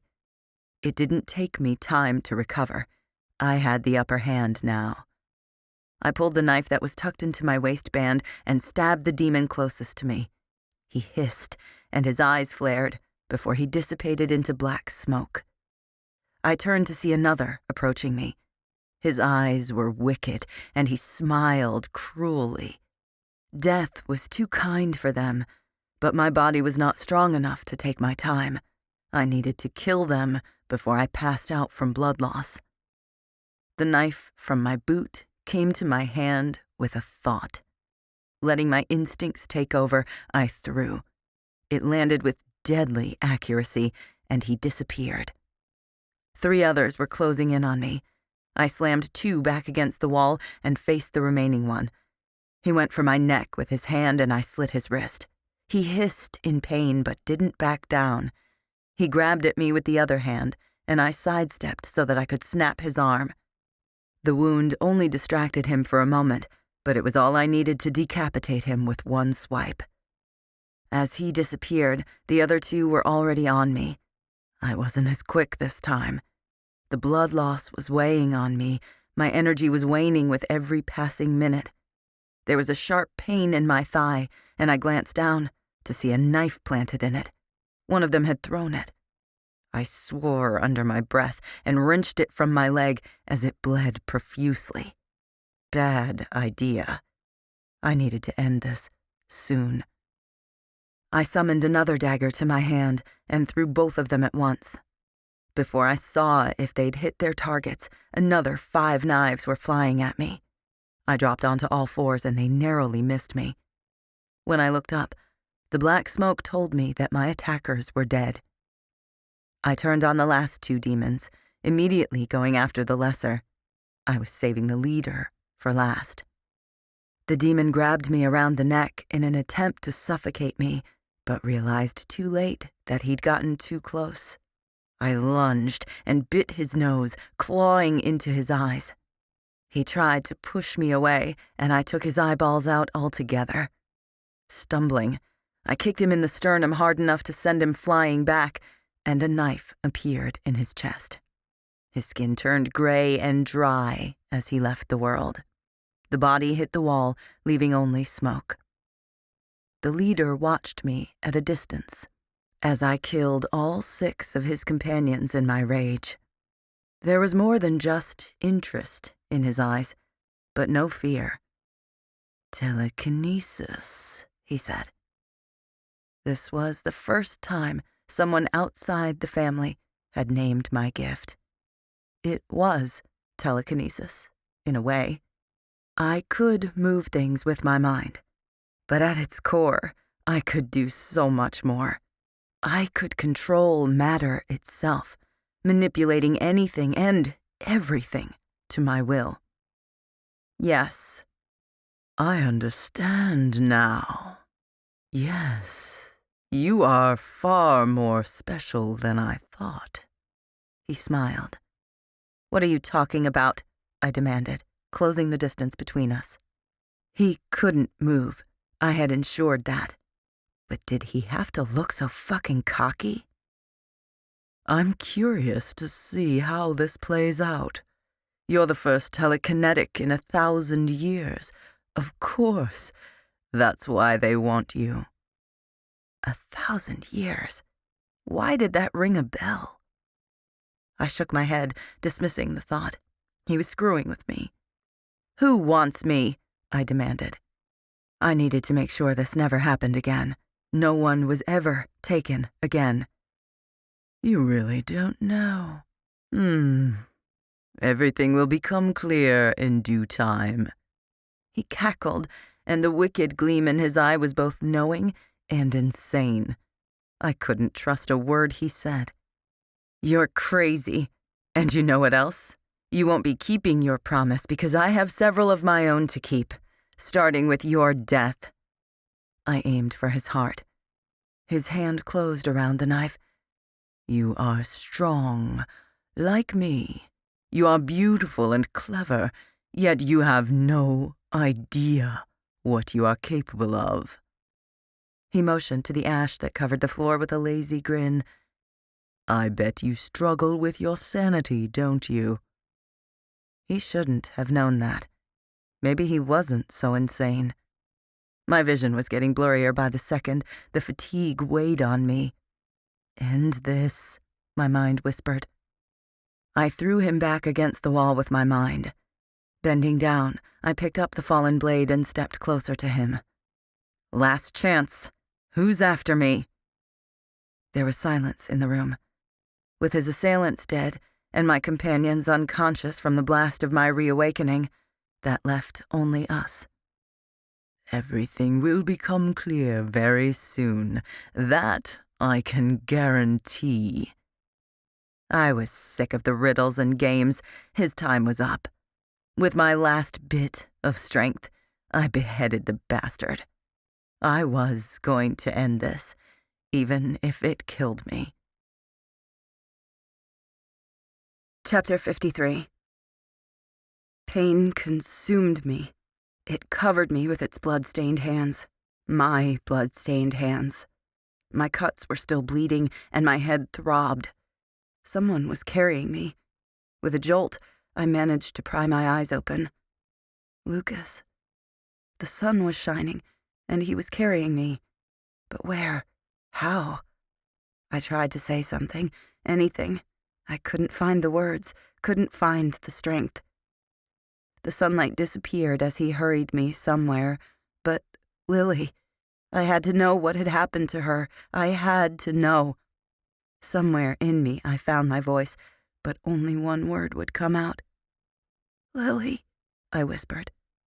He looked down at me and the world went still. His eyes, always so careful, so guarded, were filled with emotions that swirled and raged. He said something, but the blackness was already closing in, and then I was gone. First, death claimed my vision, and then my body. and finally, my mind. For once, I knew true pain and fear. I saw my parents, and I knew I would never see my sisters again. My parents were dressed the same as they'd been the night they died, and I couldn't help but try to run to them. Something held me back. I tore my eyes away from them and looked behind me. A hole appeared in the blackness. Beautiful, brilliant white light flooded in, filled with images of the living, images of people I cared about. I turned back and looked at my parents. They were reaching for me. My father called my name, and I ran toward them, but my feet were slow and dragging. Something tugged at me. Something I had to remember. These were my parents. My parents needed me. They'd always needed me. It was my fault they were dead. Dead. I was dead. Dying. It was my fault they'd died, and now they'd come to claim me in return. If I had to go, it was only right, only fair, for taking their lives. I felt another tug. When I turned around, my heart broke. My sisters were standing over me. Alexandra was screaming and crying, and Lily, white, glowed from her hands. She was trying to heal me. It won't work, the shadows whispered in my subconscious. They were right. She could try all she wanted, but Lily wasn't strong enough. Even with all her power, she couldn't bring me back. The world of the dead was here to claim me. It was my fault my parents had died, and now I'd stolen Lily's life right out from under them when I'd rescued her and the others at the warehouse, and they were not happy. My sisters faded as the dark closed in around me. "This is it," I whispered. Only blackness remained. My parents welcomed me with open arms, but they were different. They were laughing, cackling. My resolve faltered. It wasn't them. It was the world of the dead, trying to trick me into not fighting, into giving up. "You're not a quitter, Selena. Keep fighting. For me," Lucas said softly. His voice was the only thing that made sense here. When another tug came, I turned around before the world of shadows consumed me. One image had remained when the rest faded. Lucas stood over me, and I could see it in his eyes. He knew I was looking at him. I had to leave, run. This was a trick. It all was a trick. I ran, trying to flee the darkness, but it followed me. It grabbed my arms and legs so that I couldn't move. I struggled, trying anything to get away. But he was fading. His voice was fading. I was going to die. I lashed out with everything I had, my final shot at escape. Everything disappeared. My eyes flew open. I was in a white room. It was chaos. My sisters were there, with Coach Avery, Professor Von Lofsky, and Lucas. When I'd lashed out, I must have thrown them, because bodies littered the floor. Heavy leather restraints bit into my wrists and ankles, but I wasn't lying on the bed. I was suspended a few feet over it. Purple-black energy surrounded me, encased me. My arms swayed at my sides, and my black hair swirled around me like the sticky tendrils of death. I took in a single breath of air and fell. Everything was black. This time, when the darkness came for me, it wasn't death, but a dreamless sleep. For that, I was thankful. I didn't have it in me to fight death again. My body pieced itself back together, ever so slowly, as the darkness kept me safe. I didn't want to go back. I needed to go back. Death was easy, and life would be hard, but I had promises to keep, and miles to go before I could sleep. My eyes fluttered open. The white room was in darkness. Nighttime. I was alone, apart from Ms. Love, the school's resident healer. She was standing next to me, taking my temperature. I looked up at her with questioning eyes. She sighed. "Welcome back to the world of the living," she said. I stayed quiet, not knowing where to start, what questions to ask first. "You gave us all quite a scare, you know." I looked down at my wrists, remembering the last time I awoke. The restraints had been removed, leaving them red and raw. "You look confused. Would you like to talk?" she asked, offering me the little push I needed. "Where is everyone?" I stumbled over the words.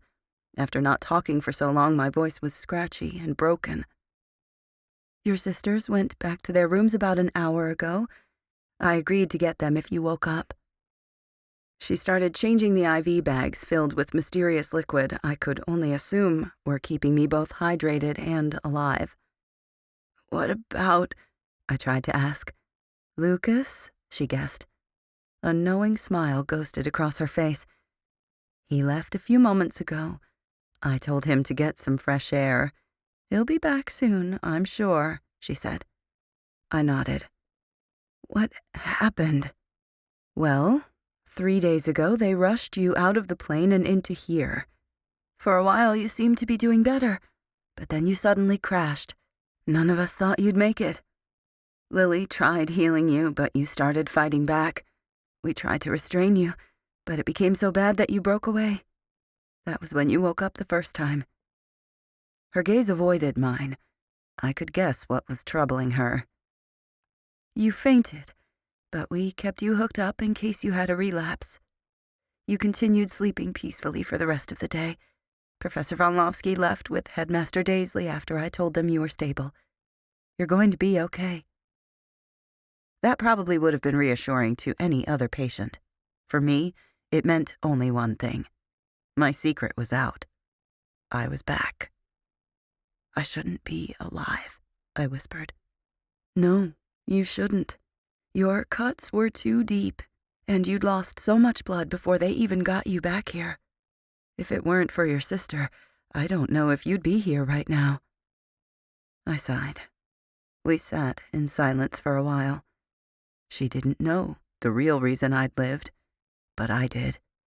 Lily couldn't have saved me on her own. It was because of Lucas that I was here.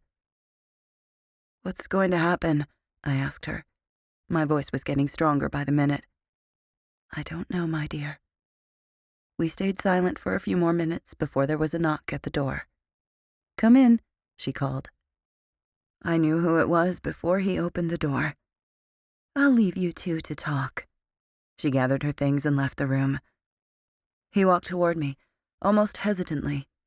I gave him a weak smile and he took a seat in the chair next to mine. We didn't speak, but I could see the questions in his eyes. I was on shaky ground. "Ask," I said. Not that I was in any place to be telling him what to do. "I don't know where to start," he murmured. "I lied to you. I'm telekinetic. I'm dangerous.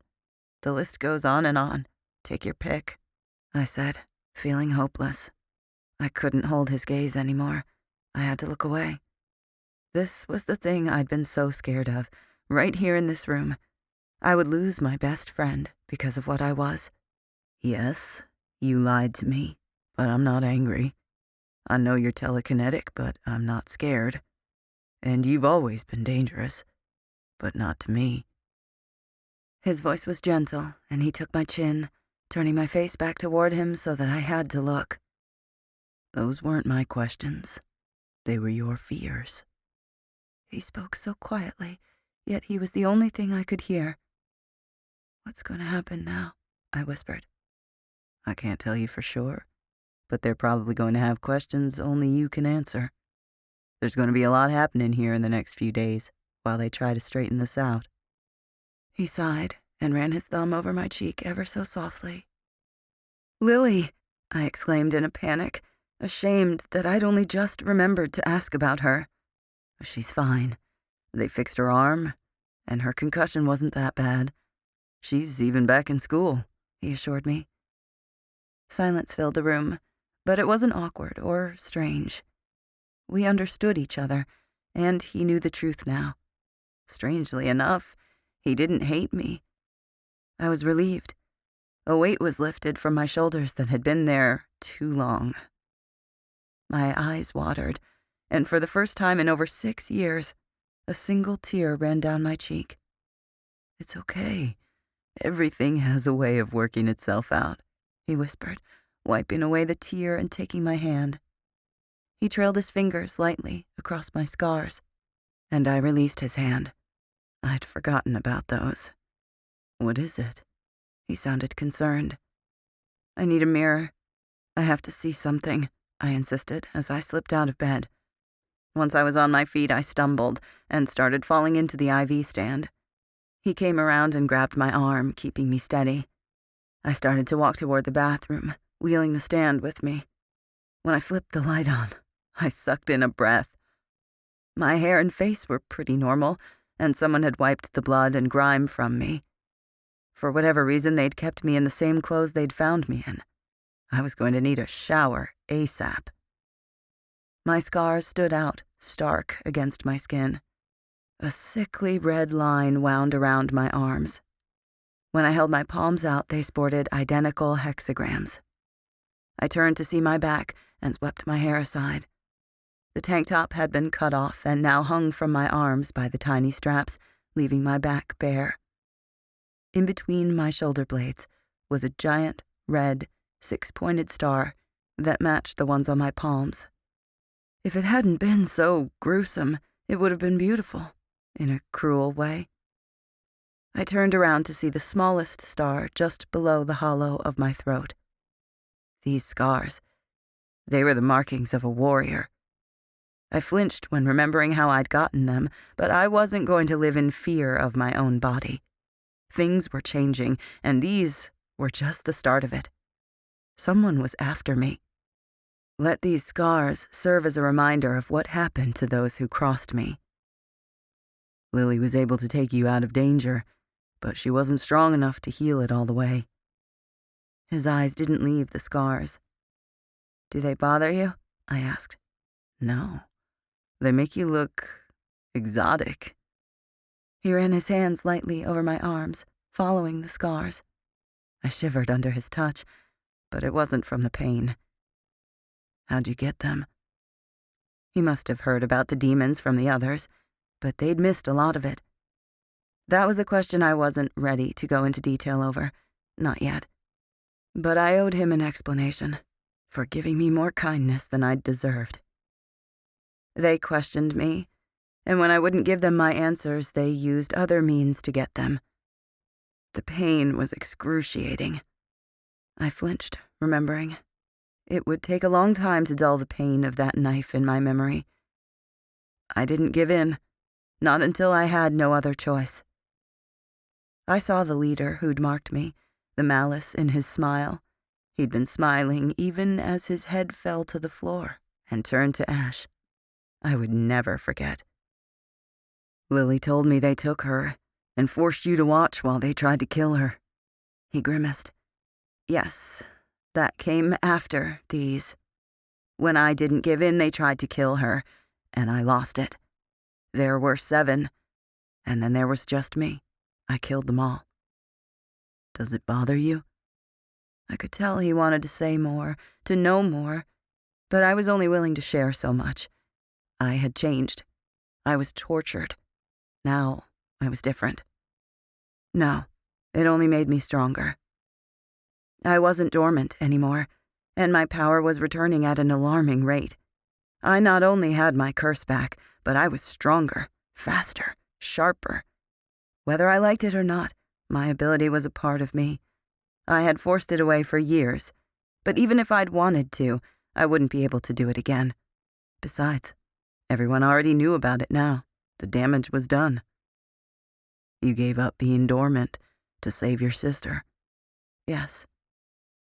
I looked at his eyes, the very essence that had brought me to life a year ago when I first saw them. I'd given up being dormant for my sister. Only he knew that, even for saving her, I wouldn't endanger him. I hadn't let him come because I cared too much. If I'd given up being dormant for her, I didn't want to think about what I would do for him. "Now what are you going to do?" I'm going to deal with it. Whatever happens from here, I'll take care of it. I'm not hiding anymore. That didn't get me very far last time, I said. Only then did I realize he hadn't spoken. My shield was in tatters, and despite that, I sighed in contentment, leaning against him. He was safe, my sisters were safe, and I was alive. For the first time since my parents died, I was glad of it. In fighting death, I'd realized how much I wanted to live. Chapter 54. Miss Foster, we would like to have a chat with you. Volnovsky barged into the room without even knocking, and Headmaster Daizlei followed. This must be the backlash I was waiting for. What do you want? I sighed. For some reason, Volnovsky always put me on edge. Perhaps because he'd known long before anyone else that I wasn't using my true ability. Aside from that, the man lacked manners. I didn't understand how he was able to get along with members of the council. You recently hijacked a jet from the council without permission, threatened its pilot, left campus to hunt down demons, and only narrowly escaped with your life. I don't believe you're in a position to have an attitude, Ms. Foster, he snarled. And I don't believe you're in a position to be questioning me, but here you are, I said icily. His gaze narrowed. We're not here to question you, Ms. Foster. We would just like to talk, Headmaster Daizlei said as he tried to smooth things over. The man was several 100 years old and had mastered the act of choosing one's battles wisely. About? I asked. A number of things. He glanced around the room as if he were interested in it, but I knew the meaning behind his words. My ability, I summed up for them. Of course, among other things, Daizlei assured me, cutting Volnovsky off. Well, can you cut to the chase? My sisters are going to be here soon, I said with a certain distaste. It's been brought to my attention that we have a prodigy in our midst. I've been asked to move you up to a senior advanced battle simulation class. How do you feel about this? I considered his proposition.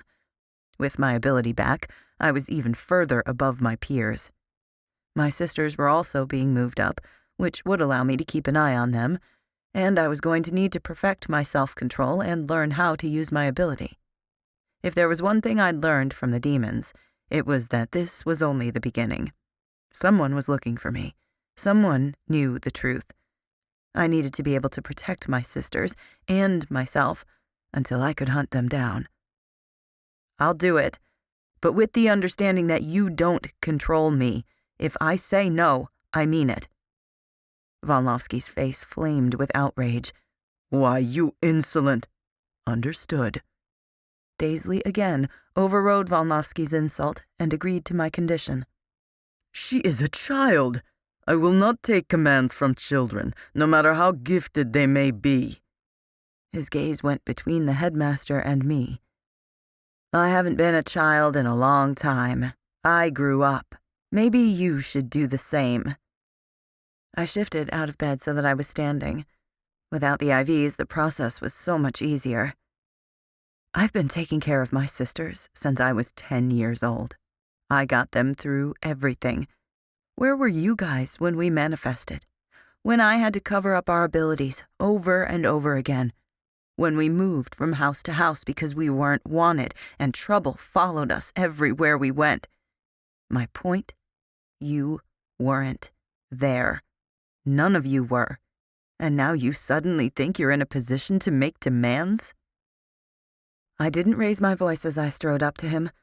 In the bare hospital gown I wore, my scars were very visible. His eyes went to my arms as I advanced. In fact, where were you when 3 students disappeared on a trip you people took them on? I've been watching them for 6 years on my own, and I never once let them get into danger like that. You weren't there. I had time to leave the council halfway across the world, let me remind you, and I still got there before anyone knew what had happened. I was the one who took the risk. I paused, looking at my palms. I was the one who was tortured. His eyes flashed to my open palms as I ran my fingers over the scars. I was the one who killed every single one of them, and I lived. I clenched my hands into fists and turned a hard glare on him. Not you. We were surviving without you. So before you go assuming yourself superior to me just because of your age, think again. I was directly in front of him now and out of breath. He looked down at me. A ghost of a smirk crossed his lips, and I waited for the fire and brimstone. I'm sorry. I owe you an apology. There was no trace of mockery on his face. What? I stammered. You're right. You've been through more than the rest of your peers. You're not naive, and you're not a little girl. You did take care of your sisters all those years, and you did save your sister, killing a number of demons in the process. Not only dangerous, but a nearly impossible feat. He looked at Headmaster Daizlei before continuing. I owe you an apology, because you're not a child, and though your actions were impulsive and, quite frankly, stupid, you still did what no one else could have done. I stared at him, not able to make sense of the words coming out of his mouth. This arrogant asshole actually knew when someone had bested him. Who would have thought? This doesn't change anything. No, it doesn't, he agreed. But I respect you, Selena, despite your flaws and insufferable attitude. There was a knock at the door that had to be my sister's. I went and sat back on the metal hospital bed I was growing to hate. Miss Foster, I know there have been problems in the past, and that you don't agree with everything that goes on here, but you've become part of this school. I don't know if this counts for anything, but we're proud to have you. You've exhibited courage I haven't seen in a very long time, and I've been around a while. He paused when there was another knock at the door. Come in, I called. The latch opened, and Alexandra peeked around the door. We were just finishing up, I told her. The door opened the rest of the way, and she and Lily walked in. Volnovsky left silently, with the headmaster following him once again. He paused at the door. Have a good summer, ladies. I look forward to seeing all of you next year. He was right. We would be back next year. Because, oddly enough, Daizlei Academy had become home. Chapter 55. I'm sorry, Selena. This is my fault. Lily ran her fingers over my scars. I shrugged. You didn't take the knife to me. Besides, they've kind of grown on me. I attempted the half-smile that Lucas always made look so easy. When Lily cracked a smile at me, I knew I'd failed. Alexandra laughed tightly. It was too strained. As much as I wanted to ease Lily's burden, it was hers to bear. I know you're trying to make me feel better. Is it working? I smiled. She tried to laugh, but there was sadness in it. I need to tell you something, she said. I'm listening. Do you remember back when I asked you to teach me how to fight? I nodded. When you two refused to teach me, I was mad. So mad that I went to Elizabeth, and she agreed. All the bruises and times I was missing were because she was teaching me how to fight. She always said, be aggressive, and pain is for wimps. I thought about backing out and quitting a couple times, but she always talked me back into it. Tears slowly streamed down her face. The guilt was consuming her. Someone had to pay. Somewhere along the way, I changed. My powers changed. I was always so angry and exhausted. One day when I was fighting her, it happened. I learned that I could take energy just like I could give it. After that, I started to get power hungry. The killing gene.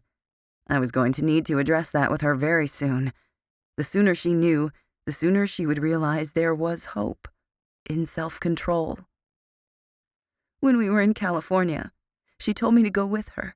I didn't really question it because it was Elizabeth, and we'd been fighting for months and never got caught. I didn't think anything bad would happen, and then it did. She told me she just had to take care of something and that she needed my help. Then the demons came, and I panicked. I called you when they threw us in the room, but they caught me and smashed my phone. I'm so sorry. She broke down into sobs, and I held her. It's okay now. It's all over, Lily, I whispered. One thing had become very clear. Elizabeth had betrayed my trust, and that was not okay. Chapter 56. I knocked lightly on her door. It's open, her sharp voice said. I clicked the latch and walked in, closing the door behind me. In an all-too-familiar metal bed was my blonde-haired, gray-eyed cousin, Blair. When I'd lost it on the demons in the warehouse, they hadn't been the only ones affected. Blair had been thrown through a double-paned window and landed on the glass. Now her body was covered in scars, and although they hadn't been inflicted the same way as mine, she too wore hers with pride. We had survived. How are you feeling? Could be worse, she said. She eyed my bare arms, but I didn't flinch or move to cover myself. When are they going to release you? I walked around her bed to sit in the vacant chair. 3 days. Love says my ribs should be healed enough to walk by then. She groaned, and the words, I'm sorry, came to my lips. It was my fault, after all, but it was also my doing that we were alive, and for that alone, I think she forgave me. I have to ask you about someone, I said seriously, ditching the idle chit-chat. Elizabeth. Yes, I need to know exactly how you ended up in that warehouse. I didn't say it, but in the last week, these two sisters had switched in my mind. For once, I actually admired Blair. The girl not only had strength, but spirit, the spirit of a survivor. Elizabeth, however, had made my shit list. If I tell you, I want you to do me a favor because I can't do it myself right now. There was anger in her voice, a deadly anger that held promise. Agreed. I didn't bother to ask. I had to know, and whatever her condition, it was worth it. A while back, my dearly beloved sister went on a trip to the black market in Vegas, where she happened to run into some very wicked people. Demons. Realization dawned on me. The book from all those months ago, the first sign of her betrayal. A shadow of rage moved behind her eyes, but the physical pain she was in kept it at bay. While her wounds might not have been quite as severe as my own, I was much stronger. I healed faster, and I had Lily. No one had healed Blair because they'd had me to deal with. Now I could walk and probably even run, but she was confined to this metal prison. I understood the frustration. She stumbled into a conversation, and even though she didn't understand what she'd overheard, they said all knowledge has a price. Her price was her life. So she made a deal with them to save her own ass. 3 souls for hers. Instead of doing the right thing and telling someone, she decided to handle it by herself. She claimed it was because they said they'd kill her if she went to anyone. The catch is that you can only trade blood relatives. Lily, I murmured. Oh, I'm not even at the good part yet. She'd already agreed to train your sister to fight, but she needed 2 others. She paused, as if considering how to say the next thing. Wait, if Lily was the first, during your final match before the championships, she started the fight between Lily and April.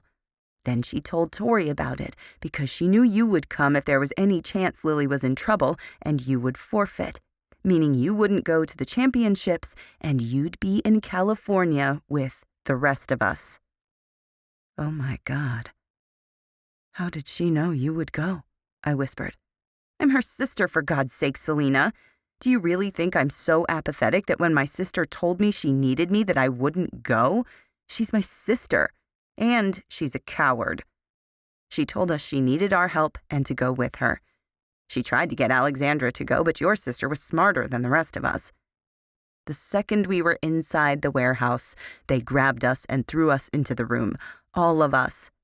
She knew she needed one more person, so she told Lily to call you, that you were the only one who could help. I had trusted her, and she'd not only betrayed my trust, but also tried to kill me. She took us there to die. Her voice was stone cold. Who told you this? I asked, getting up. The infamous Elizabeth herself. She smiled a bitter smile. Why would she tell you all this? It couldn't be true. She wasn't that stupid. Because when she found out you were alive, she knew you would start asking questions and eventually come for her. She came to me for advice because she thought I would forgive her and protect her. I stared, open-mouthed, but only for a moment. I was pissed. I was at the door, ready to leave. Selena, she said, stopping me. What? My favor, she murmured. I didn't forgive her, and I never will. I want revenge. And I know you can take it for me, even when I can't. She spoke so softly, and her words sealed Elizabeth's death warrant. I turned to her. Consider it done. You didn't even have to ask. Blair and I understood each other. We'd never been friends, but she was my equal. One of the few. When I got to the elevator, I mashed the button over and over. I couldn't get up to the ground level fast enough. As the doors opened, I slipped out silently and walked down the hall to the double doors that led outside. Above me, the giant glass clock chimed, and I headed for the cafeteria. Dinner was over, and Elizabeth was there. People stared openly as I passed. I still technically hadn't been released by Ms. Love, and this was the first time anyone had seen me in a while. I was faintly aware that my scars tingled in the fresh air, but all thoughts disappeared as Elizabeth came strolling out of the cafeteria. I stopped and let her keep walking for a few feet. She was playing on her phone and didn't notice me until she ran smack into me. "Excuse you." She glanced up. Her eyes widened, and I heard that coward heart skip a beat as it drummed in her chest. I grabbed her cell and tossed it over my shoulder. She took a step back, but I advanced on her. "You stupid, lying bitch!" I swung at her face, and red clouded my vision. She didn't have time to react. "You didn't think you'd actually get away with it, did you?" "I'm sorry," she screamed. Blood, snot, and tears ran down her face. "Liar!" I shouted. Using my mind, I threw her back 30 feet and straight through the glass doors of the cafeteria. It was only fitting. She had scars to match ours, her victims. I mentally dragged her back across the concrete to me. Bloody scrapes and gashes covered her body, and she was trembling. I picked her up by her hair. "This is for lying to me." I punched her. She dropped to the ground, unconscious, but I picked her up again, this time by her neck. "This is for Blair." I hit her again. I threw her down with a thud and kicked her mercilessly. A crowd had gathered around me, and people were trying to pull me off of her. No one was strong enough. "And this is for what you did to Lily." I dropped on top of her.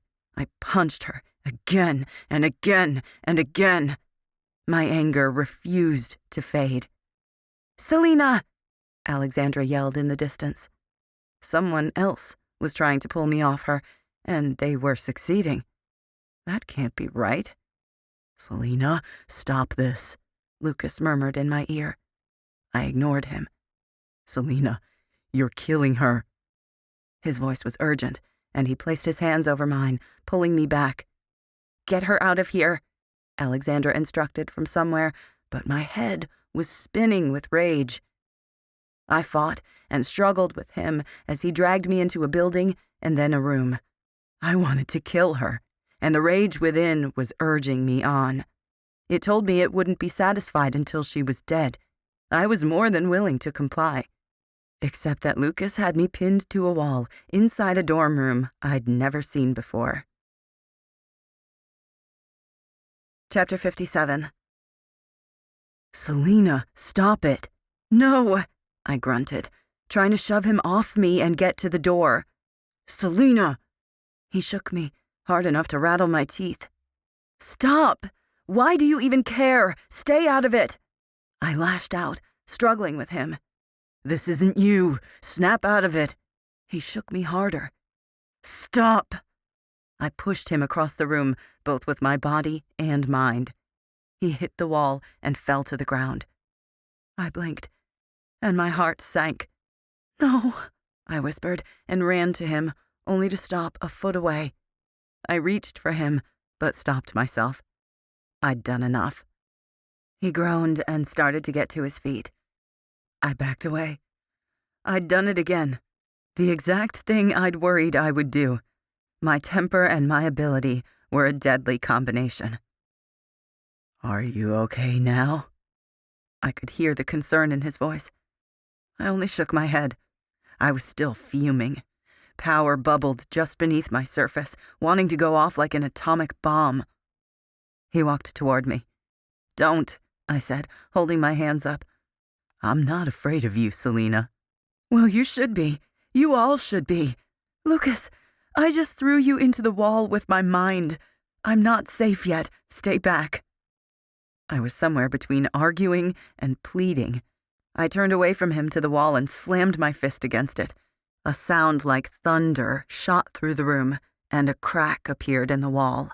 My throat closed as I tried to keep my panic under control. My strength.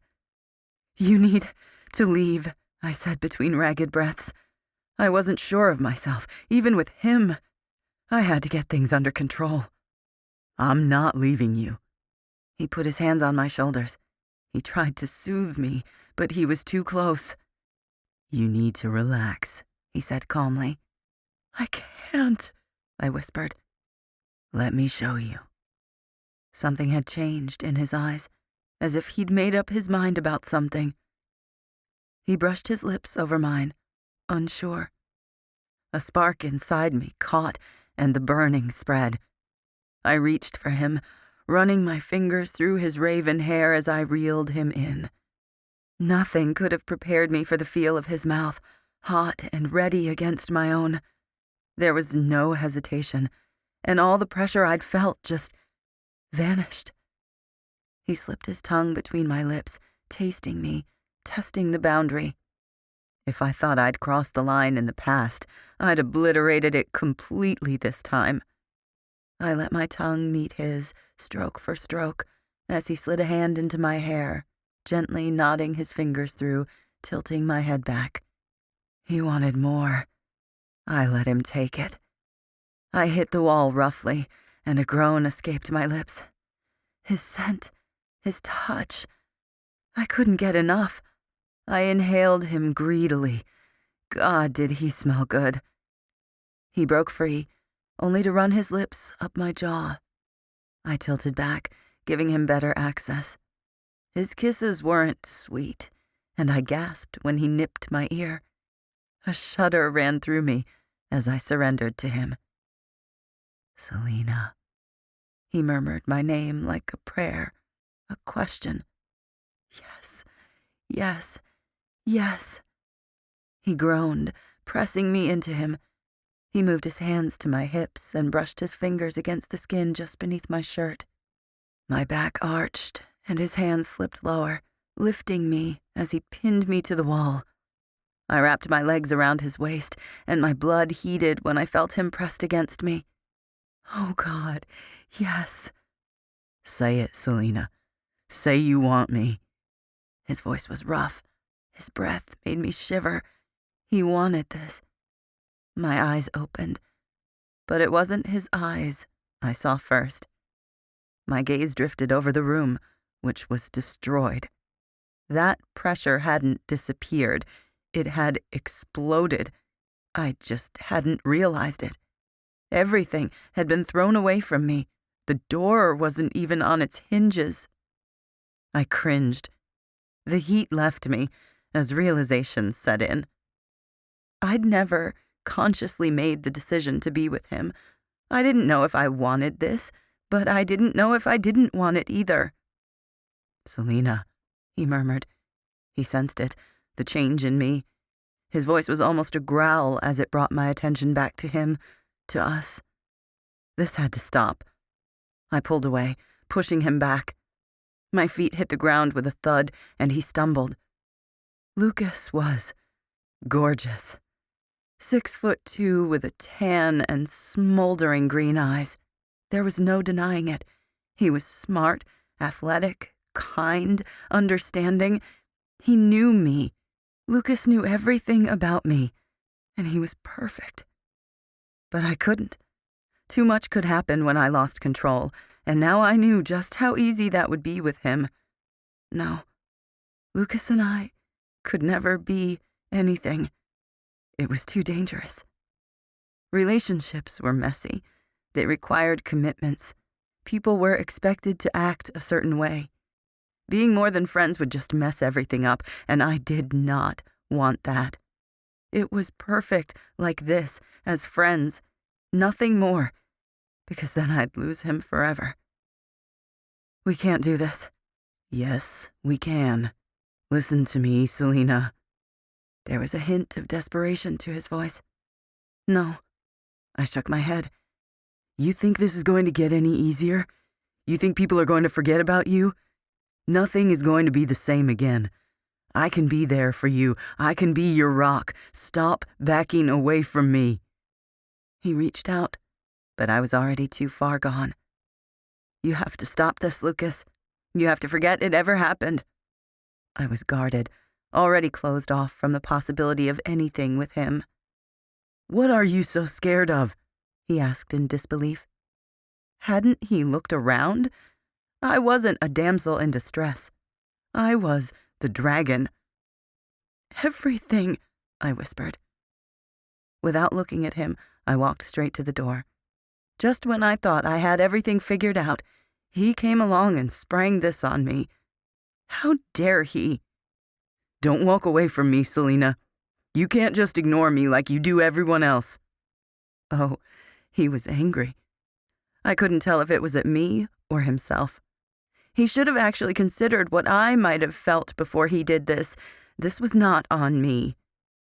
"But I can," I said, kicking the fragments of wood out of my way as I stepped through the door. "Where are you going?" I could hear the hurt in his voice as he tried to come after me. He was scrambling, looking for anything to say to keep me with him. "I'm leaving." Despite myself, I couldn't walk away without taking one last look at him. I had to stop this. I only knew one way to do that, and he wasn't going to like it. My gaze was cold, stopping him in his tracks. He searched my eyes, looking for any sign of warmth, but all he found was indifference. The only thing worse than hate was never caring at all. He had to believe I never cared. More than that, I had to believe it. Chapter 58. "When do you leave?" "Lucas told me he'd come get me when it was time to go." Tori shrugged. I hadn't seen Lucas since we'd kissed. It wasn't like it was his fault. I was the one avoiding him. Of course he would come by to get her. I had no time to avoid him now. "You have to come visit me in Tennessee this summer," she insisted. "I will," I agreed, zipping my bag shut. Finally, I had everything packed. "You know, if you wanted, you could come in a few weeks and stay all summer, since Elizabeth's going to be at your aunt's and all," she suggested. "I might take you up on that. Is it okay with your parents?" "Yeah, they won't mind, I'm sure." She smiled, and I couldn't help laughing.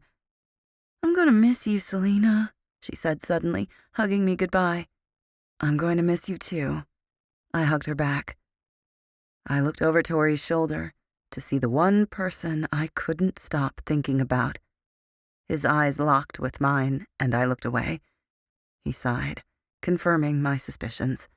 He was here to see me, and getting Tori was just the excuse. Your brother's here. My brother? You make it sound so formal, Selena, like you don't know him. She laughed, but then she didn't know how close to the mark she was. Ready to go?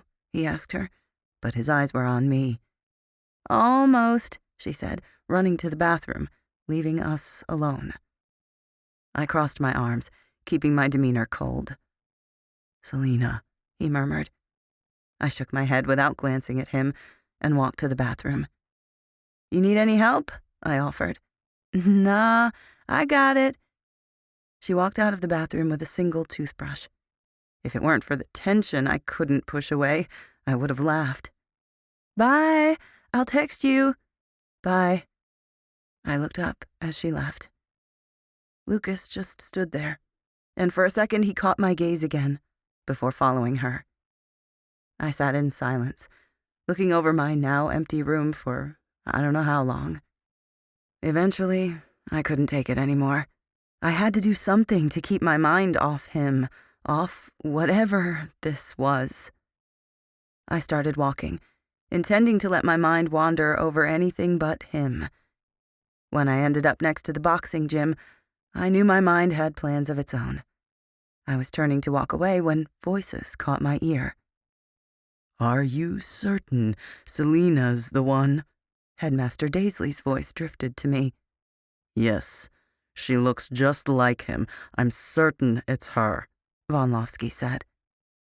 This is one of the biggest secrets in our history, Von Lofsky. I'm going to need more than looks. I've talked to him. We're certain it's her. The age is right, the look, her personality. If you look at her past, the timeline adds up. What the hell? The demon had said I was the one, too. But what does it mean? That was the only thing I'd left out in my retelling of what happened, the real reason they'd tortured me. My phone buzzed, and I jumped. Alexandra's name lit up the screen. Hey, I answered in a hushed tone. The plane's leaving. Where are you? Coming. I dropped the call. I didn't have any more time to listen to their conversation. I sprinted out the door without looking back and was at the jet in seconds. Nice of you to make it, Alexandra said sarcastically. I ignored her and took a seat next to the window. As we left the ground behind, I thought about what they could have meant. As Daizlei disappeared, and thoughts of Lucas, Elizabeth, and the summer ahead took its place, I decided it could wait. After all, we would have next year, and the year after. Then again, everything could wait. For once, I was going to enjoy this small peace of mind, because as soon as this plane landed, the reality was going to set in. I would have to sit next to the girl who'd agreed to trade my soul to demons and try not to kill her. Again. We hope you have enjoyed Heir of Shadows, Daizlei Academy, Book 1. Written by Kel Carpenter. Read for you by Stacy Glomboski. The audio for this book was edited and mastered by Matt Churchill. Heir of Shadows is copyright 2019 by Kel Carpenter. Production copyright 2020. All rights reserved.